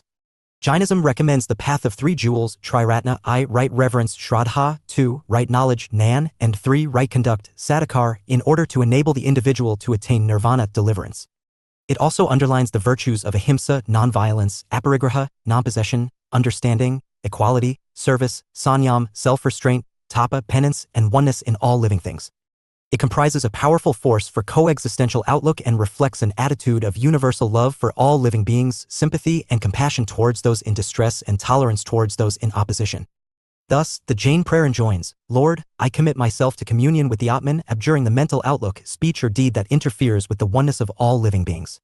Buddhism exhilarates the threefold submission or seeking refuges to Buddham, Buddha, Dhammam, the doctrine, and Samgam, the Buddhist ecclesiastical fraternity.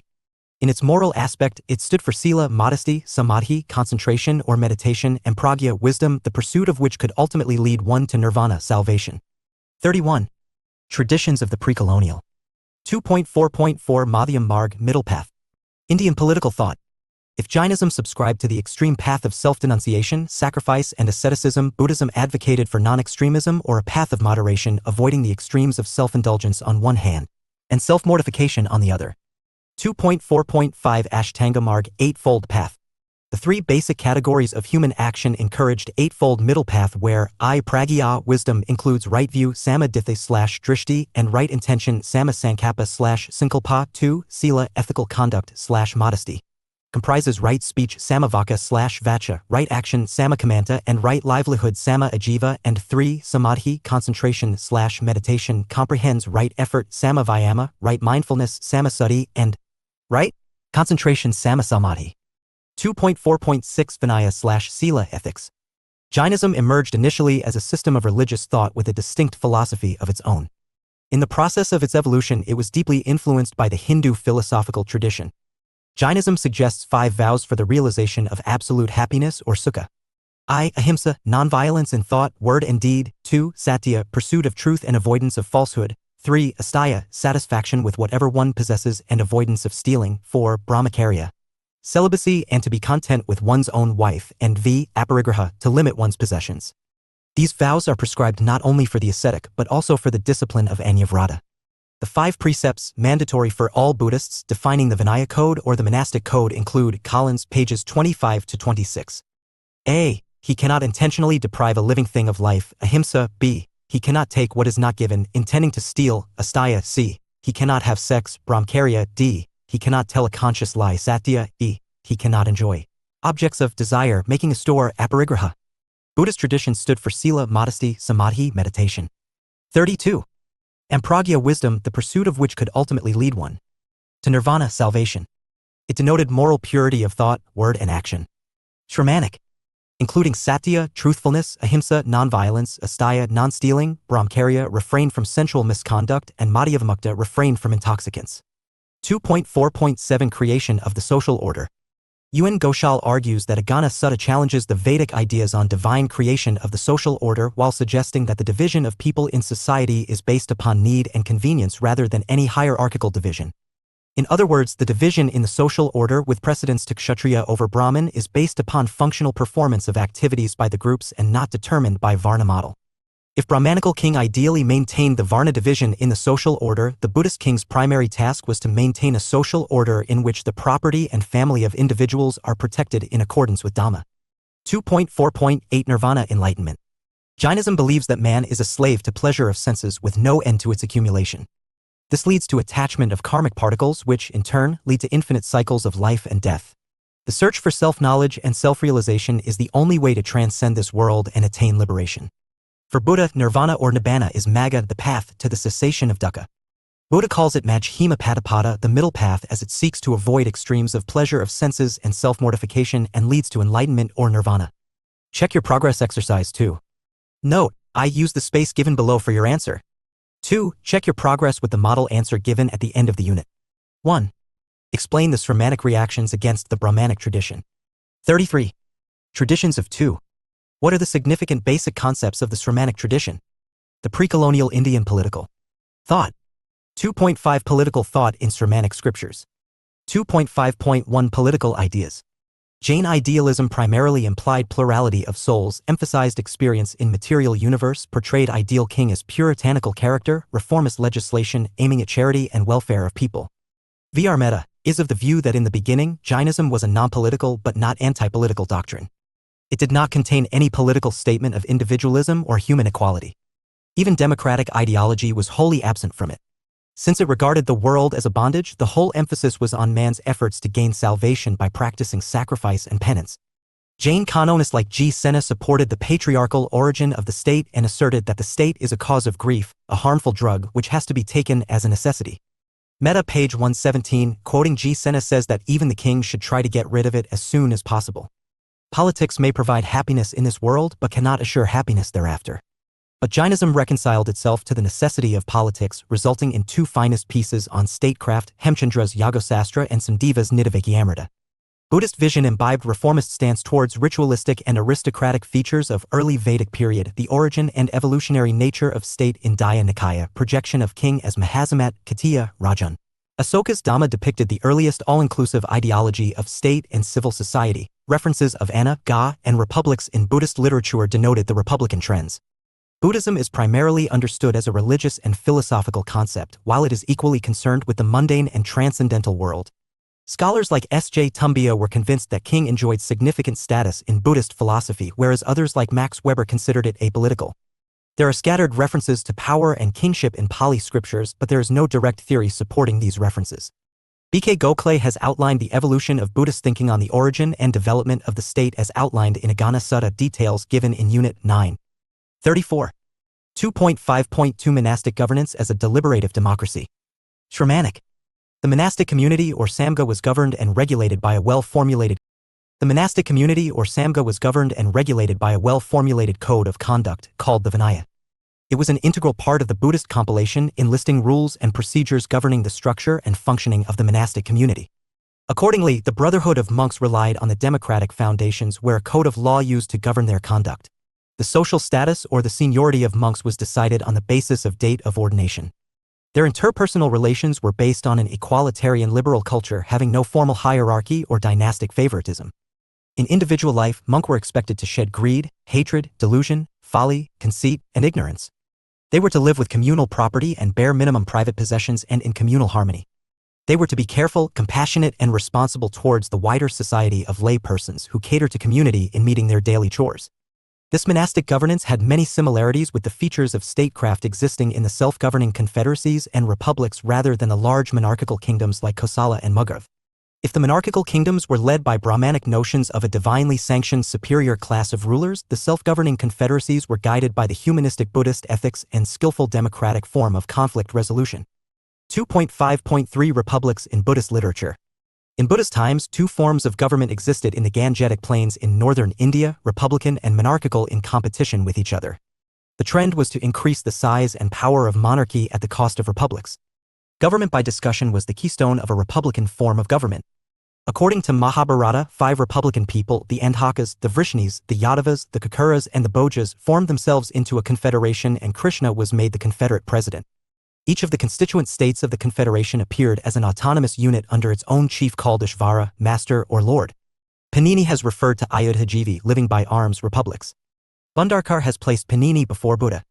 It seems that these republican states specialized in the military arts. They, according to V.P. Varma, were like the Spartas of ancient India. The list of republics recorded in Buddhist literature, according to K.P. Jaiswal, pages 42-3, includes A. The Sakyas capital Kapilvastu, today's districts of Gorakhpur. B. The Kaliyas of Ramagrama. 35. C. The Lichavis capital Vaishali, parts of today's districts of Traditions. O. F. Muzaffarpur. The Pre-Colonia. L. D. The Videhas capital Midila, today's districts of Darbhanga. Indian Politica. L. Last two were jointly called the Vijas or Vajis. Though. T.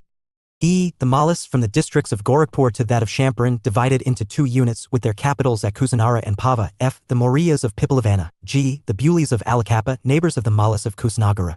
And H. The Bagas, Bargas, the neighbors of the kingdom of the Vatsas of Kazambi. Politically, the most important republics of this group were the Vijas and the Mallas. The former were mentioned both by Panini and Kautilya. The Bargas find reference in Mahabharata and the Pali records. Panini mentions them as an independent Janapada or a political nation.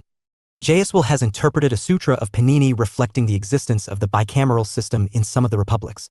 MP Singh has stated that Samgas were an intermediate stage between the collectivism of popular tribal assemblies and fully developed monarchical state. Aguttara Nikaya mentions 16 Mahajanapadas, greater territorial communities, i.e. Kasi, Kosala, Anga, Magadha, Vaji or G, Mulla, Chedi, Vats, Kuru, Panchala, Matsya, Surasena, Amaka, Avanti, Gandhara, and Cambodia. Daya Nikaya mentions first 12 Mahajanapadas and omits last 4. Singh page 2, later, 4 kingdoms of Kosala, Magadha, Vats, and Avanti emerged, out of which Kosala incorporated the territory of the Sakya clan to which Buddha belonged, and Magadha became the main areas of Buddha and Mahavira. Both were contemporaries of Bimbisara of Haryanka dynasty, the king of Magadha, assassinated by his son Ajatasattu around 494 BCE, about 7 years before the death of Buddha. Monarchy flourished in 3 contexts of individualism, urbanization, and density of population. From these early state formations, the first state with growing ideology of Varna and class inequalities emerged in Magadha under Malapadma Nanda. R.S. Sharma. Buddha's Bhikha Samga, or the Republic of Bhikshas, adopted the name and constitution of the political Samgas. To maintain their independence, strengthen their democratic form of governance, and to ensure welfare of a community, 7 conditions were enlisted, which reflected notable commonality between the self-governing republics of the Vajjayans and the governance of the monastic community or the Bhikha Samgas. Jaiswal pages 40-42 and Jaya Surya page 53. I. Holding regular and frequent meeting of assemblies. 2. Meeting together to carry out regular tasks of governance or business in harmony. 3. Enacting or establishing nothing that has not already been prescribed. Abrogate nothing that has already been enacted or established and act in accordance with the existing institutions of Vajjayans or rules. O. F. 3. 6. Samga. 4. Honoring, listening and revering the elders, the fathers and the Shramanic leaders of Vajis or the Samga. V. Women and girls not being abducted or brethren not falling under influence. 6. Honoring, revering and supporting Vajjayan monuments or delight in a life of solitude. And 7. Following the established practice and systems or train their minds to prosper. Jayasuriya has asserted that the self-governing confederacies primarily followed the normative code of conduct based on human freedom and equality of the ruler and the ruled. However, the issue of gender equality was raised at the ordination of women as nuns, where Ananda, the Buddha's trusted disciple, had to persuade him and the nuns had to agree to abide by certain additional rules. And finally, the Buddha accepted women as spiritual equals. The history of the birth of Buddhist Samgas is a history of the birth of the monastic order in the world. The Buddha preferred a more open society prevailing in smaller tribal oligarchies, Gana Samga or clan republics, than the larger monarchical kingdoms like Kosala and Magadha. The smaller tribal oligarchies or confederacies, particularly the Vajjayan confederacy, proved to be a fertile catchment for the Buddha. According to Ghoshal, the functional and utilitarian social practice of the Vajjayan clan republics in promoting happiness and prosperity were filled with sense of public spirit, pragmatic form of governance, moral righteousness, respect for elders, women and holy persons, and receptive to the teachings of the Buddha. Jayasuriya finds similarities between Asoka's model of governance on the one hand and the Vajjian constitution, its legislative governance and judicial system of self-governing confederacies on the other. 2.5.4 Confederation of Republics. The Videhas and the Lichavis were united in a league called the Samvaji or the Vajjians together. The two Vajji republics were not confined to their own federation. It is noted that the Lichavis formed a federation with their neighbors, the Mallas. This confederacy existed during the year Mahavira died. The Federal Council was composed of 18 members, including 9 Lechakis and 9 Malakis. The members of the Federal Council were called Garajas. These 18 Confederate kings were placed in the Kashi-Koshal area. The federal states had equal members, equal voice, and equal votes, reflecting equality in the federation. Even though the Mallas were not as powerful as Lichavis, yet both had equal number of members and equal voice in the Federal Council. Supporting Dr. Jacobi's opinion, Jayaswal has stated that these 37 Confederate kings were placed by the Jain Sutra in the Kasi-Kosala area. At the time of death of the Mahavira, the empire of Kosala was called the Kasi-Kosala. Traditions O.F. It seems that the Federal Council had some political alliance with the Kosal. A. The pre-colonia. L. Monarchy. The Kosala republics were certainly on bad terms with Magadha. Th. E. Indian Politica. L. Vaisalians lost battle with Ajatsatru, the Magadha emperor. It seems that Th. E. Though T. Leagues were naturally formed to oppose the great powers between whom they were situated. 2.5.5 Legislative Administratio. N. K.P. Jayaswal is of the view that republics of 7th and 6th centuries BC had long passed the tribal stage of society and could be called states, Gas and Sagas. Their administration and judicial business was managed in public assembly of both young and old. Their house was called Santhagara Moat Hall. They were under the suzerainty of the king of Kosala. Their council, according to Jayaswal, seemed to have 500 members. Even the death of Buddha was announced by Ananda in the Santhagara of the Mallas. The senior-most member used to be elected as the presiding officer and was given the title of Raja and has been compared by Jayaswal with the Roman consul or the Greek archon, yet was not associated with kingly sovereignty. The Jataka has named the Lichavi rulers as Ga rulers or Republican rulers. Rhys Davids, as quoted by Jayaswal, refers to the Lichavi constitution. He has mentioned 3 highest officers. I. The President, Raja. 2. The Vice President, UPA Raja. 3. The Generalissimo, Senapati. 4. The 4th officer mentioned in Jataka was the Chancellor of the Exchequer, Bandagarika. These 4 highest officers composed the executive authority located in the city of Vaishali with a system of triple fortification for security purposes. The rule, Rajyam, vested in the inhabitants, Vasantanam, who were 7707 in number. All of them were entitled to rule, Rajunam, kings. From among them, the President, Rajano, the Vice President, Rajano, Commander-in-Chief, Senapatino, and the Chancellor of the Exchequer, Bandagarika, were to be selected. It seems that with formal approval from the Assembly, the members of foundation families or the ruling class used to become the executive office holders. The total population was around 168,000 divided in outer and inner citizens, Vaisalians. The consecration Abhisheka ceremony of rulers Ganarajas was done in the presence of assembly members. 2.5.6 Legislative Procedure. E. There were similarities in the procedure of deliberation in political samgas and the Buddhist samgas. When the Vaisalians entered their house of law, Th. E. 3. 8. Signal tocsin used to be sounded. In the house, they discussed not only political, Shramanic, and military but agricultural and commercial issues as well. Lichavi Ga used to appoint a Mahataka, a distinguished member, as their envoy leader who could deliver a message on behalf of the Lichavis of Vaishali. The Ga, under the leadership of Mahataka, used to transact business on behalf of the whole people. The rule of having respect for the high, the middle ones, the oldest, or the elder was not observed. Every member was accorded equal right of speech and voting, and everyone could aspire to be the next president. All the members used to be present in the assembly on assigned seats. For the purpose, a special officer named as Asana Panapaka or Asana Prajnapaka, seat regulator, to designate seats for all members. The rule of quorum was usually observed. In smaller local societies, it could be 20. If any business was transacted without the required number of members being present, the act was considered as invalid and inoperative. The duty of gathering the minimum number of members was done by one of the members named Gopuraka or whip. Deliberations were initiated with a motion called Nadi or Jnapti notice. It was followed by a resolution, Pratijna, to be adopted by the Samga. The procedure of moving the Nadi Japti once and the Pratijna once was called Nadi Ditiya or the 2 Nadi procedure. In some cases the resolution was repeated thrice, then it was called Nadi Chatutha, the 4 Nadi procedure. Putting the resolution or pratijna to the assembly was called kamavacha karmavak.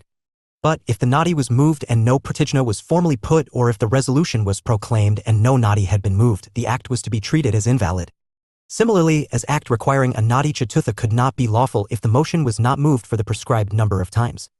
The order of the motion and resolution could not be altered. All those who approved of the resolution were expected to remain silent, but those who opposed were required to speak. If a member did not control in discussion and showed contradiction and misbehavior, the procedure of censure could be applied. Lawful presence in discussion was further decided according to the principle of representation, where the members were expected to represent Dhamma and Vinaya. To avoid pointless speeches, the right of deliberation was delegated to a specifically appointed committee of the House, which can partly be compared with today's committee system of the legislative procedure. In the absence of decision by such a committee, the matter was to be decided as per the procedure of majority. Chanda vote was an expression of free will and choice used by member. Voting was not required for unanimous resolutions, but if division of opinion was 39 required, then procedure of majority Bahatara was observed. The voting was traditions O.F. carried on with the help of colored voting tickets, salakas, or pins, wood, and D. The pre-colonia L. The voting was called the pin-taking Salakagrahan. A duly appointed impartia L. Indian Politica L. Teller Salakagrahaka was to explain the significance of colors and take th. E. Though T. Votes either secretly and openly. Votes of absentees who owing to some illness or disability could not attend were meticulously collected. Its omission was treated as breach of proceedings. However, such votes were rejected if objected to by the members. Clerks or recorder of the House from among the members were appointed to record minutes of the deliberations and resolutions. Finally, if the assembly remained silent, it was declared as approved and the affected party was formally informed about the resolution. Once the matter was settled, it could not be reopened. 2.5.7 Judicial Administratio. N. The president was also the highest judicial authority.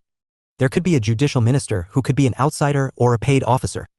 To ensure liberty of the citizens, case was to be considered by Senapati, the UPA Raja, and the Raja separately and without dissent. The decisions of the president along with the particulars of crime and punishment were recorded. The judicial administration included various layers, for example. 1. The president was also the highest judicial authority along with the Raja, the UPA Raja, Senapati, and the judicial minister. 2. The court of final appeal was called the Ashtakalaka Court of the Eight. 3. The judges of the High Court were called Sutradaras or doctors of law. 4. The Court of Appeal was presided over by Vohatrikas, lawyer judges. 5. Preliminary inquiry into the case was held in the Court of Justices Vinachaya Mahamatas. Evidently, these were the regular court for civil causes and ordinary offenses. This narrative of criminal procedure of Athakatha has reflection of the general procedure of republican system of justice found in Sanskrit literature. For example, in Mahabharata it is suggested that criminal justice in a republic should be administered by experts. Brigasmriti has mentioned Kalika and Kula as the deciding body. Katyayana has used Kula in the sense of jury. Similarly, the Ashtakalaka Court of the Eight of Buddhist literature, according to Jayaswal, may be considered as a judicial council of 8 members instead of representatives of 8 clans as has been suggested by Rhys Davids.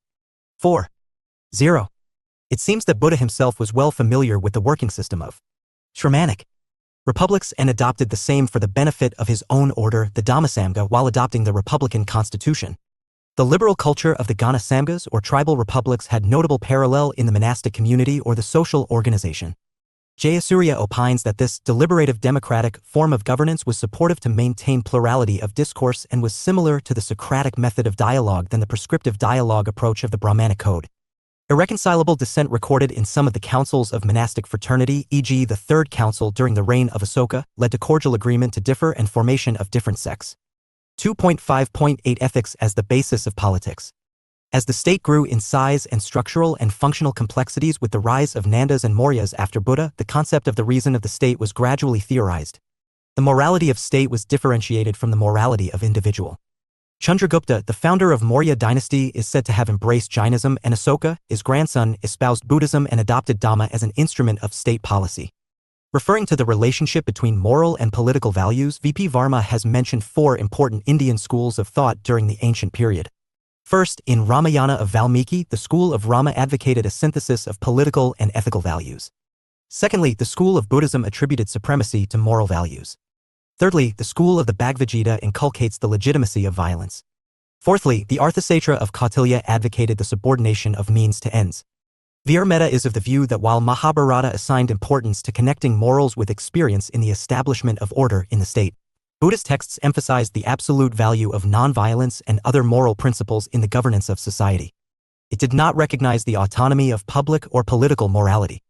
Accordingly, a king not following Dhamma was declared unrighteous, and its impact on nature was also to be followed in the forms of no rains or no crops, etc. A game of deceit and treachery was treated as a contempt of politics. MP Singh has opined that Asoka's transformation and emphasis on Dharma Vijaya introduced a new feature in Indian political tradition where the unity of India came to inhere in culture rather than direct political domination. Even though Asoka's Dhamma was inspired by Buddha's Dhamma, but it was not exactly a mirror image of the former. Yet, Ramala Thapar underlines the political implications of Asoka's policy with the Buddhist ideal of the Kakavati, Chakravarti, kingship, a just and virtuous universal emperor. Yet, Ramala Thapar underlines the political implications of Asoka's policy with the Buddhist ideal of the Kakavati, Chakravarti, kingship, a just and virtuous universal emperor, whose dominions covered the whole of Jambudvipa. The ideal kingship was familiar to the Jainas and had antecedents in epic heroes like Rama and Yudhishthira, who were referred to as Digvijayi and Dharmaraja. Asoka's centralized, bureaucratic, and monarchical state went beyond the Gvedic Sava and Samiti, Janapadas of Mauryan state, and also the 41 Mahasamhita, the great elect, and Mahajanapadas of the early Buddhist traditions. Theory. The pre-colonial Indian politica. Check your progress exercise. 3. Note. I. Use the space given below for your answer. 2. Check your progress with the model answer given at the end of the unit. 1. Analyze the evolution of political ideas and political system in the Sramanic tradition. 2.6 Limitations of Sramani. C. Metaphysics and ethics being the central concept of the Sramanic tradition, identification and acknowledgement of political thought pose some serious weaknesses. Both Jainism and Buddhism could not completely disassociate themselves from Brahmanic tradition. While the Brahmanic tradition accepted the value of divine grace, it did not disregard the force of karma, whose consequences one had to face by one's own efforts. The Jain principle of many-sided knowledge was similar to the Vedic principle of neti, this is not, or the Upanishadic principles of relativity. With the result, Jainism could not distinguish itself from other practices. Gradually, forms of worship, mantra, and tantra found their way in Jainism. While Jainism appreciated individual effort, yet it did not completely disregard the intracosmic gods. During the 8th to 12th centuries, it developed mantra, tantra, and cosmological views almost similar to the Brahmanic tradition. They laid the foundation for the vision of conflict between the life of a householder and that of a king and one consecrated to liberation. Some aspects of these doctrine were harsh and one-sided, inviting critical assaults from Shankaracharya. Jainism revised its view, but Buddhism did not, with the result it disappeared from the land of its birth. Buddhist tradition relied on Dhamma-based Vinaya for establishment of order in society, but in the absence of constitutional checks and safeguards against the arbitrary exercise of power, Dhamma alone was insufficient safeguard against a wicked ruler. By mid-5th century, after Buddha's death, republics collapsed. Part 50. 5. 4. 2. Due to aggression of the monarchies and largely due to internal disagreements amongst republican nobles and elders. Undisciplined. Sramanic individualism, moral indolence, individual pride, and lack of discipline were the defining features of changing times. 2.7 Reactions towards Sramanic tradition. Rejection of hereditary caste system by Sramanic tradition appealed to people across civilizational boundaries beyond subcontinent, making Buddhism a universal religion. Its assertion for equality appealed to large section of society and changed social equations. With Buddhism countering the caste system, Brahmanism entered into a new phase by broadening cultic practices, devising public ceremonies and rituals.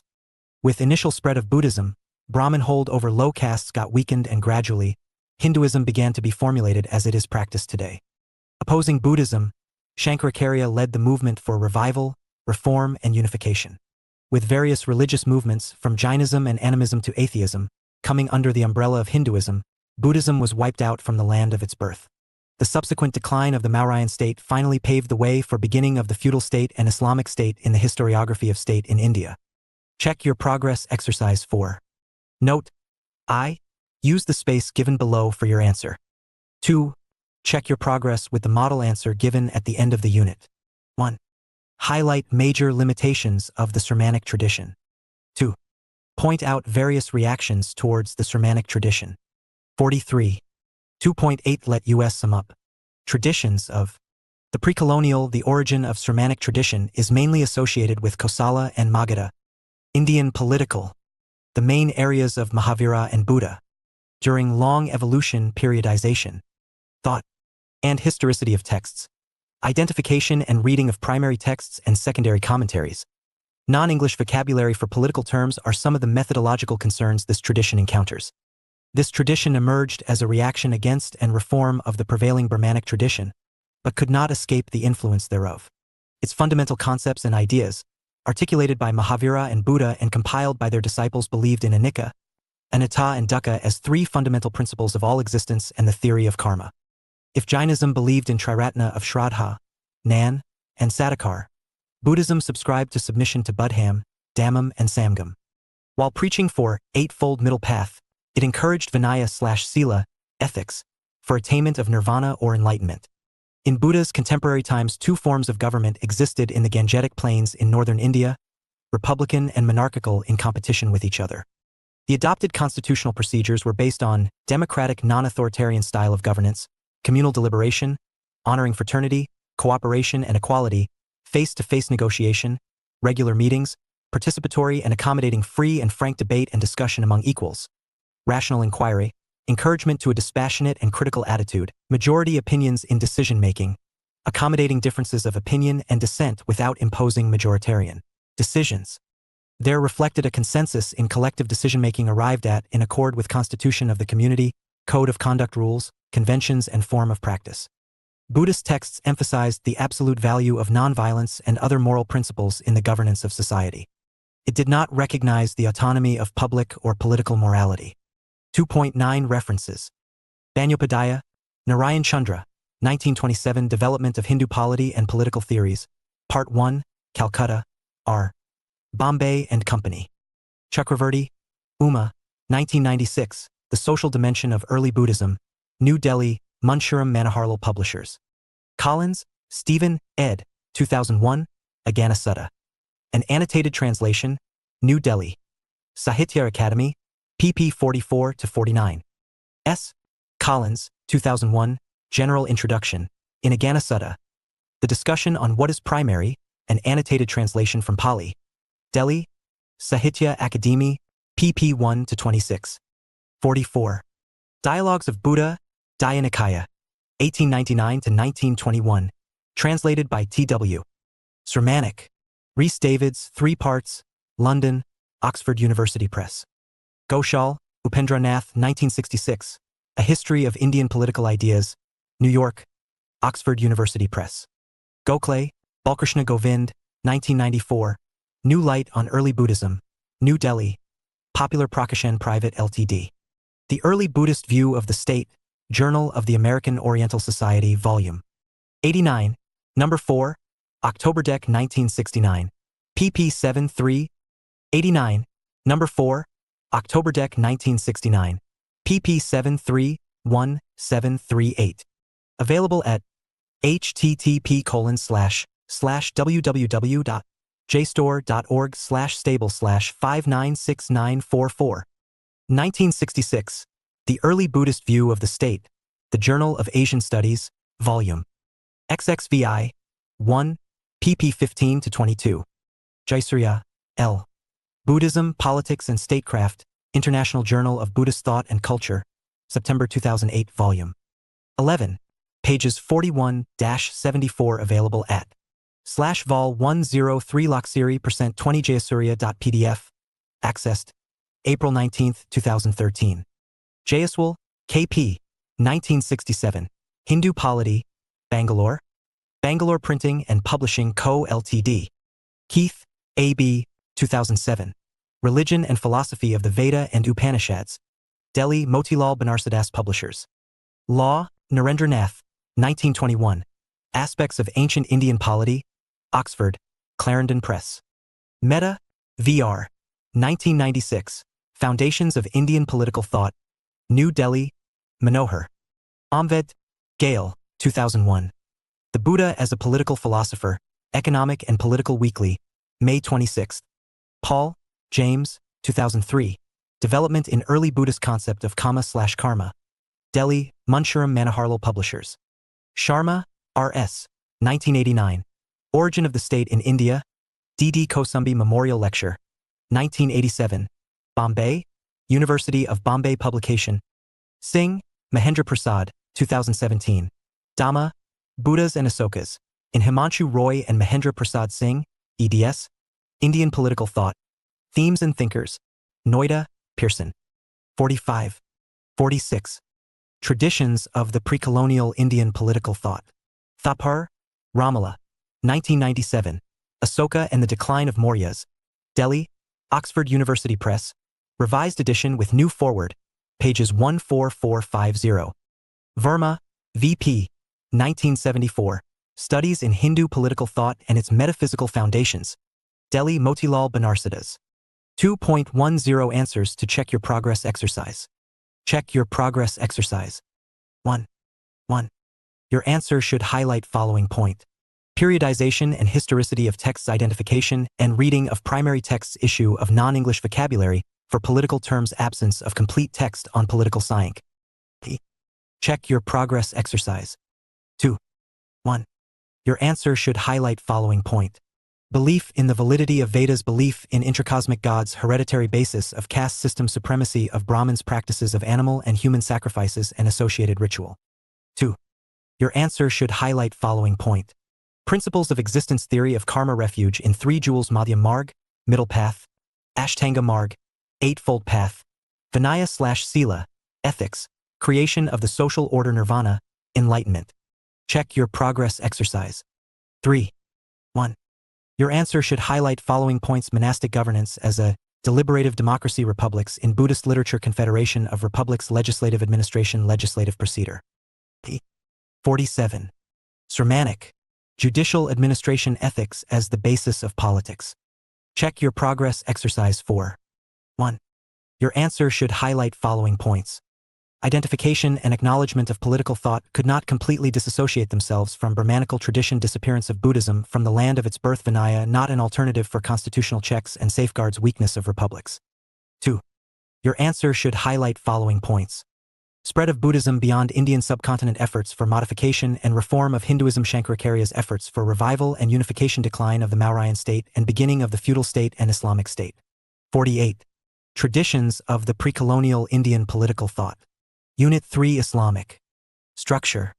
3.0 Objectives. 3.1 Introduction. 3.2 Methodological Issues. 3.3 Comparison with Brahmanic Tradition. 3.4 Basic Concepts. 3.5 Initial Period of Delhi Sultanate. Ziauddin Barani. Major Characteristics. 3.5.1 The Nature of Kingship. 3.5.2 Concept of Sovereignty. 3.5.3 Concerning Law. 3.5.4 Submission to Hierarchical Order. 3.5.5 Objective of Sultan to establish Islamic rule among non-Islamic subjects. 3.5.6 Concern for efficient administration. 3.5.7 Recognition of individual rights. 3.5.8 Judicial administration. 3.5.9 Commitment to Islam. 3.6 The Mughal period and Abul Fazal. Major characteristics. 3.6.1 Divine nature of royal power. 3.6.2 Well-being of subjects as the objective of the state. 3.6.3 Religious harmony. 3.6.4 Centralized monarchical government. 3.6.5 Theory of kingship. 3.6.6 Administrative reforms. 3.6.7 Fourfold social classification. 3.7 The colonial period and Pan-Islamism of Muhammad Iqbal. Dr. Ruchi Tyagi, Associate Professor, Kalani College, University of Delhi. 49. Islamic. Major characteristics. 3.7.1 Kuda, Insani Kamil. And Kudi. 3.7.2 Objective of Islam. 3.7.3 Crystallization of Muslim fraternity. 3.7.4 Concept of nation. 3.7.5 Concept of nationalism and Hindu-Muslim unity. 3.7.6 Pan-Islamism or Islamic universalism. 3.7.7 Opposition to political ascendancy of the Hindus. 3.7.8 Ideological support to the idea of Pakistan. 3.8 Limitations of Islamic tradition. 3.8.1 During the initial period of Delhi Sultanate. 3.8.2 During the Mughal period. 3.8.3 During the colonial period and Pan-Islamism. 3.9 Reactions towards Islamic tradition. 3.10 Let us sum up. 3.11 References. 3.12 Answers to check your progress exercises. 3.0 Objectives. The aim of this unit is to familiarize you with the ideas of Islamic tradition. After studying this unit, you should be able to understand scope of Islamic tradition, basic concepts of Islamic tradition, evolution of political ideas and polity during the initial period of the Delhi Sultanate, Mughal and colonial periods. Limitations of Islamic tradition, reactions against Islamic tradition. 3.1 Introduction. The political contact of India with Islam began sometimes in the 8th century AD, when the Arabs established their control over the province of Sindh. Thereafter, for a few centuries, this contact remained by and large dormant and had no significant expansion. In the 11th century, the Sultan of Ghazni committed a number of aggressions in the northwestern frontier area.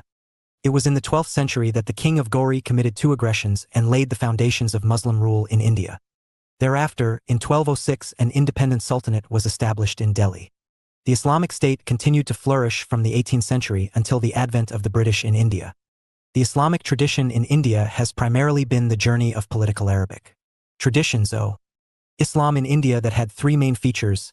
In India, though Muslim monarch, the pre-colonia were politically and religiously sovereign, yet were not dictated by the Arabic Indian politica, Persian monarchs or the mullahs, along with the local nobility, the Muslim elite,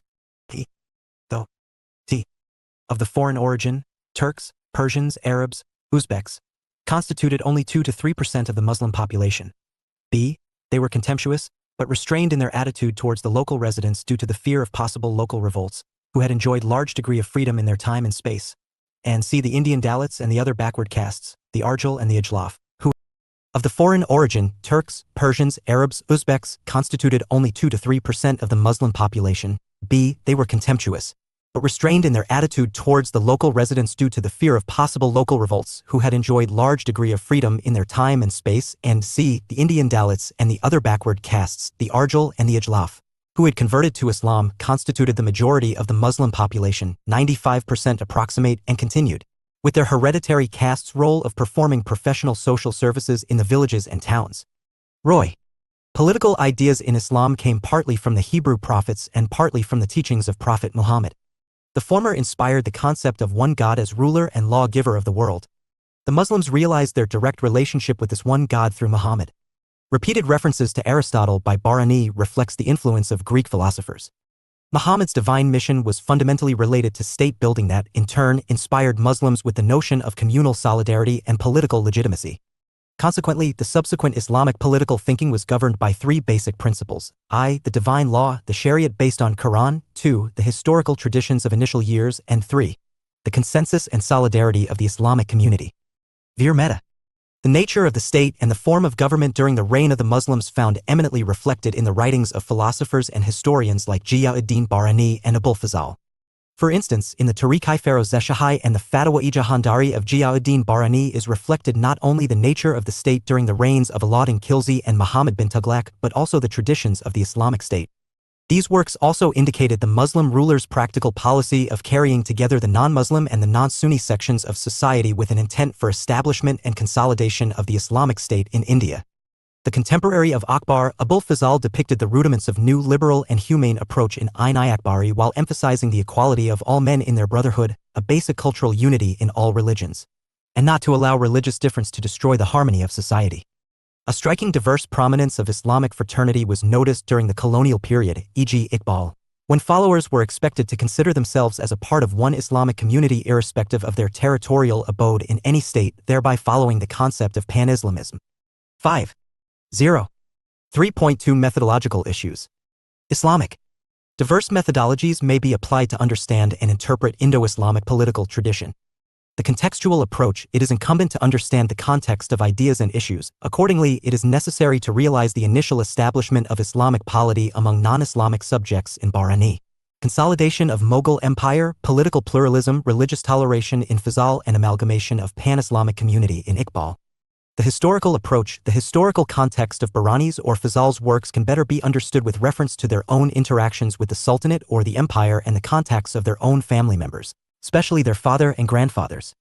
Evaluation of their ideas in the present-day context, without being first familiar with their respective historical contexts, would simply be unfair to them. The philosophical or normative approach may be applied to understand the Quranic philosophic leanings of Indo-Islamic scholars.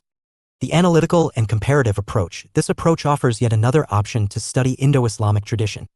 To analyze, compare, and contrast ancient, medieval, and modern manifestations of Indian political thought and their compatibility with the Western counterparts presupposes an analytical and comparative penetration. the conceptual approach to analyze the concepts and ideas contained in the works of Bahrani, Fazal, or Iqbal. One should be fairly conversant with their respective philosophical, moral, political, and social commitments, assumptions, and perceptions. TC the conceptual approach /.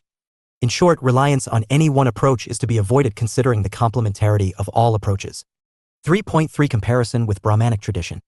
In contrast to the Vedantic philosophy, the Muslims consider Quran as the only and final authority. Before the coming of Islam, the political structure in India was not based on the philosophy and belief of a single text. Instead of one particular scripture, the Brahmanic tradition accepted the authority of multiple scriptures, which led to wider respect for diversity of political opinion and institution building in society. Whereas the Islamic thought believed in the finality of the Shariat, restricting the role of reason only to the interpretation of one book. Both the traditions believed in the necessity of an authority to control the evil propensities in man. But while the Brahmanic thought separated the political and cultural realms, the Muslim tradition could not develop any independent. 51. Organization to promote divine objectives. Whereas the former assigned this role to Brahmins, accepting them as an alternative center of power parallel to traditions F. The state. In Islamic tradition, the state was considered not only an assessor. Y. The pre-colonia. L. Organ to control man's aggressive nature, but also a supreme organization. T. O. Indian politica. L. Regulate life. Though. T. Islamic thought emphasized the obligation to and qualities of the just ruler, resulting in the legitimization of the authority of the ruler, whereas the earlier thought realized the idea of contrast and the existence of critical factor. However, Bahrani took the position in common with Kautilya: a good king is better than a bad king, but a bad king is better than anarchy.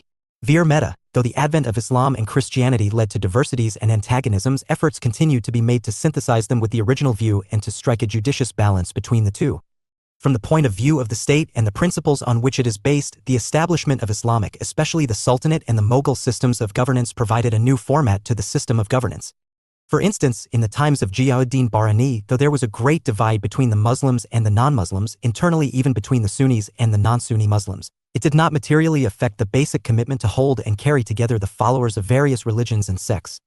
The fundamental conception of a well-governed state, the distinction between virtue and vice, just and unjust, right and wrong, and the administration of justice remained, by and large, in accordance with the ancient Indian traditions.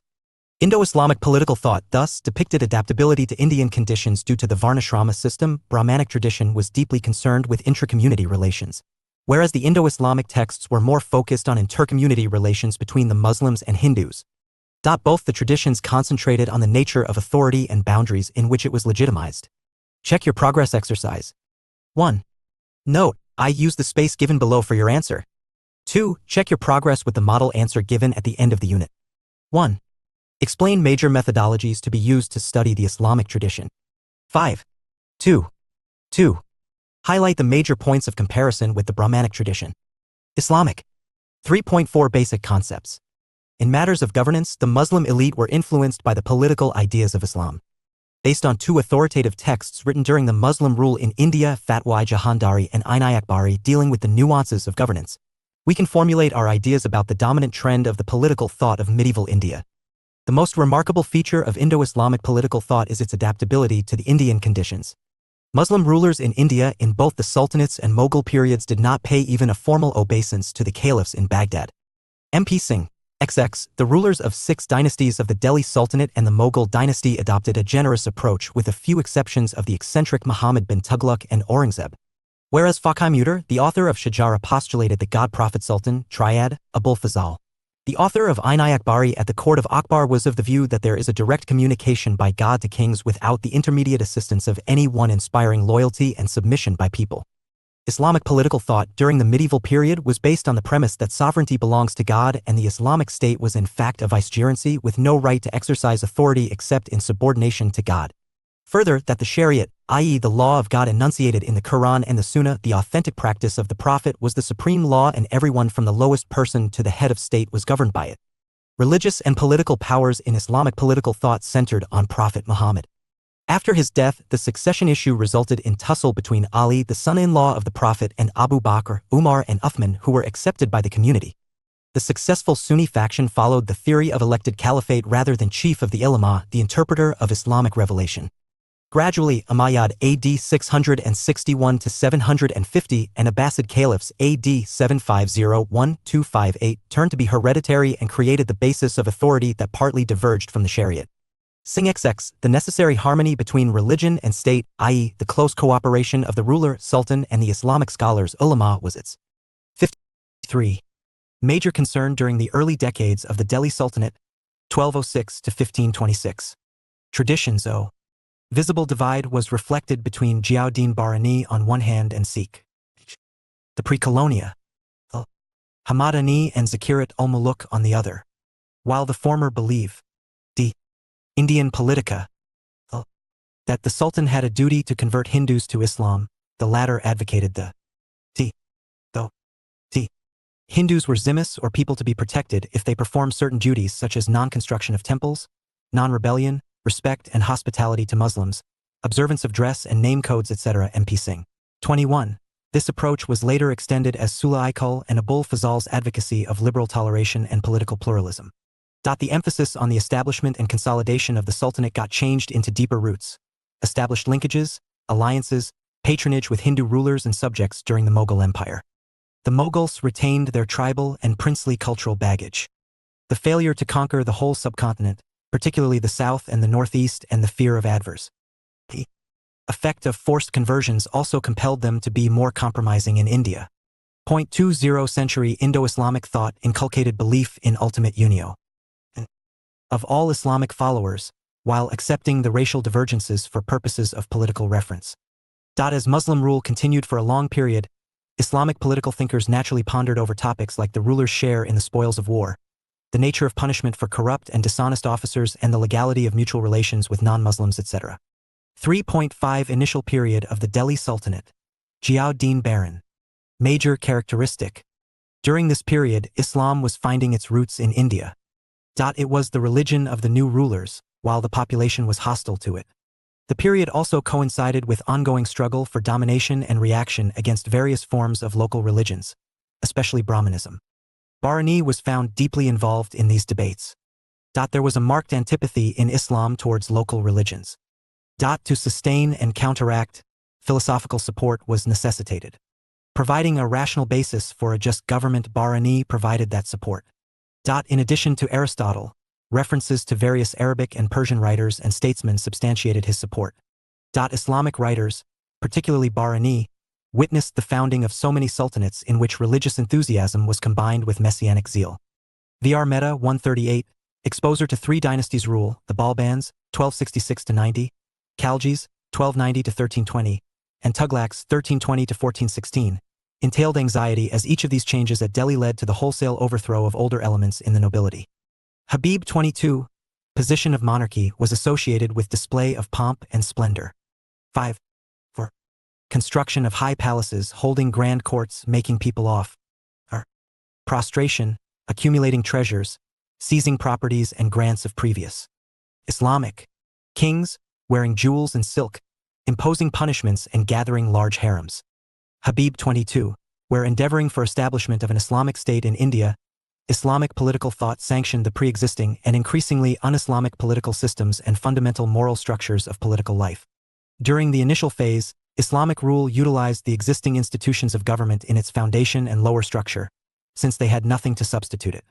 Association of the Hindus in civil and military departments of the state made the Muslim rulers realize the new technique of government, that polity and government are one thing and the rules and decrees of canon law another, which laid the foundation of the Indo-Islamic state.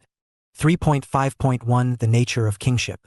At the head of state was the king, bearing the title of sultan, indicating the highest civil and military powers combined in the person, receiving this title. Traditions of elective kingship since the earliest caliphs now gave place to nomination by the dying king or by the nobles and generals. H.N. Sinha, 313-4.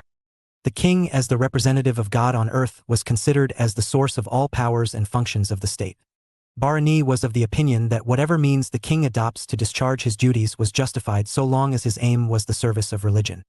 As per the prevailing tradition, the real ruler of the Delhi Sultanate was the sultan, who was duly elected by the Sunnis and the Millat, and could nominate his successor before his death. Though, in principle, any Sunni Muslim could contest for and hold the office of the king, in practice it remained confined to the royal family. The Muslim monarchs enjoyed absolute, secular, sovereign political power. It was indivisible, unencroached. The mullahs had their own autonomous domain. The Shariat was applicable only on the Muslims who had accepted it. The fear of Hindu revolts and the absence of Muslim support haunted the Muslim monarchs. The absence of a homogenized Muslim bloc and the sectarian conflicts among the Muslims affected their situation. Insofar as the political system of the Sultanate was concerned, it was the unitary form of state in which the Sultan was regarded the real sovereign ruler, the head of the executive, the interpreter of laws, the supreme judge, and the supreme commander of the armed forces of the state. In this way, the entire executive, legislative, judicial, and military powers were concentrated in him and were exercised by him. There was, however, an advisory council to advise the king in day-to-day matters. 55. 3.5.2 Concept of sovereignty. Traditions of the pre-colonia. Bahrani's notion of sovereignty was based on dual principles of I::O. Indian political Islamic idea of religion, while considering king as a representation of Khuda, and Two, Iranian idea of kingship based on control over territory by power and force and legitimation of centralization. The secular, a-religious, concept of sovereignty developed in Kautilya was now replaced with theocratic concept of sovereignty identified solely with the king and his power. With no trace of contract or relationship of mutual obligation between ruler and subjects, force alone was the source of royalty and ruler's self-interest, custom and religion were accepted as constraints upon or guides to his action. The functions of sovereign were primarily associated with I. Enforcement of the Shariat, 2. Check on immoral and sinful acts, and 3. Dispensing of justice including appointments to various offices. While considering God as the creator of both good and bad things, the king, Padshah, was also projected as one of the wonderful creations of God. Bahrani believed in royalty representing the vicegerency of God. Irfan Habib, 21. To address unending cycle of change and replacement of ruling groups by new lower-class entrants, Bahrani proposed a strong dynastic principle, maintenance of monarchical splendor and religious pretensions. Habib 29, instead of command and obedience, Bahrani preferred affection and favors as principal instrument of control. Alam, 55. 3.5.3 Concerning law. W. Implementation of law and obedience to law being the primary concern of a king, Bahrani referred to 4 sources of law: A. The Quran, B. The Hadith, traditions of Prophet, C. The Ijma, opinions and rulings of the majority of Muslim theologians, and D. Qiyas, speculative method of deduction.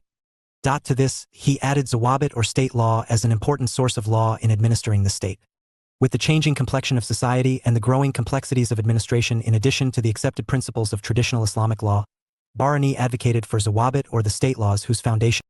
With the changing complexion of society and the growing complexities of administration in addition to the accepted principles of traditional Islamic law, Bahrani advocated for zawabit or the state laws whose foundation was non-religious. State laws could not be contradictory to the orders of the Shariat, and its primary objective was to regulate the works of various governmental departments and to foster loyalty. 3.5.4 Submission to hierarchical order. Keeping the hierarchical order in place, Islamic kings were to ensure that power was to be confined to the men of high birth and not the lowly and the ignoble. Habib 24-25. Objective was the suppression of the enemies of Islam, including Hindus and philosophers or rationalists. Habib 26-27. Alam 41 is of the view that Bahrani's emphasis on high birth, heredity, and class reflects the secular and d. 5. 6. Non-religious features of his political theory. Political acumen, administrative, Islamic skill and statesmanship are projected as genetic traits. 3.5.5 Objective of Sultan to establish Islamic rule among non-Islamic subjects. While ensuring coordination and balance of conflicting claims of diverse interest groups, the ruler was cautioned against faulty and perfunctory politics that leads to ruination of the country and its people. In Bahrani's opinion, the king should devote himself to governance of his state in such a way that helps him in reaching nearer to God. Welfare of the religion and the state should be the ideal of a good state. A king should be guided by wise men. According to Bahrani, a good ruler cannot be content with levying poll tax, jizya, and land revenue carriage on non-Muslims, rather he has to work hard for the supremacy of Islam. Bahrani permitted the appointment of non-Muslims in state service on grounds of necessity. In the case of non-Muslim subjects, his idea of justice changed into mercy and clemency, such as the suggestion to avoid collection of jizya when the crop failed and to distribute state funds to the non-Muslim needy. He also warned rulers of shedding blood of innocent Muslims and confiscating their property. 3.5.6 Concern for efficient administration. Bureaucracy was required to run the administration. There existed three classes of nobles including emirs, maliks, and khans in the ascending order. Barani, being an advocate of blue-blood aristocracy, talked about the necessity of hierarchy in administration and pointed out the composition, classification, nature, and relation of bureaucracy with the sultan and the people of the state. He was emphatically against the promotion of low-born men. He wrote that the noble-born men in the king's court would bring him honor, but if he would favor low-born men, they would disgrace him in both the worlds. To him, kingship was based on two pillars of administration and conquest, and it was on the army that both the pillars depend. He also emphasized the king's concern regarding internal security and foreign relations. 3.5.7 Recognition of individual rights. Barani also talked about the recognition of individual rights, i.e. the rights of wife, children, old servants, slaves, etc., and he considered the recognition of people's rights as the basis of the state. 3.5.8 Judicial administration. Barani developed a theory of government for Muslims while justice and moderation being his prime concern. To him, without justice, the Quranic laws were arbitrary decrees and anything against Quran was tyranny. It was a definite. 57. Departure from the general tendency in medieval Islamic thought of accepting traditions. F. Autocracy. The pre-colonial Indian politica. L. Punishment was considered an essential means to maintain discipline in the state. Though T. Barani referred to various circumstances of the punishments, particularly the death punishment to be awarded by the king. Considering that attainment of absolute justice was impossible, Barani followed Aristotle and suggested the policy of moderation and allowed king to surpass Shariat, I. to enforce Islam on infidels, 2. for protection of his state, and 3. in order to give reward to his loyal supporters. It shows in what ways the original Islamic theory of kingship went through changes over the years in the Indian context. Barani's vast experience in the working of the Delhi Sultanate and the prevailing social order got reflected in his political ideas. 3.5.9 Commitment to Islah. According to the Quranic laws, the foremost duty of the Muslim king was to ban idol worship, engage in religious wars, and to change the Darul Harb into the Darul Islam. It was also his duty to seek conversion of Hindus into Muslims, and for this purpose he could use the machinery and money of the state as well. Check your progress exercise. 2. Note, I use the space given below for your answer. 2. Check your progress with the model answer given at the end of the unit. 1. What are the significant basic concepts of Islamic tradition? Point 2. Analyze the major characteristics of initial period of Delhi Sultanate. 5. 8. 3.6 The Mughal period and Abul Fazl. Islamic. Major characteristics. Mughals, the descendants of Timur, the Central Asian ruler, were influenced by the Persian and the Mongol rulers. By this time, kings were established in their office, kingship was held sacred, and the concept of royalty became a matter of hereditary succession. One of the most valuable texts on statecraft explaining the dominant trend of political ideas during the Mughal rule in India is Abul Fazl's Ain-i-Akbari. Abul Fazl was one of the most important thinkers of the 16th century India. Being a great scholar having sound knowledge of different fields of learning in the Muslim and the Hindu traditions, he had contributed in formulating many of Akbar's political ideas. Akbar, as empire, was not contented with merely the power to implement a royal version of the Shariat. Hence, Abul Fazl intended to locate the basis of the state in a species of social contract and the divine illuminated wisdom of the mystic tradition. Religious fanaticism was given up. The process of assimilation gathered momentum. The Hindus accepted some of the elements of the new faith. The first response was to incorporate some of the elements of Islam to enable Hinduism to withstand the pressure of Islam. The second response was in the form of an attempt to create a synthesis. Under the Mughals, there was no institution like the Council of Minister or Advisors, and therefore the king could not have the benefit of their collective advice. The king could appoint and remove ministers at will. They could give him advice, but the king was not bound to accept or even consider it. He used to rely more on the advice of his personal friends, trustworthy officials, and the prominent ulamas. All the trusted advisors of the king constituted an informal group which was called Majlis-i-Khalwat. The king was considered the fountain of justice, and, as such, his obligation was to have the rules of the Holy Quran faithfully implemented. He was, as such, the de facto head of this department, while under him the nominal head was called the chief qazi. In the absence of the king, the qazi used to act as the chief justice. 3.6.1 Divine nature of royal power. Though Abul Fazl believed in the divine light of royalty, he did not envisage any role for the intermediaries to communicate the divine order. Royalty was considered as faraizati, the divine light, or a light emanating from God and a ray from the sun. The ulamas and the mujtahids, like the Brahmins in Hinduism, acted as authority and interpreter of customary laws to king. But in Abul Fazl's formulation, the intermediaries were not required to interpret religious and holy law, and the king himself was expected to judge and interpret holy law. 59. 3.6.2 Well-being of subjects as the objective of state. Traditions of the pre-colonia. L. The governing principle of the state was the well-being of its people. A true kin. G. Indian political was not concerned much about himself and power, rather people's well-being was. S. Though. T. His prime concern. To him, an ideal sovereign was like a father who rules for the common welfare and was guided by the law of God. 3.6.3 Religious harmony. Why? Fazal believed that quarrels between Hindus and Muslims were due to I. Their different interests and perceptions, 2. Diversity of language, 3. Misapprehension of each other's motives, 4. Distance between respective religious leaders and common man, v. Inflexible customs, 6. Lower trace of wisdom, 7. Arrogance and self-interest resulting in self-righteousness, vr Meta. 147. The philosophy of coexistence was preferred to the notion of synthesis. While advocating for absolute peace Sulaikul and absolute love Mahabbatikul, acceptance was for the policy of religious tolerance by promoting religion of God Din Ilahi. In the process, the king was to be guided by the principles of universal good, and to fulfill his royal duty he could go beyond the holy law. This was a significant shift in matters of governance compared to earlier political thinking. 3.6.4 Centralized monarchical government. T. Along with strong centralized monarchical government, distribution of works among various departments was preferred for better governance. It was with the help of a highly centralized bureaucracy that the Mughal sovereign ruled over the empire. 3.6.5 Theory of kingship. P.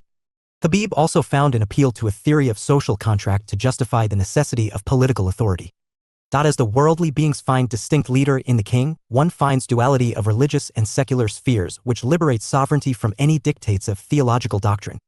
Considering royalty as the recipient of the spiritual divine light, the king Padshah was presented as perfect man, the possessor of illumined wisdom and reflector of the light received. He was expected to acquire his qualities to rule by prayer and devotion, meta bound by the law of God, regarded as a spiritual guide to the people, and expected to protect property, life, honor, and religion of world's people. The wages of protection was to be paid as taxes. Meta. The principles of justice were based on indigenous customary law, while final 6.0. Interpretation being left to the emperor. The pattern of administration was O.F. Division into many levels, each manned by officers of various kinds, including Islamic Mansabdars, Nazims, Subadars, Parganas, subdivisional officers, Jugirdars, Qazis, etc., while each of them permitted to approach the ruler directly. 3.6.6 Administrative reforms. The reforms introduced by Akbar through the abolition of jizya collected from the non-Muslims or a ban on cow slaughter reflected the spirit of new political theory articulated in Ain-i-Akbari. 3.6.7 Fourfold social classification. Following Hindu thought on one hand and Plato's ideal state on the other, fourfold division of society, though with a change in serial order, was found in Fazal's writings.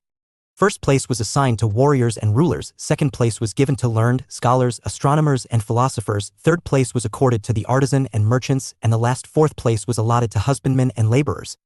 3.7 The colonial period and pan-Islamism of Muhammad Iqbal. The colonial period during the 20th century witnessed new upsurge in Indo-Islamic political thought. Major characteristics. Colonial India allowed an unrestricted and consistently legitimate space to the Muslims and non-Muslims to project their faith and culture. The cultural memory of Mughal rule was still fresh, and a lot of Indian Muslims imagined themselves to be descended from a superior ruling race. The colonial policy of divide and rule, communal electorate and communal weightage aroused aspirations among Indian Muslims. Section of Muslim scholars was not ready to continue under Hindu ascendancy in Hindu-dominated society and polity. In search of a separate and greater Muslim identity amongst Indians, Indian Muslims intellectuals in general, and Iqbal in particular, supported the idea of pan-Islamism. Rejecting the territorial concept of nationhood, they turned to the Muslim world in order to add weight to their demands. During pre-independent colonial period, they reinforced the consciousness of a distinct Muslim identity and also provided the theoretical basis of the two-nation theory on the basis of religion. 61. 3.7.1 Kuda, Insani Kamil and Kudi. Traditions of the pre-colonia. Believing in an ultimate spiritual reality, God Kuda, was regarded as the Indian political supreme ego, which is a creative infinite spirit and spontaneous intensive energy. That denotes that the element of life is the organizing principle of unity, a synthesis which holds together and focalizes the dispensing dispositions of his living organism for a constructive purpose. It is omniscient, omnipotent, everlasting, and is consistently manifesting its creative possibilities. Muhammad was acknowledged as Insan-e-Kamil, Superman, Vicegerent of God, Nayabatayilahi, the soul of universe, shadow of the greatest name, and an effective instrument for the execution of the will of God. Human ego or aham was presented as Kudi, to be cultivated as Mardmomin, complete man. Realizing the creative possibilities, the Kudi was expected to offer a bold fight instead of surrendering in front of divine forces. 3.7.2 Objective of Islam. Advocating for rational interpretation of texts, Iqbal stood for spiritual emancipation of man and the social evolution of humanity on spiritual lines. He asserted that the most important objective of Islam is to demolish all the artificial distinctions of caste, creed, color, and economic status. It implies equality, freedom, and fraternity. 3.7.3 Crystallization of Muslim fraternity. Iqbal projected millat as the crystallization of Muslim fraternity and said that the loyalty to the Prophet unifies the millat, which is to operate on the acceptance of the binding character of laws or the Shariat-e-Islamiyya. 3.7.4 Concept of Natio. To Iqbal, nation or Qawm was a community of people who have common language, region, industry, and fraternity. He considered Qawm and Qawmiyat in context of Muslim religion, yet admitted the possibility of Muslims and non-Muslims joining one nation. Realizing difference between Qawm and millat, he insisted that Qawm is inclusive of groups of such men, women, believers, non-believers, who have common interests and common inheritance, while millat includes religion, mazhab, and way of life, shariat. 3.7.5 Concept of Nationalism and Hindu-Muslim Unit. In 1904, Iqbal supported nationalism and Hindu-Muslim unity through his widely acclaimed Tarana-e-Hind, pleaded for genuine heart unity among the inhabitants. He wrote, Ser Jahan se eka Hindustan Hamara. Mazhab na Hind 6. 2. Sakata opus men bear rakna, Hindi hain ham, what an high Hindasadan Hamara. Better than the entire world is our Hind. Religion does not teach us to bear Islamic animosity among ourselves. We are of Hind. Our homeland is Hindustan. 3.7.6 Pan-Islamism or Islamic Universalism. Iqbal's philosophy soon transformed from a secular, Hindustan-first to a religion-first philosophy. In 1910, he wrote the Tarana-e-Milli, Song of the Community. The poem, written in the same metric and rhyme scheme as Tarana-e-Hind, opened with the lines, Chin, Cin, O Arab Hamera, Hindustan Hamera, Muslim Hain Hum, Watan Hai Sara Jahan Hamera. Central Asia and Arabia are ours, Hindustan is ours. We are Muslims, the whole world is our homeland. From the principle of Tawhid or unity of Godhead, he drew implication of a world unity. This world unity could be founded not on tribal loyalties, but on the recognition of the ultimate spiritual basis of all life. To him, Islam is neither nationalism nor imperialism, but a league of nations, which believes in ultimate union, while accepting the racial divergences for purposes of political reference. Here, instead of nationalism of Indians or Indian Muslims, Iqbal aspired for nationalism of all the Muslims of whole world. On September 19, 1933, Iqbal categorically stated that Pan-Islamism never dreamed of a unification of all Muslims into one political culture. He accepted it as a humanitarian ideal recognizing no racial and nationalistic barriers or geographical frontiers. A deep acceptance of love for God and loyalty to Muhammad as the last prophet of God were to provide the bonds of this pan-Islamic union. 3.7.7 Opposition to political ascendancy of the Hindus. Iqbal felt that the slogan of All India nationalism would, if realized, mean the political ascendancy of the Hindus. As a staunch Muslim, he would never calmly accept the domination of the Muslims. Iqbal felt that the concept of nationalism would introduce separate patriotic feelings in different Muslim countries. It would loosen the bonds of Islamic fraternity. 3.7.8 Ideological support to the idea of Pakistan. V.P. Verma has observed that Iqbal felt that the destiny of the Muslims in India lay in the formation of a state for themselves. He regarded the Muslims as an all-India minority, and even called them a nation. He was opposed to a unitary Indian nation as the plan for domination by the majority. In the early 30s, Iqbal became an advocate of the consolidated Northwest Indian Muslim state. This proposal had been put forward before the Nehru Committee in 1928, but was rejected on the grounds of the unwieldiness of the new state. Iqbal felt that in a united India there was no future for the Muslims. Thus, he became one of the most pronounced spokesmen of the civilization of the 63 Muslims of the North-West India in a specified territory. Thus, Iqbal became a traditions spiritual and ideological protagonist of Pakistanist separatism. The pre-colonial Indian politica. Check your progress exercise. 3. Thought note. I. Use the space given below for your answer. 2. Check your progress with the model answer given at the end of the unit. 1. Analyze the major features of Indo-Islamic traditions during the Mughal period. Point 2. Analyze the major features of Indo-Islamic traditions during the colonial period. 3.8 Limitations of Islamic Traditio. An Indo-Islamic political tradition, in fact, was a product of the prevailing circumstances and political compulsions. 3.8.1 During the initial period of Delhi Sultanate. Bahrani's assertion for the appointment of persons of noble birth puts governing class theory of indigenous Hindu caste system into the Muslim mold. Bahrani interpreted both religion and politics in terms of aristocratic privileges. He readily accepted the political reality of the Sultanate period in which Muslim upper classes had a predominant influence over the administrative machine, despite the fact that Muslims as such were in a minority in India. Bahrani's objective was the establishment and strengthening of the Islamic State by whatever means necessary and to lay down the ideal code of conduct for the sultans. Point 6. For, in the conditions prevailing in his times, commitment to the Islamic State and the Islamic rules of Shariat was his compulsion. In other words, Bahrani seems to be clearly committed to traditions of Islam. At the same time, he was also deeply committed to the notions of states' creation, stability, security, development, and expansion. Like Kautilya, Bahrani too has highlighted the personal qualities of the king, and the code of conduct based on such qualities is reflected as a model in the entire Indian political tradition. In conclusion, it may be observed that two things singularly go to the credit of Bahrani. First, he was singularly humane, as he protested vehemently against torture. And second, he was one of the very few Muslim thinkers, writers, and historians, the principal objective of whose political thinking was the Sultan and not Islam. 3.8.2 During the Mughal period. Projection of king as not merely God's shadow, Zil-i-Ilahi, but as the possessor of divine illuminated, Farayizati, and a perfect man makes him infallible, beyond doubt and dispute, expecting loyalty from one and all.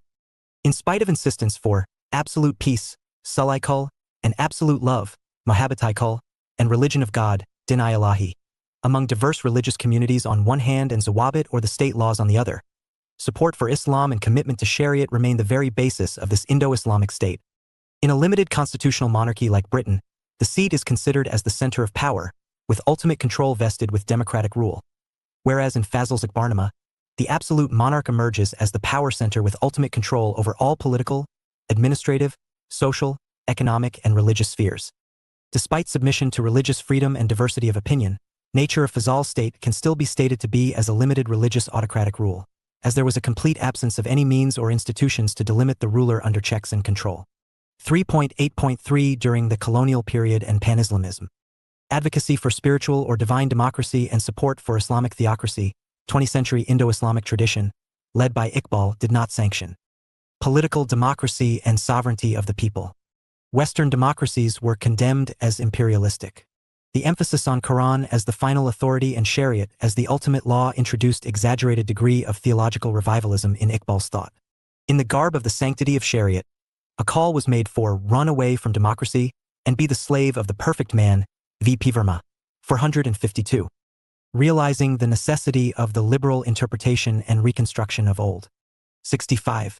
Thought, Iqbal failed to realize the enormous significance of the sovereignty of the people and its ideal possibilities for shaping the political destiny of traditions. The pre-colonia. Iqbal was trying to ride two horses.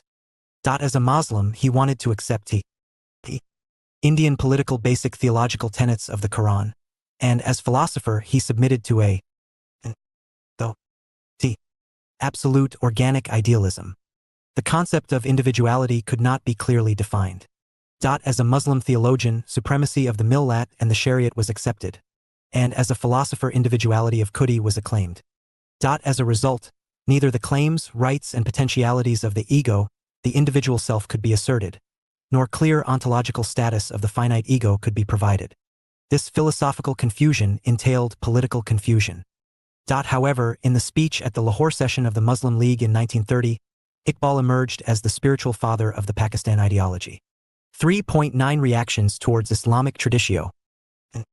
There were reactions from the people like Kabir, Tukaram, Narsi Mehta, Shankar Dev, Lal Deth from the Hindu tradition, while Nizamuddin Auliya, Moinuddin Chishti, Tajuddin Baba Auliya Ajahn Pir, Nawaruddin Nurani, also known as Nand Rishi, representing Sufi tradition, and Satya Pir, Ramdev Baba Pir, reflecting a mixed lineage where Bhakti and Sufi themselves are deeply intertwined. Bhakti tradition. Saints of Bhakti tradition proved to be most formidable bridge between Hinduism and Islam by harmonizing the orthogenetic and heterogenetic elements of the distinct faith systems of the two religions. The saints like Kabir tried to ridicule the orthodoxies of both religions. The Bhakti saints came from different streams of society, particularly low caste. Bhakti opposed the institutionalization of religion, tried to decentralize it, and declared that religion is a private matter. The Bhakti traditions gave respectability to many low castes, posing a challenge to the upper caste hegemony. This tradition had an inclusive approach towards Muslims as well. Also, they talked of one God. In India, in particular, Hindu-Muslim unity has been a principal concern expressed by many of the saints from this tradition. The syncretic tradition. The real syncretic tradition was introduced by the proponents of the Bhakti tradition, who sought to promote eclectic faiths and defuse religious orthodoxy among the followers of Hinduism and Islam. In the long run, the coming together of people of heterogeneous religious background to the fold of the saints created a syncretic space where the exclusivity of a particular religion got immensely reduced. Sikhism. Sant Guru Nanak did try a conscious mixing of the two major religions of India. He traveled up to Mecca to learn the wisdom of Islam and went to Kashi to unravel the spiritual moral aspects of Hinduism. 6. Check your progress exercise 4. Islamic. Note: I. Use the space given below for your answer. 2. Check your progress with the model answer given at the end of the unit. 1. Highlight the major limitations of Islamic tradition. 2. Highlights major reactions towards Islamic tradition. 3.10 Let us sum up. The nature of state and the form of government during the reign of the Muslims found eminently reflected in the writings of philosophers and historians like Ziauddin Bahrani during the initial period of establishment of Delhi Sultanate, Abul Fazl, Mughal period, and Muhammad Iqbal colonial period. Diverse methodologies may be applied to understand and interpret Indo-Islamic political tradition. Reliance on any one approach is to be avoided considering the complementarity of all approaches. Major trends of Indo-Islamic political thought displayed a rupture with and continuity of ancient Indian traditions. Muslim conquests brought alien tradition of political ideas and institutions developed in West Asia. With a noted absence of social and cultural hegemony, indigenous traditions reflected a tendency of adaptation of alien ideas and institutions to the Indian conditions. There is general consensus in Islamic tradition concerning sovereignty belonging to God, concurrence for the head of state, harmony between religion and state, issues concerning spoils of war, the nature of punishment and relations with non-67 Muslims and cooperation between the ruler and Islamic scholars. Initial period of Delhi Sultanate reflected Islam as the religion of the new rulers. Traditions O.F. While the population was hostile to it. While endeavoring for establishment O.F. The pre-colonia L. An Islamic state in India, Islamic political thought sanctioned the pre-existing in D. Indian politica L. Increasingly un-Islamic political systems and fundamental moral structures O.F. Though T. Political life. The king is the representative of God on earth was considered as the source of all powers and functions of the state. Notion of sovereignty was based on dual principles of I. Combination of Islamic idea of religion while considering king as a representation of Khuda, and 2. Iranian idea of kingship based on control over territory by power and force and legitimation of centralization. Keeping the hierarchical order in place, Islamic kings were to ensure that power was to be confined to the men of high birth. During the Mughal period, royalty was considered as the divine light. There was clear preference for centralized monarchical form of government. The principles of justice were based on indigenous customary law while final interpretation being left to the emperor. The pattern of administration was of division into many levels. The governing principle of the state was the well-being of its people. Fourfold division of society, though with a change in serial order, was admitted. Instead of synthesis, the preference was for the philosophy of coexistence of diverse communities. Colonial India allowed an unrestricted and consistently legitimate space to the Muslims and non-Muslims to project their faith and culture. Section of Muslim scholars were nor ready to continue under Hindu ascendancy in a Hindu-dominated society and polity. In search of a separate and greater Muslim identity amongst Indians, Indian Muslim intellectuals in general and Iqbal in particular supported the idea of pan-Islamism. Rejecting the territorial concept of nationhood, they turned to the Muslim world in order to add weight to their demands. During the pre-independent colonial period, they reinforced the consciousness of a distinct Muslim identity and also provided the theoretical basis of the two-nation theory on the basis of religion. Each phase of Indo-Islamic thought had its own peculiar characteristics and limitations and was encountered with reactions from non-Islamic indigenous communities, at times subtle and otherwise blatant. Efforts were also made to defuse religious orthodoxy and create a syncretic space. 3.11 Reference. S. Aziz, Ahmad, 1962, Trends in the Political Thought of Medieval Muslim India, Studia Islamica, No. 17, La Rose, Maisonneuve and M.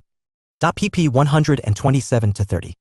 B. R. Nanda, 1989, Gandhi, Pan-Islamism, Imperialism and Nationalism, Oxford, OUP.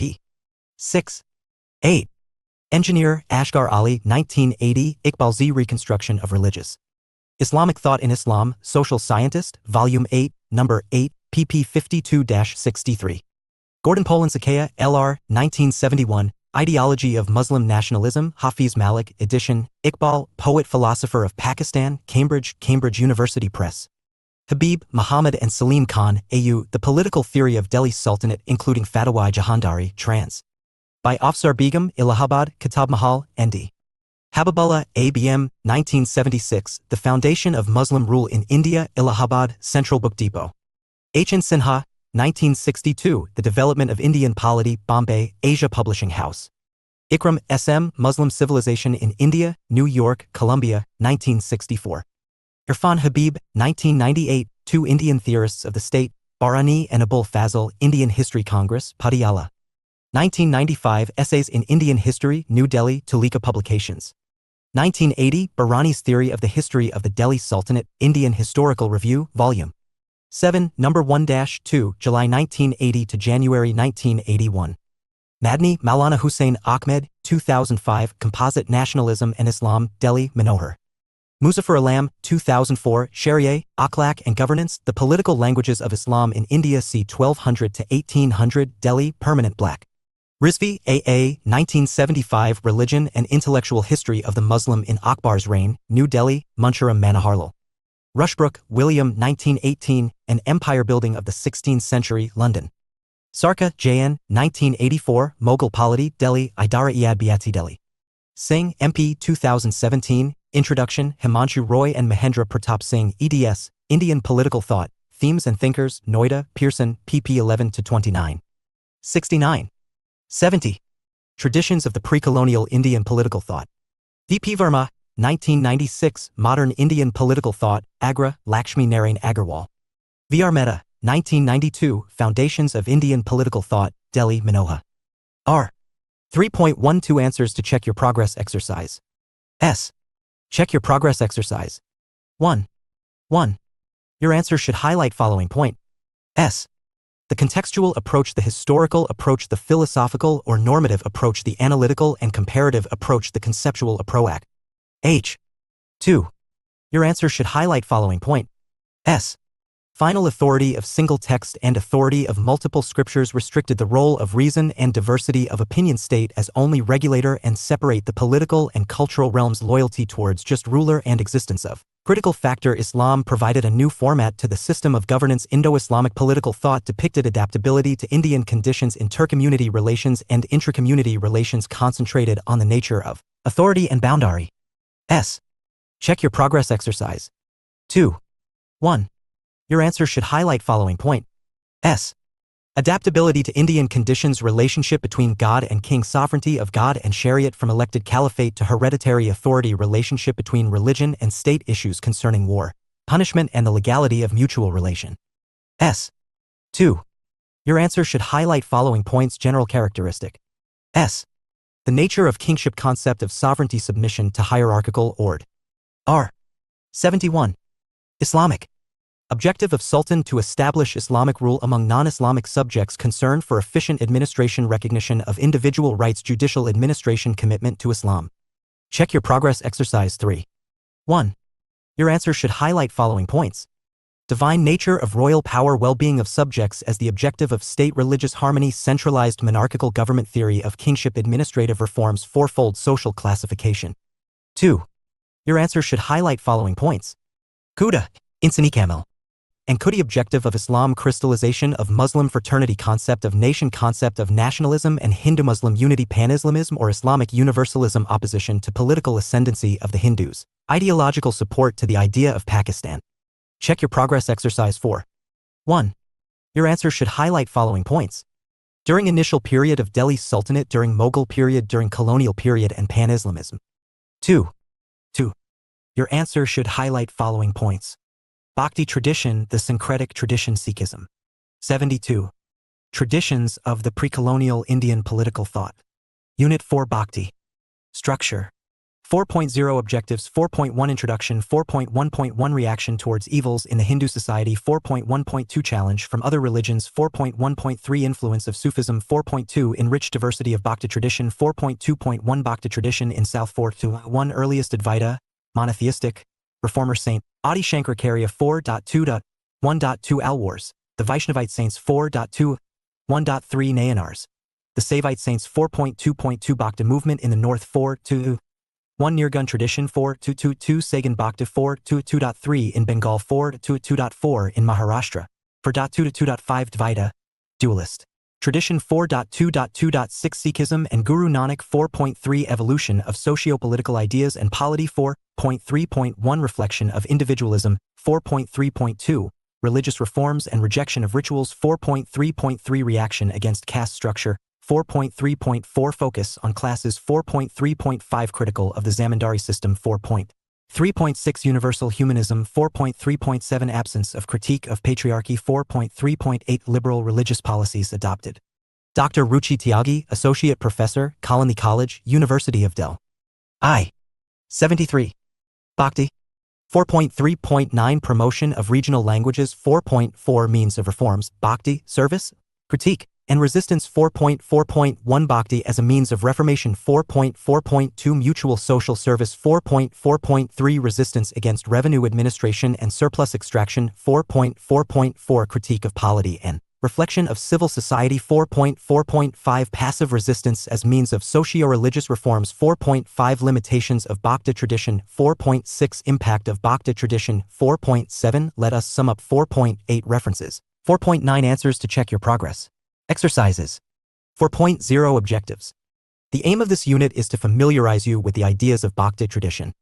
After studying this unit, you should be able to understand scope of Bhakti tradition, enriched diversity of Bhakti tradition, evolution of socio-political ideas and polity, means of reforms, limitations of Bhakti tradition, impact of Bhakti tradition. 4.1 Introduction. Bhakti is an age-old concept. Right from the time of the compilation of the Vedas, the word Bhakti has come into vogue. In Rig Veda Samhita, Brihadaranyaka Upanishad, Chandogya Upanishad, Katha and Kausataki Upanishad, the word Bhakti has been referred to several times. The Bhakti Yoga of Srimad Bhagavad Gita is more descriptive on this point. It prescribes jnana, knowledge, karma, action, and bhakti, devotion, as the three essential features to shatter the bondage of material world and to serve the Almighty God. Thus, bhakti is one of the three recognized means of achieving salvation. The movement started in the 9th century AD by Shankaracharya, which continued up to 16th century AD by a number of Hindu devotees, preachers, and religious reformers. 4.1.1 Reaction towards evils in the Hindu society. The genesis of the Bhakti movement lies in the social evils prevalent in the then Hindu society. During the time of Muslim rule in India, the Hindu society was traditions of, full of many social anomalies like rigidity of caste system, irrelevant rituals, and the pre-colonial religious practices, blind faiths, and social dogmas. The society also suffered from Indian political polytheism, segregation, severe economic disparity due to casteism, thought, untouchability, etc. The religion itself was monopolized by the Brahmins, who at times led a degenerated and corrupt moral life. Common men in general had developed an averse attitude towards these social evils and were in need of a liberal form of religion where they could identify themselves with simple religious practices. Therefore, popular dissatisfaction against the existing social religious evils was a major catalyst behind the spread of Bhakti movement all over India for a long period of time. 4.1.2 Challenge from other religions. The Muslims first arrived in India in the 8th century AD.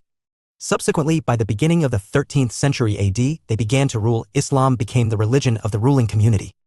This religion had its own individual characteristics like universal brotherhood, equality of all in the society, absence of any caste system or untouchability, opposition to idol worship, and above all, practice of monotheism or oneness of God. Among all these, absolute monotheism or equality of all men greatly appealed to the Hindus, especially the Shudras, who were the worst sufferers and had no religious freedom. These Islamic ideas threw a powerful challenge to the existing corrupt aspects of Hinduism and the accompanying social evils. After living together for generations and continuous interaction between the people of two communities, there grew a feeling of magnanimity and generosity among the Hindus and Muslims. Both consciously and unconsciously, the ideals of Islam produced a benevolent effect upon the minds of a section of Hindus and fostered the growth of a liberal attitude. There was an absolute need to change the existing system as well as bring radical changes in the fabric of Hindu beliefs. Bhakti tradition tried purging off some of its evil practices, particularly those related to caste and idol worship. 4.1.3 Influence of Sufism. The influence of Sufism cannot be set aside from the origin of Bhakti movement in India. Sufism is an old religious sect of Islam. It is a reform movement within the Islamic religion which started in Persia. It came to India towards the beginning of the 13th century AD, and with the rise of Muslim power, Sufism became more popular.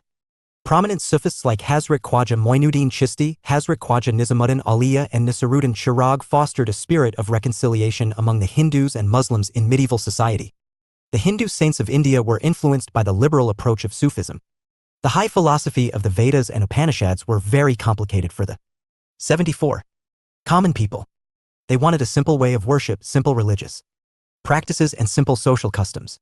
The paths of jnana and karma were bhakti, difficult for them to practice in day-to-day life.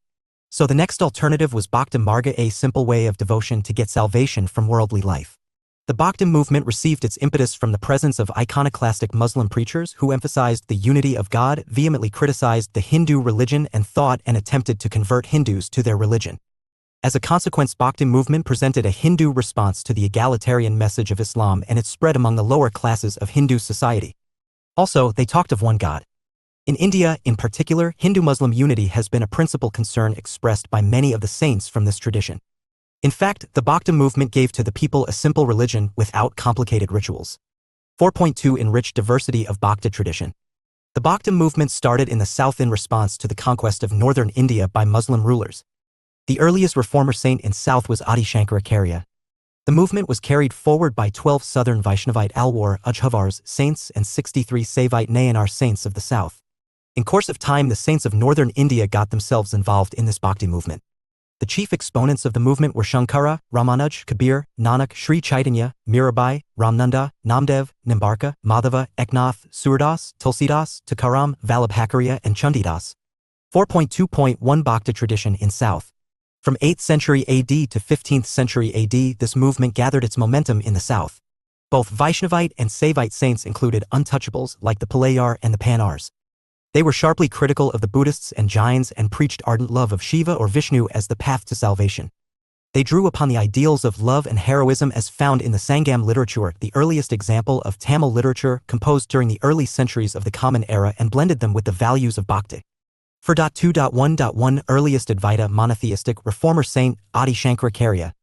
In the 9th century, on the solid foundation of Vedantic, Upanishadic philosophy, ancient Indian cultural tradition, to check the growth of Buddhism and Jainism, and with the doctrine of Advaita monism and Nirguna Brahma, God without attributes, Shankaracharya started a Hindu revivalist movement giving a new orientation to Hinduism. Shankaracharya believed that ultimately the only reality was the Satchidanand Brahman, the impersonal world, soul of the Upanishads, with which the 75 traditions of individual soul was identical. He was convinced that God and the created world, the pre-colonial, was one, and the evident differences due to ignorance. Indian political. He recognized the ascetic order of sannyasis on the pattern of Buddhist Sangha. And thought.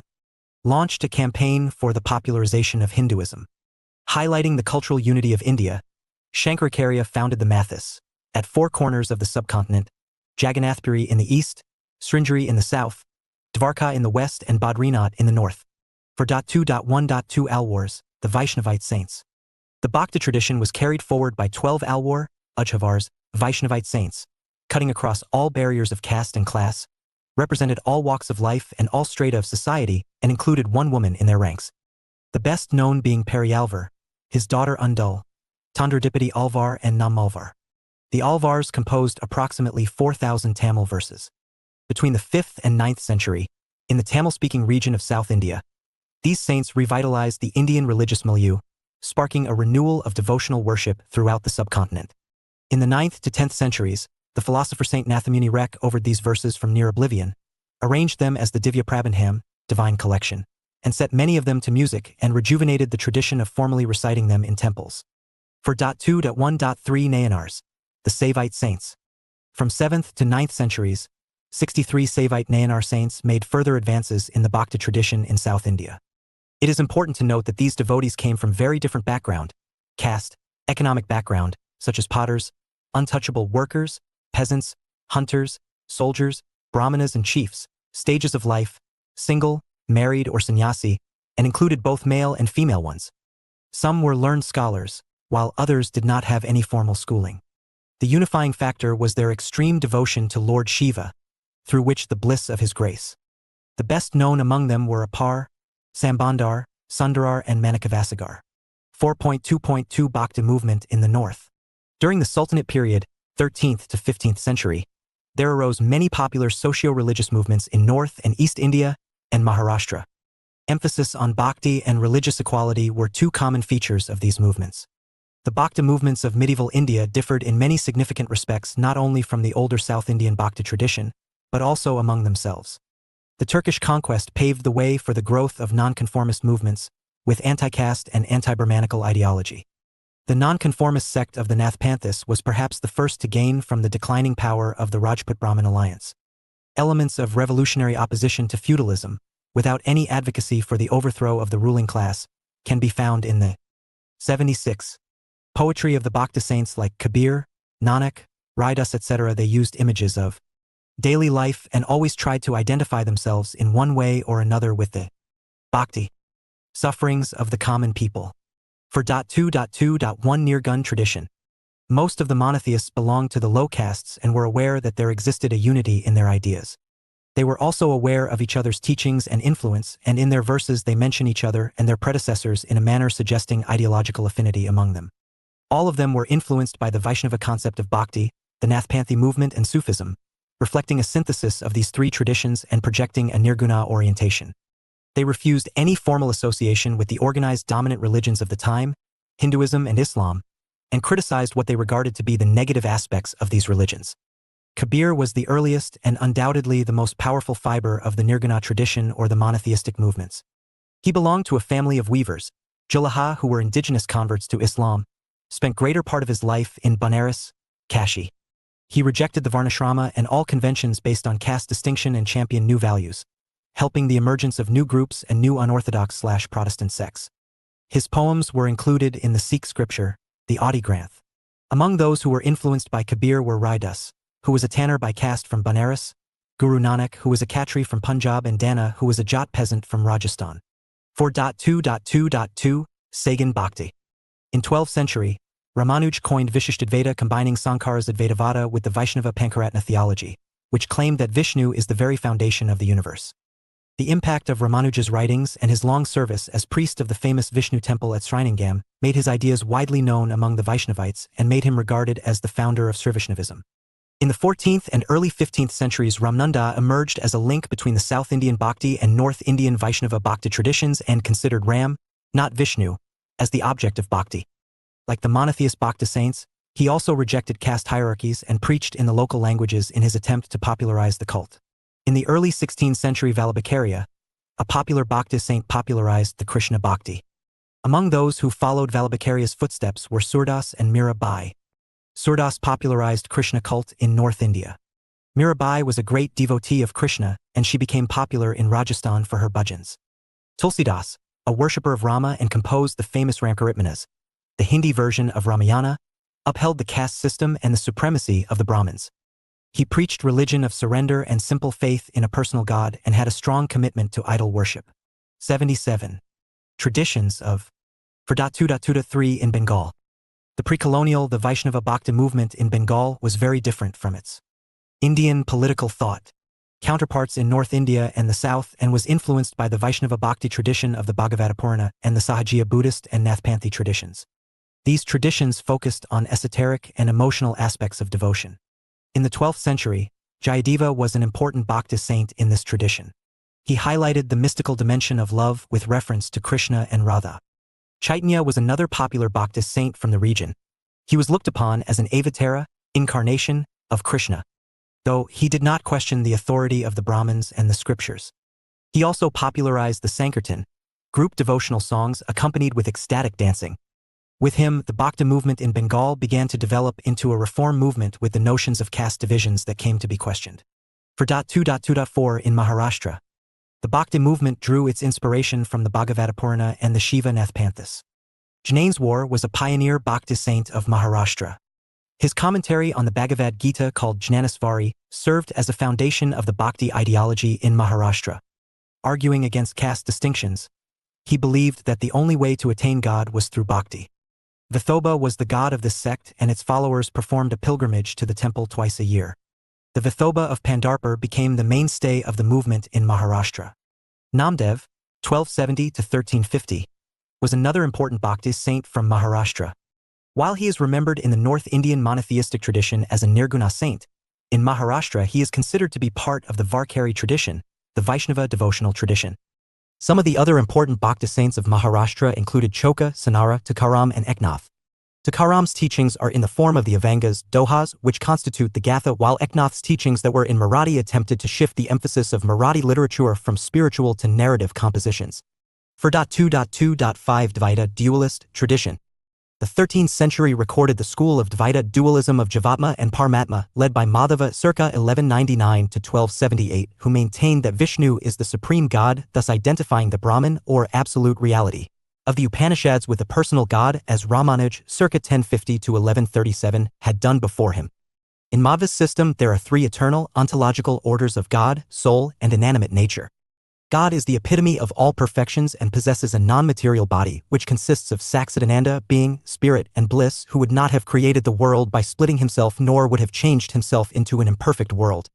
The countless dependent individual souls exist completely by the grace of God. In their actions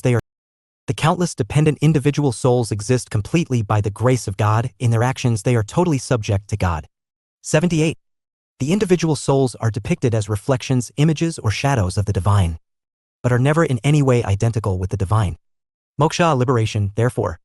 Bhakti is described as the realization that all finite reality is essentially dependent on the Supreme. Just as souls, the innumerable inanimate substances too go into the creative apparatus of the universe. Thus, the soul, Jiva, who is at the center in the triple categories of God's still inanimate world, becomes involved in the meshes of samsara or bondage. If he leans towards one side and if he leans towards another side, he becomes liberated. Mukti, or liberation, instead of any cessation of the world itself, means release from the bondage of the world with continuous existence of the world. 4.2.2.6 Sikhism and Guru Nanak. Founded in 15th century, Sikhism presented an outstanding example of religious synthesis. Their text Sri Guru Granth Sahib includes the names of a host of celebrities from various religions and incorporates the sayings of Hari, Ram, Govind, Gopal, Prabhu, Parabrahma, Murari, Narayan, Damodar, Vithal, Madhusudan, Narasingh, Mohan, Govardhan and Allah, in addition to the devotional hymns from Kabir, Namdev, Sheikh Farid, Juzdev, Surdas, and other saintly persons belonging to different religions and religious sects. As an upholder of secular philosophy, Guru Nanak is usually revered and acknowledged by the Hindus as the teacher and by the Muslims as the saint. To him, mandir or mosque, puja or namaz, Puran or Quran had no difference. Subscribing to monotheism, he believed in an all-pervading spirit as fearless, timeless, and formless one God. He underlined the notions of God as Sat, reality, Chit, knowledge, and Anand, bliss, divine unity of God and man, and the divine equality of man and man. His philosophy consists of three basic elements: a leading charismatic personality, the guru, ideology, Shabad, and organization, Sangat. He preached the importance of congregation called Sad Sangat, communion of good people, and advocated the virtue of love, devotion, and humility. In place of the closed and restrictive system of varnas and ashramas, he subscribed the universal code of life and conduct as I. Kirkaro, work, 2. Nam Japo, worship, and 3. Van Cheko, charity.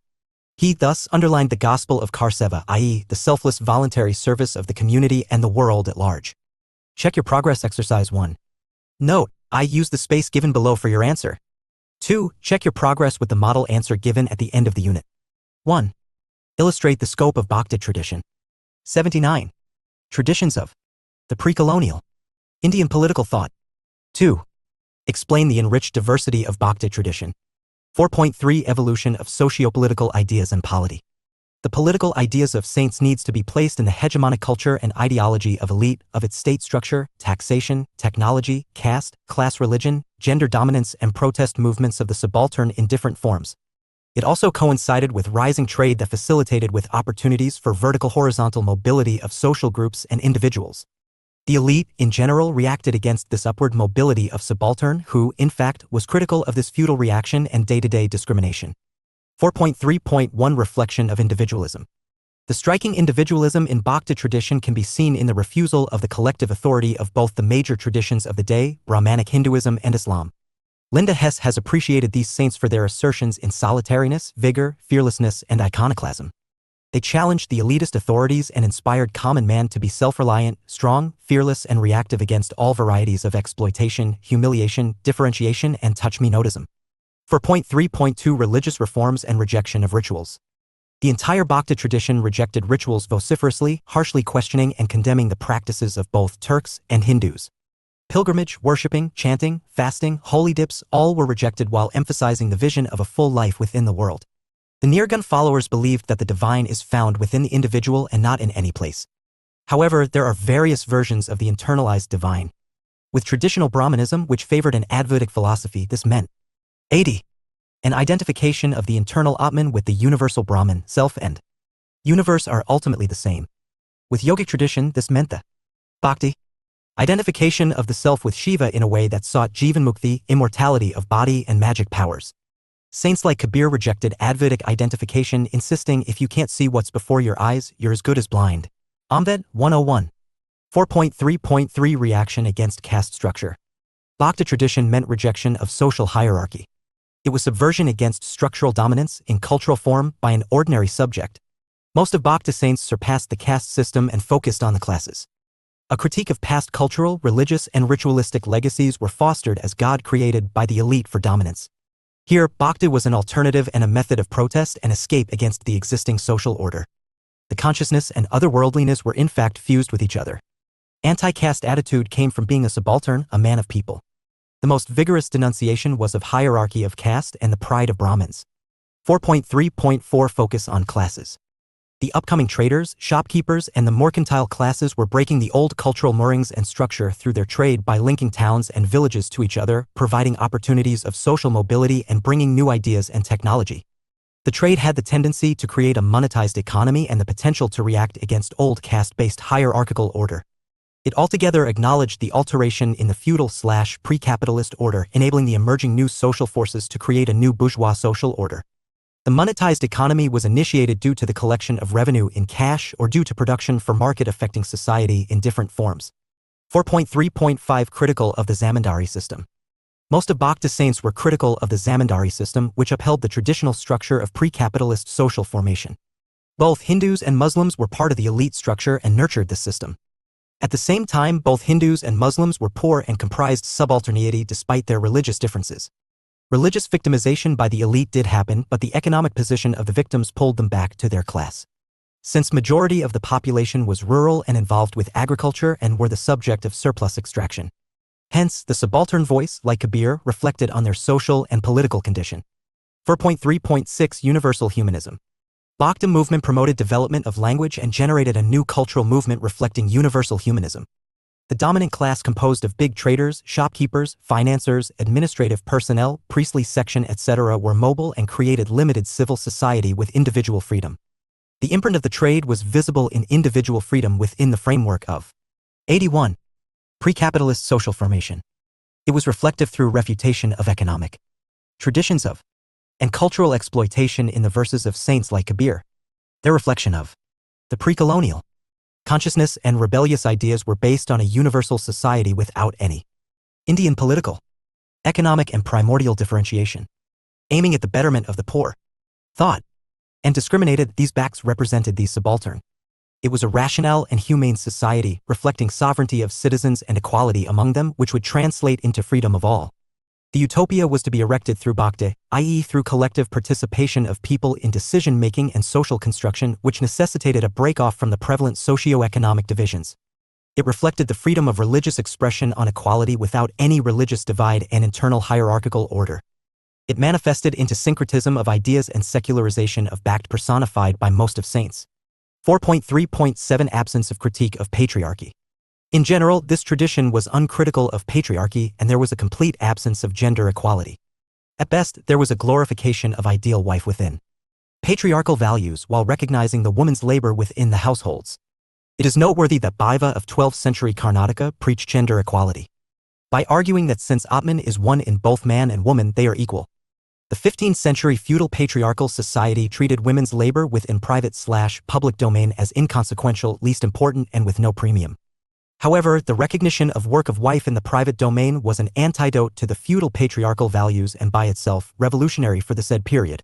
4.3.8 Liberal religious policies adopted. Bhakti movement gave birth to different cultures, practices, philosophical and religious. Bhakti movement gave birth to different cultures, practices, philosophical and religious traditions and ideas, resulting in religious tolerance along with appreciation of the difference between thought and practices. Some of the rulers adopted liberal religious policies under the impact of the Bhakti movement. 4.3.9 Promotion of regional languages. In place of Sanskrit, Arabic, and Persian, the Bhakti saints preached through the medium of local languages which could be understood very easily. For instance, the language of Kabir was a mixture of several languages of everyday use. Surdas used bridge dialect. Goswami Tulsidas composed his works in Awadhi. Literary organizations, literary expressions, and folktales were part of public discourse. In general, these were not regulated by the state or elite. Their social composition was inclusive of persons from different religions and castes. Check your progress exercise 2. Note: I. Use the space given below for your answer. 2. Check your progress with the model answer given at the end of the unit. 82. 1. Write a critical appraisal of evolution of socio-political ideas in Bhakti. Bhakti. Tradition. 4.4 Means of reforms. Bhakti, service, critique, and resistance. Bhakti saints emphasized surrender to God. As rebels, many of them chose to defy the currents of their time through their writings. Hailing from both the high and low castes, they created a formidable body of literature that firmly established itself in the popular canon. Tukaram, a Shudra by caste, defying the injunctions of the Brahmins, chose to write on religious matters, and that too in Marathi, the language of the people. 4.4.1 Bhakti as a means of reformation. The impact of the Bhakti movement in India was similar to that of the Protestant Reformation of Christianity in Europe. It evoked shared religiosity, direct emotional and intellect ion of the divine, and the pursuit of spiritual ideas without the overhead of institutional superstructures. It initiated a movement of protest against the caste system and the dominance of Brahmanas, or at least attempted to reform the system. 4.4.2 Mutual social service. While asserting for ahimsa, nonviolence, towards all living beings, social equality, harmony, and social assimilation, Bhakti saints introduced new forms of voluntary social giving such as seva, service, for example, to a temple or gurukul or community construction, dana, charity, and community kitchens with free shared food. The vegetarian Guru Ka Langar, introduced by Guru Nanak, became a well-established institution of community kitchen. Bhakti temples and Madha, Hindu monasteries of India adopted social functions such as relief to victims after natural disaster, helping the poor and marginal farmers, providing community labor, feeding houses for the poor, free hostels for poor children, and promoting folk culture. 83. Traditions of 4.4.3 Resistance against revenue administration and the pre-colonial surplus extraction. Indian political thought, cultural hegemony and dominance by coercive state apparatus were two major methods of extraction. Both were countered in different forms with different intensity. While the first method was acceptable with minimum resistance, the second method was resisted subtly. The latter, the resistance against taxation/rent collection, was starkly visible in everyday existence in diverse ingenious forms devised by subjects. Himanshu, 97. The writers of this period were increasingly raising issues of efficient administration and better governance, criticizing rulers, nobility, and officials for lacking imagination, initiative, and willingness to improve the affairs of the state. It was a pluralistic cultural space where multiple and contrastive public intersected, emerged, and collapsed on a regular basis. The subaltern gained in the long run, but it was not always homogeneous and uniform. Many times it was rapid, at times it was piecemeal. Yet, it always found methods of protest against the state and elite. Despite many attempts by the elite to regulate and influence their ideas, the subaltern maintained substantive degree of ideological autonomy. This primary contradiction of classes is notably expressed by Kabir.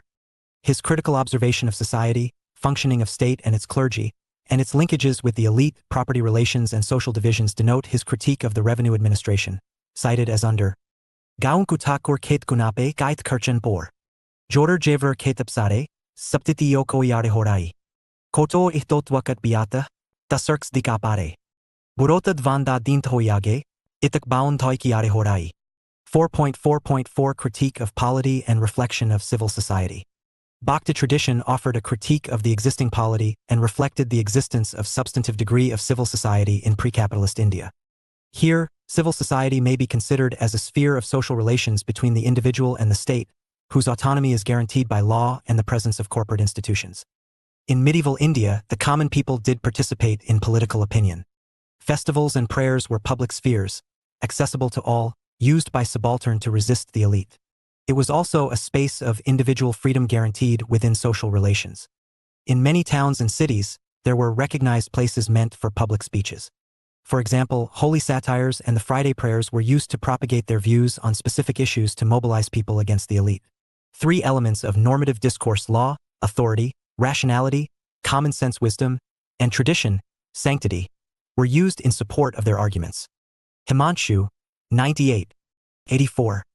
The critique of revenue and judicial administration reflect the oppression of the bhakti, poor by the state and its linkages with the elite. Invocation of God for protection reflects the situation of helplessness for them. 4.4.5 Passive resistance as means of socio-religious reforms. The confidence of these saints freed them from the subjugation, in terms of ideas, and transcended them from religious caste identity. It was a transformation to be a rebel, to be a vanguard in different forms for the service of society. It was a paradigmatic shift in social, ideological, constructive and reformative positioning, interrogating social hierarchy and hegemonic order in every form. Critical of the state, elite and clergy. Effort was made to suggest political alternatives by way of an ideal village society without any sorrow, private property, taxes, monarchy or social hierarchy. In the pre-capital social formation, these saints posed a radical challenge to the social and political order during their time and in the centuries that followed them. Unlike open rebellion, it was a protest in usual form of everyday life. Though non-institutional and unorganized, it managed to transcend regional, linguistic and caste boundaries through unscrupulous community like singers, musicians, listeners, virages, sadhus and householders, and underwent many changes in regional dialects. During the national movement, Gandhi, while supporting the path of self-sufferings, inspired his satyagrahis to avoid violence and counterattack. Similar was the assertion of the saints of Bhakti tradition by inspiring self-sacrifice. In the words of Kabir, Kabir Kadabajariye ti ukati hat, joghar fonke apna, chihiare sat. Those prepared for self-suffering were invited to follow the path, considering his path being appropriate only for courageous and not for cowards. He said, Prayna ke tin tapje. Ra. Ain hatat bakai, raja per jat jasar. Chen, tasurde, soye jai. Bhakti duhe irai ki nathonkayar kakai, sis utare hatikar, soye si harnai. It was a critique of an order of overlapping or fused religious, political and personal spheres. The assertion for freedom to be heretics, criticism of existing order, and search for social alternatives was frowned upon by the elite. If persisted, it was dealt with coercively. Denouncing dishonesty, delusion, surrender, or escapism, the message was for ultimatum, struggle, fearlessness, and self-sacrifice, projecting these saints as precursor of means of passive. 85.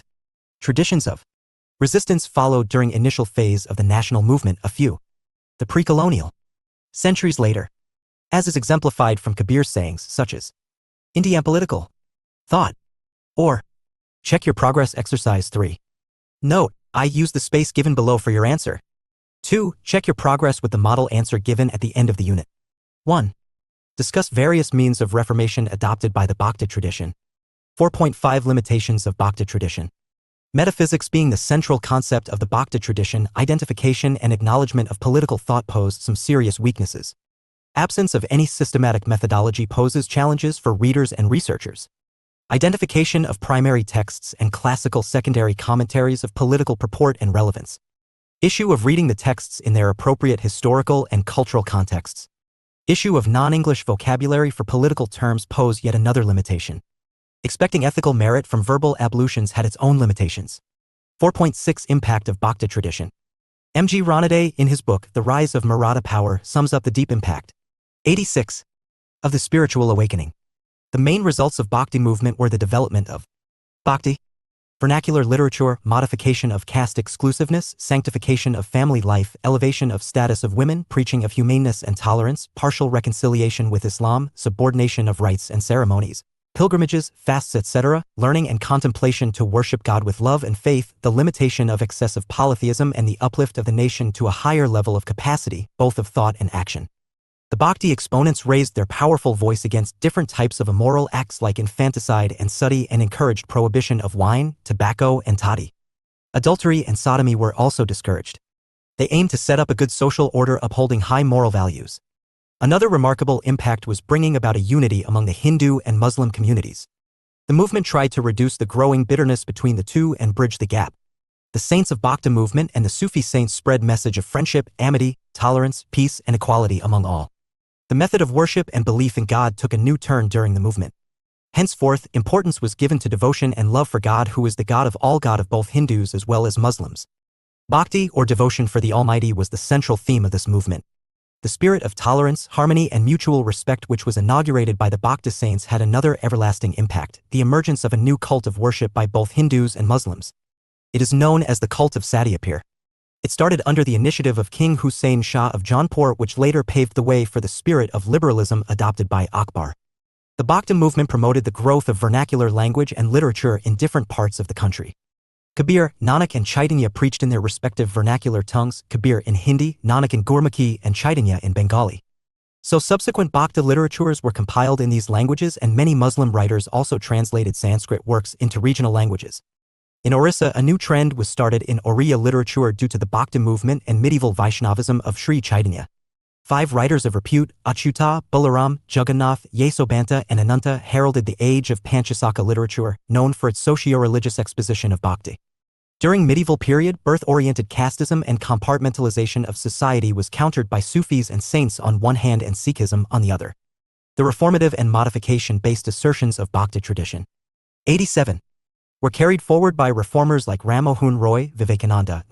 Traditions of Dayananda Saraswati, etc. in the 19th century and also in 20th.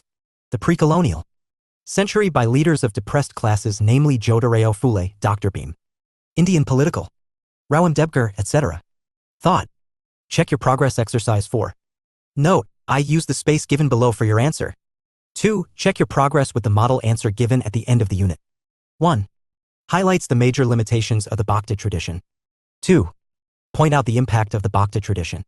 4.7 Let us sum up. The Bhakti movement aimed at the purification of Hindu religion and liberation of the people from the monopoly and injustices of the priestly classes.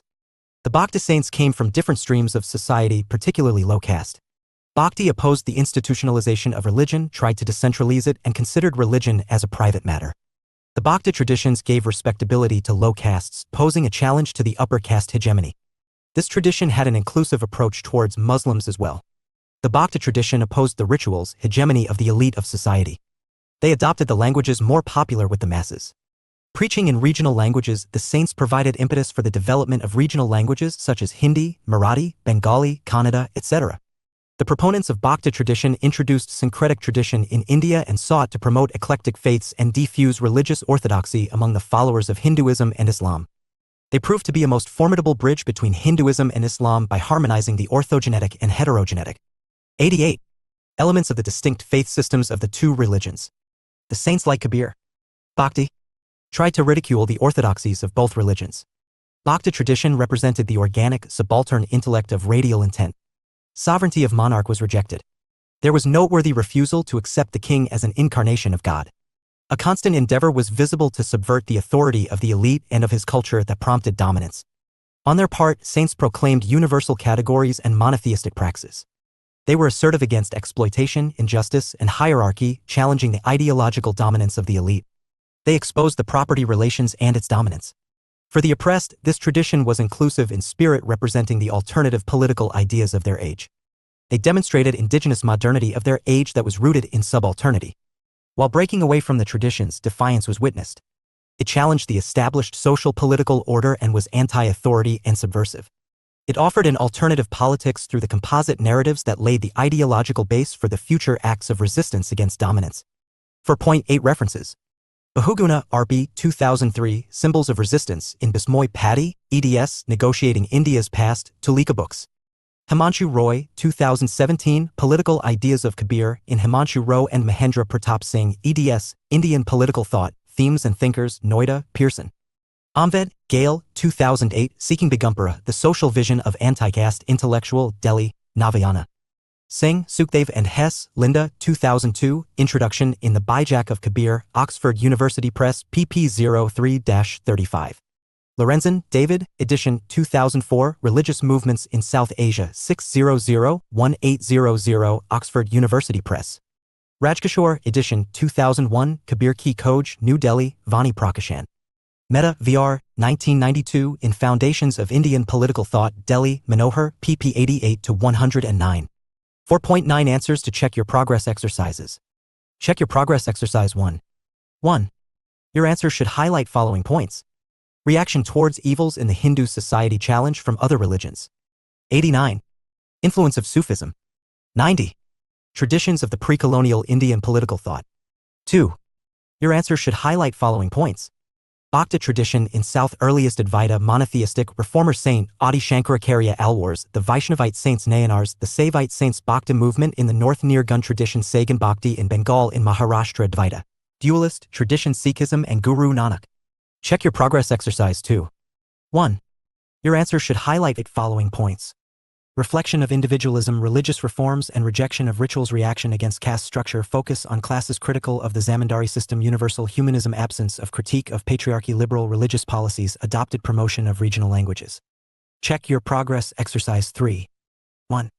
Your answer should highlight following points.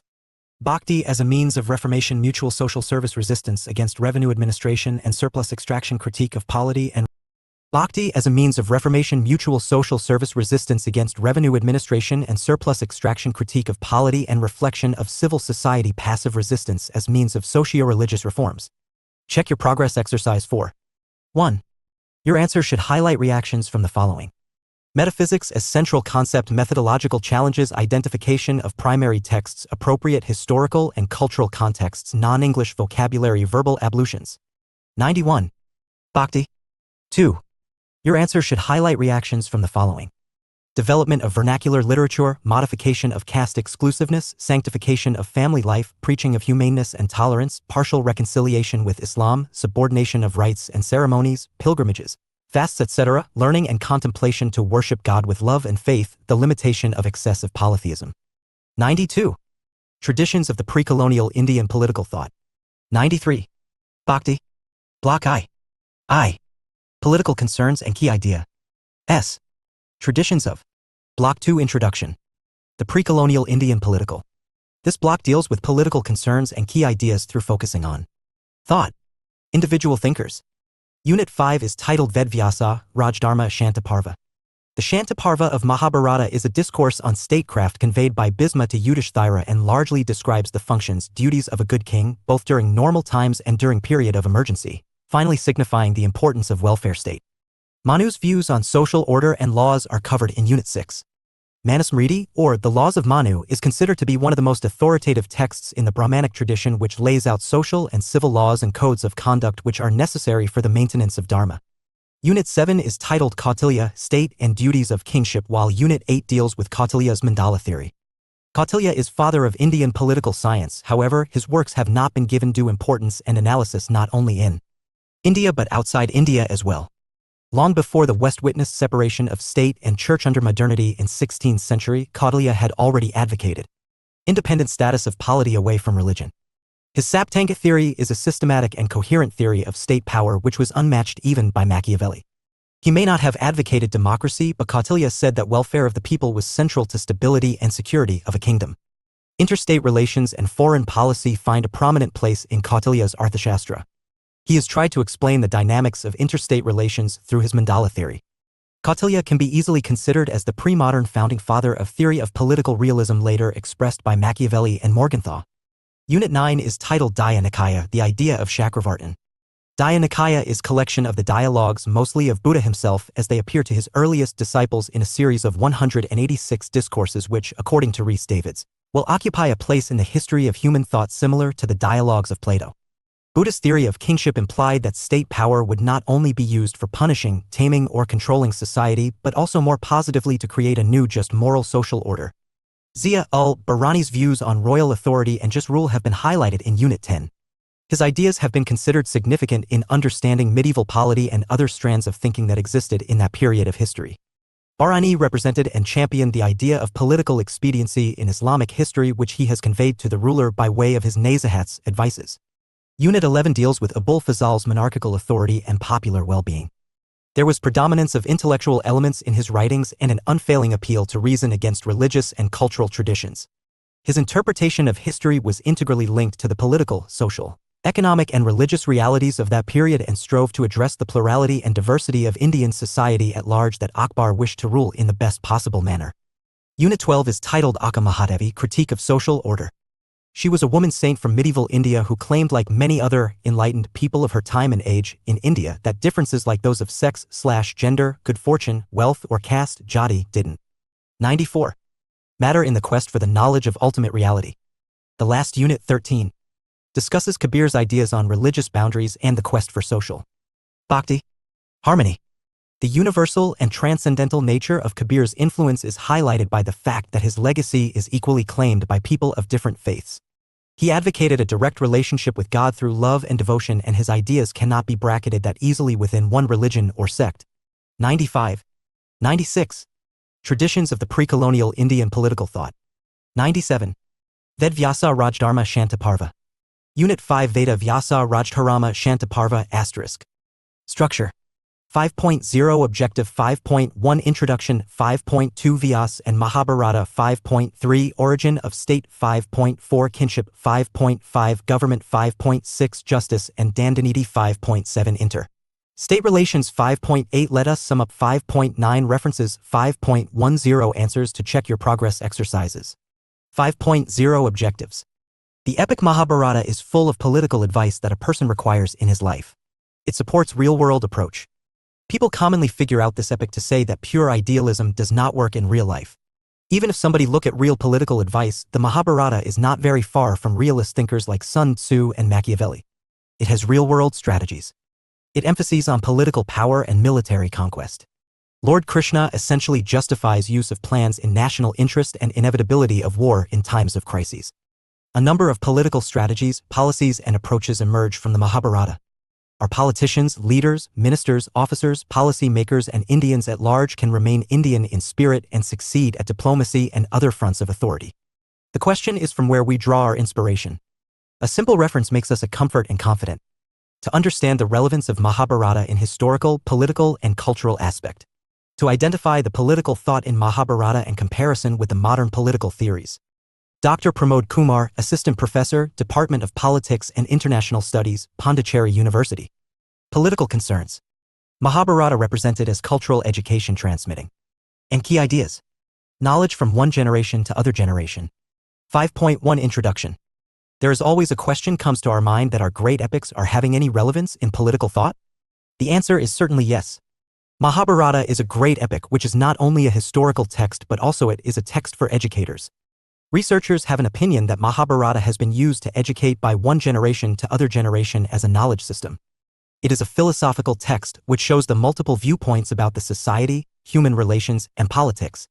It treats human beings as a multilayered being. The Shantaparva of Mahabharata, a discourse on statecraft conveyed by Bhisma to Yudhishthira, largely describes the functions, duties of a good king, both during normal times and during period of emergency, finally signifying the importance of a welfare state. In the ancient time when law was the command of the sovereign and citizens had to obey the orders of the king.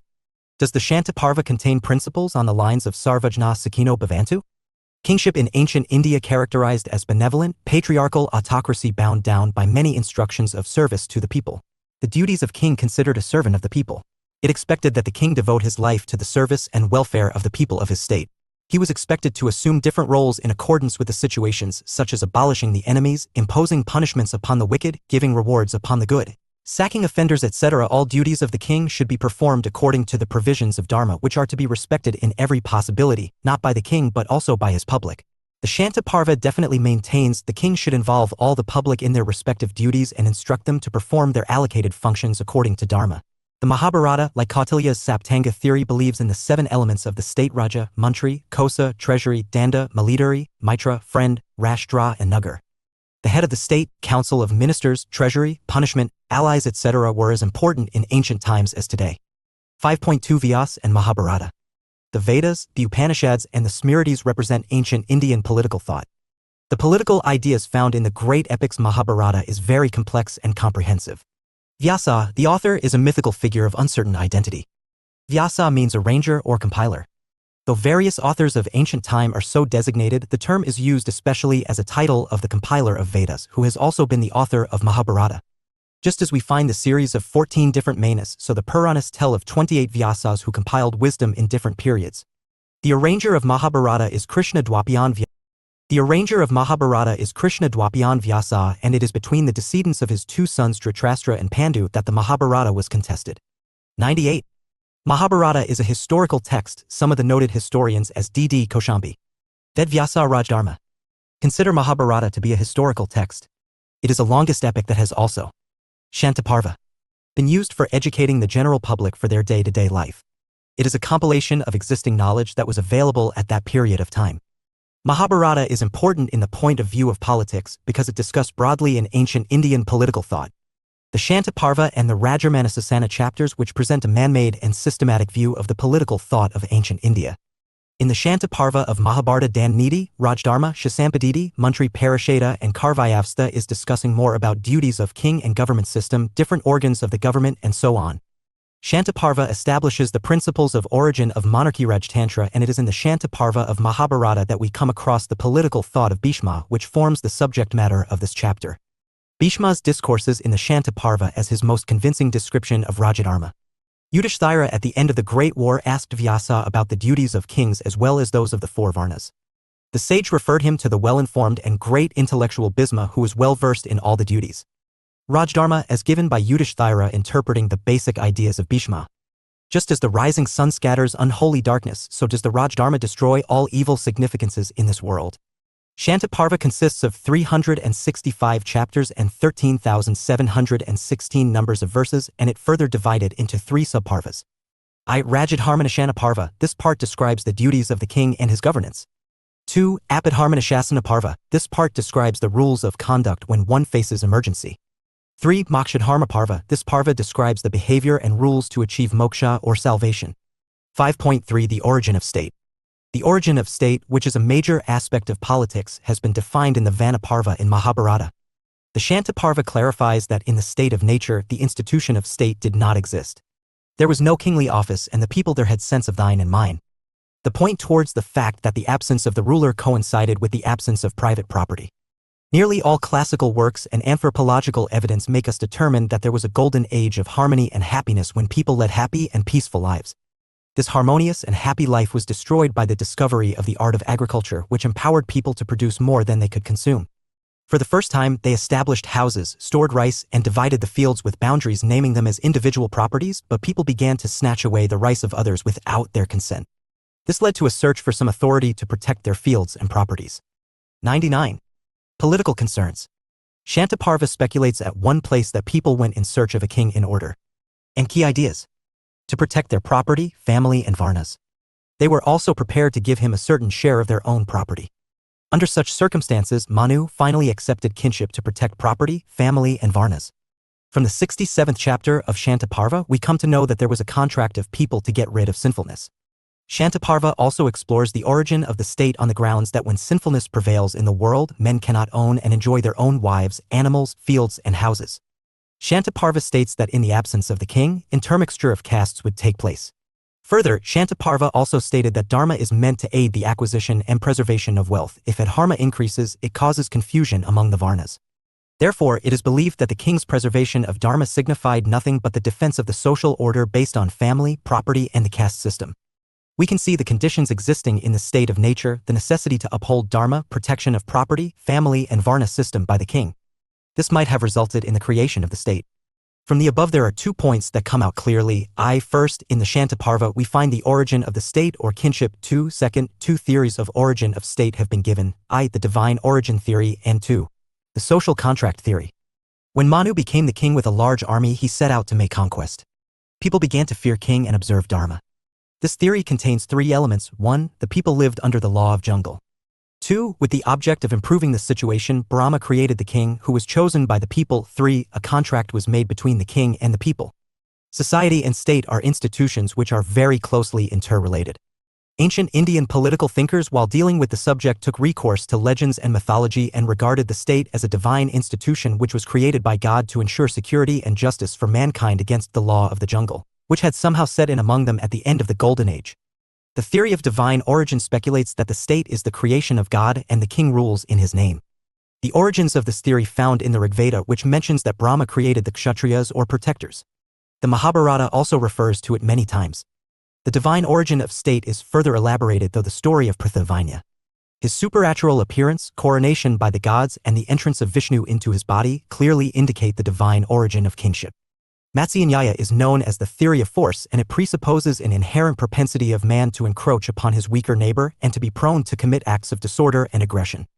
The Shantaparva refers to the 7 elements of state, but it does not enumerate them in the same order as mentioned in other works like those of the Kautilya's Arthasastra and the Manusmriti. All the experts admit that the Atman king is an important element of the state. The king is the head of the state, he is the fountain of justice. He has to deal with 100. Judicial, taxation, religious, and cultural problems. He has to protect and regulate Vedvyasa Rajdharma, the Varna organization and ashram system. Shantaparva, Amadya, minister and officials is the second constituent of the state. In the Shantaparva, a Sachiva is king's helper and Amadya is regarded as his private secretary. The Amadya is an important element of formation of state in ancient India. Treasury Kosa is another constituent of the state. The correlation of king and his treasury is emphasized. The king should take care of 7 limbs and Kosa is one of them. The rich treasury depends upon the righteous king. Durg was considered the strength of the sovereign. It was believed that with a well-equipped fort, a king could defend his country against stronger enemy. The next element, Mitra, ally, friend, is an important principle of state. Ally refers to different kinds of friends. Bhishma in the 80th chapter of the Santaparva says that there are 4 kinds of friends or allies. L. Sahartha are those who are hereditary friends. 2. Bhajamana. 3. Sahaja are the kin-related ones. And 4.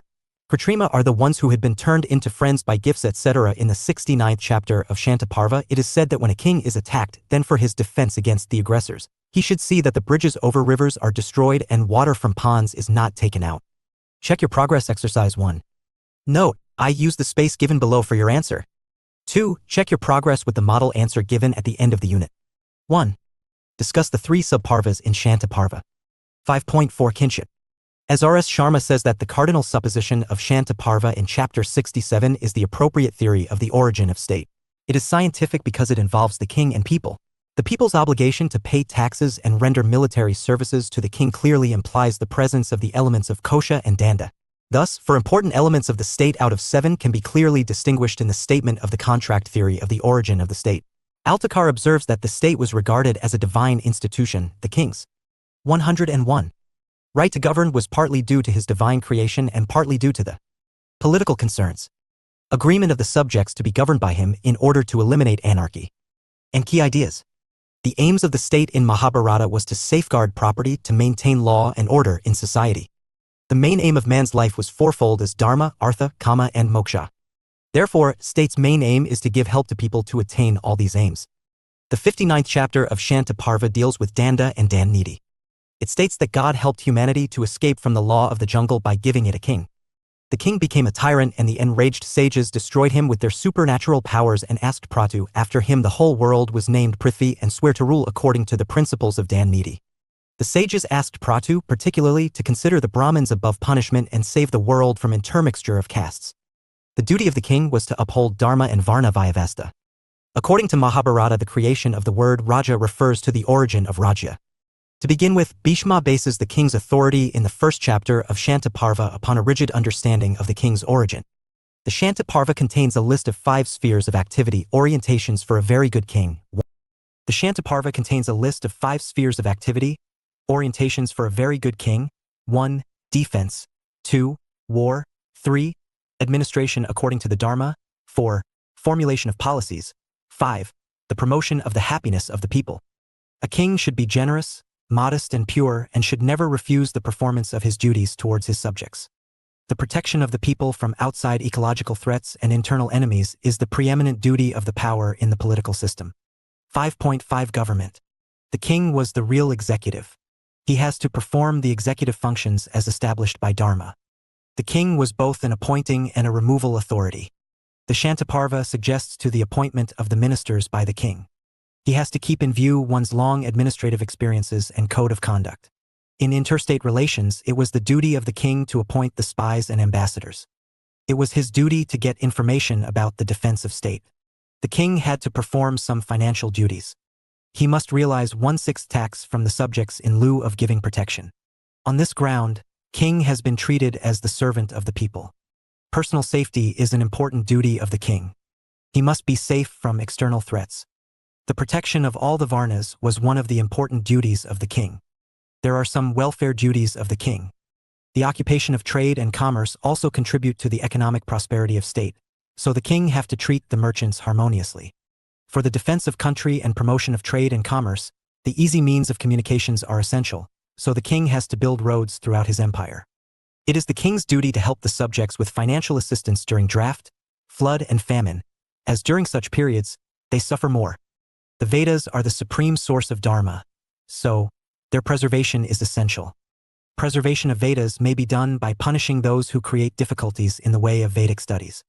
In Shantaparva, Rajdharma is understood as the duties and obligations relevant to 102. Political and administrative activities. Through government, peace, law and order. Essential to maintain in the state. The main work of government is the happiness. Vedvyasa Rajdharma. Of the people, ensuring to provide justice is the other aim of the government. In Shantaparva, the state, the king is the head of the government. In good governments, administration people sleep carefully, fearlessly. Executive was made of the combination of king, ministers, and other officials. Besides executive, legislature, and judiciary were 2 other organs of government. However, importance given to the executive mainly. In Shantaparva, there was a great emphasis on the above ministers. In the absence of the dutiful and able ministers, king cannot run government properly. In Shantaparva, king advised to keep the intelligent, dutiful ministers. Bhishma's general attitude towards the standard of the king government. In Savaparva, there is description about Purohits. The duty of these Purohits was to bring king on Sanmarg by these good sentences and speeches. These Purohits were intelligent, polite, and belonged to high families. The Rajpurohits were fearless, Dharma followers, and guided the king on various occasions. Therefore, protection of the people in a wide sense, material and moral alike, was the chief function of the government. 5.6 Justice and Daniti. Daniti, the term used in Mahabharata, means the science of coercion. Viewed in the context as a whole, it is best rendered as the science of governance.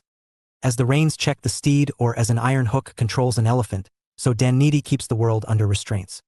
It destroys every evil as the sun destroys the darkness.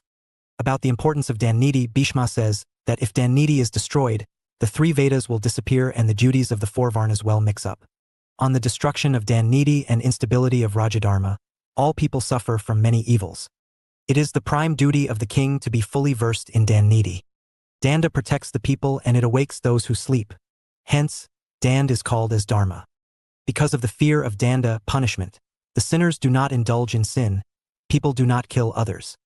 If Danda is not observed, everything will be enveloped by darkness. There are 4 ends of life: Dharma, Artha, Kama, Moksha. Dharma is regarded as human justice and the set of duties. The concept of Dharma is the truth. It is the morality in true sense. All religious exercise is Dharma and it is the law. Artha includes all the means necessary for acquiring worldly prosperity. Artha refers to one of the ends of life on one hand, and on the other to one of the Purusharthas that satisfies human desires. Kama refers to the desires in man, including the sexual urge. Moksha in the 4th and the highest end of life. It paves the path for the progress of soul. Bhishma explains the fundamental importance of the king's office for justice and Dandaniti. According to Bhisma, people can live happily only if they live under the law. He also describes the 4 sources of law: Devasamat, Arshasrota, Lok Sammat and Sans the Sammat. In the time of emergency, the ordinary rules must be suspended. If the people are in distress, the king must come to their aid with his treasure. If government face a crisis as on the outbreak of war, it is justified. 103. Adopting financial measures. In emergency, king should take his subjects into political concerns. Confidence. He should explain the whole situation to them and then impose extra and key ideas. Tax. For the sake of saving life, it is right to make a treaty with an enemy. The treasure and the army are the sole root of the government. Shantaparva is one extended argument for the assigned interest of the community in the welfare of the king and government. 5.7 Interstate Relations. It is an important division of the polity of interstate relations that discussed by Bhishma. The king should break up the enemy's ranks by straightforward as well as cunning and diplomatic means. The powerful king must not neglect even his weak enemy, for even a small spark causes a flame and even a slight poison causes death, while the enemy taking refuge in a fort even if he is equipped with a single horse troubles the kingdom even of a prosperous king. Even after making a treaty with the enemy, he should not trust him. In the 95th chapter of Shanti Parva, it is said that Svayambhu Manu has included the practice of Dharma Vijaya. If a king obtains victory through recourse to adharma, then only he prepares the ground for his own eventual destruction. Virtuous people, by taking choice to dharma, can certainly defeat the evildoers. In interstate relations, spy system and ambassadors are a must. In the Santi Parva of Mahabharata, we see the Indian soul and culture. Various political ideas discussed very well through the epic. Duties of kings, citizens, ministers and rights of them discussed equally in Santi Parva. Origin of state, foreign policy, interstate relations discussed well in Shanti Parva. To conclude, we say that Shanti Parva in Mahabharata is considered an unperishable treasury of history, religion, diplomacy, polity, philosophy and thought not only for us, but for the whole humanity. Check your progress exercise 2. Note: I. Use the space given below for your answer. 2. Check your progress with the model answer given at the end of the unit. 1. What do you understand by Daniti? 104. 5.8 Let us sum up.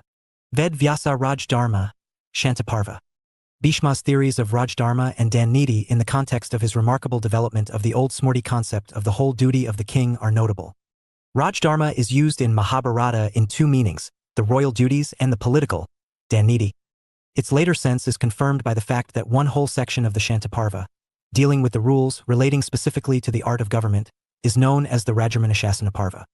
Therein, it has been regarded as the most important science and as the refuge of all other branches of knowledge. Daniti's full knowledge is indispensable for a ruler. If strictly followed by the rulers, it leads to prosperity and well-being of the rules. So Rajadharma is not only related to Daniti, but the performance of the former is wholly dependent upon the latter.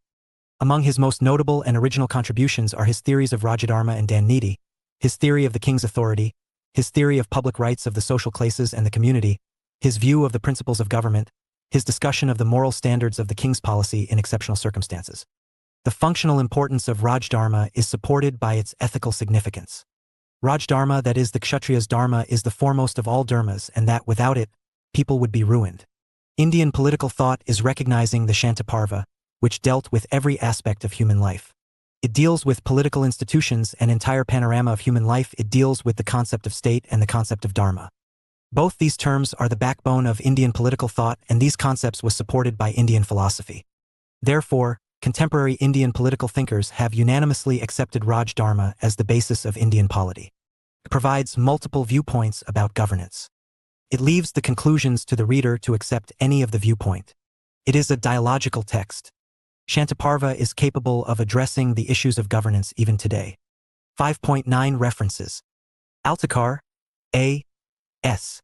1949. State and Government in Ancient India, From Earliest Times to c. 1200 AD. Motilal Banarsidass. Bagdikar, P. S. 2019. Relevance of Ancient Indian Political Thought with Special Reference to Mahabharata. Sanchithan, 8, 141-146. Bhattacharya, S. C. Dalmia, V. and Mukherjee, G. 2018. Exploring Agency in the Mahabharata, Ethical and Political Dimensions of Dharma. Taylor and Francis. Budkuli, K. 2010. Mahabharata Myths in Contemporary Writing, Challenging Ideology. Sahitya Academy, Delhi. Chakrabarti, Vidyut. 1994. Foundations of Indian Political Thought. An Interpretation from Manu to the Present Day, by V.R. Mehta. Manohar. New Delhi, 1992. pp. 303. Modern Asian Studies 28. 2431, 38. Goldie, M. 2019. The Ancient Constitution and the Languages of Political. 105. Thought. The Historical Journal, 62, 1, 3-34. 106. Political Concerns and Key Ideas. Mukherjee, J. 2010. Revisiting Good Governance in Ancient Indian Political Thought. The Indian Journal of Political Science, 53-58. Nehru, Jawaharlal. 2008. Discovery of India. Penguin, UK. Pandey, P. 2019a. Rajadharma in Mahabharata, with special reference to Shanti Parva. DK Print World, P. Ltd. Parekh, B. 1992. The Poverty of Indian Political Theory. History of Political Thought, 13, 3, 535-560. Rajagopalan, S. 2014. Grand Strategic Thought in the Ramayana and Mahabharata. In India's Grand Strategy, pages 45-76. Routledge, India. Sharan, P. 1983. Ancient Indian Political Thought and Institutions. Meenakshi Prakashan. Singh, S. P. 2015. Concept of Rajdharma in Adikavya. Ramayana and Mahabharata. Indian Journal of Public Administration, 61, 1, 132-138. Singh, Mahendra Prasad, and Himanshu Roy. 2011. Indian Political Thought, Themes and Thinkers. Pearson Education, India. Verma, V. P. 1986. Ancient and Medieval Indian Political Thought. Agra, Lakshmi Narain Agarwal Publishers. Pandey, P. 2019 b. Rajadharma in Mahabharata, with special reference to Shanti Parva. DK Print World, P. Ltd. Thapar, Ramala. 2015. The Penguin History of Early India, from the Origins to AD 1300. Penguin, UK. 5.10 Answers to Check Your Progress Exercises. Check Your Progress Exercise 1. 1. Your answer should highlight following points. Rajadharmanashana Parva describes the duties of king and governance. Apadharmanashasana Parva describes the rules of conduct in an emergency. Mokshadharma Parva describes the behavior and rules to achieve moksha or salvation. Check Your Progress Exercise 2. 2. Your answer should highlight following points. Daniti is the term used in Mahabharata, means the science of coercion. It is the best rendered as the science of governance, as the reins check the steed or as an iron hook controls an elephant. Similarly, Daniti keeps the world under restraints. It destroys every evil as the sun destroys the darkness. Danda protects the people and it awakes those who sleep. 107. Manu Social Order and Laws. Unit 6 Manu Social Order and Laws *. Structure. 6.0 Objectives. 6.1 Introduction. 6.2 Sources of Law. 6.3 Rajdharma. The Duties of the King. 6.4 Social Laws. 6.4.1 Marriage. 6.4.2 Women. 6.4.3 Mixed Castes. 6.5 Criticism. 6.6 Let us sum up. 6.7 References. 6.8 Answers to Check Your Progress Exercises. 6.0 Objectives. The aim of this unit is to acquaint you with the ideas of Manusmriti on preservation of social order and polity. After studying this unit, you should be able to explain what Manu means by social order. What are the main social laws prescribed by Manu? Place Manusmriti in a social context. Recount the main criticisms against Manusmriti. 6.1 Introduction. The Manusmriti, or the Laws of Manu, is considered to be one of the most authoritative texts in the Brahminical tradition, which lays out social and civil laws and codes of conduct which are necessary for the maintenance of dharma. It prescribes the conduct for men and women of the 4 social classes or varnas: Brahmin, Kshatriya, Vaishya, Shudra, and rules of interaction between them. In addition, it lays out rules of conduct for people in the 4 stages of life: ashramas, brahmacharya, grihasthashrama, vamprastha, and sannyasa. It also, Dr. Amitanshu Varma, Senior Researcher, Center for Equity Studies, New Delhi. Political Concerns prescribes rules and obligations for the king Rajdharma, and laws related to, and key ideas, civil matters like business and contract. The purpose of these rigid social rules and boundaries is to preserve dharma, the social order marked by hierarchical Varna system. The purpose of these rigid social rules and boundaries is to preserve dharma, the social order marked by hierarchical Varna system, where the Brahmin enjoys most social privileges and Shudra the least. The proper sphere of activity for the Brahmin is study of the Vedas and begging, for Kshatriya is statecraft, for Vaishya it is trade and moneylending, and for Shudra is to serve the above three. The Shudras are not entitled to an education. All four Varnas enjoy complete control over the women of their social category. Thus, the laws of Manu do not contain a distinction between secular and religious laws. It is the social law which dominates the political as well as the personal sphere. Even the kingly functions are aimed towards preservation of the social order. Historians do not consider Manu to be one historical person. Rather, what we know as the laws of Manu is handiwork of several Brahmin individuals, which was compiled in early centuries of the Common Era in northern India. Manu appears to be a mythological figure in Brahminical tradition and later in the Hindu religion, who has often been called the first human being. The 2694 stanzas divided in 12 chapters of Manusmriti talk about a range of issues: caste restrictions, dietary restrictions, restrictions on women, rites of marriage, death and sacrificial ceremonies, purification rituals, penalties for breaking these rules and rules of polity to be followed by kings. The social laws of Manu offer us a glimpse into how the powerful sections of early India, the Brahmins who composed the work, desired the society to be.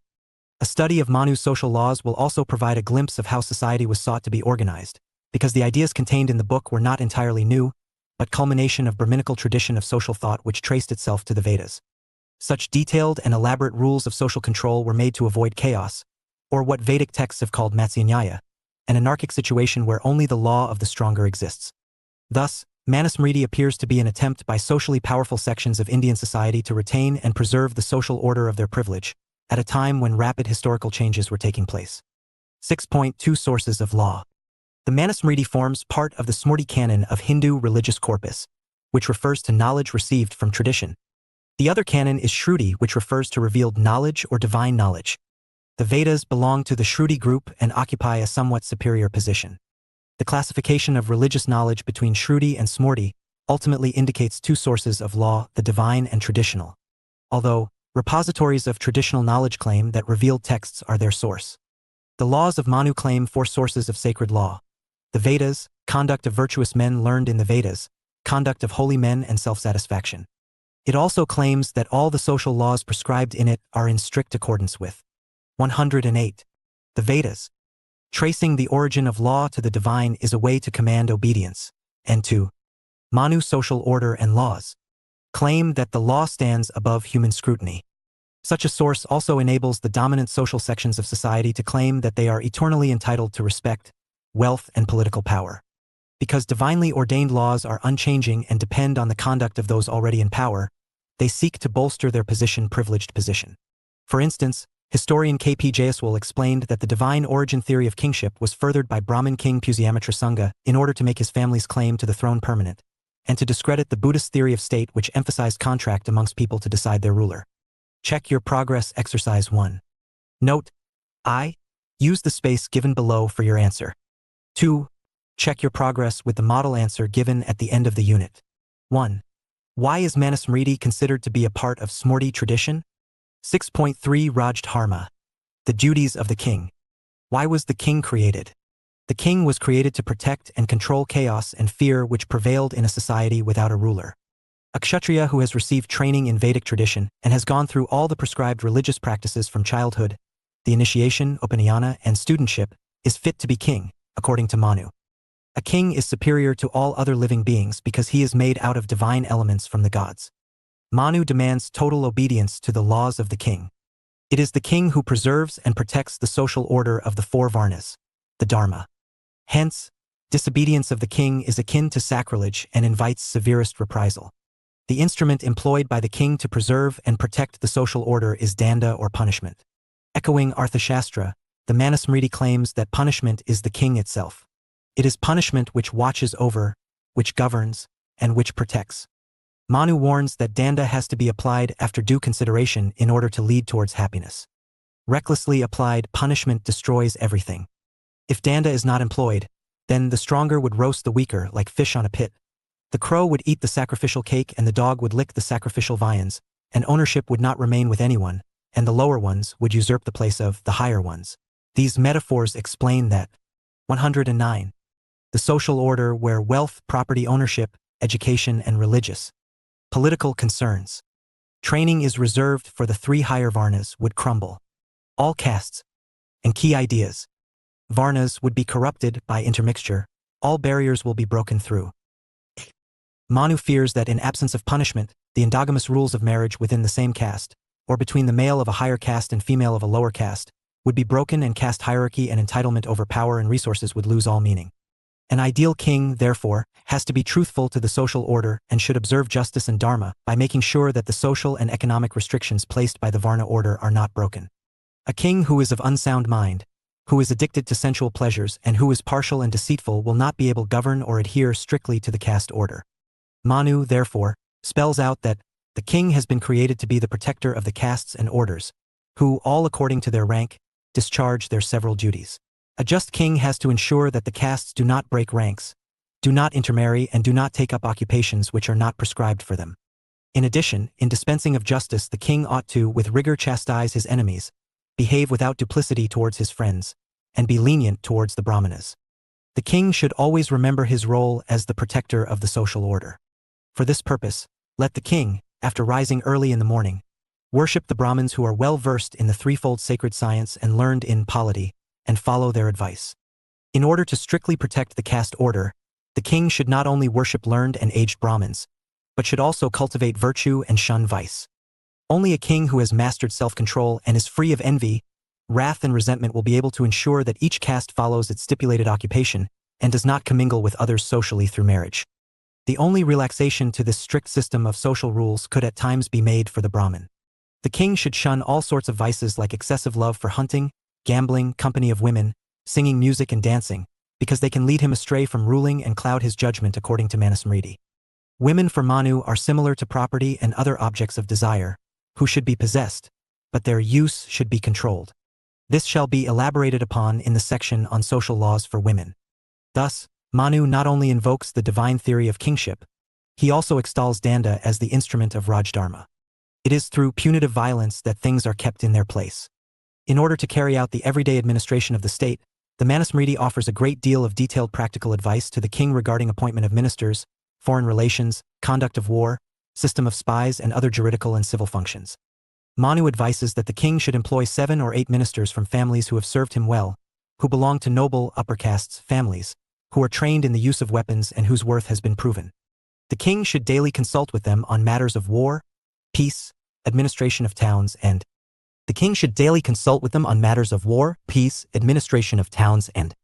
110. Kingdom, treasury and revenue, defense and tributes. Tasks which are difficult. Manu's social order and laws. For the king alone become far easier with the aid of trusted assistants. The most important issues should be discussed with the most trusted and distinguished Brahmin among his ministers. Security from external enemies from outside is as important as maintenance of social order within the kingdom. The laws of Manu advise the king to have skillful and knowledgeable ambassadors for conduct of diplomacy. For the ambassador enables the king to have allies, they negotiate peace or war. The king should rely on ambassadors to inform him beforehand of the enemy's designs. Defense should be the uppermost concern of a Kshatriya king, and by employing the 4 expedients, conciliation, bribery, dissension, and force, the king should protect his kingdom. As Arthashastra, Manusmriti advocates that against a powerful enemy conciliation should be tried first, followed by bribery and discussion. If all else fails, only then coercion should be adopted. Yet, the king ought to be prepared for any eventuality and is advised to build forts at convenient locations in towns and hills, well stocked with soldiers and weapons. Regarding war, Manusmriti has a range of practical advice. The principle of Sam, conciliation, dam, bribery, dand, force, bed, dissension is to be employed. Force is to be used only when other 3 strategies have failed. A king should only wage war when he is assured of his superiority and his enemy's weakness, and all other forms of diplomacy have been exhausted. It is always advisable to have a weak but trusted friend than to make him an enemy. The text advises against waging war if the army of the king is weak and his ammunitions inadequate. In case the enemy is too strong, it is advised that the king should divide his armies into 2 and take refuge in some other friendly kingdom. After the war, if the king has managed to win, his aim should be to win friends rather than acquiring wealth and lands. Manusmriti seems to favor self-defense and friendship in interstate relations rather than a doctrine of imperial expansion. In this regard, it differs from the Arthashastra, which lays emphasis on imperial conquest. The laws of Manu advise the king to be extremely cautious of getting poisoned and assassinated, should have an elaborate system of spies to watch over not just the external enemies but also the enemies within. The Manusmriti envisages a system of administration which extends from village to the king. Village is the unit of local administration, as each village is to have a lord who shall report to the lord of 10 villages, who in turn shall report to the overseer of 20 villages. The lord of the village shall see to it that the expected amount of food, drink and fuel is being supplied from the village under his command to the king. A minister of village affairs will oversee the functioning of all these lords. Similarly, a superintendent is to be appointed in each town who shall look after the work of officials in each department of town administration. 111. Political concerns. The king is advised to impose moderate taxes, just like the bee or a leech take. And key ideas. Only moderate amounts of food. The king who exploits his subjects digs his own grave. Different kinds of taxes in the form of revenue, fees, fines are to be levied. The property of corrupt officials is to be confiscated. In no circumstance, though, the king can tax a Kshatriya, a Brahmin who studies Vedas. In fact, the king is advised to donate and gift generously to the Brahmins. Without a strong financial base and an efficient and honest administration to collect taxes, no kingdom can exist. The Manusmriti expounds on the organization of justice functions to be performed by the king in civil and criminal matters. As already explained, justice for Manu is primarily the proper maintenance of the fourfold Varna order, with the Brahmin male occupying the most privileged position, Shudra the least, and with women being treated as property. Justice would also mean that the powerful positions of Brahmin and the king are retained. Thus, Manu writes, the king's court of justice would comprise himself together with Brahmanas and experienced counselors. And let him examine the causes of suitors by the order of castes, Varna. In case the king is not able to personally attend to the suits, then the responsibility should be delegated to a Brahmin. Matters of civil suits concern non-payment of debt, deposit and pledge, sale without ownership, concerns among partners, resumption of gifts, non-payment of wages, non-performance of agreements, rescission of sale and purchase, disputes between the owner of cattle and his servants, dispute regarding boundaries, assault, defamation, theft, robbery and violence, adultery, duties of man and wife, partition of inheritance and gambling and betting. Interpretation of the law should only be done by a Brahmin and never a Shudra. For the kingdom of that monarch who looks on while a Shudra settles the law will soon sink like a cow in a morass. And the kingdom where Shudras are very numerous, which is infested by atheists and destitute of twice-born, soon entirely perishes. The king should see to it that minors, women, widows, and men of all castes are not robbed of their property. In general, men of all castes could be called as witnesses. Only in specific and urgent situations should sick men, women, and minors be admitted as witnesses. The punishments prescribed by Manusmriti reflect the caste order, with the leniency being reserved for the Brahmin and severity for the 3 lower Varnas. For giving false evidence, fine and banishment should befall on the 3 lower Varnas, while a Brahmin can only be banished. Similarly, Brahmin is exempt from corporeal torture and capital punishment. A Shudra who insults a twice-born man with gross invectives shall have his tongue cut out, for he is of low origin, while a Brahmin will be fined 12 panas for defaming a Shudra. The laws place special restrictions on Shudras insulting the twice-born men and prescribes severe corporal punishments. For instance, a Shudra who spits on a 112 twice-born man is to have his lips cut off. In case a twice-born man insults a Manu social order and laws, Shudra, only a fine may be imposed. The civil and criminal law system prescribed in Manusmriti, while prescribing punitive measures for everyone, determines the nature of punishment according to the caste of the accused and the nature of violation of caste boundaries. Check your progress exercise 2. Note, I use the space given below for your answer. 2. Check your progress with the model answer given at the end of the unit. 1. What is divine theory of the state and why is it important for Manu? 6.4 Social laws. The preservation of social order, the hierarchy of caste system coupled with the control of women, is the main concern of Manusmriti. That is why we saw that even the Raj Dharma laid out by the text largely concerns itself with the king using the instrument of punishment to maintain the social order. However, special attention needs to be paid to how the Manusmriti idealized the social system.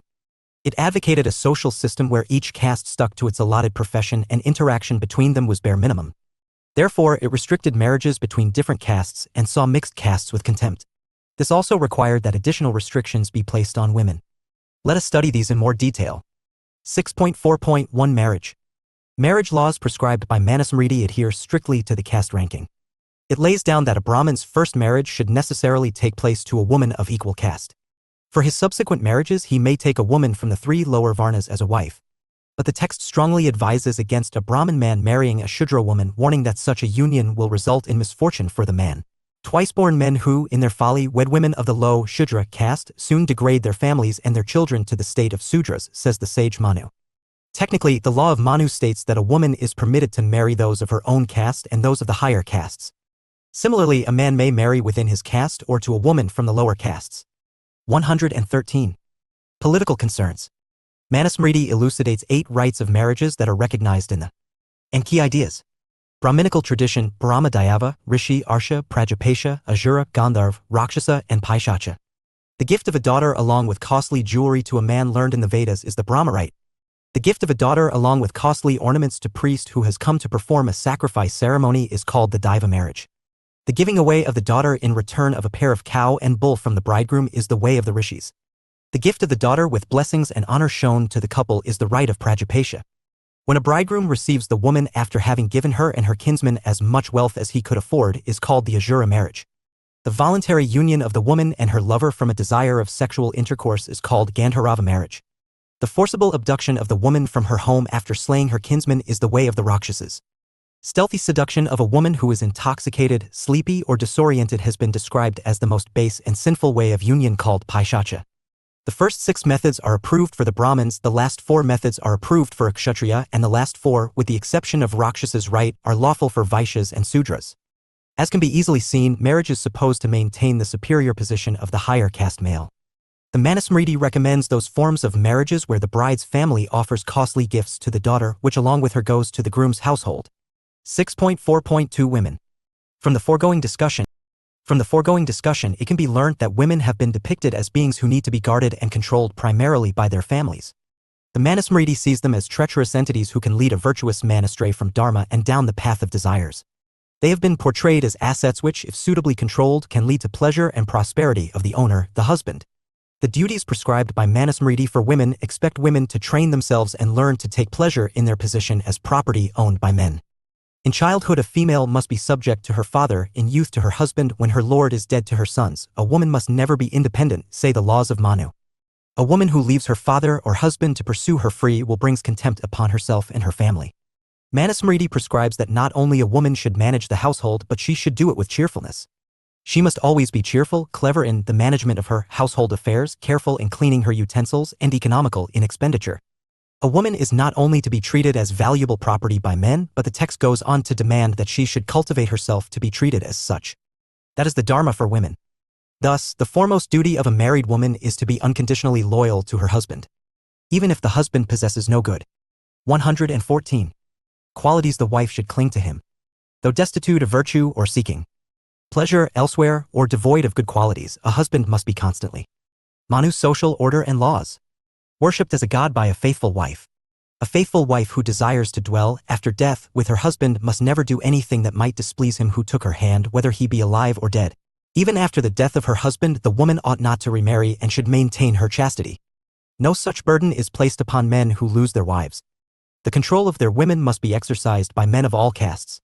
Women must be guarded against their evil inclinations. A woman's desire, howsoever trifling, needs to be controlled. Manu is careful to note that no man can completely guard women by force. Therefore, he suggests that the best means to control women is to assign them responsibility, collection and expenditure of man's wealth, keeping everything clean, in religious duties, in preparation of his food, and in looking after the household utensils. It is not force but women who of their own accord keep a guard over themselves are well guarded. The social order prescribed in Manusmriti rests on the basis of control over women and their labor. It is through control of women that Varna boundaries are sought to be maintained. In addition, this control secures the woman's body and labor for the exclusive enjoyment and use of men. This order of control of women across Varnas creates the situation where the woman herself would learn to value the control exercised over her by a man as a form of protection and recognition. 6.4.3 Mixed castes. Although Manusmriti lays great stress on maintenance of social order, it seems to recognize that a perfect order where each caste maintains conjugal boundaries and sticks to its stipulated profession is more of an ideal than what concretely exists. It suggests that in the time of composition of Manusmriti, intercaste marriages did take place. In its attempt to establish a complete social order, The Manusmriti strives to take into account all permutations and combinations of marital relations that could possibly take place between different varnas and tries to place the offspring out of such unions into proper social categories. Intermarriage between men and women of varnas leads to production of what can be referred to as mixed castes. The Manusmriti not only defines which castes are produced out of unions across varnas but also fixes the personal qualities of such castes, the occupations they ought to occupy and the social restrictions that should be placed upon them. In annuloma marriages between a higher caste man and a lower caste woman, the progeny, although associated with the father's caste, are still considered baseborn, apsata. The Manusmriti considers progeny out of pratyloma marriages between lower caste man and higher caste woman as even more base. The detailed description of mixed castes seems to be an attempt by writers of the Manusmriti to place various categories of people who may have existed at that time in the hierarchies of Varna order, defining their occupation and social position. 115. Political concerns. Check your progress exercise 3. And key ideas. Note, I use the space given below for your answer. 2. Check your progress with the model answer given at the end of the unit. 1. Why and what kind of restrictions does Manusmriti place on women? 6.5 Criticism. Manusmriti is a text which attempts to weave the diverse peoples of Indian subcontinent of its time into one social whole by describing the obligations and duties of each and how they were to relate to each other. It was an attempt to create social order in a diverse social field. It will, however, be inadequate if we conclude our assessment of this ancient text with this charitable view which sees it as an attempt to unify a diverse reality. The text needs to be placed in its historical context. Manusmriti, thus, is not a simple commentary on religion, politics, ideas of justice, administration, and society. It is, in fact, a text produced by Brahmins to consolidate their social and political position and to place themselves at the very top of a graded society. The ideas of virtue, religion, justice, law, and ethics propounded in the Manusmriti are all geared towards maintenance of a social order which secures political, social, and economic power in the hands of the three upper varnas, the Brahmins, Kshatriyas, and Vaishyas, while extracting labor and service from Shudras and women. The instrument for maintaining this social order is Danda, which explains the significance attached to political power in the text. In addition to being a manual for rule, the Manusmriti is also an ideological text because it seeks to self-validate itself by claiming divine source. By virtue of being recognized as a religious text within the Hindu tradition, it exerts great power over how people think and what they believe. It is for this reason that after hundreds of years it continues to be relevant because the hierarchy advocated by Manusmriti still afflicts India. On December 25, 1927, Dr. B.R. Ambedkar led the burning of the ancient text. In his historic speech at Mahad Satyagraha he said, "It is not that all the parts of the Manusmriti are condemnable, that it does not contain good principles, and that Manu himself was not a sociologist and was a mere fool. We made a bonfire of it because we view it as a symbol of injustice under which we have been crushed across the centuries. Because of Manu's teachings we have been ground down under despicable poverty." The counts in 116. The indictment of the hereditary Hindu priest are numerous and appalling. He is a clog on the wheel of civilization. Man is born, becomes the father of a family and Manu's social order and laws. Then in time dies. All along the priest shadows him like an evil genius. Check your progress exercise 4. Note, I use the space given below for your answer. 2. Check your progress with the model answer given at the end of the unit. 1. Whose interests do the laws of Manu serve? Give examples. 6.6 Let us sum up. The social laws enshrined in Manusmriti allow us to study ideas and practices on politics, statecraft, social organization, religion, and ethics which were prevalent in early India. As a text, it is a valuable source to explore the history of early India. The fact that Manusmriti is the culmination of hundreds of years of thought by Brahminical thinkers adds to its value as a historical text. A study of Manusmriti also teaches us the value of locating such texts in their social context, which also helps us in understanding its continued relevance in religion and politics. The elaborate rules prescribed in the text for conduct and obligation of individual reflect the pressing concern to maintain the social order. As the book itself admits, the purpose of statecraft, of ethics, and of punishment is to ensure that the Varna system continues in the form in which it is idealized in the text. As possessors of great social privileges, the Brahmins of that time seem to have been fearful of change which might undermine their powerful position, hence their great fear of chaos, which referred to a situation where Varna rules will not be observed. The thrust of the book is towards preservation and protection. Even in interstate relations, the Manusmriti exhorts rulers to prefer friendship and peace rather than enmity and conquest. 6.7 References. Agrawal v. 2006, Women in Manusmriti. New Delhi, Indian Council of Cultural Relations. Ambedkar, B.R. 2014, Dr. Babasaheb Ambedkar, Writings and Speeches. New Delhi, Dr. Ambedkar Foundation. Available online, Bhattacharya, p. 1996, Conceptualizations in the Manusmriti. New Delhi, Manohar. 117. 118. Political Concerns and Key Ideas. Bueller, G. Trans. 1896, The Laws of Manu in Muller, FM ed. Sacred Books of the East Volume.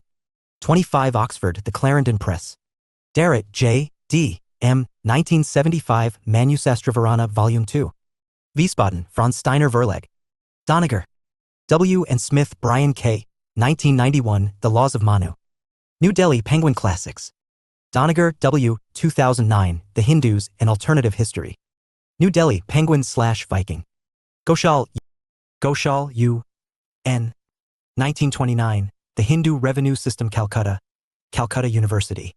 Jaiswal, K.P. 1924, Hindu Polity. Calcutta. Butterworth and Cocaine, P.V. History of Dharmasastra. Pune. Bundarkar Oriental Research Institute. Mishra, V.B. 1982, From the Vedas to the Manu Samhita. A Cultural Study.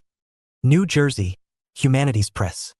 Sale Tor, B.A., 1963, Ancient Indian Political Thought and Institutions. Bombay, Asia Publishing House. Thapar, R. 2004, Early India. From the Origins to AD 1300. Berkeley, California, University of California. 6.8 Answers to Check Your Progress Exercises.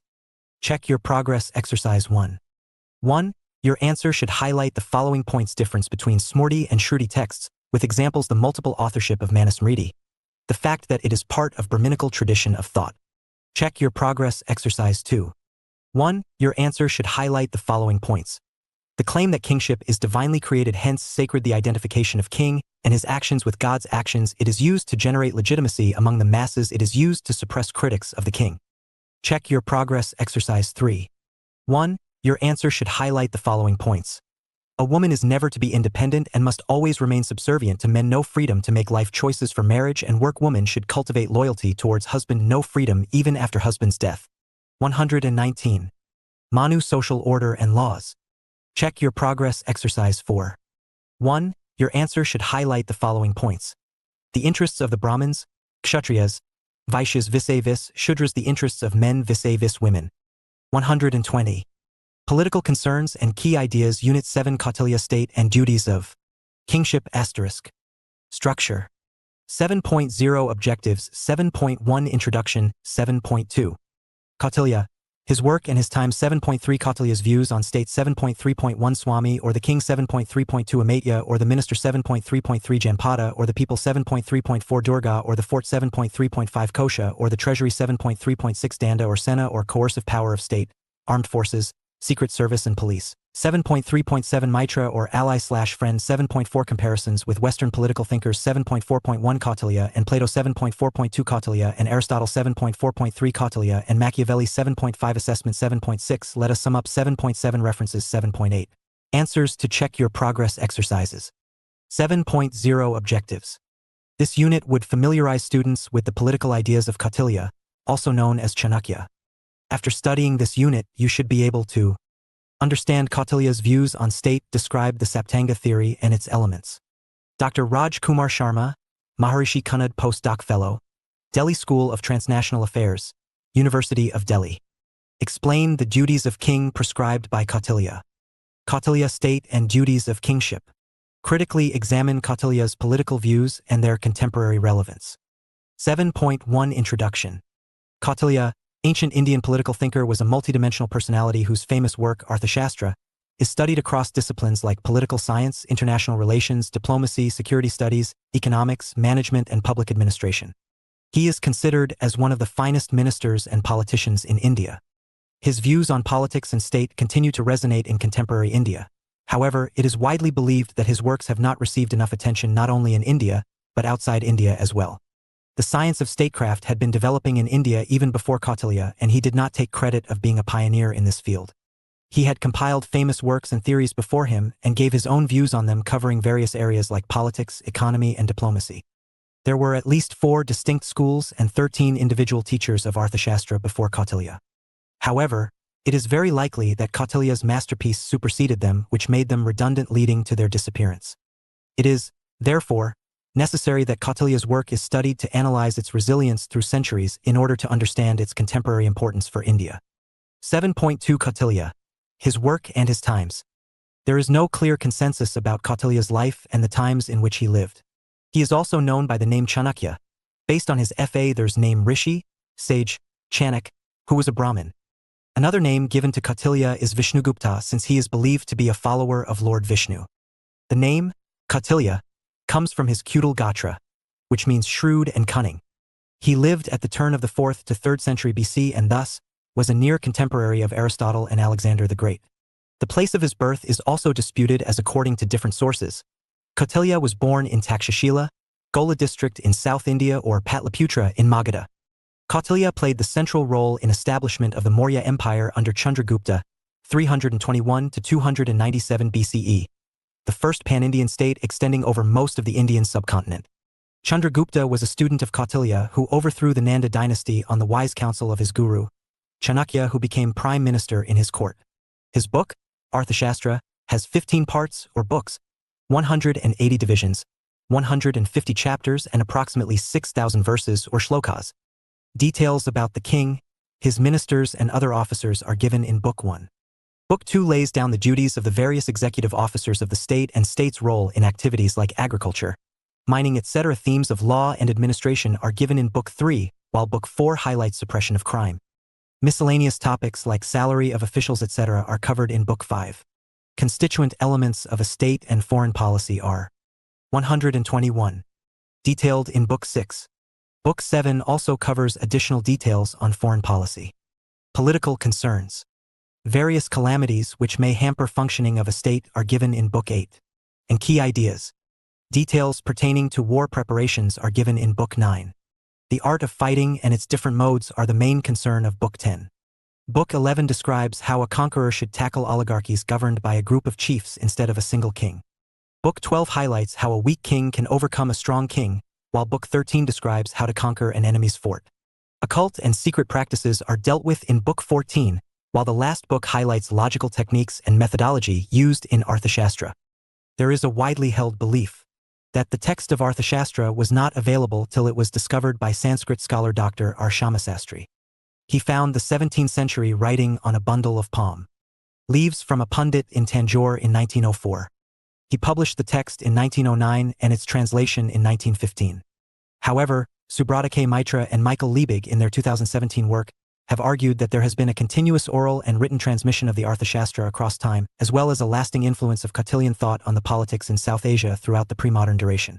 Max Weber, one of the foundational thinkers of modern social sciences, was the first Western social scientist to recognize the significance of Kautilya in his works, Politics as a Vocation, and in his Sociology of Religion Studies on Hinduism. Apart from Dr. Shamasastri, another Indian scholar who devoted his research career to Kautilya is Dr. R. P. Kangle, whose 3-volume edition of Arthashastra was published between 1960 and 1965.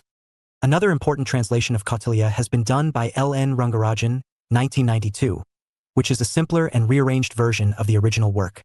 Sanskrit philologists and Indologists have extensively engaged with Kautilya's work. However, their focus clearly differs from the research approach of political science.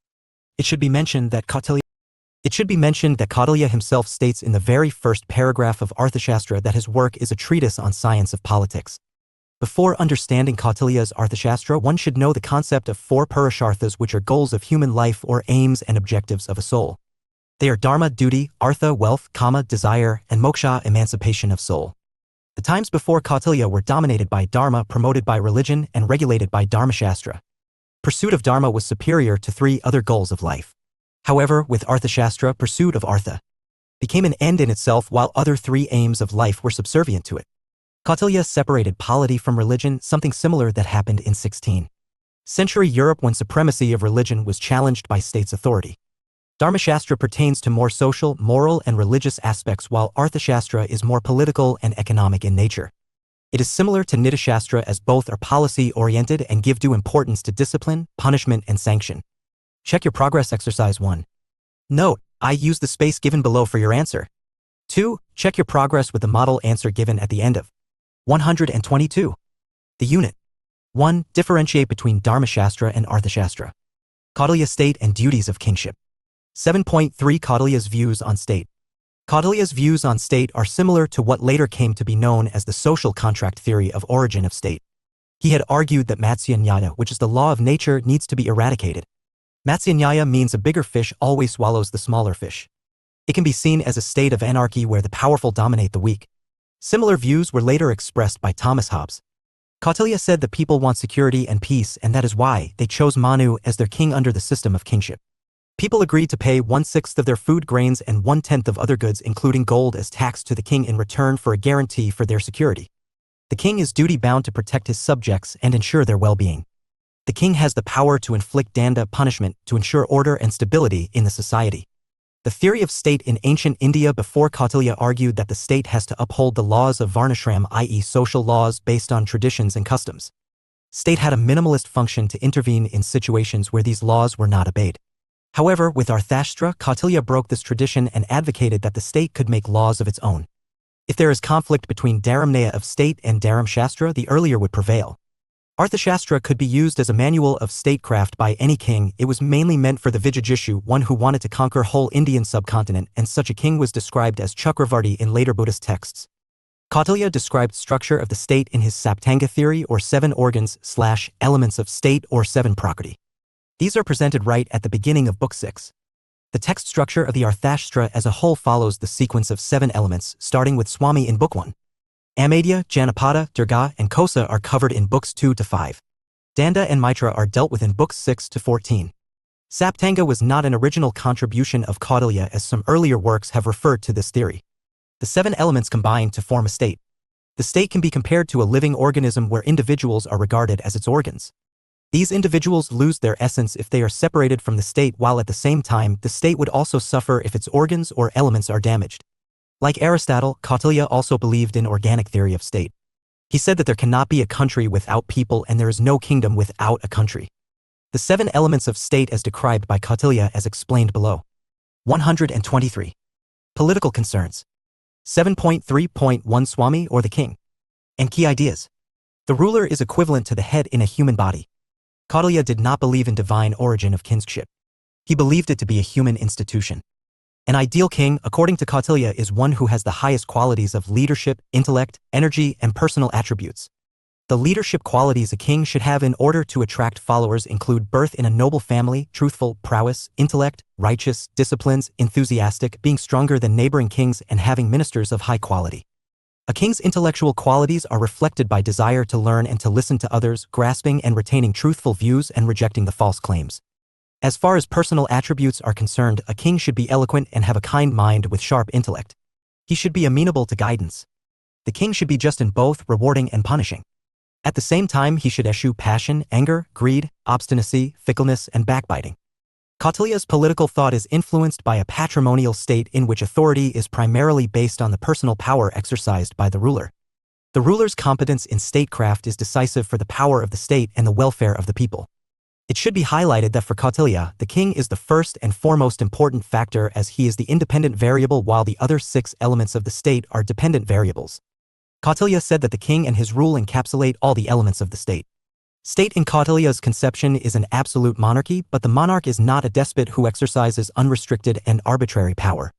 Kautilya opined that punishment should be used judiciously if the king wants to retain popular respect. Unjust exercise of authority could produce resistance and may even lead to revolt. The ruler is committed to welfare of the people, which guarantees popular support for his rule, ensuring political stability. According to Kautilya, a king who follows his duty of protecting his people justly as per the law goes to heaven, unlike the one who inflicts unjust punishment and does not protect his subjects. Kautilya's kingship could be called a system of benevolent monarchy. Some of the main duties assigned to the king by Kautilya are ensuring people's welfare and give due assistance to pregnant women, orphans, newly born, destitute, and the elderly. According to Kautilya, a king's happiness lies in the welfare of his subjects. To maintain dharma or prescribed duties of all human beings. To protect his subjects from internal and external threats. Protection of people from 8 types of calamities: famine, fire, flood and drought, epidemic, rats and locusts, etc., snakes and aquatic dangers, wild animals like tigers and crocodiles, and evil spirits. Maintenance of law and order in the state. To ensure universal and free education for all the citizens based on Vedic system. to display Atmavrata self-control, and to do this, the king had to abandon 6 enemies, lust, krodha, anger, lobha, greed, mana. 124. Vanity, mada, haughtiness, and harsha, overjoy. 7.3.2 Amadya or the minister. Kautilya state and duties of kingship. Amadya represents eyes of the state. Kautilya argued that the minister with the highest rank should be born in a high family and should be a native of the state. He should be under the control of the king. Further, he must be trained in all the arts and should be far-sighted. He should be firmly loyal and endure adversaries through qualities like boldness, bravery, intelligence, and should be energetic. The Council of Ministers is needed to provide stable and systematic administration. Highest grade appointments were given to ministers who had all the requisite qualities. Low-grade ministries were given to ministers who were less qualified. Apart from the king, there are 3 top positions in the Council of Ministers: the Mantri or the Prime Minister, closest political advisor of the king, the Commander-in-Chief, involved in military planning and conduct of foreign policy, and the Crown Prince, who alternates between political and military assignments. These 4 posts form the supreme body of political deliberations. After them, there are posts like Minister of Finance, the Chief Justice, the Head of Public Administration, etc. Kautilya did not fix the number of ministers, which depends on requirement. 7.3.3 Jampada or the people. Jampada represents the legs of the state and includes both territory and population of the state. The people should be prosperous while the territory should have fertile lands, mines, forests, and water bodies, etc. The demographic and economic base of the Kautilyan state is the rural population. Vast majority of the population lives in the countryside, engaged in agriculture and crafts. Small farmers from Shudra caste are the main agriculturalists in Kautilya's state who have their own land or are tenants. Under land reclamation policy, Kautilya favors allotment of land to Shudra peasants for cultivation. More land under cultivation would increase state's economic capacity. Forests are located in the countryside, which has economic and strategic significance. Forests provide timber, charcoal, dyes, medicines, and bamboo leaves, etc. Forests also serve as habitats for elephants, which are used for civilian and military purposes. A state should have well-trained war elephants. Kautilya believed that the rural population has a stronger physical and mental makeup than the urban population, and that is why he did not approve of the urban-style entertainment like alcohol consumption and gambling for the countryside. 7.3.4 Durga or the fort. Durga represents the arms of a state. Security of treasury and army would depend on fortification of the state. Kautilya says that on the frontiers of the country, every quarter will have a fort well equipped to defend against the enemies. In total, 4 forts shall be constructed in places that are naturally suited for defense. A land fort is the easiest to capture, while a river fort is more difficult. A fort situated on a mountain is most difficult to capture. Kautilya has detailed many types of forts in Arthashastra. 125. Audak fort is surrounded by water body. Political concerns. Purvat fort is built amidst high mountains. These forts play an important and key ideas part while defending against an external attack. Damvan fort is surrounded by desert. Then fort is situated amidst dense forest. Kautilya further says that the capital should be built at the center of the kingdom and it should be divided in 4 districts, 1 for each caste. 7.3.5 Kosha or treasury. Kosha is considered as the mouth of the state. Kautilya opined that the wealth of the state shall be acquired lawfully either by inheritance or by king's own efforts, consisting of gold, gems, and silver. The wealth should be enough to allow the country to withstand a calamity, even if the calamity is of longer duration in which there is no income generated. Treasury is located in the fortified capital, which is used to finance the army, the royal court, and the state apparatus. Good financial resources can improve the poor status of armed forces, but a powerful army cannot survive without money. The main tax of Kautilyan state is the tax in kind. 1/6 of agricultural production output goes to the state.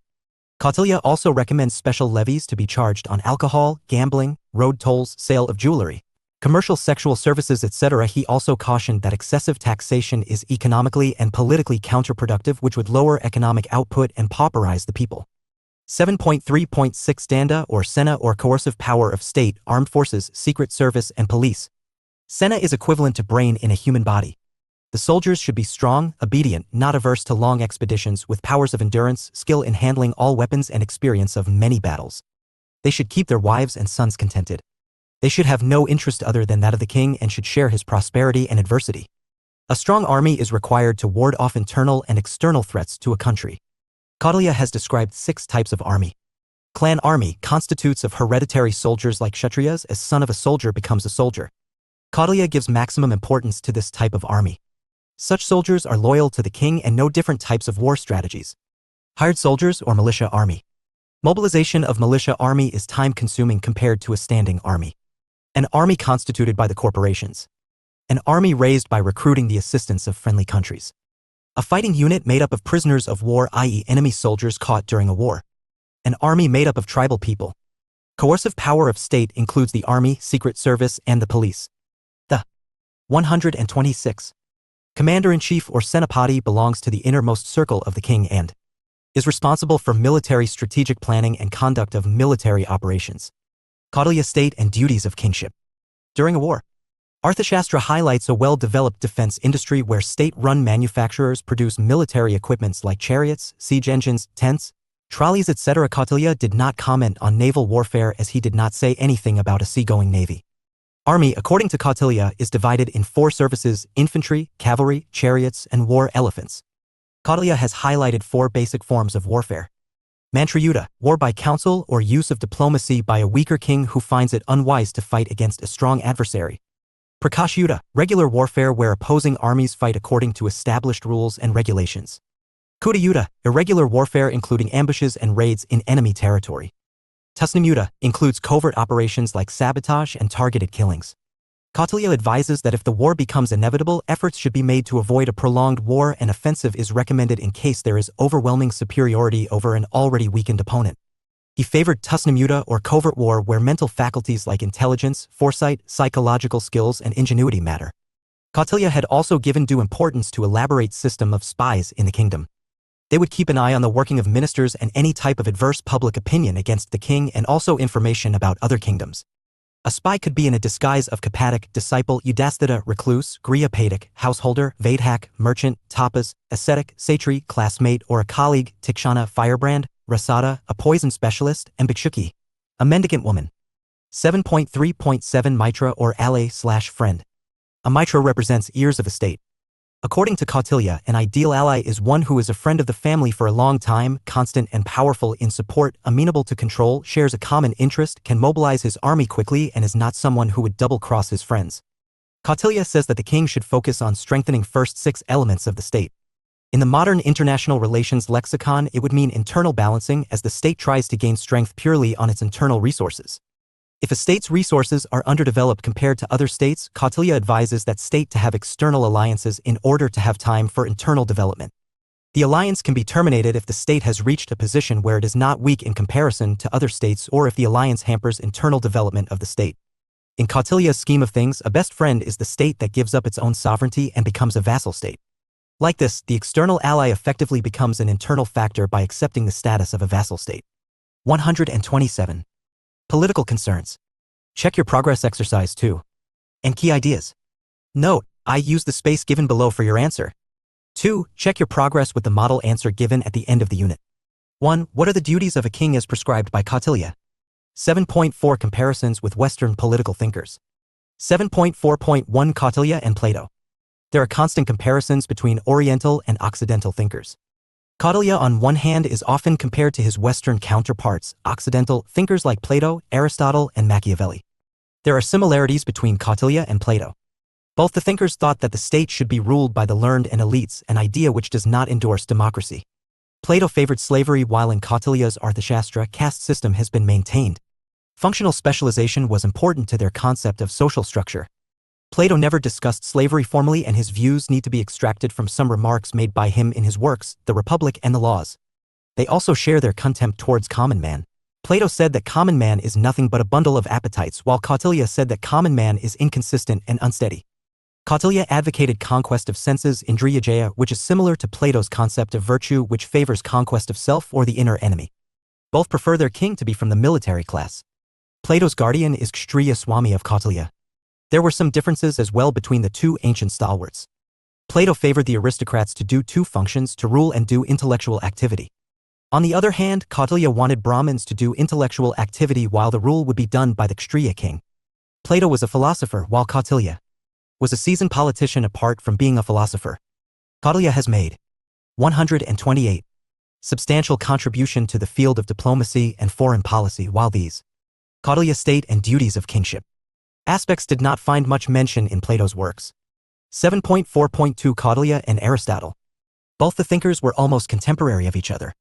The other similarities between them are Aristotle and Kautilya were teachers of successful kings.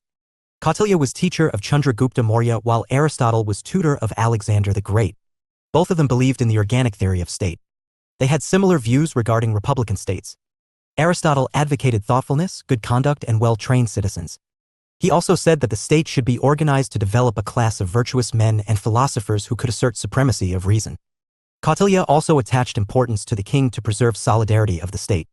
He also emphasized the importance of the individual and the value of human endeavor to secure best life under the king. Kautilya and Aristotle have discussed economics and sociology of slavery. Both supported the institution of slavery. Kautilya, at the same time, prescribed punishment for practicing slavery and seems more liberal than Aristotle. Similarities notwithstanding, there are many differences between Kautilya and Aristotle. Aristotle gave a definite concept of the origin of state, while Kautilya was more interested in statecraft and how to make the state stronger. Aristotle defended slavery on psychological grounds, but that was not the case with Kautilya. Aristotle defended slavery on psychological grounds, but that was not the case with Kautilya. Aristotle even condemned and denounced accumulation of wealth while Kautilya supported it as it was the basis of Kama and Dharma. 7.4.3 Kautilya and Machiavelli. Kautilya's Arthashastra has much in common with two books written on kingship by Niccolò Machiavelli, Prince and the Discourses.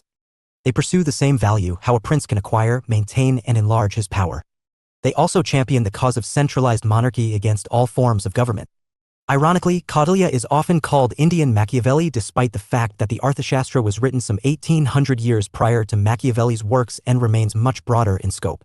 The denial of legitimate importance to Kautilya and his works points towards the prevailing Eurocentrism in political science and international relations.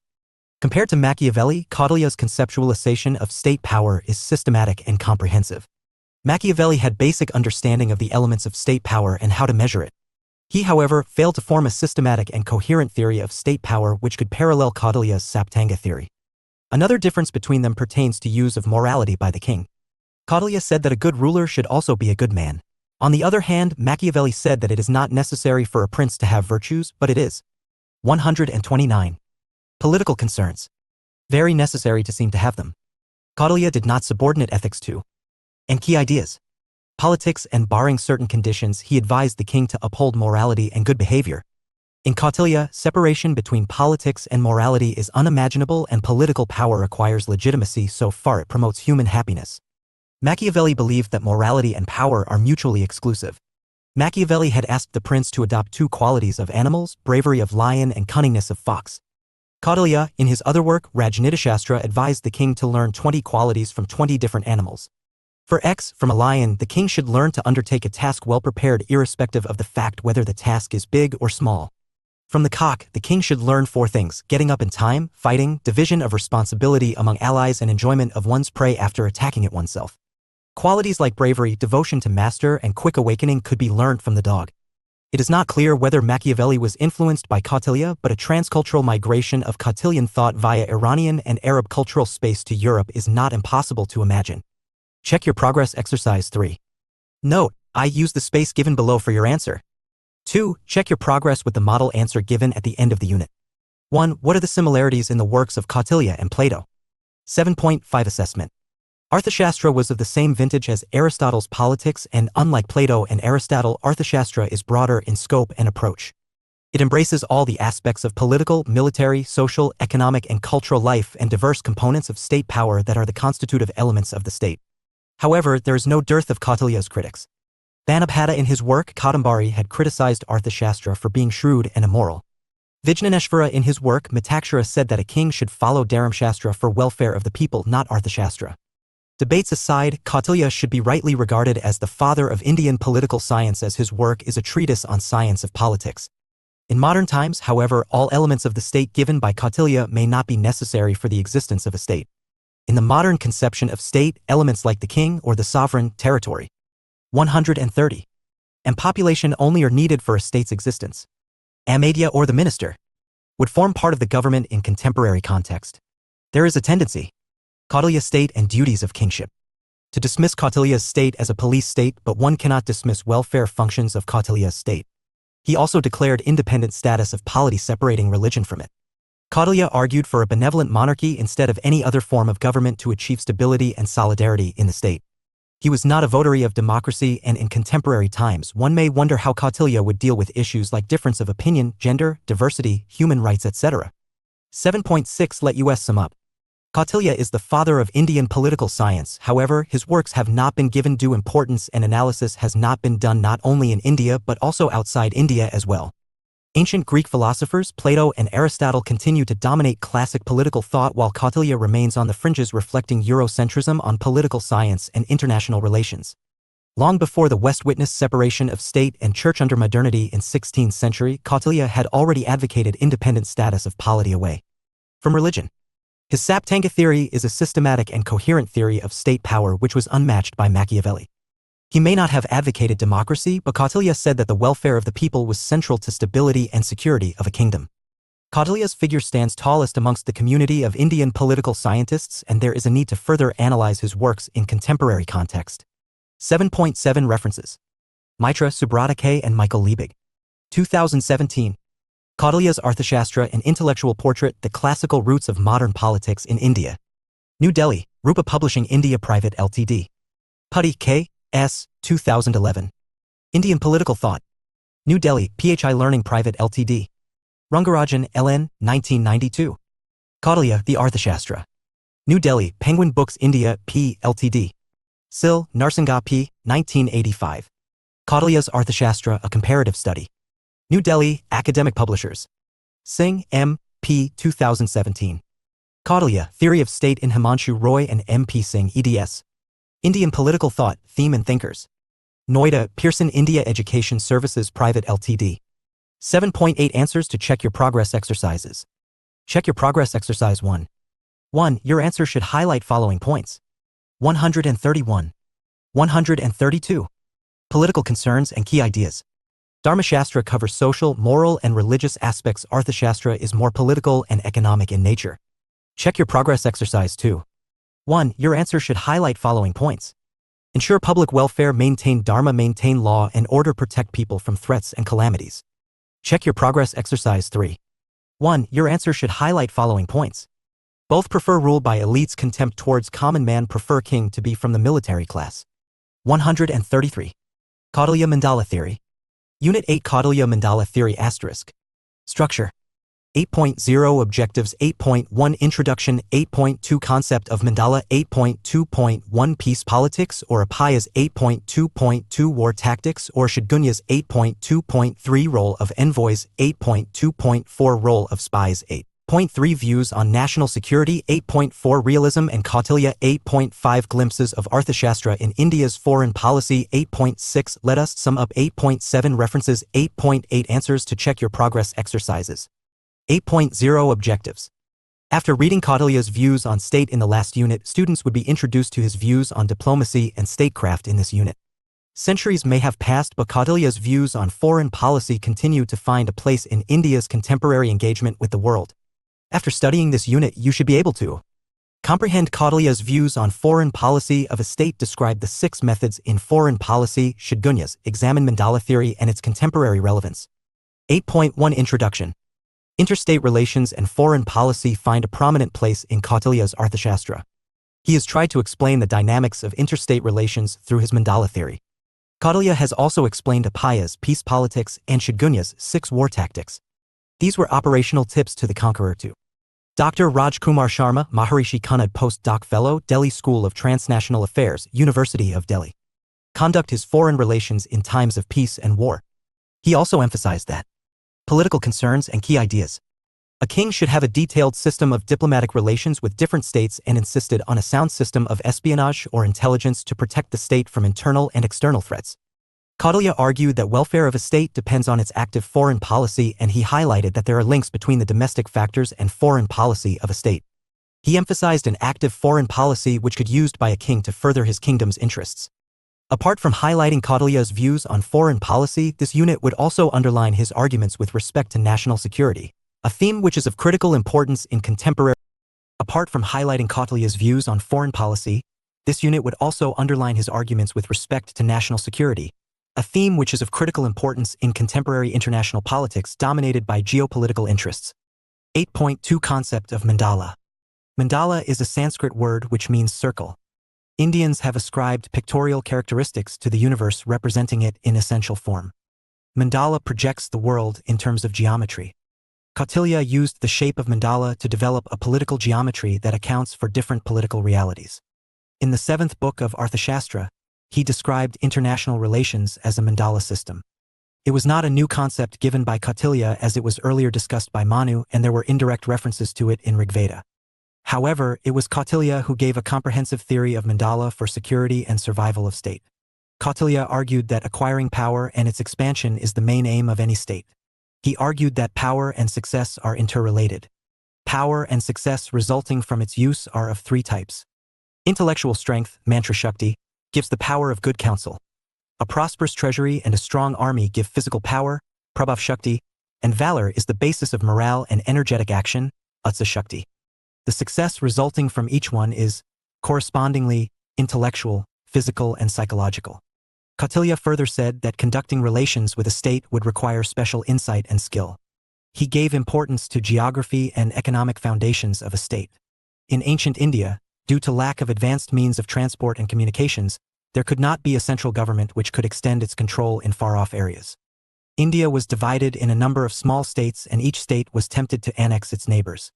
Strong states would try to expand their territory, while the weaker ones would try to maintain their independence by paying tribute to them.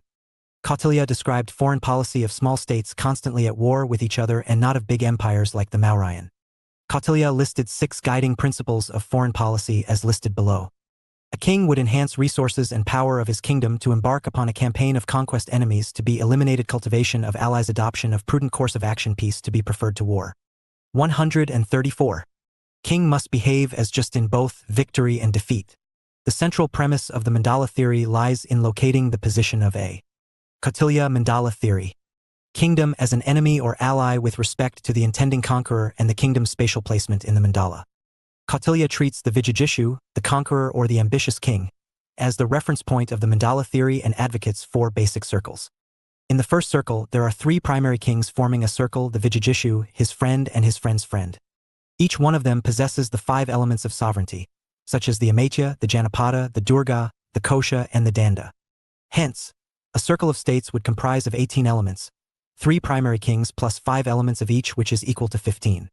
This also applies to 3 other circles of states: Ari, enemy of the Vijayjishu, the Madhyama, the indifferent king, and the Udasana, the neutral king, kings forming the core of each of the 3 circles. Finally, the mandala theory would consist of 4 primary circles of states, 12 kings, 60 elements of sovereignty, and 72 elements of states.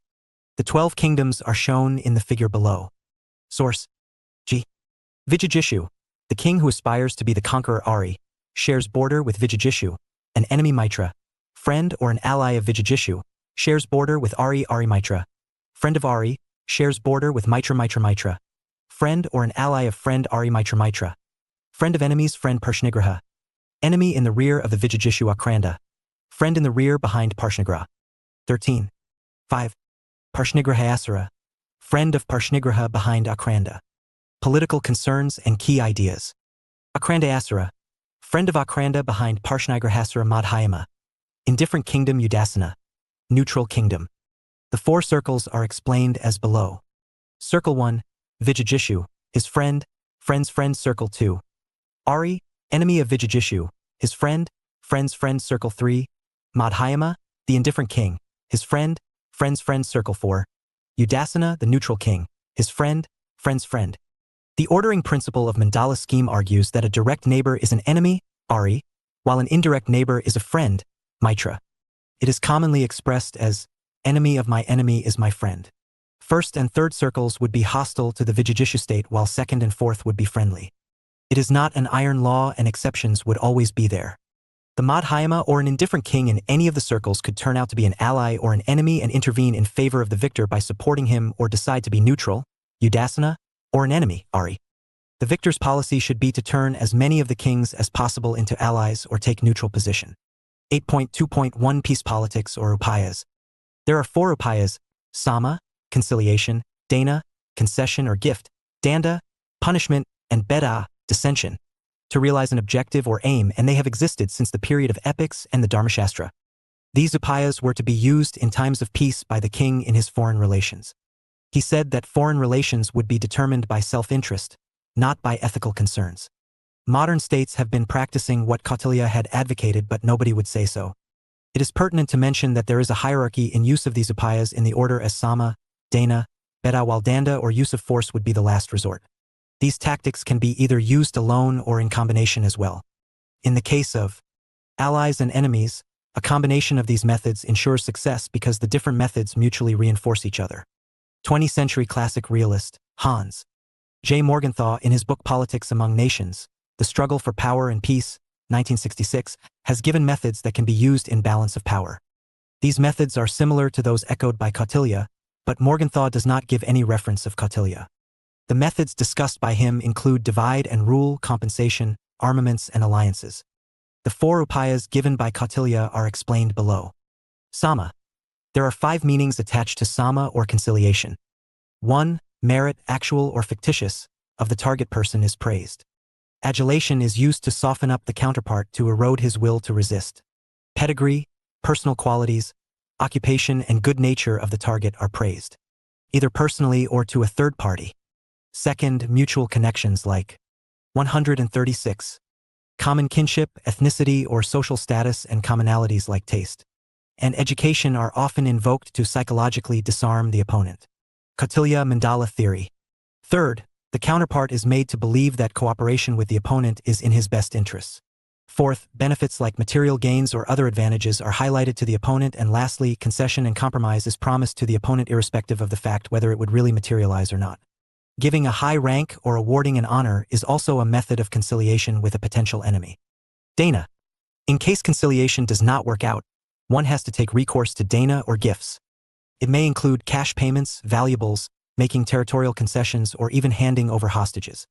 Doing a small favor to the opponent is likely to make him obliged. Dana would mean a price is to be paid for achieving one's objectives, but the price is to be kept as low as possible to have a good deal. Dana should be combined with Sama to achieve effective results. Bribery could be one of the possible meanings of dana, and state could use small expenses to achieve bigger political and economic gains. The state can prevent rebellions through bribery, which would save economic and military resources which could be diverted towards foreign affairs. Beta, the third upaya, involves sowing discord, is also called divide and rule. By using methods like selective preference or discrimination, actors are isolated from each other and seeds of dissension are planted against each other in their thought process. Alliances of states that threaten the security of one's own state should be broken or weakened. The attempt should be to prevent formation of such alliances. The first 3 upayas, Sama, Dana, and Beta, refrain from the use of force, but not the threat of use of force. Danda, it is the use of force or punishment, and in interstate relations it means war. War is very risky and costly, and that is why Kautilya preferred covert actions, tasnamuta. Sabotage and assassinations of leaders of a rival country are an effective means to achieve one's own state interests. Covert operations have low cost while they can achieve bigger gains. Kautilya highlighted normative concerns and said that only those wars and covert actions are legitimate which aim for political unification of Indian subcontinent.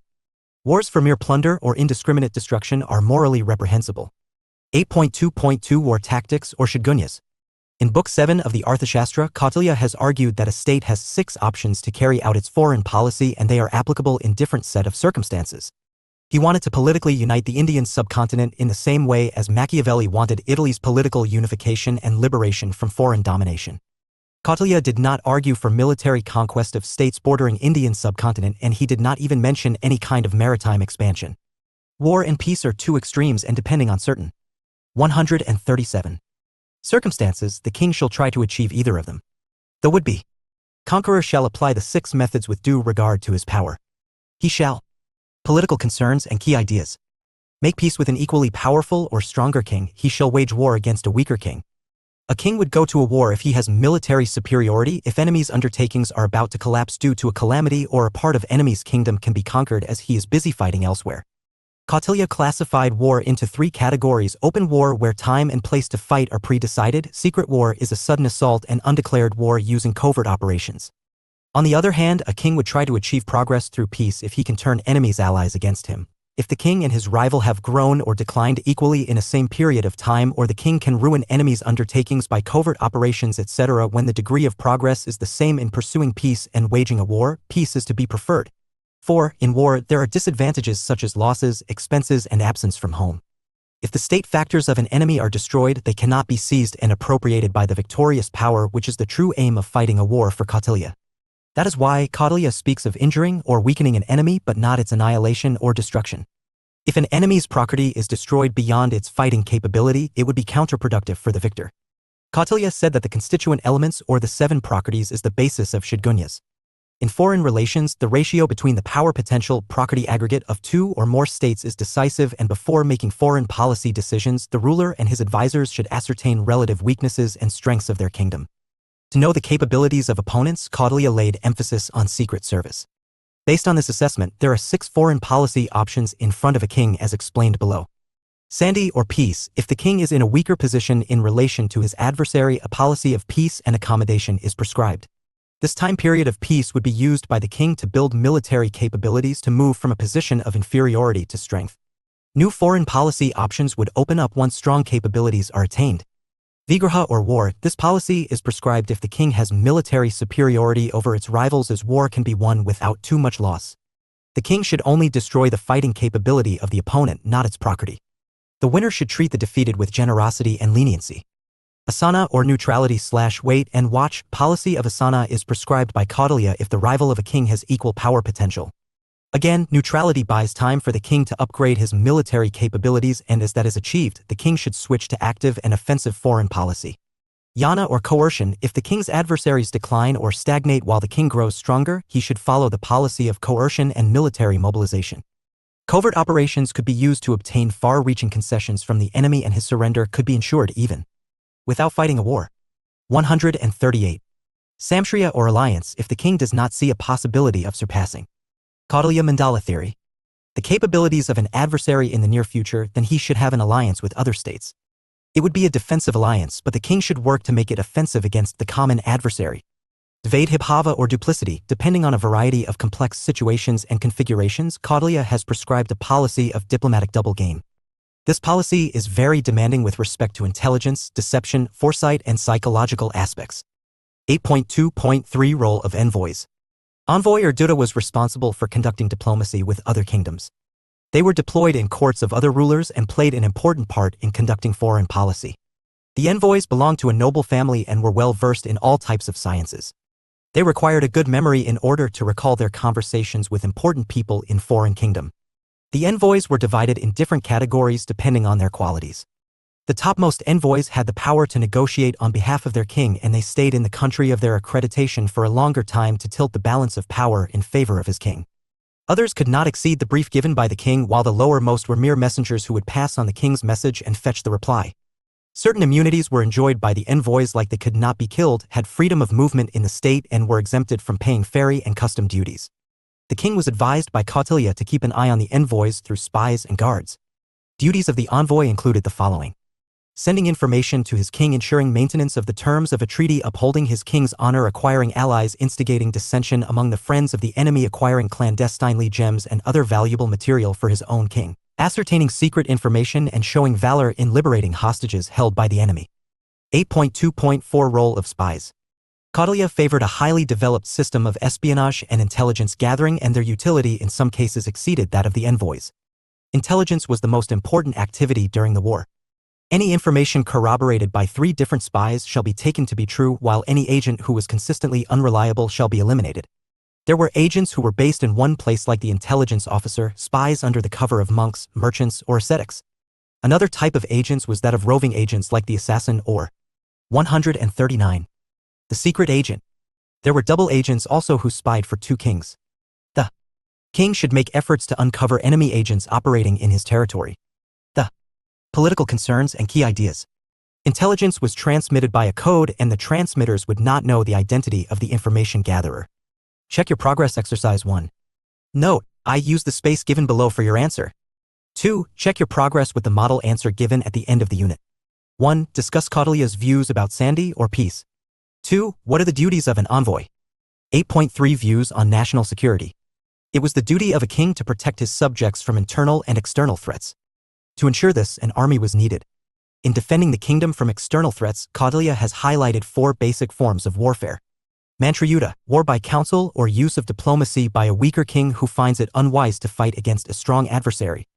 Prakash Yuddha, regular warfare where opposing armies fight according to established rules and regulations. Kuta Yuddha, irregular warfare including ambushes and raids in enemy territory. Tusnim Yuddha includes covert operations like sabotage and targeted killings. He favored this type of war where mental faculties like intelligence, foresight, psychological skills, and ingenuity matter. Apart from the physical defense of the kingdom, Kautilya also advised to prevent internal threats like rebellion, treachery, and revolts. It was rare in his times, but 140. Kautilya adopted a multi-pronged strategy towards national security. In the domestic policy, the king should follow dharma or the ethical code, while in the Kautilya mandala theory, foreign policy, national interest is supreme with no room for idealism. By advising the king to keep the welfare of people a top priority, Kautilya argued that threats like hunger and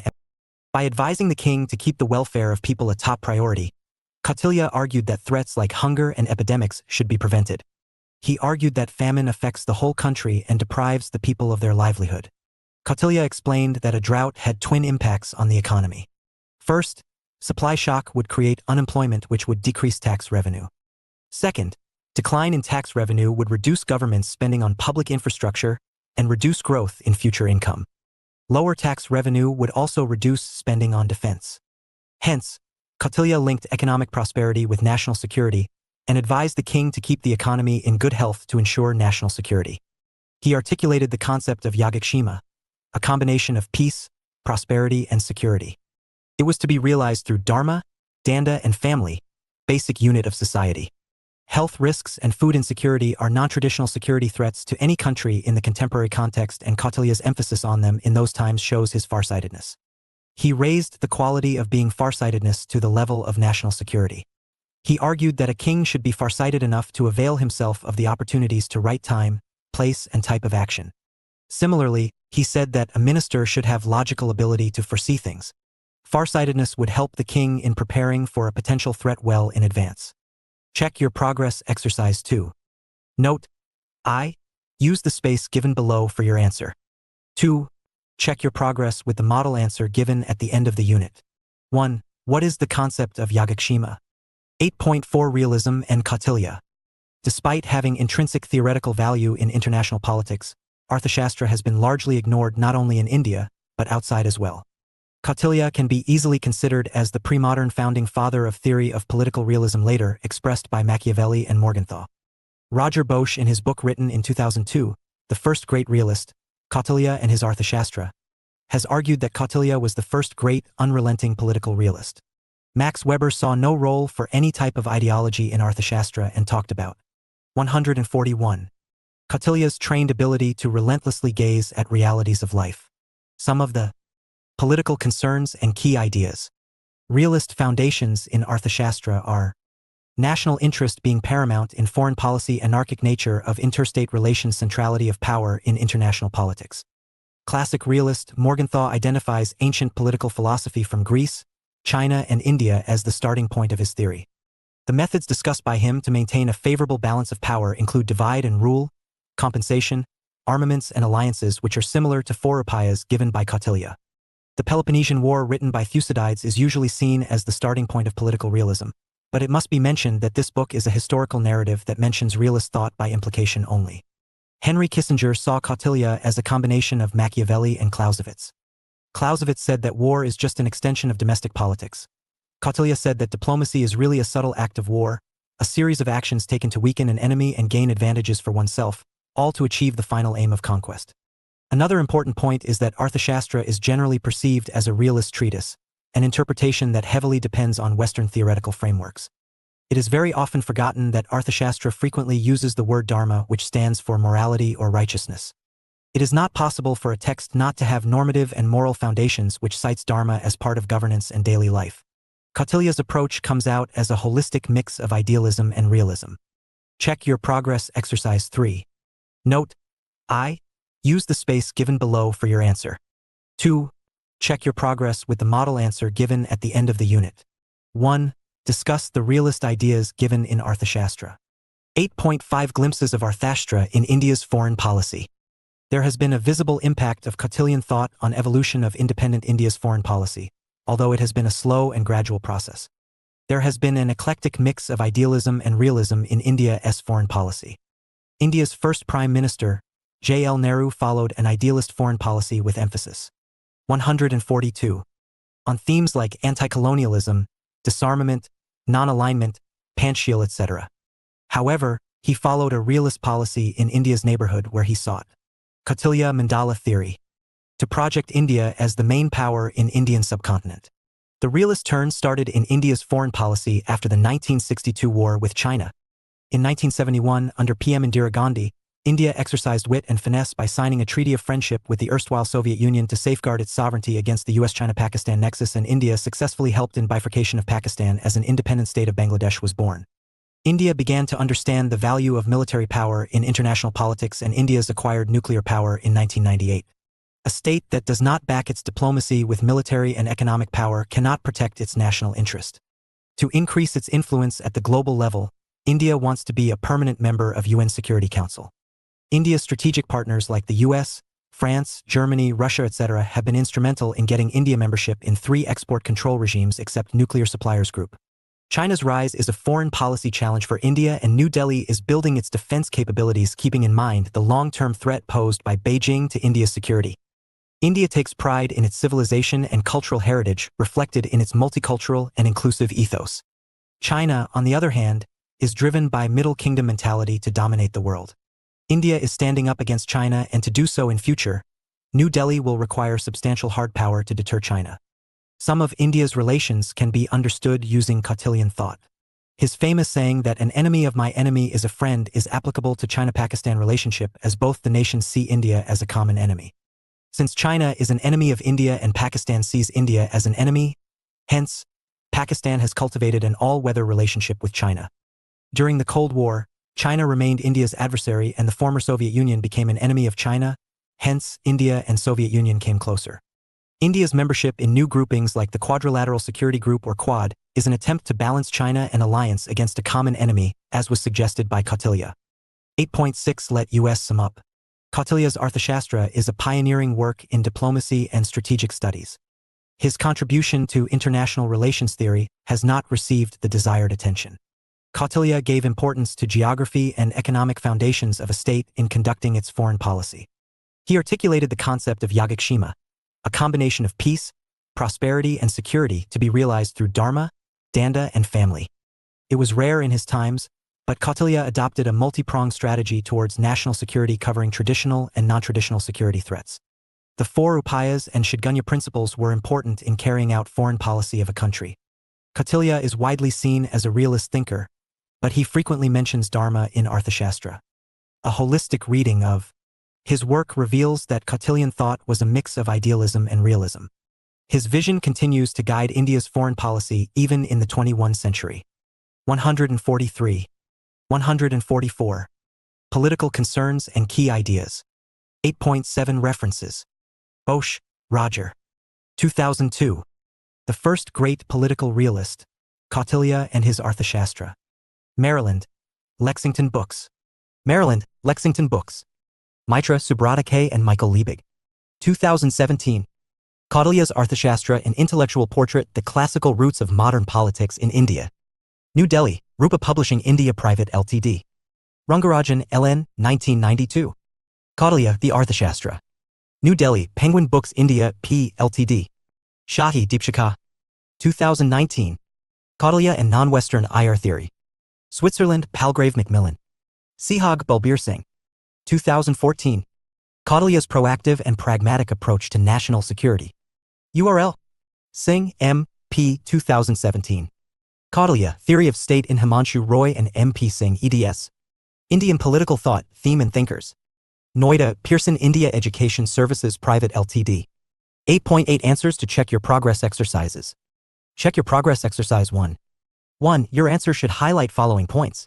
If the king is in a weaker position in relation to its adversary, a policy of peace and accommodation is prescribed. This time period of peace would be used by the king to build military capabilities to move from a position of inferiority to strength. New foreign policy options would open up once strong capabilities are attained.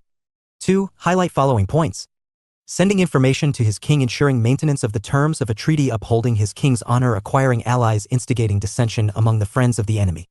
Check Your Progress Exercise 2. 1. Your answer should highlight following points. It is a combination of peace, prosperity, and security achieved through Dharma, Danda, and family, basic unit of society. 145. Kautilya Mandala Theory. Check your progress exercise 3. 1. Your answer should highlight following points. National interest being paramount in foreign policy, anarchic nature of interstate relations, centrality of power in international politics. 146. Political concerns and key ideas. Unit 9. Nikya, the idea of Chakravartin asterisk. Structure. 9.0 Objectives. 9.1 Scope of Daya Nikaya. 9.2 Evolution of political ideas and polity. 9.3 Initial phase, origin of kingship as quasi-contractual arrangement. 9.3.1 Theory of Great Elect Mahazamat. 9.3.2 Implications. 9.3.3 Psychological foundations for political speculation. 9.3.4 Nature of the Great Elect. 9.4 Second phase, all-powerful monarchical state. 9.4.1 Theories of kingship. 9.4.2 Traces of republican states. 9.4.3 Notion and symbols of sovereignty. 9.4.47 Symbols of sovereignty. 9.4.5 10 Royal virtues. Dasarajadhamma. 9.4.6 Elements of regalia. 9.4.7 Buddhist ideas on the constituents of the state. 9.4.8 Objectives of the state. 9.4.9 Possibility of abuse of power by the state. 9.5 Third phase, the idea of Chakravartin Kakavati and the state as an instrument of Dhamma. 9.5.1 Dhamma and state. 9.5.2 The Anna and Dhamma. 9.5.3 The Anna and Atha. 9.5.4 State as ethical instrument of the Dhamma. Dr. Ruchi Tyagi, Associate Professor, Kalani College, University of Delhi. 147. Daya Nikaya, the idea of Chakravartin Kakavati. 9.5.5 The idea of Kakavati. 9.5.6 Normative kingship and the creation of a just social order. 9.5.7 Absence of state religion. 9.6 Limitations of Sramanic idea of kingship. 9.7 Let us sum up. 9.8 References. 9.9 Answers to check your progress exercises. 9.0 Objectives. The aim of this unit is to familiarize you with the ideas of Sramanic tradition. After studying this unit, you should be able to understand scope of Daya Nikaya, origin of kingship in Daya Nikaya, evolution of political ideas and polity, the idea of Chakravartin in Daya Nikaya, correlation between state and Dhamma. 9.1 Scope of Daya Nikaya. Daya Nikaya is a collection of the dialogues, mostly of Buddha himself, as they appear to his earliest disciples in a series of 186 discourses which, according to Rhys Davids, will occupy a place in the history of human thought similar to the dialogues of Plato. The dialogues of Buddha, who is also the principal interlocutor in conversation with his disciples, are arranged according to their length.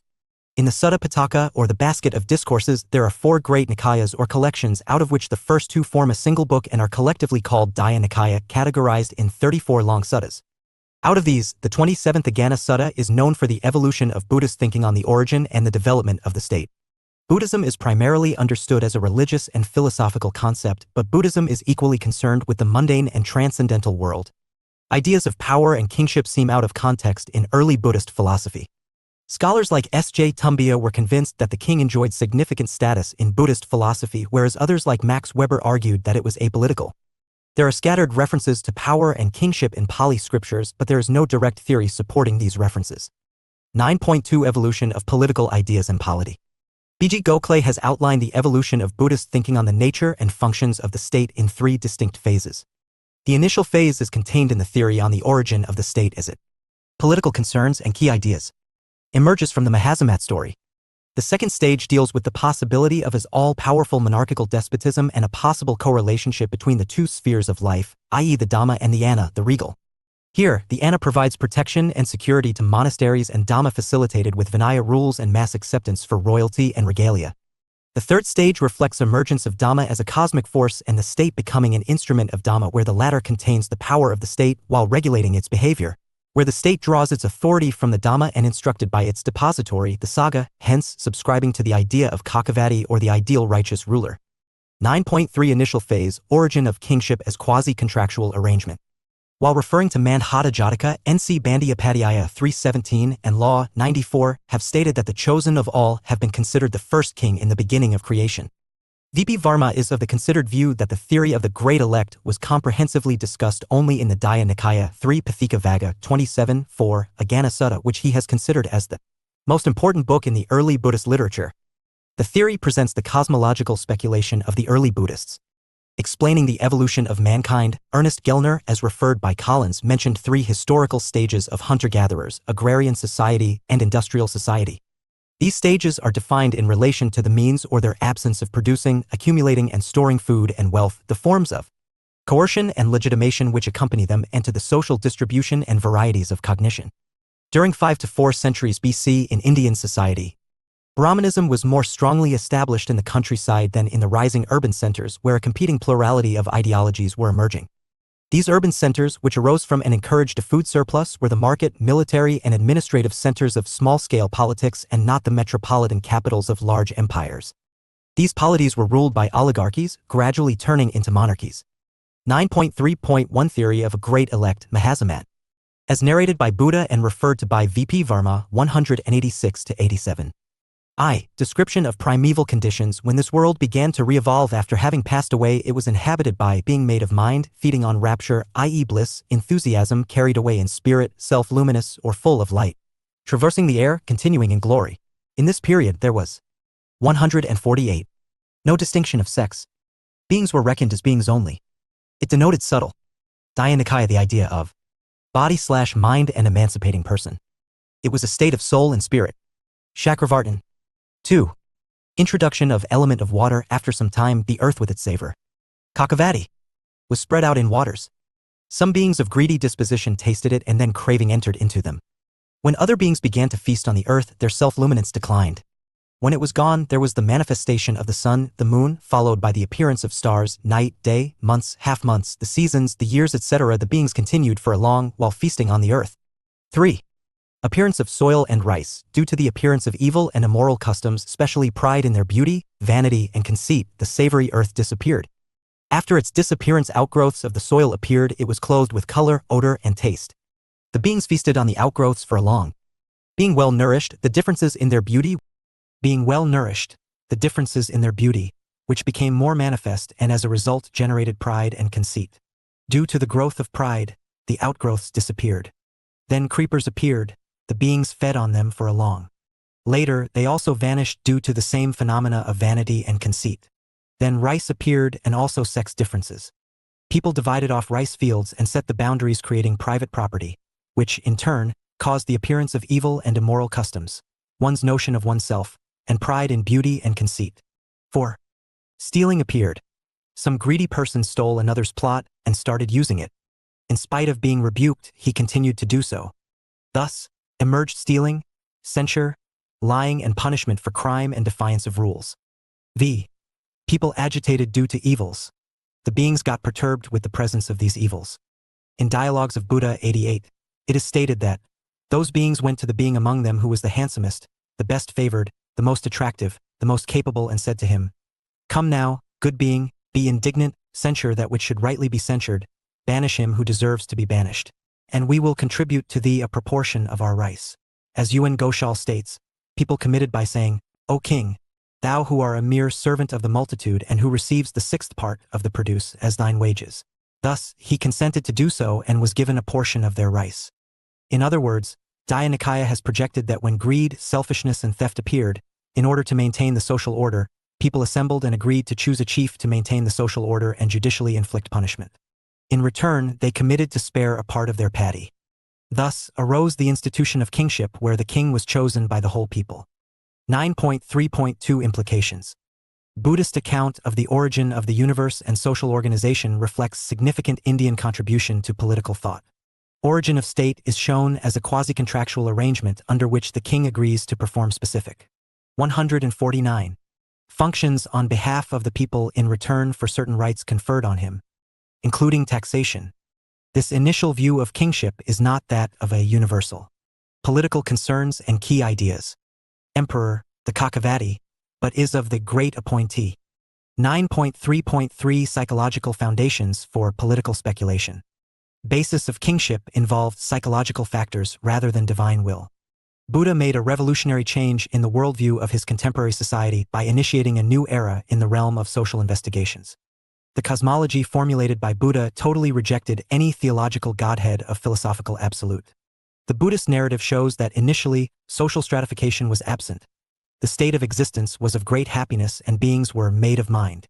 It reflects the influence of the traditional Hindu psychology about linga or sukshma sharira or the subtle body. The subtle body was considered an individual's real personality which accompanied the soul even during transmigrations. The corporal body was destroyed after death. Because of being transient and perishable, it was only an instrument for the action of the soul and the subtle body. The Buddhist supposition of existence of being made of mind, with no solid corporeal bodies, seems strongly influenced by the Upanishadic and Samkhya psychology of the subtle body. Keith, 535 to 551. However, V.P. Verma identifies a profound difference in the Upanishadic Samkhya view and the Buddhist view. The former was concerned with a transcendent state of emancipation from the world, whereas Buddha secularized the whole thing when he applied the predications of the emancipated self to beings coming to life as human. It is perceived that the beings in the original state were caught by greed. It was followed by the appearance of the sense of social and individual superiority on the basis of difference in physical beauty. Later appearance of sex differences paved the way for evils of lust, which in turn led to the institution of dwelling houses. In addition to lust, the institution of private property disintegrated the state of resplendence. Beings divided off the rice fields and made boundaries around it. This division of property led to stealing.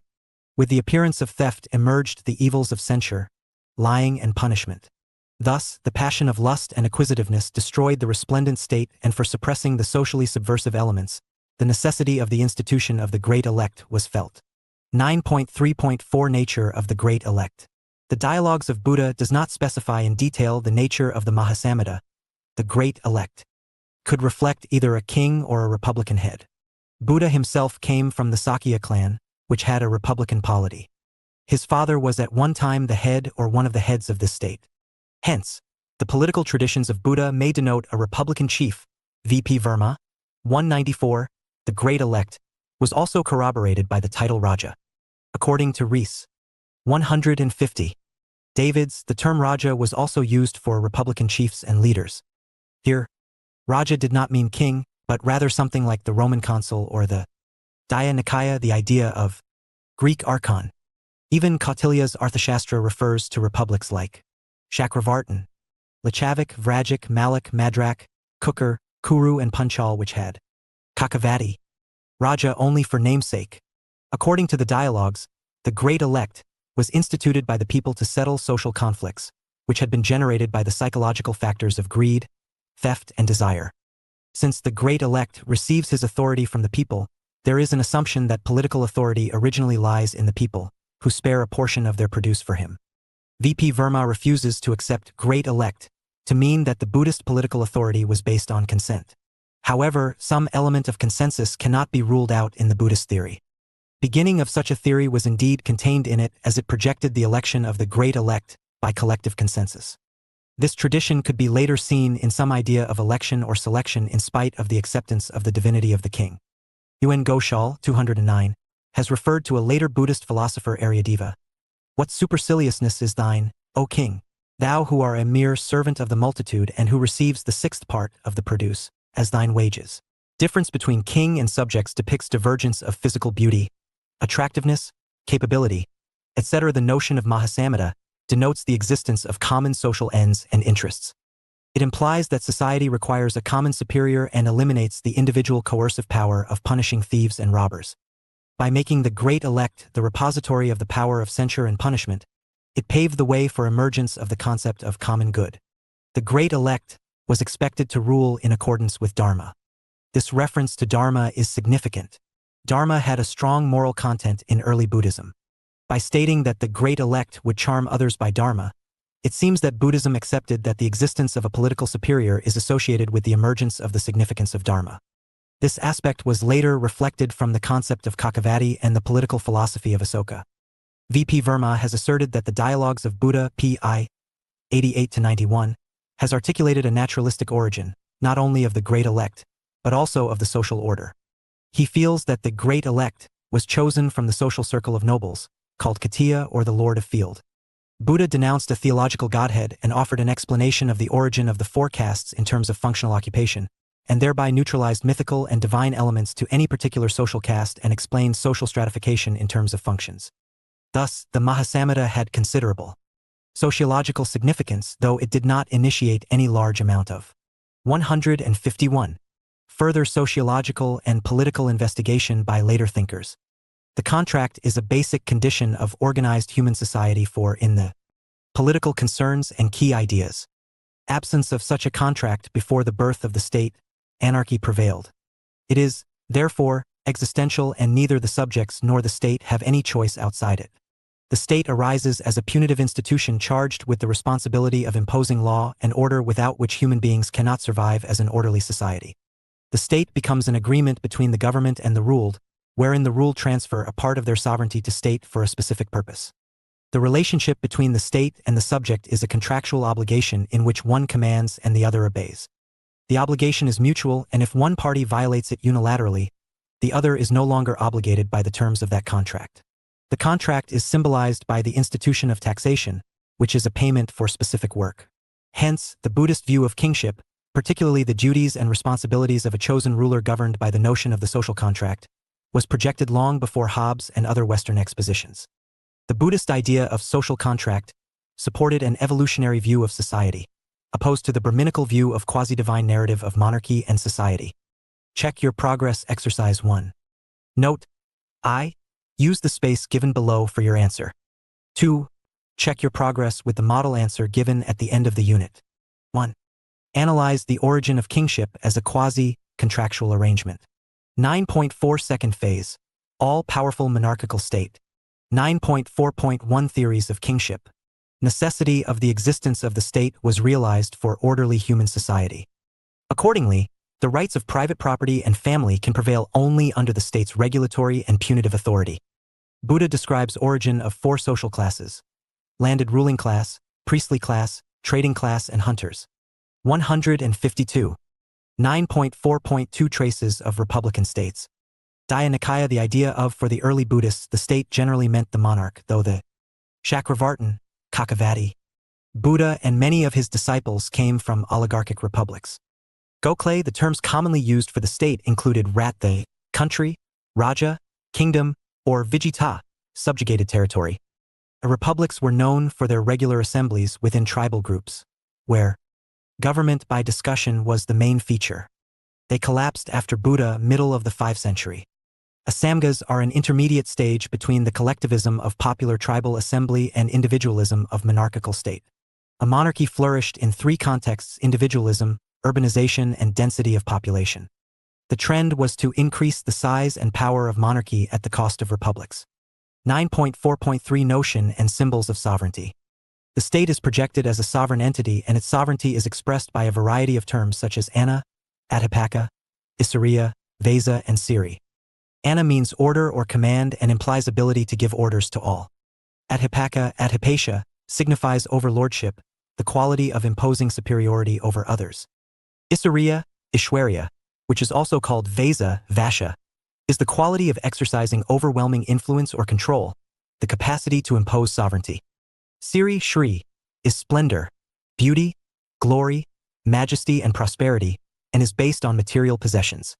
Sovereignty connotes total authority, an ability to reward and punish, capacity to give orders to all and receive orders from none. 9.4.47 Symbols of sovereignty. Buddhist political philosophy of kingship is associated with 7 symbols of sovereignty called Sathratana, or 7 constituent elements of kingship, namely: I. Kakratana, wheel treasure, dominion; 2. Hatharatna, elephant treasure, control over dominion; 3. Asaratna, horse treasure, control over dominion; 4. Paranakaratna, counselor treasure, control over dominion; v. Itharatna, woman treasure, basis of control; 6. Manaratna, precious gems, basis of control; and 7. Gahapataratna, people, taxation, basis of control. The 7 constituent units of king's sovereignty can be summed up in 3 basic ideas, viz. A. Territory of dominion represented by the wheel; B. Control over the dominion, elephants, horses, and Paranayaka; and C. Bases of control, Itharatana, Manaratana, and Gahapataratana. Kakratana, or the wheel, is the most important symbol of sovereignty. Rhys Davids states that wheel represents the solar disk of the sun, and it is symbolic of heavenly treasure. It is mystical in nature as compared to other 6 treasures. Sun illumines and nurtures the earth. In Madhusudasana Sutta there are anecdotes 153. which explain the significance of the wheel. For instance, there is reference to the sprinkling water on the wheel so that it can go forth in all four directions. Political concerns and key ideas, followed by the fourfold army. It thus represents king's authority over his dominion and territory. The Mahasuddasana Sutta mentions the elephant and the horse treasure as means of king's physical control over the state. Various adjectives describe the two treasures as powerful, wonderful, and prized possessions of the king. They are trained and controlled by the king, and they are always standing in service to the king. Magical values are attributed to precious gems because they are considered to possess the power to safeguard against disease, hunger, demon, etc. In Mahasuddasana Sutta, there is a story about how the soldiers were asked to raise aloft a precious gem, and with its light the villagers got up the middle of the night and started working assuming the day had dawned. Manoratnas are supposed to be splendid in their brightness, and they symbolize full treasury of the king. Ithratana, or the women treasure, refers to ideal queen, and it also symbolizes householder, king, and family, which ensures succession. The other opinion is that Ithratana is a symbol of earth and its fertile productive aspects. There is yet another opinion that this treasure is perhaps influenced by Rajasuya ceremony in the Brahmanic tradition. Gahapadarotana represents people who inhabit the domain or the territory, and it includes administration, system of taxation, and production. Paranayaka in Pali language means guide, leader, or advisor. In the later text, it also stands for general or a chief in charge of 84,000 Khatiyas. Paranayaka was expected to be wise and learned who could execute military and civil power on behalf of the king.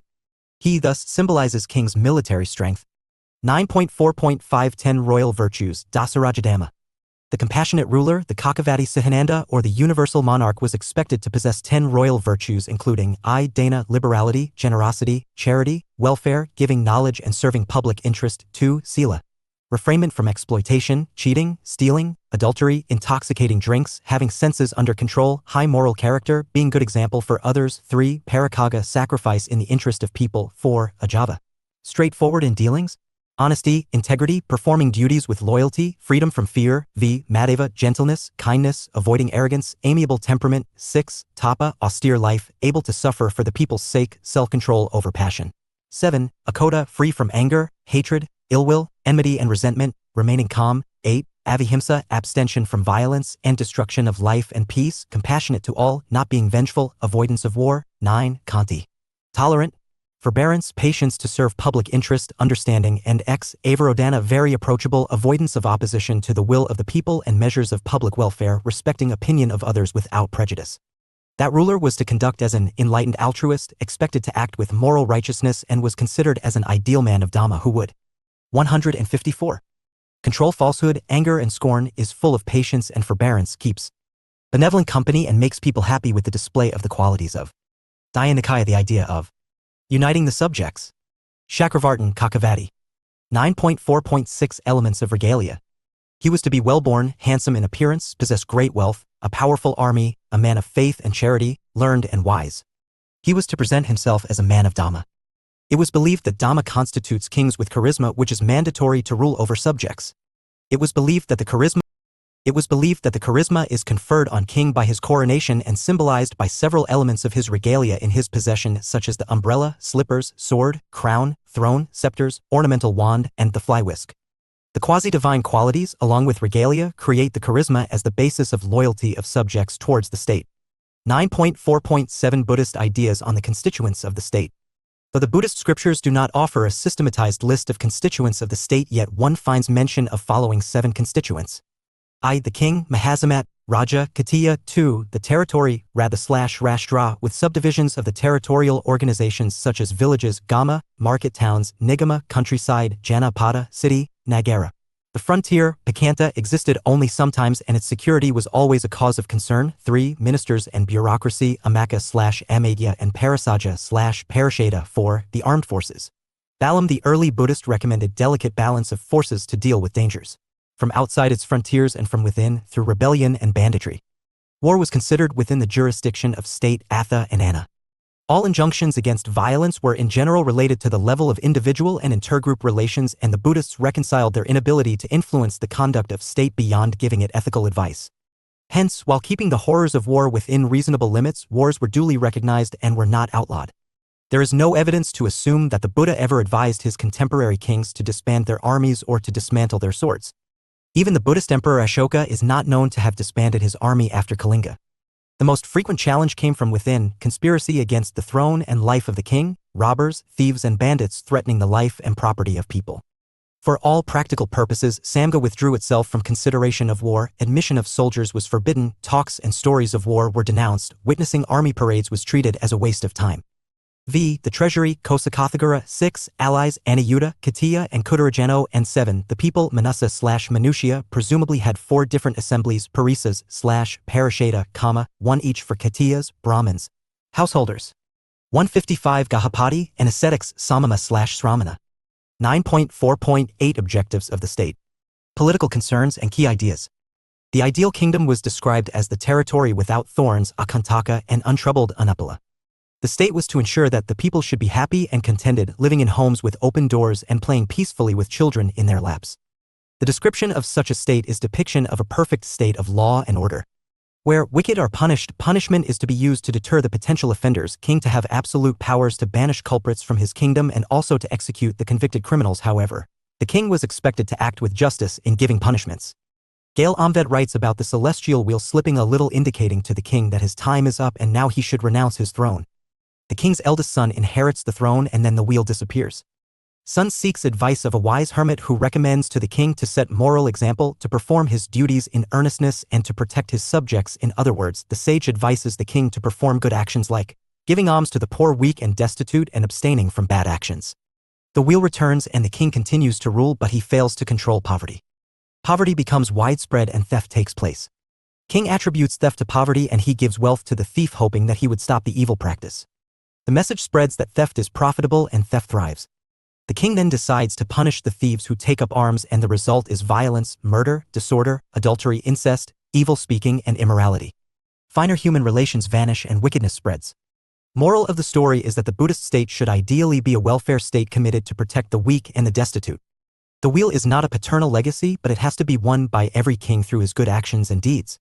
A parallel can be drawn here between the Brahmanical notion of kingship, which justifies danda or punishment to maintain Vedic social order, and Buddhism, which justifies punishment for establishing a just social order. 9.4.9 Possibility of abuse of power by the state. While aspiring for righteous Chakravarti king, Buddhists altogether realized the possibility of royal tyranny and the abuse of its power by the state. Buddhist literature has described kings as intolerant, arbitrary, autocratic, greedy, and as an expropriator. The wrath of a king has been compared with that of thieves, fire, flood, evil spirits, or wild animals. In Agana Sutta, there is acceptance by a society of a need to exercise legitimate power to maintain law and order. The king's main responsibility was to protect these two areas, and in return, he enjoyed the support from his subjects. In Buddhist text, the ruler and the robber are placed opposite to each other as the protector and the violator of family and the property. If the king was weak, the robbers prospered, and vice versa. The legitimate ruler also performed other functions like protecting the borders, recruit strong army, perform judicial functions, and provide patronage to diverse religious groups. He was expected to 156. Be vigilant and control his kingdom pragmatically. Pragmatic control of a legitimate ruler and arbitrary exercise of power have borderline differences. Dhyana, the idea of tribal kingship in a republican form of government was associated with popular Chakravartin control and participation, which could not be easily replaced by alternative forms. Kakavati of control, institutional or otherwise. The Buddhist text refers to king's arbitrary exercise of power by citing examples of a king in alliance with robbers, depriving people of their wealth and becoming a violator of social norms. In the second instance, king does not apply law in any uniform manner and pursues his own interest. These two examples illustrate how a king, when intoxicated with power, exercises power in an arbitrary manner. The king accepts no limitations on his power and establishes complete control over people and the material resources of the kingdom. Kingship is now marked as despotic in nature because the king starts imposing his will on the people and exercises power in an arbitrary manner. Check your progress exercise 2. Note, I use the space given below for your answer. 2. Check your progress with the model answer given at the end of the unit. 1. Analyze the features and evolution of the monarchical state in Dhyana. 9.5 Third phase, the idea of Kakavati and the state as an instrument of Dhamma. In their doctrine of Dhamma as the basis of the state, the early Buddhists found a recourse to escape from the powerful state and the danger of its abuse of powers. Initially, they speculated about the large-scale migration of the people as a remedy against an evil or despotic monarch. However, considering its impracticality under massive territorial empires, Dhamma was postulated as an all-powerful force to control an unrighteous king. 9.5.1 Dhamma and State. In the last or the final stage, the Buddhist notions of ideal kingship emerges when the state becomes an instrument of Dhamma, which implies that Dhamma not only controls the challenges of state power, but it also regulates individuals' conduct and behavior. Ultimately, the state aims to establish a just social order. 157. Based on Dhamma, and that alone will impart ethical status to the state.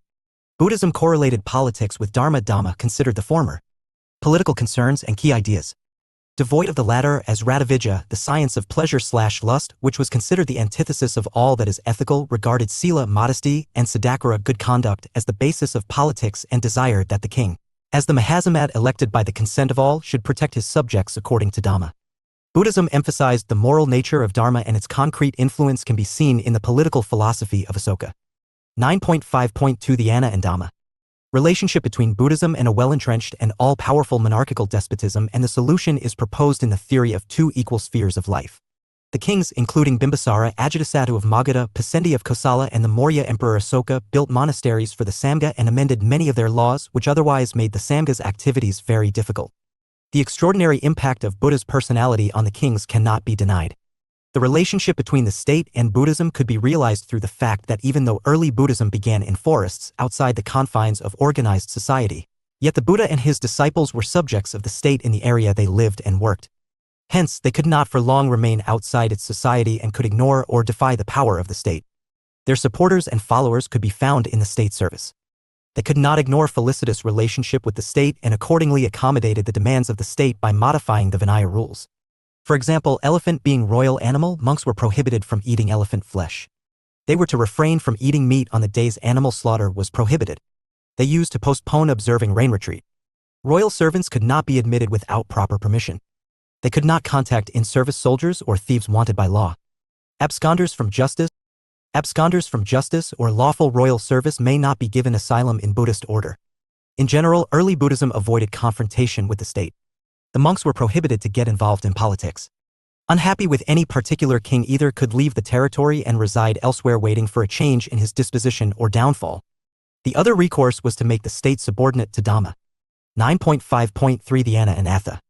Early Buddhists considered temporal and spiritual as two distinct spheres of human life. If Dhamma was the source of spiritual, Anna, the source of temporal, was responsible for the maintenance and conservation of Atha, Artha. Both the Atha and Anna were intimately linked, as neither could exist without the other.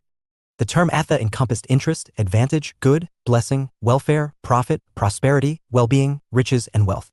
It came closer to Artha, as was used by Kautilya to describe Varta, economy, and Dandaniti, polity. Initially, Atha was used to mean something that is vital and desirable both in this world and the 158. Next. Later, it was used to denote affairs of this world, especially in an organized society. As a worldly good, it involves the right to enjoy private property and the Dhyana the idea of prerogative to create a family without the fear of molestation and disruption. Chakravartin. However, the worldly possessions including property and family could exist only Kakavati, under a set of laws imposed by the Anna. In the absence of any such authority, passion or desire and greed could create anarchy. To rule out such anarchy, the state aroused as a punitive institution and imposed law and order. Both Buddhist rulers, Bimbisara and Ajatasattu, recognized the two spheres of human life, temporal and spiritual. As the basis of Buddhist political theory, according to Gokhale, Ajatasattu coined the theory of two wheels, including the wheel of law Dhammacakka and the wheel of command Anakakka. It was asserted that the affairs of this world and those of next are like two wheels. Each has its own distinctive identity, but they are also like the wheels of the chariot, the axle on which they revolve. Here, they reflect the human society, its desires, aspirations, and destiny. This altogether indicates that Dhamma cannot operate in this world by itself, as it needs the assent of the state, if not the support of Anna or the state.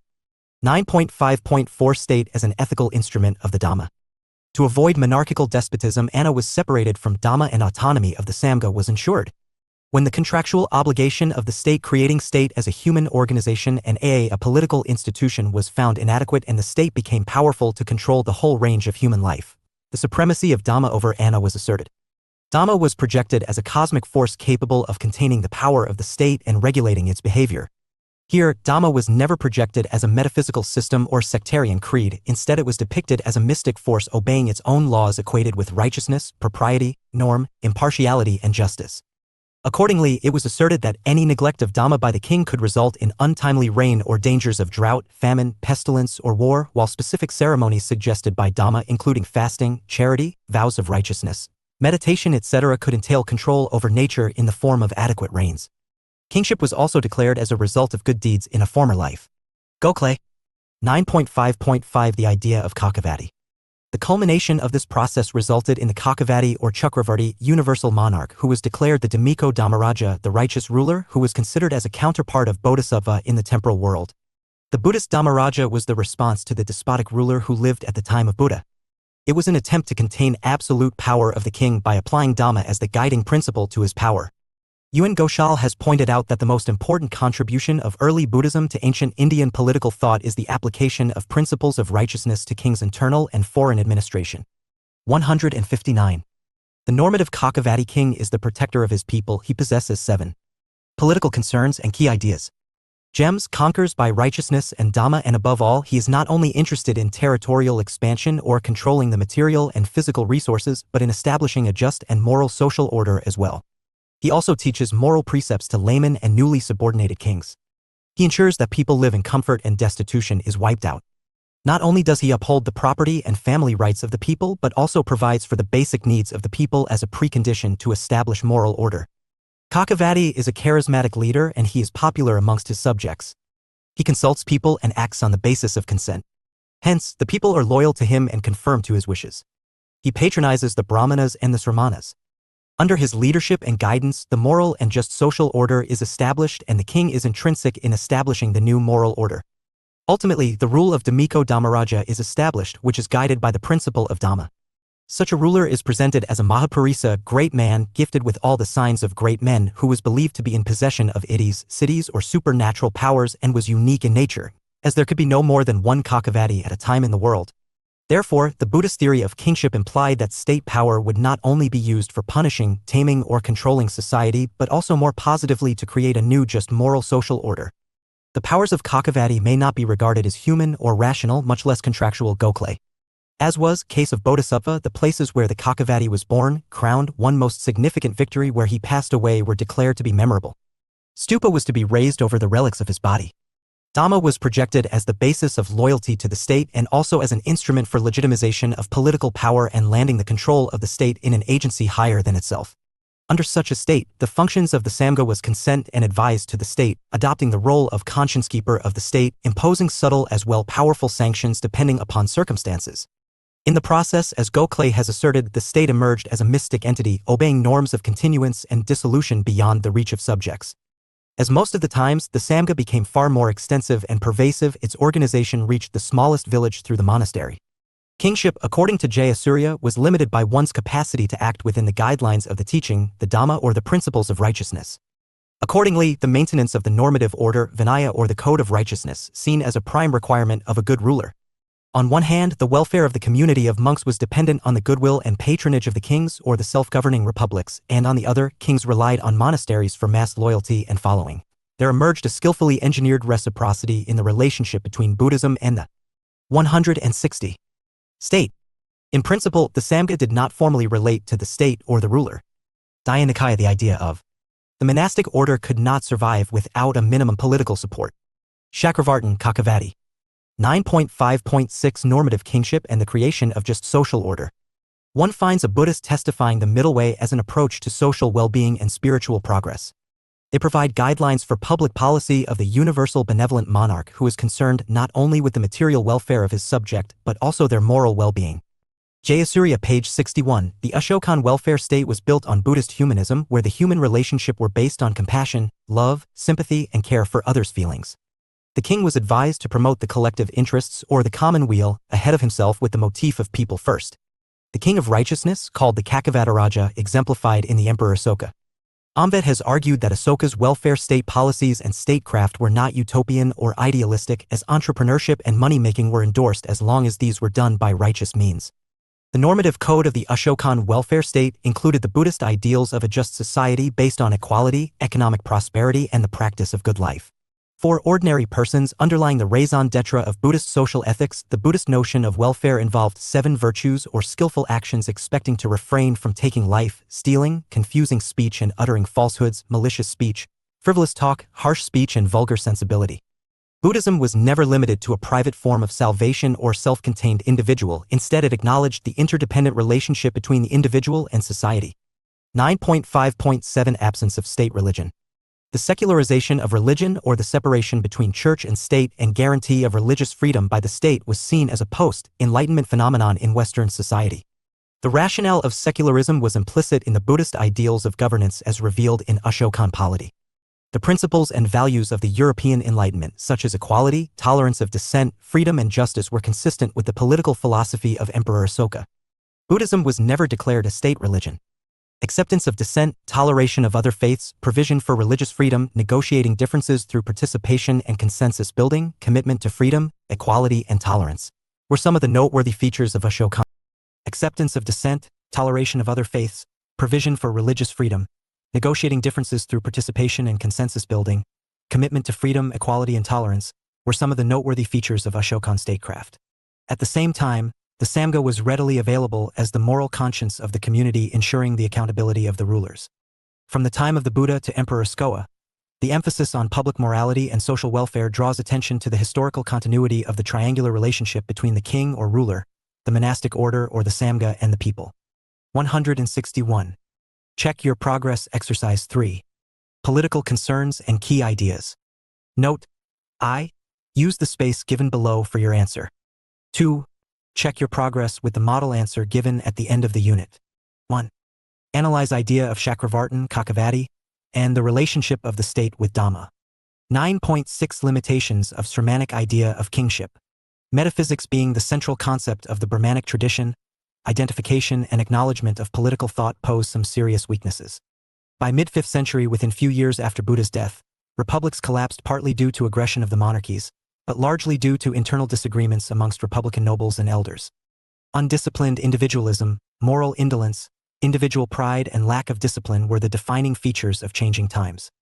Equation of Buddha with unique powers and virtues may be compared with the Brahmanic belief in quasi-divine kingship.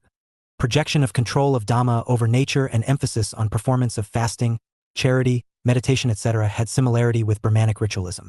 The places where Buddha was born, crowned, where he won his most significant victory/enlightenment and where he passed away, all were declared to be memorable.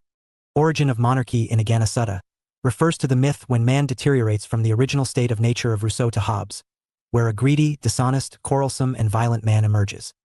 People select the king to ensure common good, and they agree to give a proportion of their rights, and an anarchist and greedy man turns to be a disciplined citizen. In the absence of constitutional checks and safeguards against the arbitrary exercise of power, public opinion alone was the only safeguard against a wicked ruler or tyrant. To escape such kings, people have fled to a territory outside their control. The Buddhist contribution to political theory. The Buddhist contribution to the totality of Indian political thought may be 162. Studied from 2 points of view. Firstly, what was their contribution to the theoretical aspect of the government? And secondly, whether and to what extent. Daya Nikaya, the idea of the greatest Buddhist emperor followed the Buddhist principles as enunciated in Chakravartin. The Buddhist texts. Kakavati. Check your progress. Exercise 4. Note: I. Use the space given below for your answer. 2. Check your progress with the model answer given at the end of the unit. 1. Highlight the major limitations of Sramanic idea of kingship. 9.7 Let us sum up. Daya Nikayas are a collection of the dialogues, mostly of Buddha himself, as they appear to his earliest disciples. The Aganasutta of Daya Nikaya refers to the myth regarding the origin of the world and the evolution of mankind. In stages, it describes the gradual deterioration of man from a perfect stage or the original state to a stage where greed and passion erode the moral and physical qualities and man is transformed into an ordinary human existence. In the second stage, there is further progressive fall of mankind, social differences emerge. The new social order is based on the rise of family and private property. The origin of the state is described as a social contract, which is an agreement between the king and the people. The king agrees to perform specific functions on behalf of the people, and people are obliged to obey his commands. The focus is on 2 major areas, and the state negotiates between Anna, that is, authority, and Dhamma. In other words, There is an implicit acceptance in people's mind that they have to respect each other's family and property, and they accept the authority of the king who would now regulate their relationships on this matter. In other words, there is an implicit acceptance in people's mind that they have to respect each other's family and property, and they accept the authority of the king, who would now regulate their relationships on this matter. IGNOU Sutta challenges the Vedic ideas on divine creation of the social order. In IGNOU Sutta, the division of people in society is based upon need and convenience rather than any hierarchical division. In other words, the division in the social order is based upon functional performance of activities by the groups and not determined by Varna model. It follows that Brahmanical king ideally maintains the Varna division in the social order, while in the Buddhist literature, king's primary task was to maintain a social order in which the property and 163 family of individuals are protected in accordance with Dhamma. In Buddha's contemporary times, two forms of government existed in the political concerns and key ideas. Gangetic plains in northern India, republican and monarchical in competition with each other. The trend was to increase the size and power of monarchy at the cost of republics. Government by discussion was the keystone of a republican form of government. In tribal groups, the common life was regulated by discussion amongst the elders and noblemen of the tribe, and these assemblies were called sanghas. During this period, republics were known by the name of the sanghas. Members of the sangha were not elected, but they were the leading men of the tribe, and most of them belonged to the Kshatriya clan. The form of government was aristocratic rather than democratic. However, the final authority in all matters lay with the sangha. In the last or the final stage, the Buddhist notions of ideal kingship emerges when the state becomes an instrument of Dhamma, which implies that Dhamma not only controls the challenges of state power, but also regulates individuals' conduct and behavior. Ultimately, the state aims to establish a just social order based on Dhamma, and that alone will impart ethical status to the state. The Buddhists believe that Buddha was Cakkavatti king in his earlier life. The normative Cakkavatti king is the protector of his people. He possessed 7 gems, conquers by righteousness and Dhamma, and above all, he is not only interested in territorial expansion or controlling the material and physical resources, but in establishing a just and moral social order. He also teaches moral precepts to laymen and newly subordinated kings. Cakkavatti is a charismatic leader, and he is popular amongst his subjects. He consults people and acts on the basis of consent. Hence, the people are loyal to him and conform to his wishes. He patronizes the Brahmanas and the Shramanas. Under his leadership and guidance, the moral and just social order is established, and the king is intrinsic in establishing the new moral order. Ultimately, the rule of Dhammiko Dhammaraja is established, which is guided by the principle of Dhamma. Dhamma is above the king, and the king revere and esteems Dhamma. Therefore, the Buddhist theory of kingship implied that state power would not only be used for punishing, taming, or controlling society, but also more positively to create a new, just moral social order.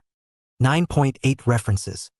Bandyopadhyaya, Narayan Chandra, 1927, Development of Hindu Polity and Political Theories, Part 1, Calcutta, R.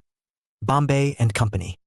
Chakravarti, Uma, 1996, The Social Dimension of Early Buddhism, New Delhi, Munshuram Manoharlal Publishers. Collins, Stephen, ed. 2001, IGNOU Sutta. An annotated translation, New Delhi. Sahitya Academy, pp. 44-49. S. Collins, 2001, General Introduction, in IGNOU Sutta. The discussion on what is primary, an annotated translation from Pali. Delhi, Sahitya Akademi, pp. 1-26. 164.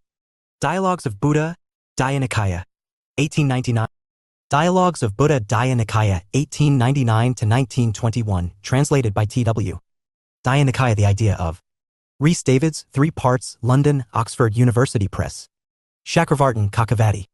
Ghoshal, Upendra Nath, 1966, A History of Indian Political Ideas, New York, Oxford University Press. Gokhale, Balkrishna Govind, 1994, New Light on Early Buddhism, New Delhi, Popular Prakashan Private Ltd. The Early Buddhist View of the State, Journal of the American Oriental Society, Volume 89, No. 4, October 1969, pp. 7-3-1738. Available at http://www.jstore.org/stable/5969444. 1966, The Early Buddhist View of the State, The Journal of Asian Studies, Volume XXVI 1, pp. 15-22.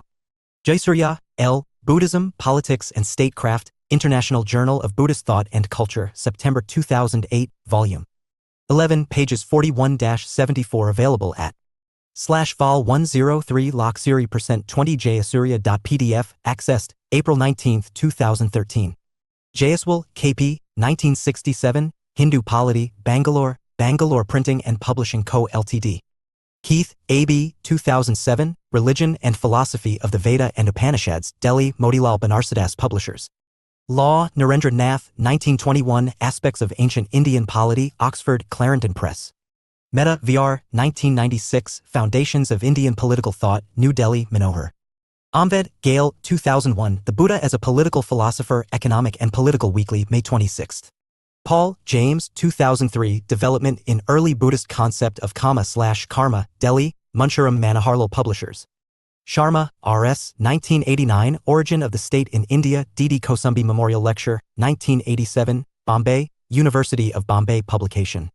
Singh, Mahendra Prasad, 2017, Dhamma, Buddhas and Asokas, in Himanshu Roy and Mahendra Prasad Singh, eds, Indian Political Thought, Themes and Thinkers, Noida, Pearson.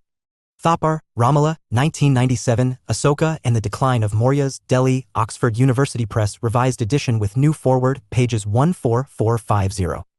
Varma, V.P., 1974, Studies in Hindu Political Thought and Its Metaphysical Foundations, Delhi, Motilal Banarsidass. 165. 166. Political Concerns and Key Ideas. 9.9 Answers to Check Your Progress Exercises. Check Your Progress Exercise 1. 1. Your answer should highlight following points: Theory of Great Elect, Mahazamat, Implications, Psychological Foundations for Political Speculation, Nature of the Great Elect. Check Your Progress Exercise 2. 1. Your answer should highlight following points: Theories of Kingship, Traces of Republican States, Notion and Symbols of Sovereignty, 7 Symbols of Sovereignty, 10 Royal Virtues, Dasarajadhamma. Elements of Regalia, Buddhist Ideas on the Constituents of the State, Objectives of State, Possibility of Abuse of Power by the State. Check Your Progress Exercise 3. 1. Your answer should highlight following points: Dhamma and State, the Anna and Dhamma, the Anna and Atha State as ethical instrument of the Dhamma, the idea of Kakavati, normative kingship and creation of just social order, absence of state religion. Check Your Progress Exercise 4. 1.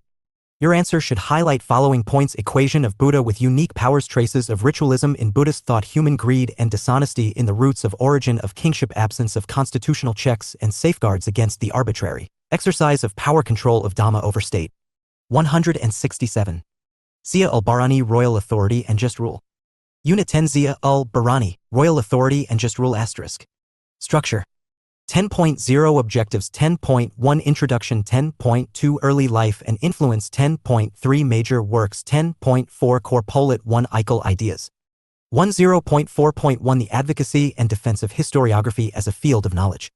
10.4.2 The Idea of Political Expediency and Realism. 10.4.3 Zawabit/State Laws.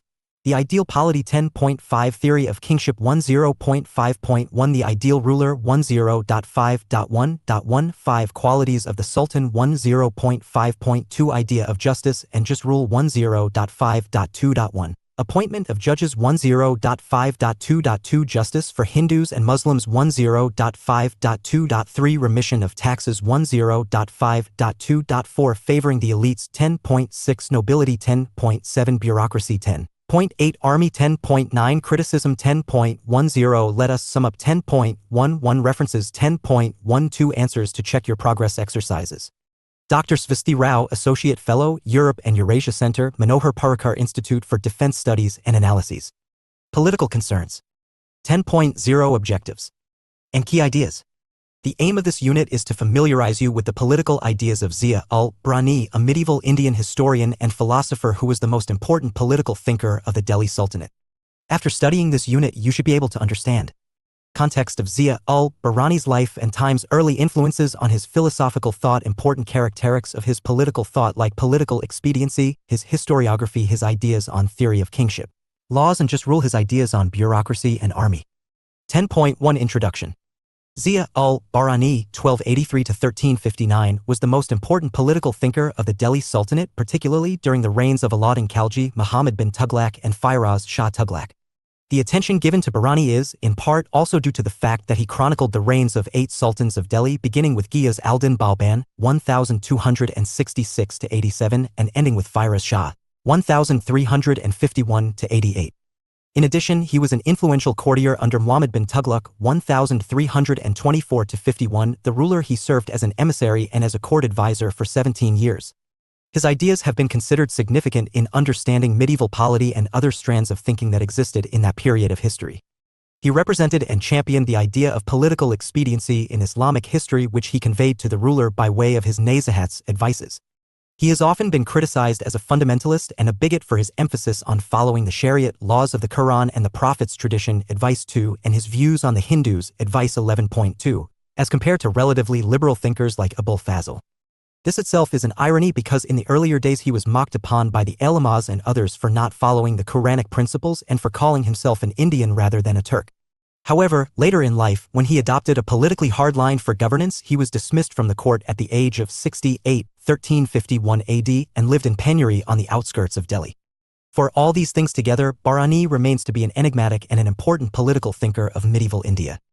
10.2 Early life and influence. Early life, Bahrani was extensively educated. He was conversant with both Arabic and Persian and was trained in Muslim theology. He had studied history comprehensively. He was close to the mystic Saint Nizamuddin Auliya and to Amir Khusro.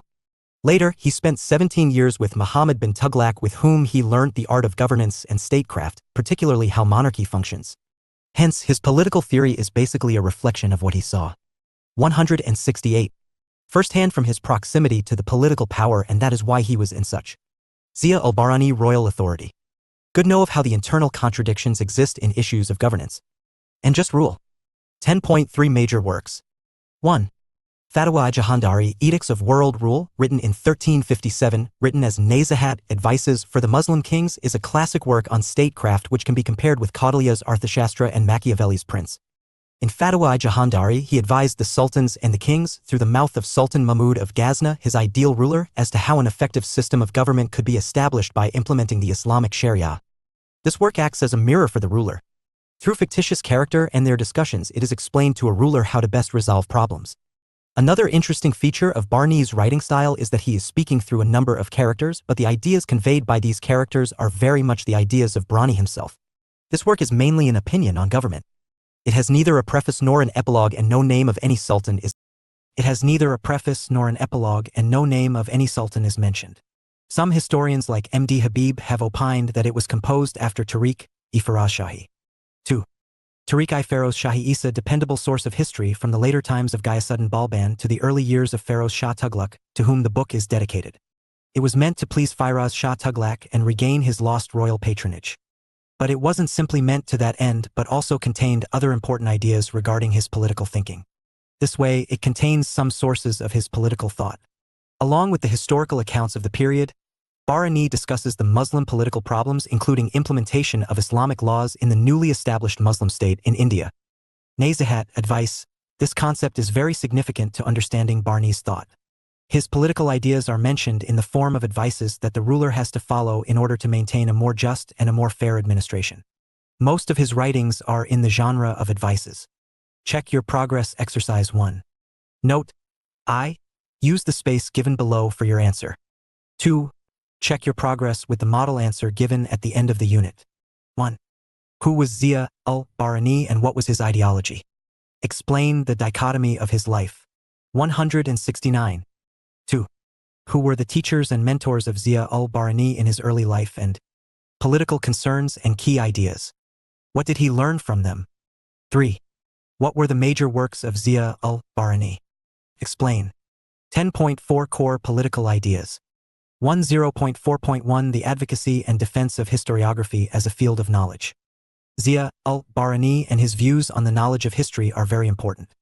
Predating their contributions, Bahrani's writings represent the only discussion on the subject in Islamic literature of South Asia from the 13th and 14th centuries. As with many historians of his time and earlier, Bahrani shared a high view of history. In the introduction to the Tariq-i-Firoz Shahi, Bahrani writes, I have not profited from the benefits of any system of knowledge or study, besides Quranic exegesis, tafsir, hadith, law, fiqh, and the way of the sheikhs, Arkadi Mushik, as I have in the knowledge of history, ilm-i tariq. Bahrani noted 7 qualities of history that make it worthy of dedication. On the basis of these qualities, he builds his foundation for the knowledge of history. At that time, it was popular amongst historians to list the qualities of history in a prefatory matter. What did Bahrani consider the proper place for history among various fields of knowledge? In the introduction to the Tariq-i-Firuz Shahi, Bahrani expresses his views on 4 related historiographical topics that reveal his opinion on this question. A. The relationship of the Quran to Islamic historiography. B. The role of Muhammad as an historical exemplar of religious and worldly rule. 170.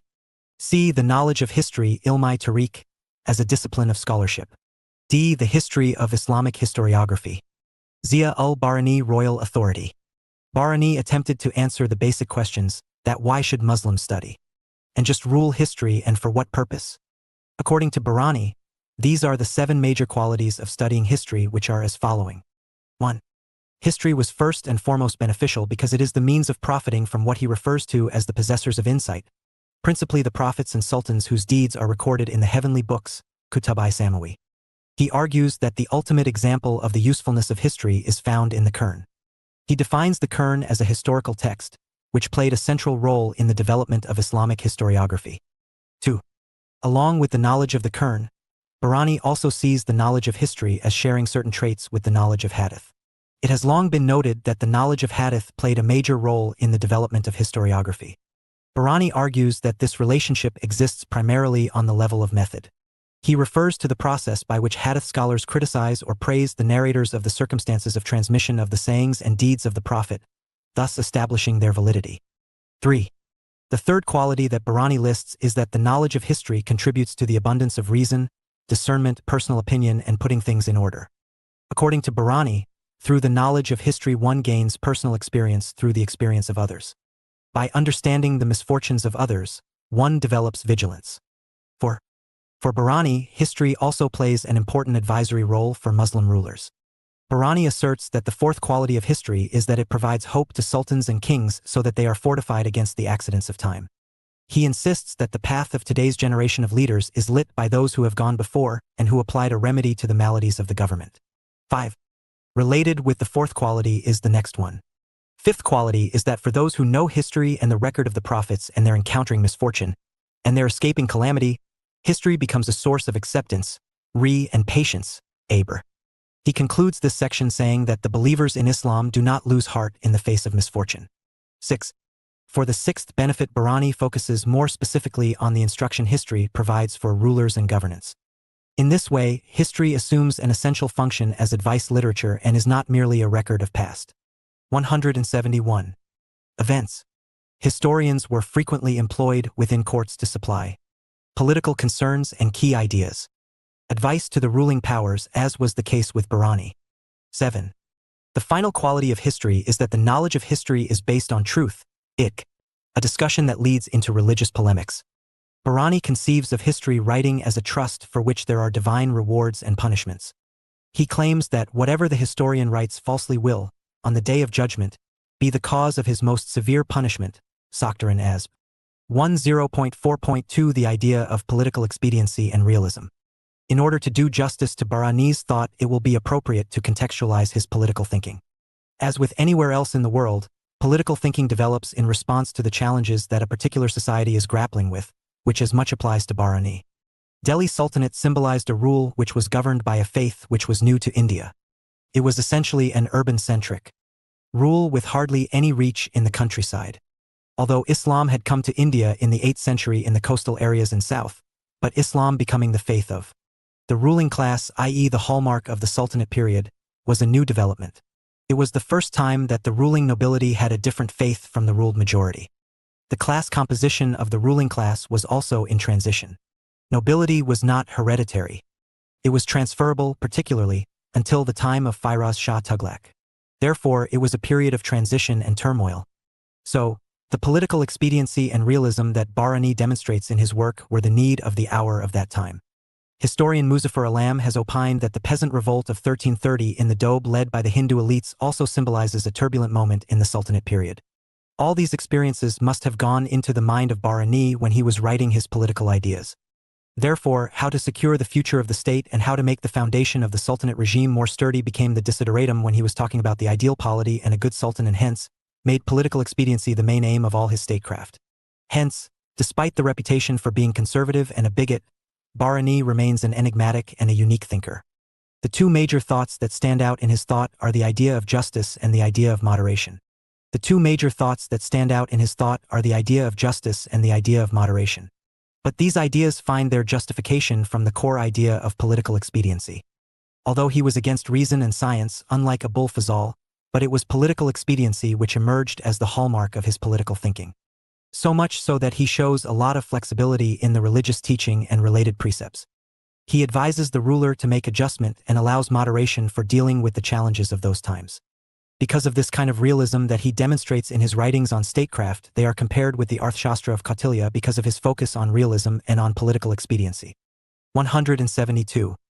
10.4.3 Zawabit/State Laws, Advice 14 The Ideal Polity. Zia-ul-Barani Royal Authority Barani categorized laws into two kinds, the Shariat and the Zawabit. While the and just rule Shariat meant the teachings and practices of the Prophet and of the Caliphs, the Zawabit were the state laws formulated by the monarch in consultation with the nobility in the changed circumstances to cater to the new requirements which the Shariat was unable to fulfill. It was ideal for the king, nobility, and the personnel of administration to follow the Shariat, both in personal domain and in public policies. The state laws, however, were also to be formulated in case of the inability to follow/apply the Shariat.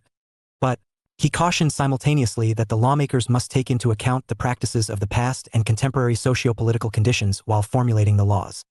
The Zawabit, he said, must be in the spirit of the Shariat and enumerated four conditions, Advice 14, for its formulation as guidelines, which are as follows. First, the Zawabit should not negate the Shariat. Secondly, it must increase the loyalty and hope among the nobles and common people towards the Sultan. Thirdly, its source and inspiration should be the Shariat and the pious caliphs. Fourthly, if at all it had to negate the Shariat out of exigencies, it must follow charities and compensation in lieu of that negation. Thus, what he envisaged in the Zawabit was an ideal law which could cater to the needs of the state without offending any section of the nobility in particular and the masses in general. The combination of both religious and state laws are another important dimension of Barani's thought. Unlike an orthodox fundamentalist, Barani goes for moderation.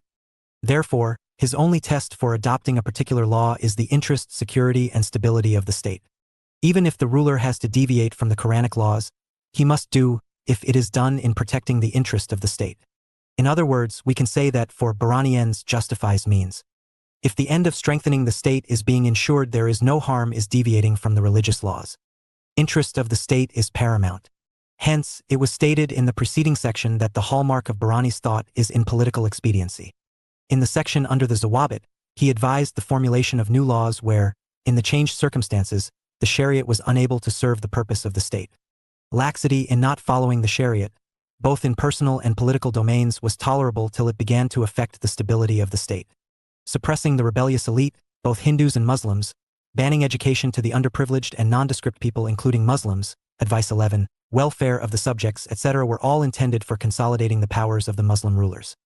He knew that, philosophically, monarchy is anti-Shariat, Advice 9.2, yet he accepted it on the grounds of reality. This reveals his intentions of treating the Shariat as a 173 means for political ends. Check your progress. Exercise 2. Political concerns and key ideas. Note: I. Use the space given below for your answer. 2. Check your progress with the model answer given at the end of the unit. 1. According to Barani, why should Muslims study history and for what purpose? 2. How did Barani justify and usher in the idea of political expediency? 3. What are Zawabit and Shariat? What were the conditions that Barani put to formulate Zawabit in the light of Shariat, and how should they be implemented? 10.5 Theory of Kingship. 10.5.1 The Ideal Ruler. The advices related with this subject are Advice 2, Advice Ziv, Advice X, Advice Ziv, all of which spring up from this fundamental understanding. 174. Since the Islamic following was still restricted to a very narrow section of the population, Barani felt it necessary to widen the Islamic base for political. Zia-ul-Barani Royal Authority. Obligation towards the monarchy. And just rule. Barani made a distinction between the personal life of the Sultan and his political role, Advice 2. In both aspects, however, he envisaged in him an ideal person, noble-born, preferably belonging to the family of the monarch, having an innate sense of justice, wise enough to understand the deception and conspiracies of the wicked, Advice Ziv, understanding the importance of his time and dividing it judiciously between his personal needs and political requirement, Advice X, and following the path of the Shariat, which laid down that he was an agent of God on earth to do the welfare of the people. The Sultan was expected to reflect supplication, helplessness, poverty, and humility, advice Ziv, to compensate for the existence of monarchy, which was contradictory to the principles of Islam. As far as following the Shariat was concerned, Barani conceded that in the personal realm, the Sultan may choose to be lax, but he opposed the idea of laxity in the political sphere as it might lead to disease in the administration. For the ideal polity and the political avatar of the Sultan were intertwined. 10.5.1.15 Qualities to desist for the Sultan. The Sultan must desist from 5 mean qualities such as falsehood, changeability, deception, wrathfulness, and injustice. Advice XXIII. Similarly, differentiation between the determination in the enterprises of the government and tyranny/despotism, advice 4, was necessary to command faith, fear, and prestige among his friends and foes. High resolve, lofty ideals, fair administration, distinctiveness from other monarchs, obligation over people, etc., advice 15, were the other required characteristics to influence people. As people were influenced by the character and actions of the monarch, it was necessary for him to maintain all the regalities associated with kingship. Counselors, army, and intelligence officers were indispensable parts of these royal functions. Their selection, gradation, etc. were obviously the duty of the Sultan and required careful attention.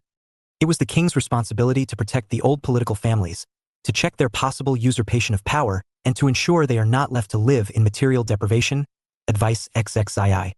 10.5.2 Idea of justice, royal authority, and just rule. Barani considers justice as the foundation of social organization and political order. For the same, he apprehended the ruler as the curator of justice and described power and authority as the 2 major components of efficient kingship. The justification for the royal authority of kings lies in their power and dignity, which enabled them to apply justice. The supremacy of the Sultan and the safety of his sultanate, then, couldn't have been secured without delivering justice to the subjects.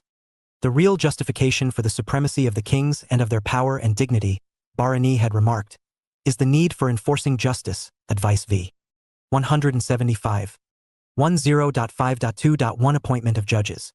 Political concerns and key ideas accordingly, what came next was the appointment and gradation of judges, with the king himself being at the apex.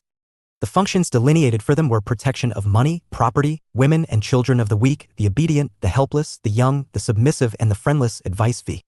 Further, it was to prevent the strong from having recourse to oppression in their dealings with people, advice v, without which there would be a complete community of women and property, advice v, leading to anarchy in the ruling class. While delivering justice, however, the king should know the appropriate occasions for both forgiveness and punishment, advice 12. Punishment to the rebellious, cruel, mischievous, etc. had to be combined with mercy and forgiveness for those who accepted their sins and were repentant, advice 13. To dispense justice, the courts were divided into civil and criminal categories and they operated at central and provincial levels. The judges were to be appointed by the king, with himself at the apex of the judicial structure and the fountainhead of justice and highest court of appeal. 10.5.2.2 Justice for Hindus, Zimmis, and Muslims. In all these deliberations on justice, one aspect was conspicuous by its absence, i.e., the deliverance of justice was to be according to the religious practices of the subjects, though Barani nowhere mentioned separate kinds of justice for Hindus and Muslims. Yet it may be argued that when justice based on the Shariat was favored by Barani, then justice based on religion was already implicit in it. Moreover, his proclamation for all-out war against Zimmis made his intention clear. But, as observed earlier, the growing redundancy of the Shariat in the changed circumstances and the corresponding importance of Zawabit emphasized by Barani himself, advice 14, explicitly nullified the existence of any Islamic religious justice as state policy of the Sultanate. Moreover, Barani's recognition that sultans in India behaved moderately towards the Zimmis, advice 11.3, recognizes the existence of customary justice during the Sultanate period.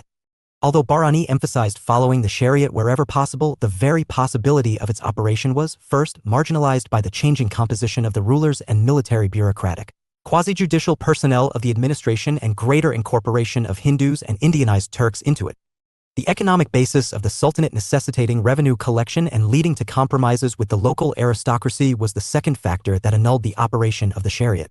The third factor was the vast population of Hindus inhabiting the rural areas surrounding the minuscule population of the Muslims living within the restricted urban administrative centers who could not have been antagonized at the cost of jeopardizing the security of the state. Therefore, it is found that adoption of a liberal attitude on the part of the Sultanate ruling class towards the Hindus, for which Barani complained, but also simultaneously emphasized the formulation of the Zawabit.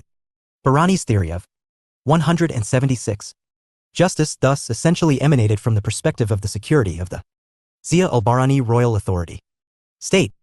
And just Rule 10.5.2.3 Remission of taxes. Another aspect related with justice and consequently with the security of the state was remission of taxes.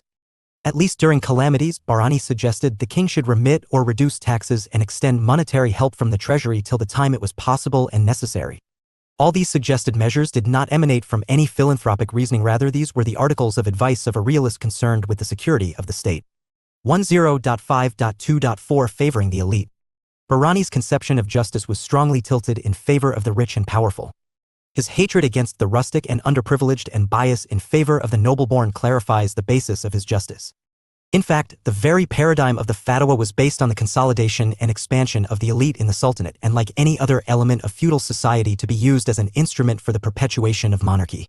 Justice was meant to be a facade for maintaining the serenity of the sultanate. Concluding, 3 main points may be summarized from the above discussion on Bahrani's ideas and purpose of justice.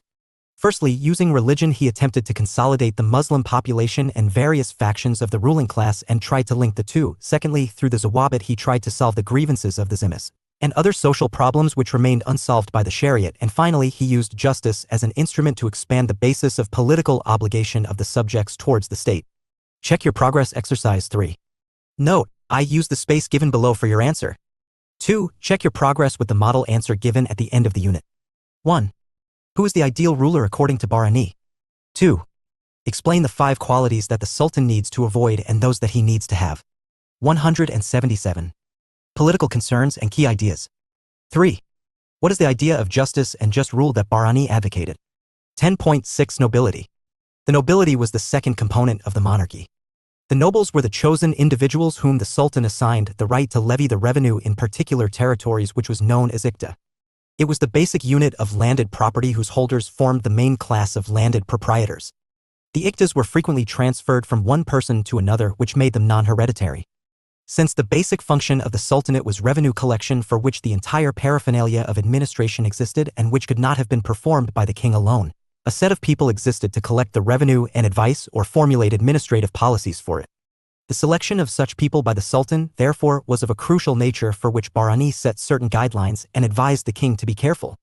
The criteria were 2. Advice 19. 1. The people to be selected should be noble-born with loyalty, both personal and political, towards the Sultan. 2. They must possess the quality of sound political judgment and render advice to the monarch while taking into account the prospects and contradictions of the impact of the policies to be undertaken. While the first was explicit, he prescribed 9 conditions. Advice 3. For the second, to test the political quality of the counselors. From fear of God, knowledge of history, lack of greed to practical knowledge of state affairs, all must be present in the advisors.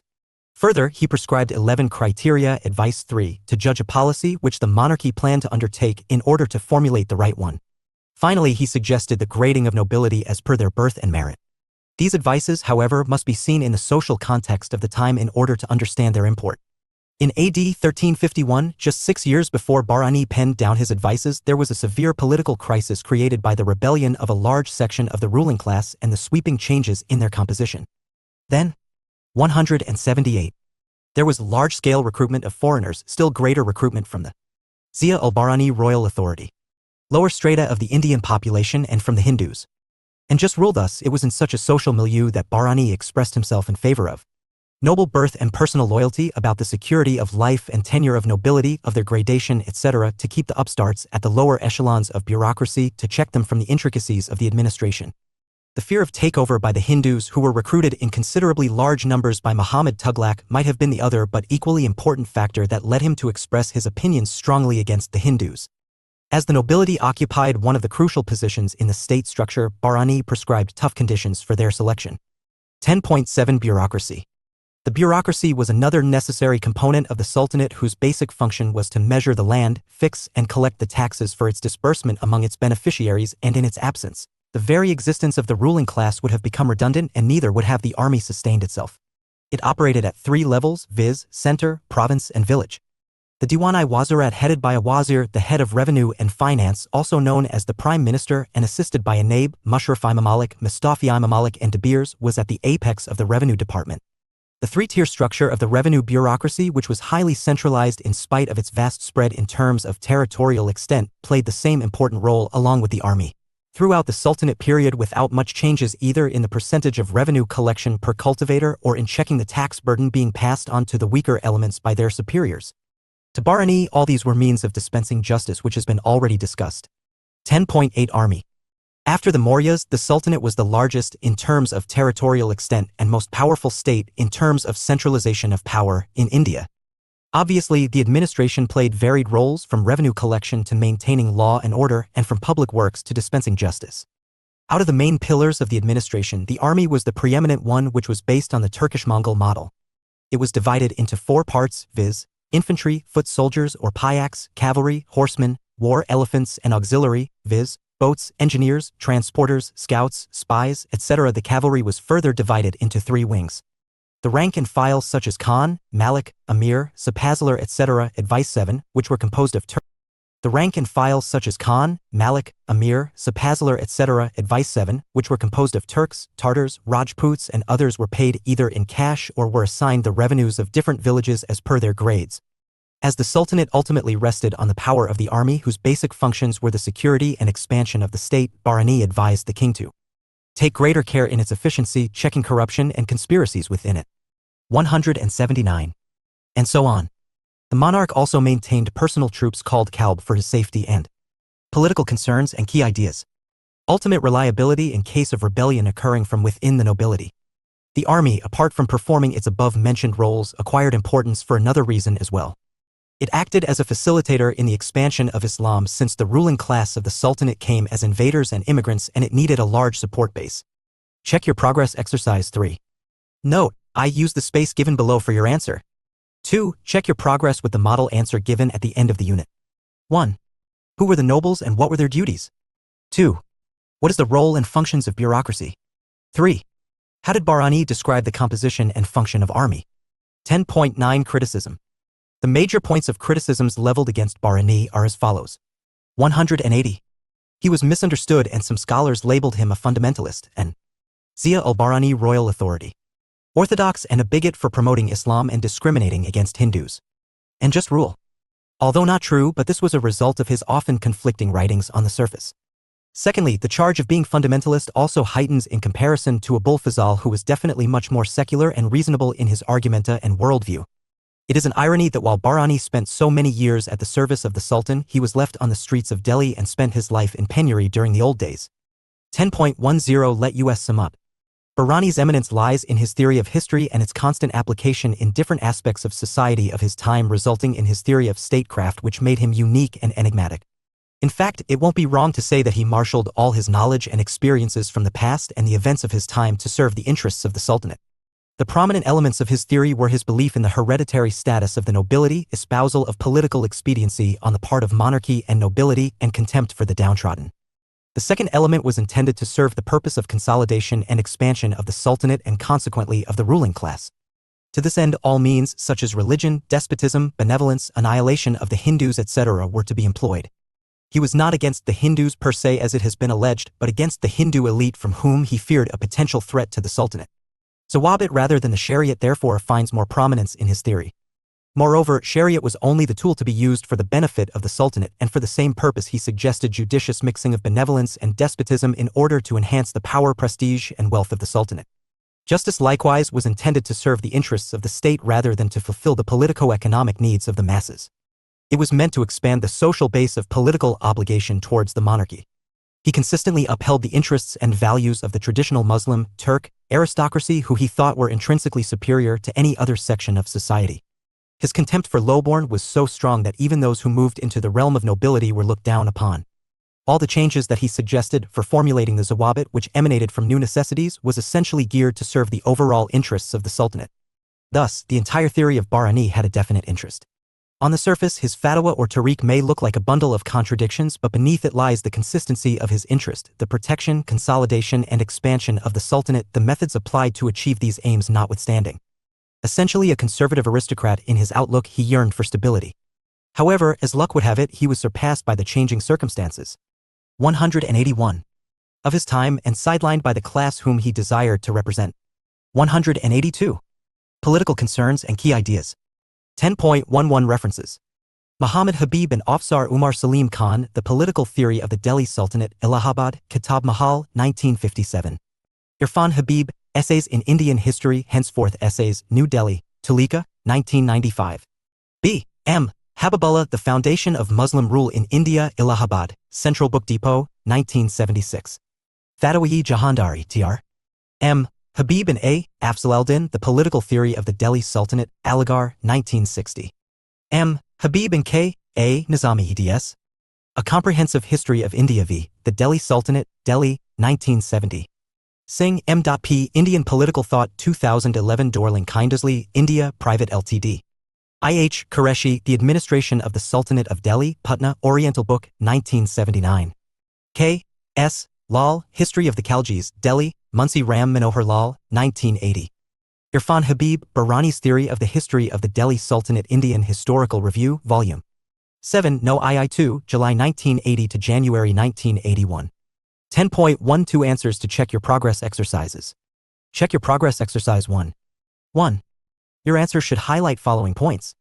Medieval political thinker, conservative and orthodox on the one hand and undermining Sharia on the other hand.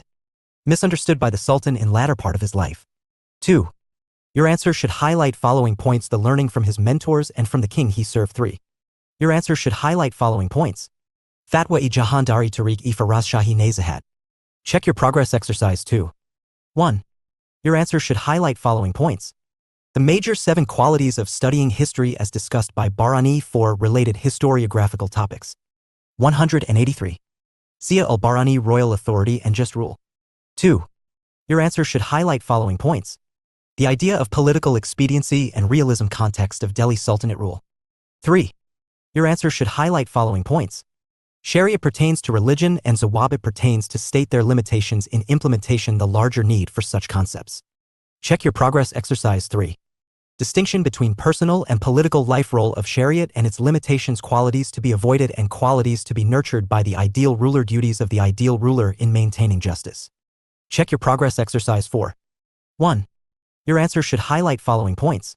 Hereditary nobility versus acquired nobility, their duties, criteria to become noble. 2. Your answer should highlight following points. Role, function, composition. 3. Your answer should highlight following points. Ranks, order, functions of Army, King's Army. 184. Political concerns and key ideas. Unit 11 Abul Fazal, Monarchical Authority and Popular Well-being *. Structure.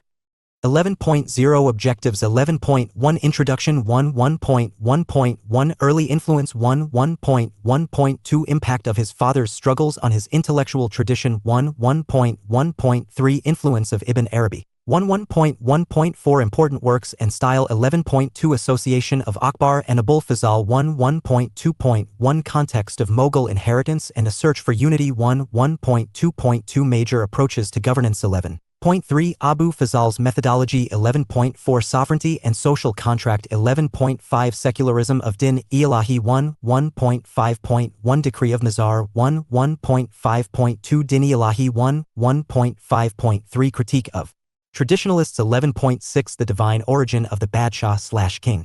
Divine theory of monarchical authority. 1.6.1 Sovereignty in Badshahat. 1.6.2 Just and unjust ruler. 1.6.3 Supreme authority of the just ruler. 11.7 Divine tolerance and Salikul. 11.8 Akbar as an ideal king and spirit of age. 11.9 Division of society, comparison with Plato. 11.10 Theory of justice.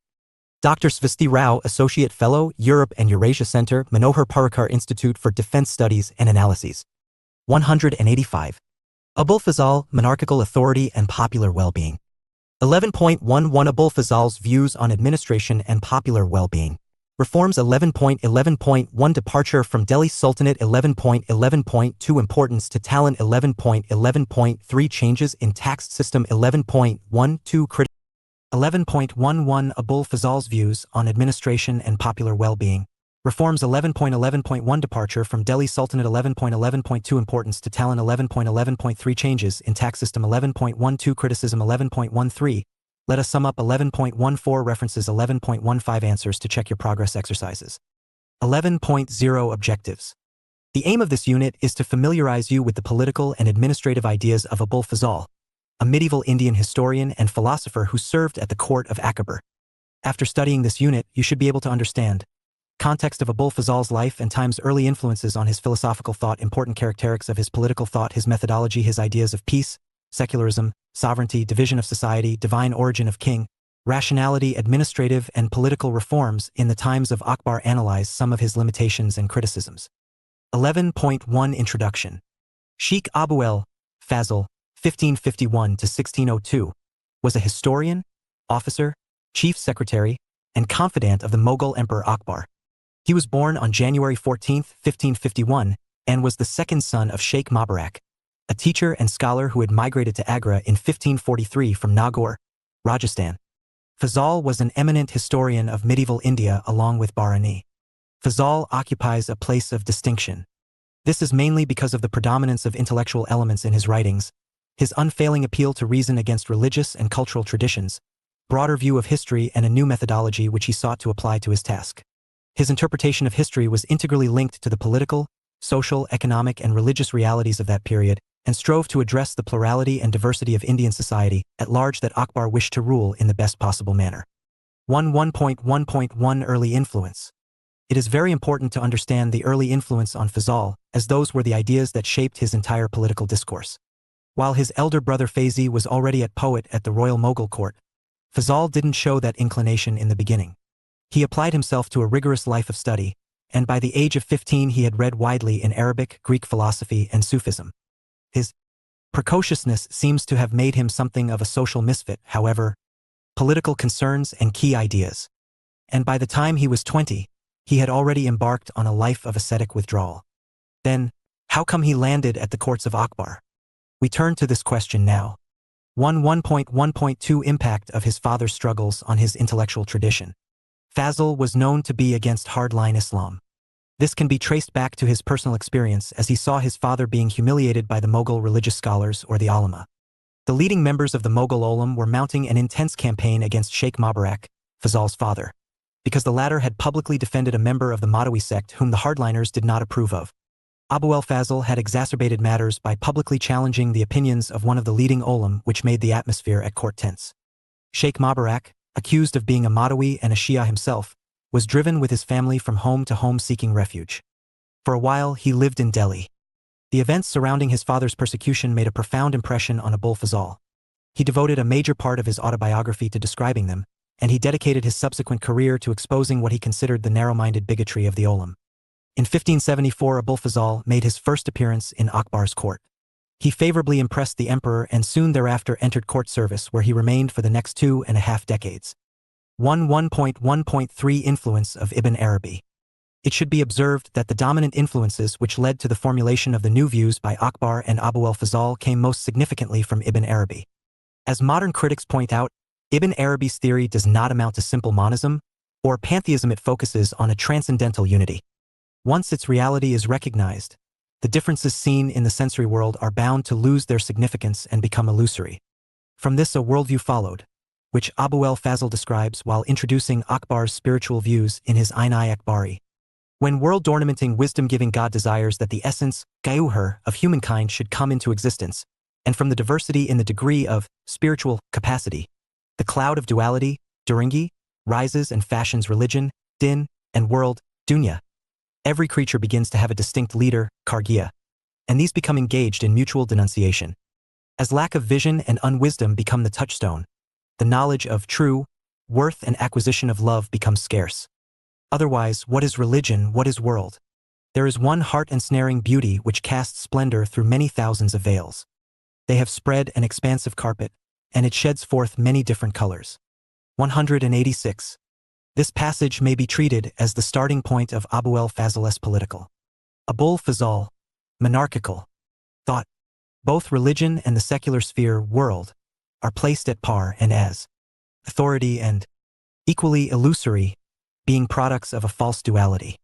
This immediately liberates popular temporal sovereignty from any dictates of theological doctrine.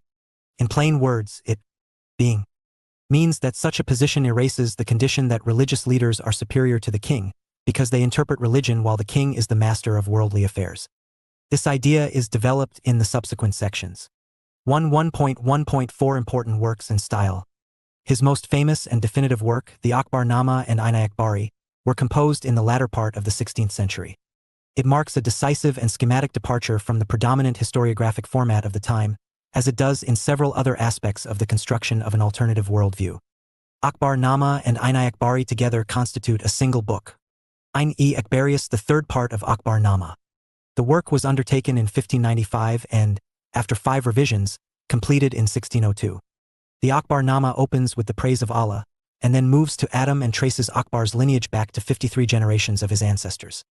What is important to note is that it dislocates the historiographic axis from the pivot of Islam and seeks to construct an alternative teleology of universal history in which Akbar is the heir, not of Muhammad and the caliphs, but of Adam himself, the first human being, and thus the ruler of all.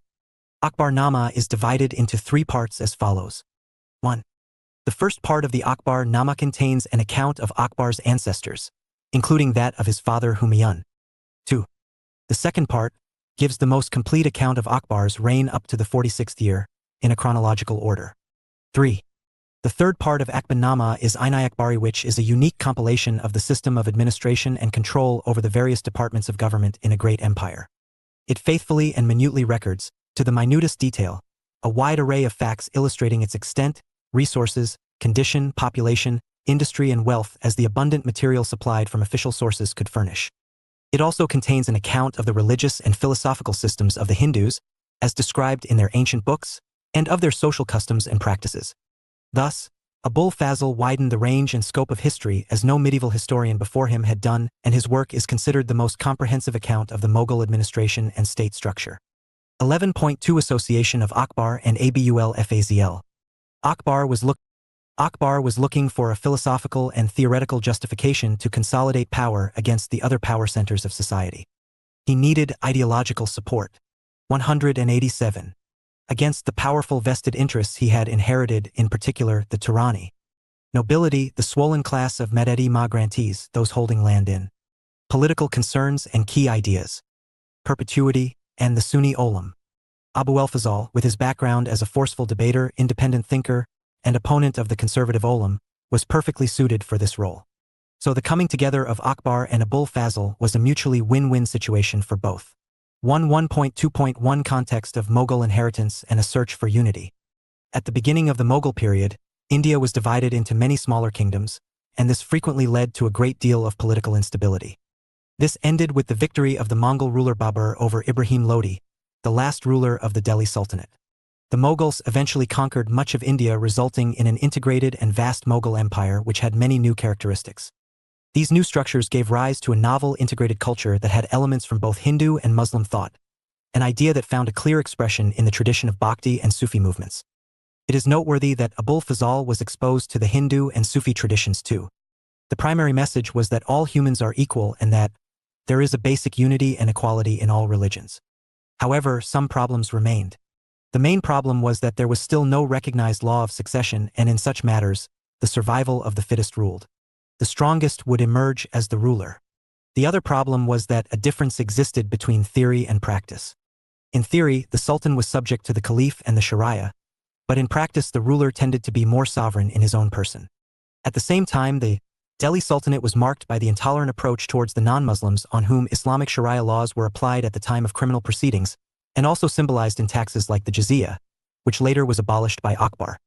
1.2.2 Major approaches to governance. Abul Fazl's major importance was as a theorist who developed an ideology not only for the Indian Empire ruled by Akbar, but for Mughal civilization in the broadest sense. He boldly addressed the difficulty of reconciling the theory of Islam as a universal religion in which state and community are ideally coterminous, with the historical fact that Islam in India was the religion of a minority community ruling over a Hindu majority.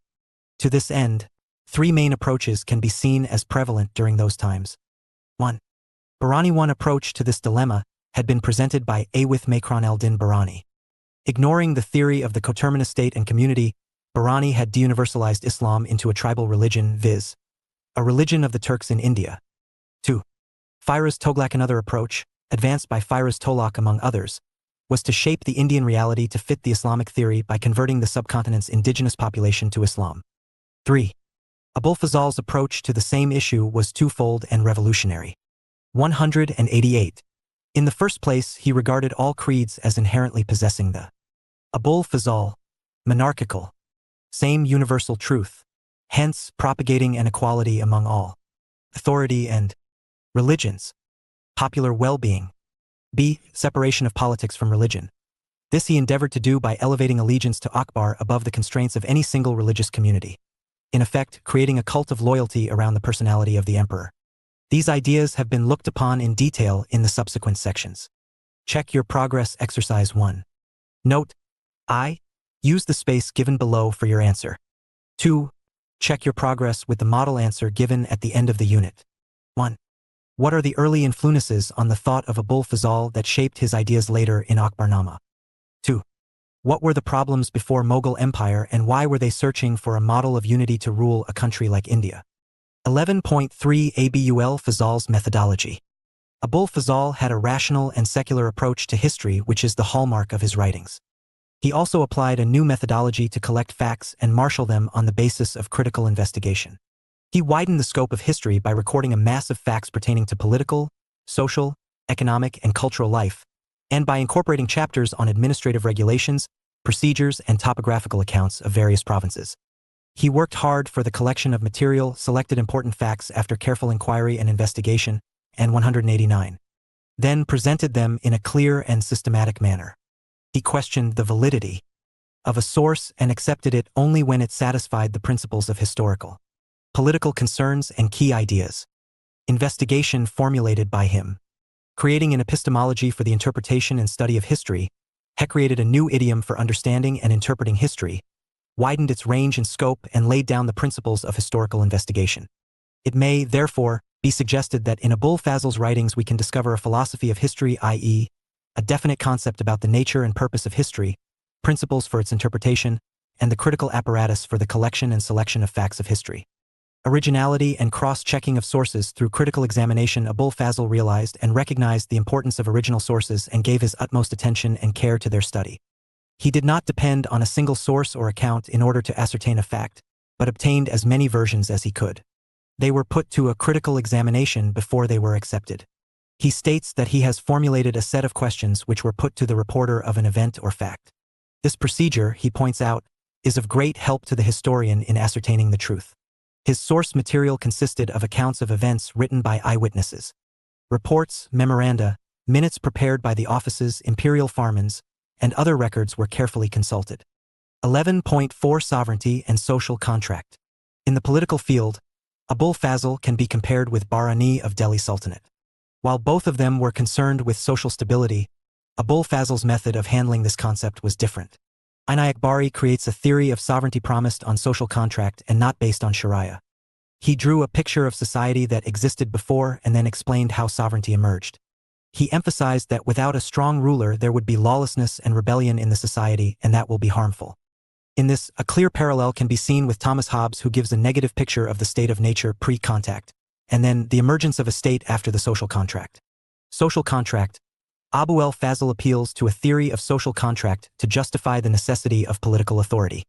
In a chapter entitled, The Provision of Livelihood, Rawai-i-Rozi, he says, whereas abundant differences are embedded in the nature of humankind, and disturbance, internal and external, is of daily growth, and huge desires speed fast and anger is quick to break out, in this demon land of unmanliness. Therefore friendship is scarce and justice absolutely non-existent. In all circumstances, in such a place of tumult, relief is not possible except through the punitive power of a single man, Kari-i Wahadat. That life-saving medicine cannot be provided except through the terror, shiku, of just rulers. When a house or inhabited quarter cannot be administered without the fear or hope from a perspicuous head, Peshwa, how is it possible for the disturbance of the world's nest to die? 190. Down without that recipient of divine light. Down without that recipient of divine light, Pazaranda-i Farijiti. The righteous ruler, and how would the property, life, honor, and religion of Abul Fazl, monarchical, the world's people be protected? Authority and Abul Fazl, free from any sectarian religious roots, located the basis of popular well-being, sovereignty in the needs of the social order. Here his reasoning first follows the pure dictates of reason, akal, appealing to the tradition of the philosophers, philosopha, and the scientists, hakama.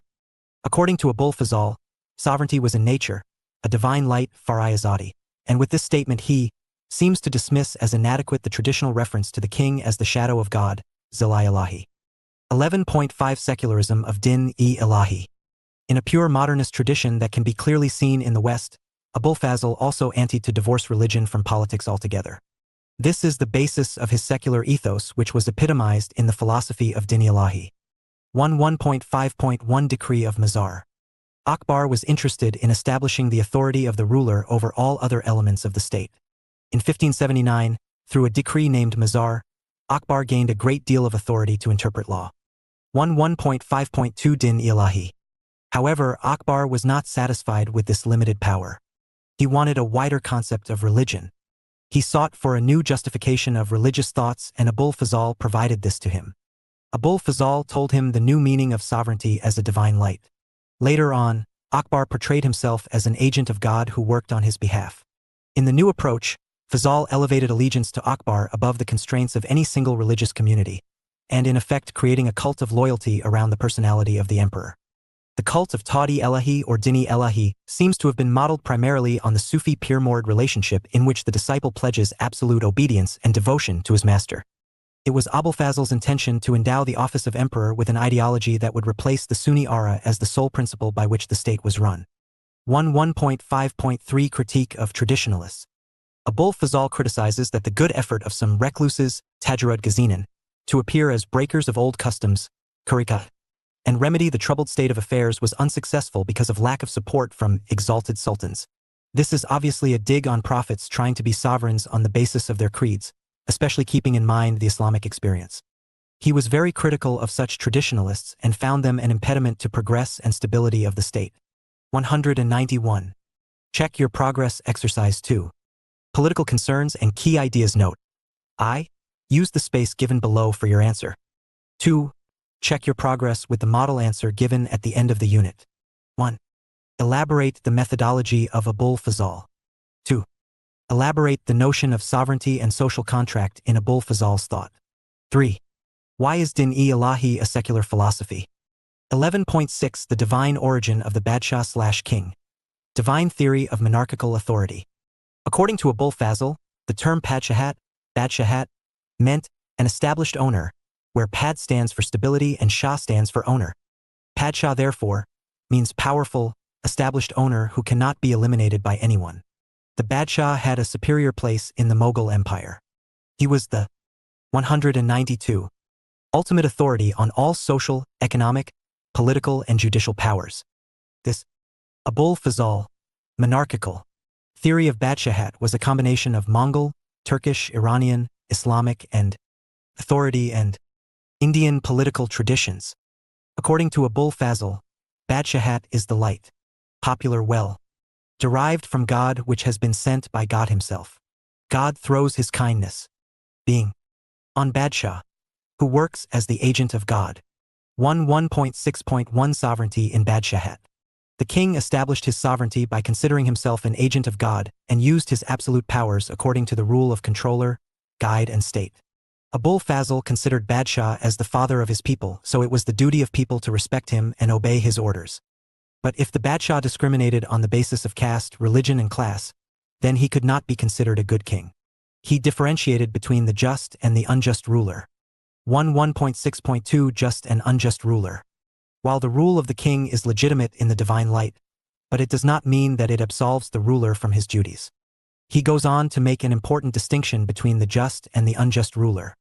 It is only a just ruler, Karjia, who is able to convert, like a salt bed, the impure into pure, the bad into good.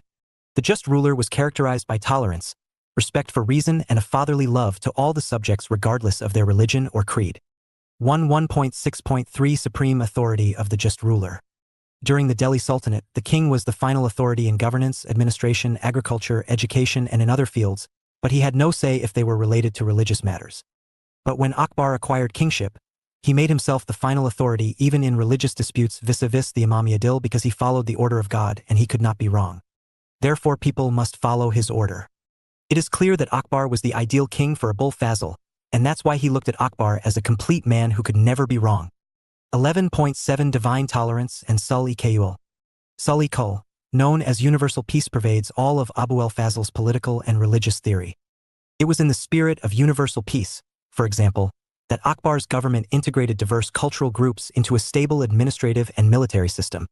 Insofar as the same principle has provided an antecedent for the secular ideology of independent India, it remains Abu al-Fazl's most far-reaching legacy. Divine tolerance. The agent of God could not practice discrimination among the various faiths present in society. A doctrine for justifying the tolerant religious policy was now the need of the hour. Sovereignty was not restricted to any particular faith. It became overarching. They believed all religions were, in essence, the same, but only the paths varied. Abu al-Fazl believed that, in a Pali 193 religious country like India, the theory of monarchical sovereignty was more relevant. Here, sovereignty was not to be related with any particular religion as political concerns and key ideas. The monarch was above all the religions. He promoted the good values of different religions and thus assembled different faiths for maintaining peace everywhere. He had to sustain those qualities by adopting an appropriate religious status. After evaluating Abu al-Fazl, we can conclude that a sovereign must have the quality of tolerance for the existing beliefs, and he should not reject the traditional ways of his people, which were necessary and complementary. Abu al-Fazl justified the views of Akbar by promoting him as having a rationalist approach to social reforms. Fazl argued that he did so as he wanted to construct a Hindustan that could stand out in the world with greater confidence. 11.8 Akbar as an ideal king and spirit of age. Abu al-Fazl mentioned in Akbarnama that Akbar always worked wisely. Abu al-Fazl mentioned in Akbarnama that Akbar always worked wisely for the welfare of his people. He had tolerance, broad-mindedness, and a strong sense of justice. He provided stability to the state and gave good governance to ensure economic prosperity, peace, and safety of his people. He provided religious freedom to all. His political views were clear and were intended for the expansion of the state boundaries. According to some scholars, Abu al-Fazl envisions the sovereign essentially as pater familias, father figure, and bestows absolute power to them. Everything that the ruler does, all gifts, mansabs, or rewards bestowed by him upon his nobles, princes, or subjects are favors. Nothing is gained by anyone as a matter of right. On the other hand, Abu al-Fazl binds the ruler with bestowing paternal care to his subjects. The running thread in Abu al-Fazl's several discussions of kingship is the composition of a paternal love towards his subjects, the priceless jewel of justice and fair play, and observance of absolute peace, salikul, without discrimination. Spirit of age and use of reason. Other conditions may vary with the context, but an ideal king is required to understand and look through the need of the hour. The true king must understand the spirit of the age and exercise reason and favor talent instead of primordial identities like religion. To understand the spirit of the age, need of the hour, and shape his conduct accordingly was the positive aim of the ideal king. Check your progress. Exercise 3. Note: I. Use the space given below for your answer. 2. Check your progress with the model answer given at the end of the unit. 1. What is the divine origin of Badshahat? Differentiate between just and unjust ruler. 194. Abu al-Fazl, monarchical, authority and popular well-being. 2. What do you understand by sul-e-kul? 3. What are the characteristics of an ideal king? 11.9 Division of society. Comparison with Plato. Just as Plato conceived of a society based upon the principle of division of functions, Abu al-Fazl too arrived at a similar order. Plato mentions 3 classes of I, guardian or warriors, 2, the rulers or the official class, 3, the agriculturists, traders, and industrial workers. Fazl divides his society in 4 classes: I, the warriors, 2, the learned men, 3, husbandmen and laborers, 4, artificers and merchants. The last 2 are subdivisions of Plato's 3rd class, and the first 2 are identical. Further, Abu al-Fazl further compares his 4 classes to the 4 elements of fire, air, water, and earth, and remarks: as the grand political body maintains its equilibrium by the above 4 ranks of men, so does royalty receive its final tint from a similar fourfold division, viz. A. The nobles of the state, B. Assistants of victory, C. Companions of the king, and D. Servants. Just as the welfare of the whole world depends upon the successful working of the above-mentioned 4 classes, as settled by kings, so does the body politic depend upon the proper formation of the latter 4 divisions. It is, therefore, obligatory for a king to put each of these in its proper place and, by 195, uniting personal ability with a due respect for others, to cause the world to Political concerns and key ideas. Flourish. 11.10 Theory of justice. It was also the duty of the king to provide justice to his people and always punish the wrongdoers and ensure that justice helped the innocent people. According to him, a king should be kind and harmonious while dispensing justice and treat his people as his children and himself as their father. He should keep it in his mind that he was sent by God on earth to ensure peace and justice for all. He is a medium for their welfare. He should always remain indifferent and take care that nobody was hurt by him. Abul Fazl's basic premise was that the ruler should not depend on any religious person. His moral level should be high and should know the moral and spiritual qualities. His ideal conception of justice cannot be reached without the use of reason. Check your progress exercise 4.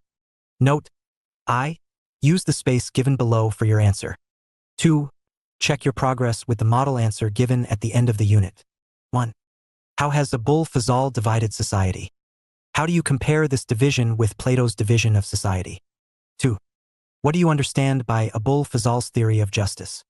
11.11 Abul Fazl's views on administration and popular well-being. Reforms. Humayun did not have the time to revise the old administration.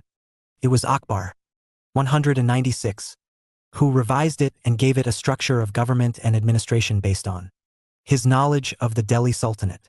He did not make any changes in Abul Fazl, monarchical administration at the district and sub-district levels. His land revenue system was authority and almost the same, popular well-being. An important question arises here as to what was different or new that made the Mughal Empire stronger than the Delhi Sultanate.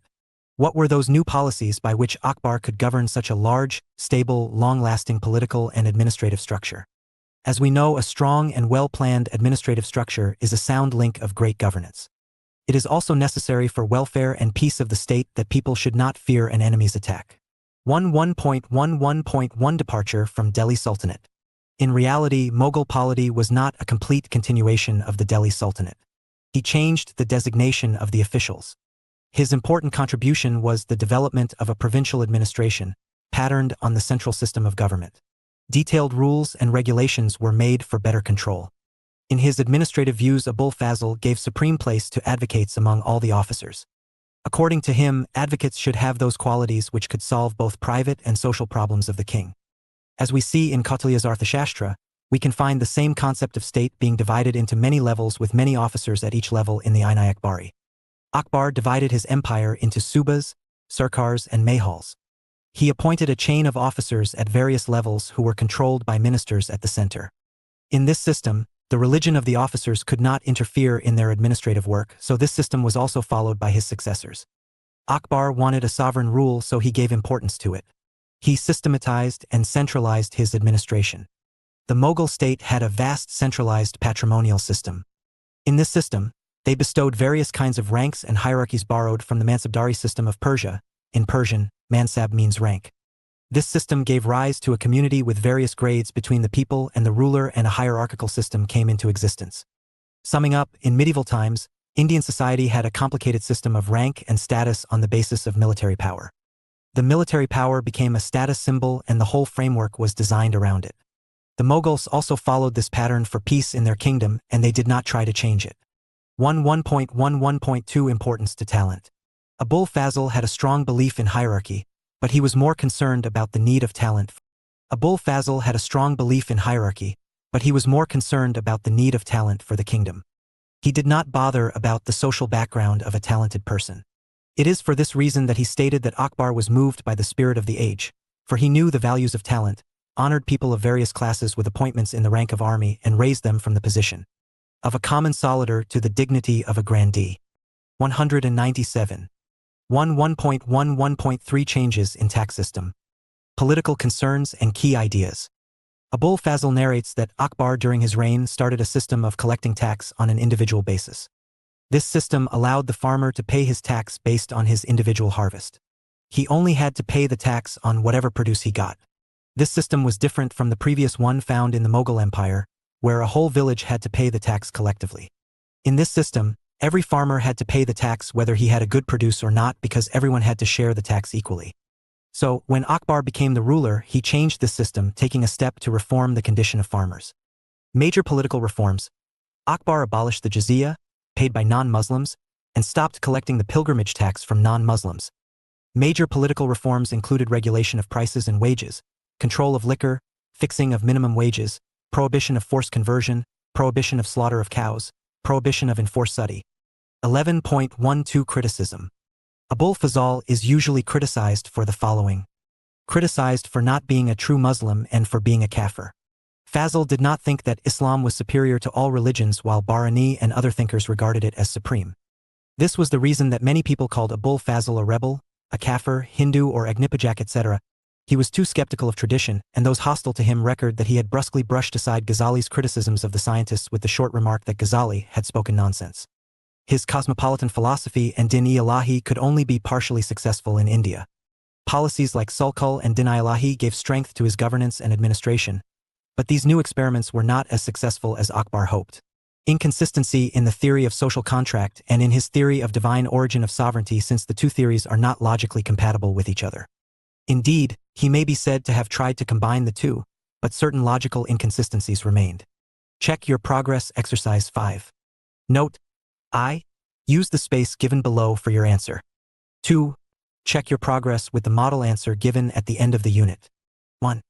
Discuss the administrative and political reforms done by Akbar according to Abul Fazal's philosophy. 198. Abul Fazal, monarchical, authority and popular well-being. 2. What are the major points of criticism for Abul Fazal? 11.13 Let us sum up. Abul Fazal was Akbar's trusted courtier. However, he had a genuine adulation and reverence for Akbar. His firm belief in religious tolerance owed its origin to his formative years, when he and his family experienced the worst type of persecution at the hands of the orthodox ulama.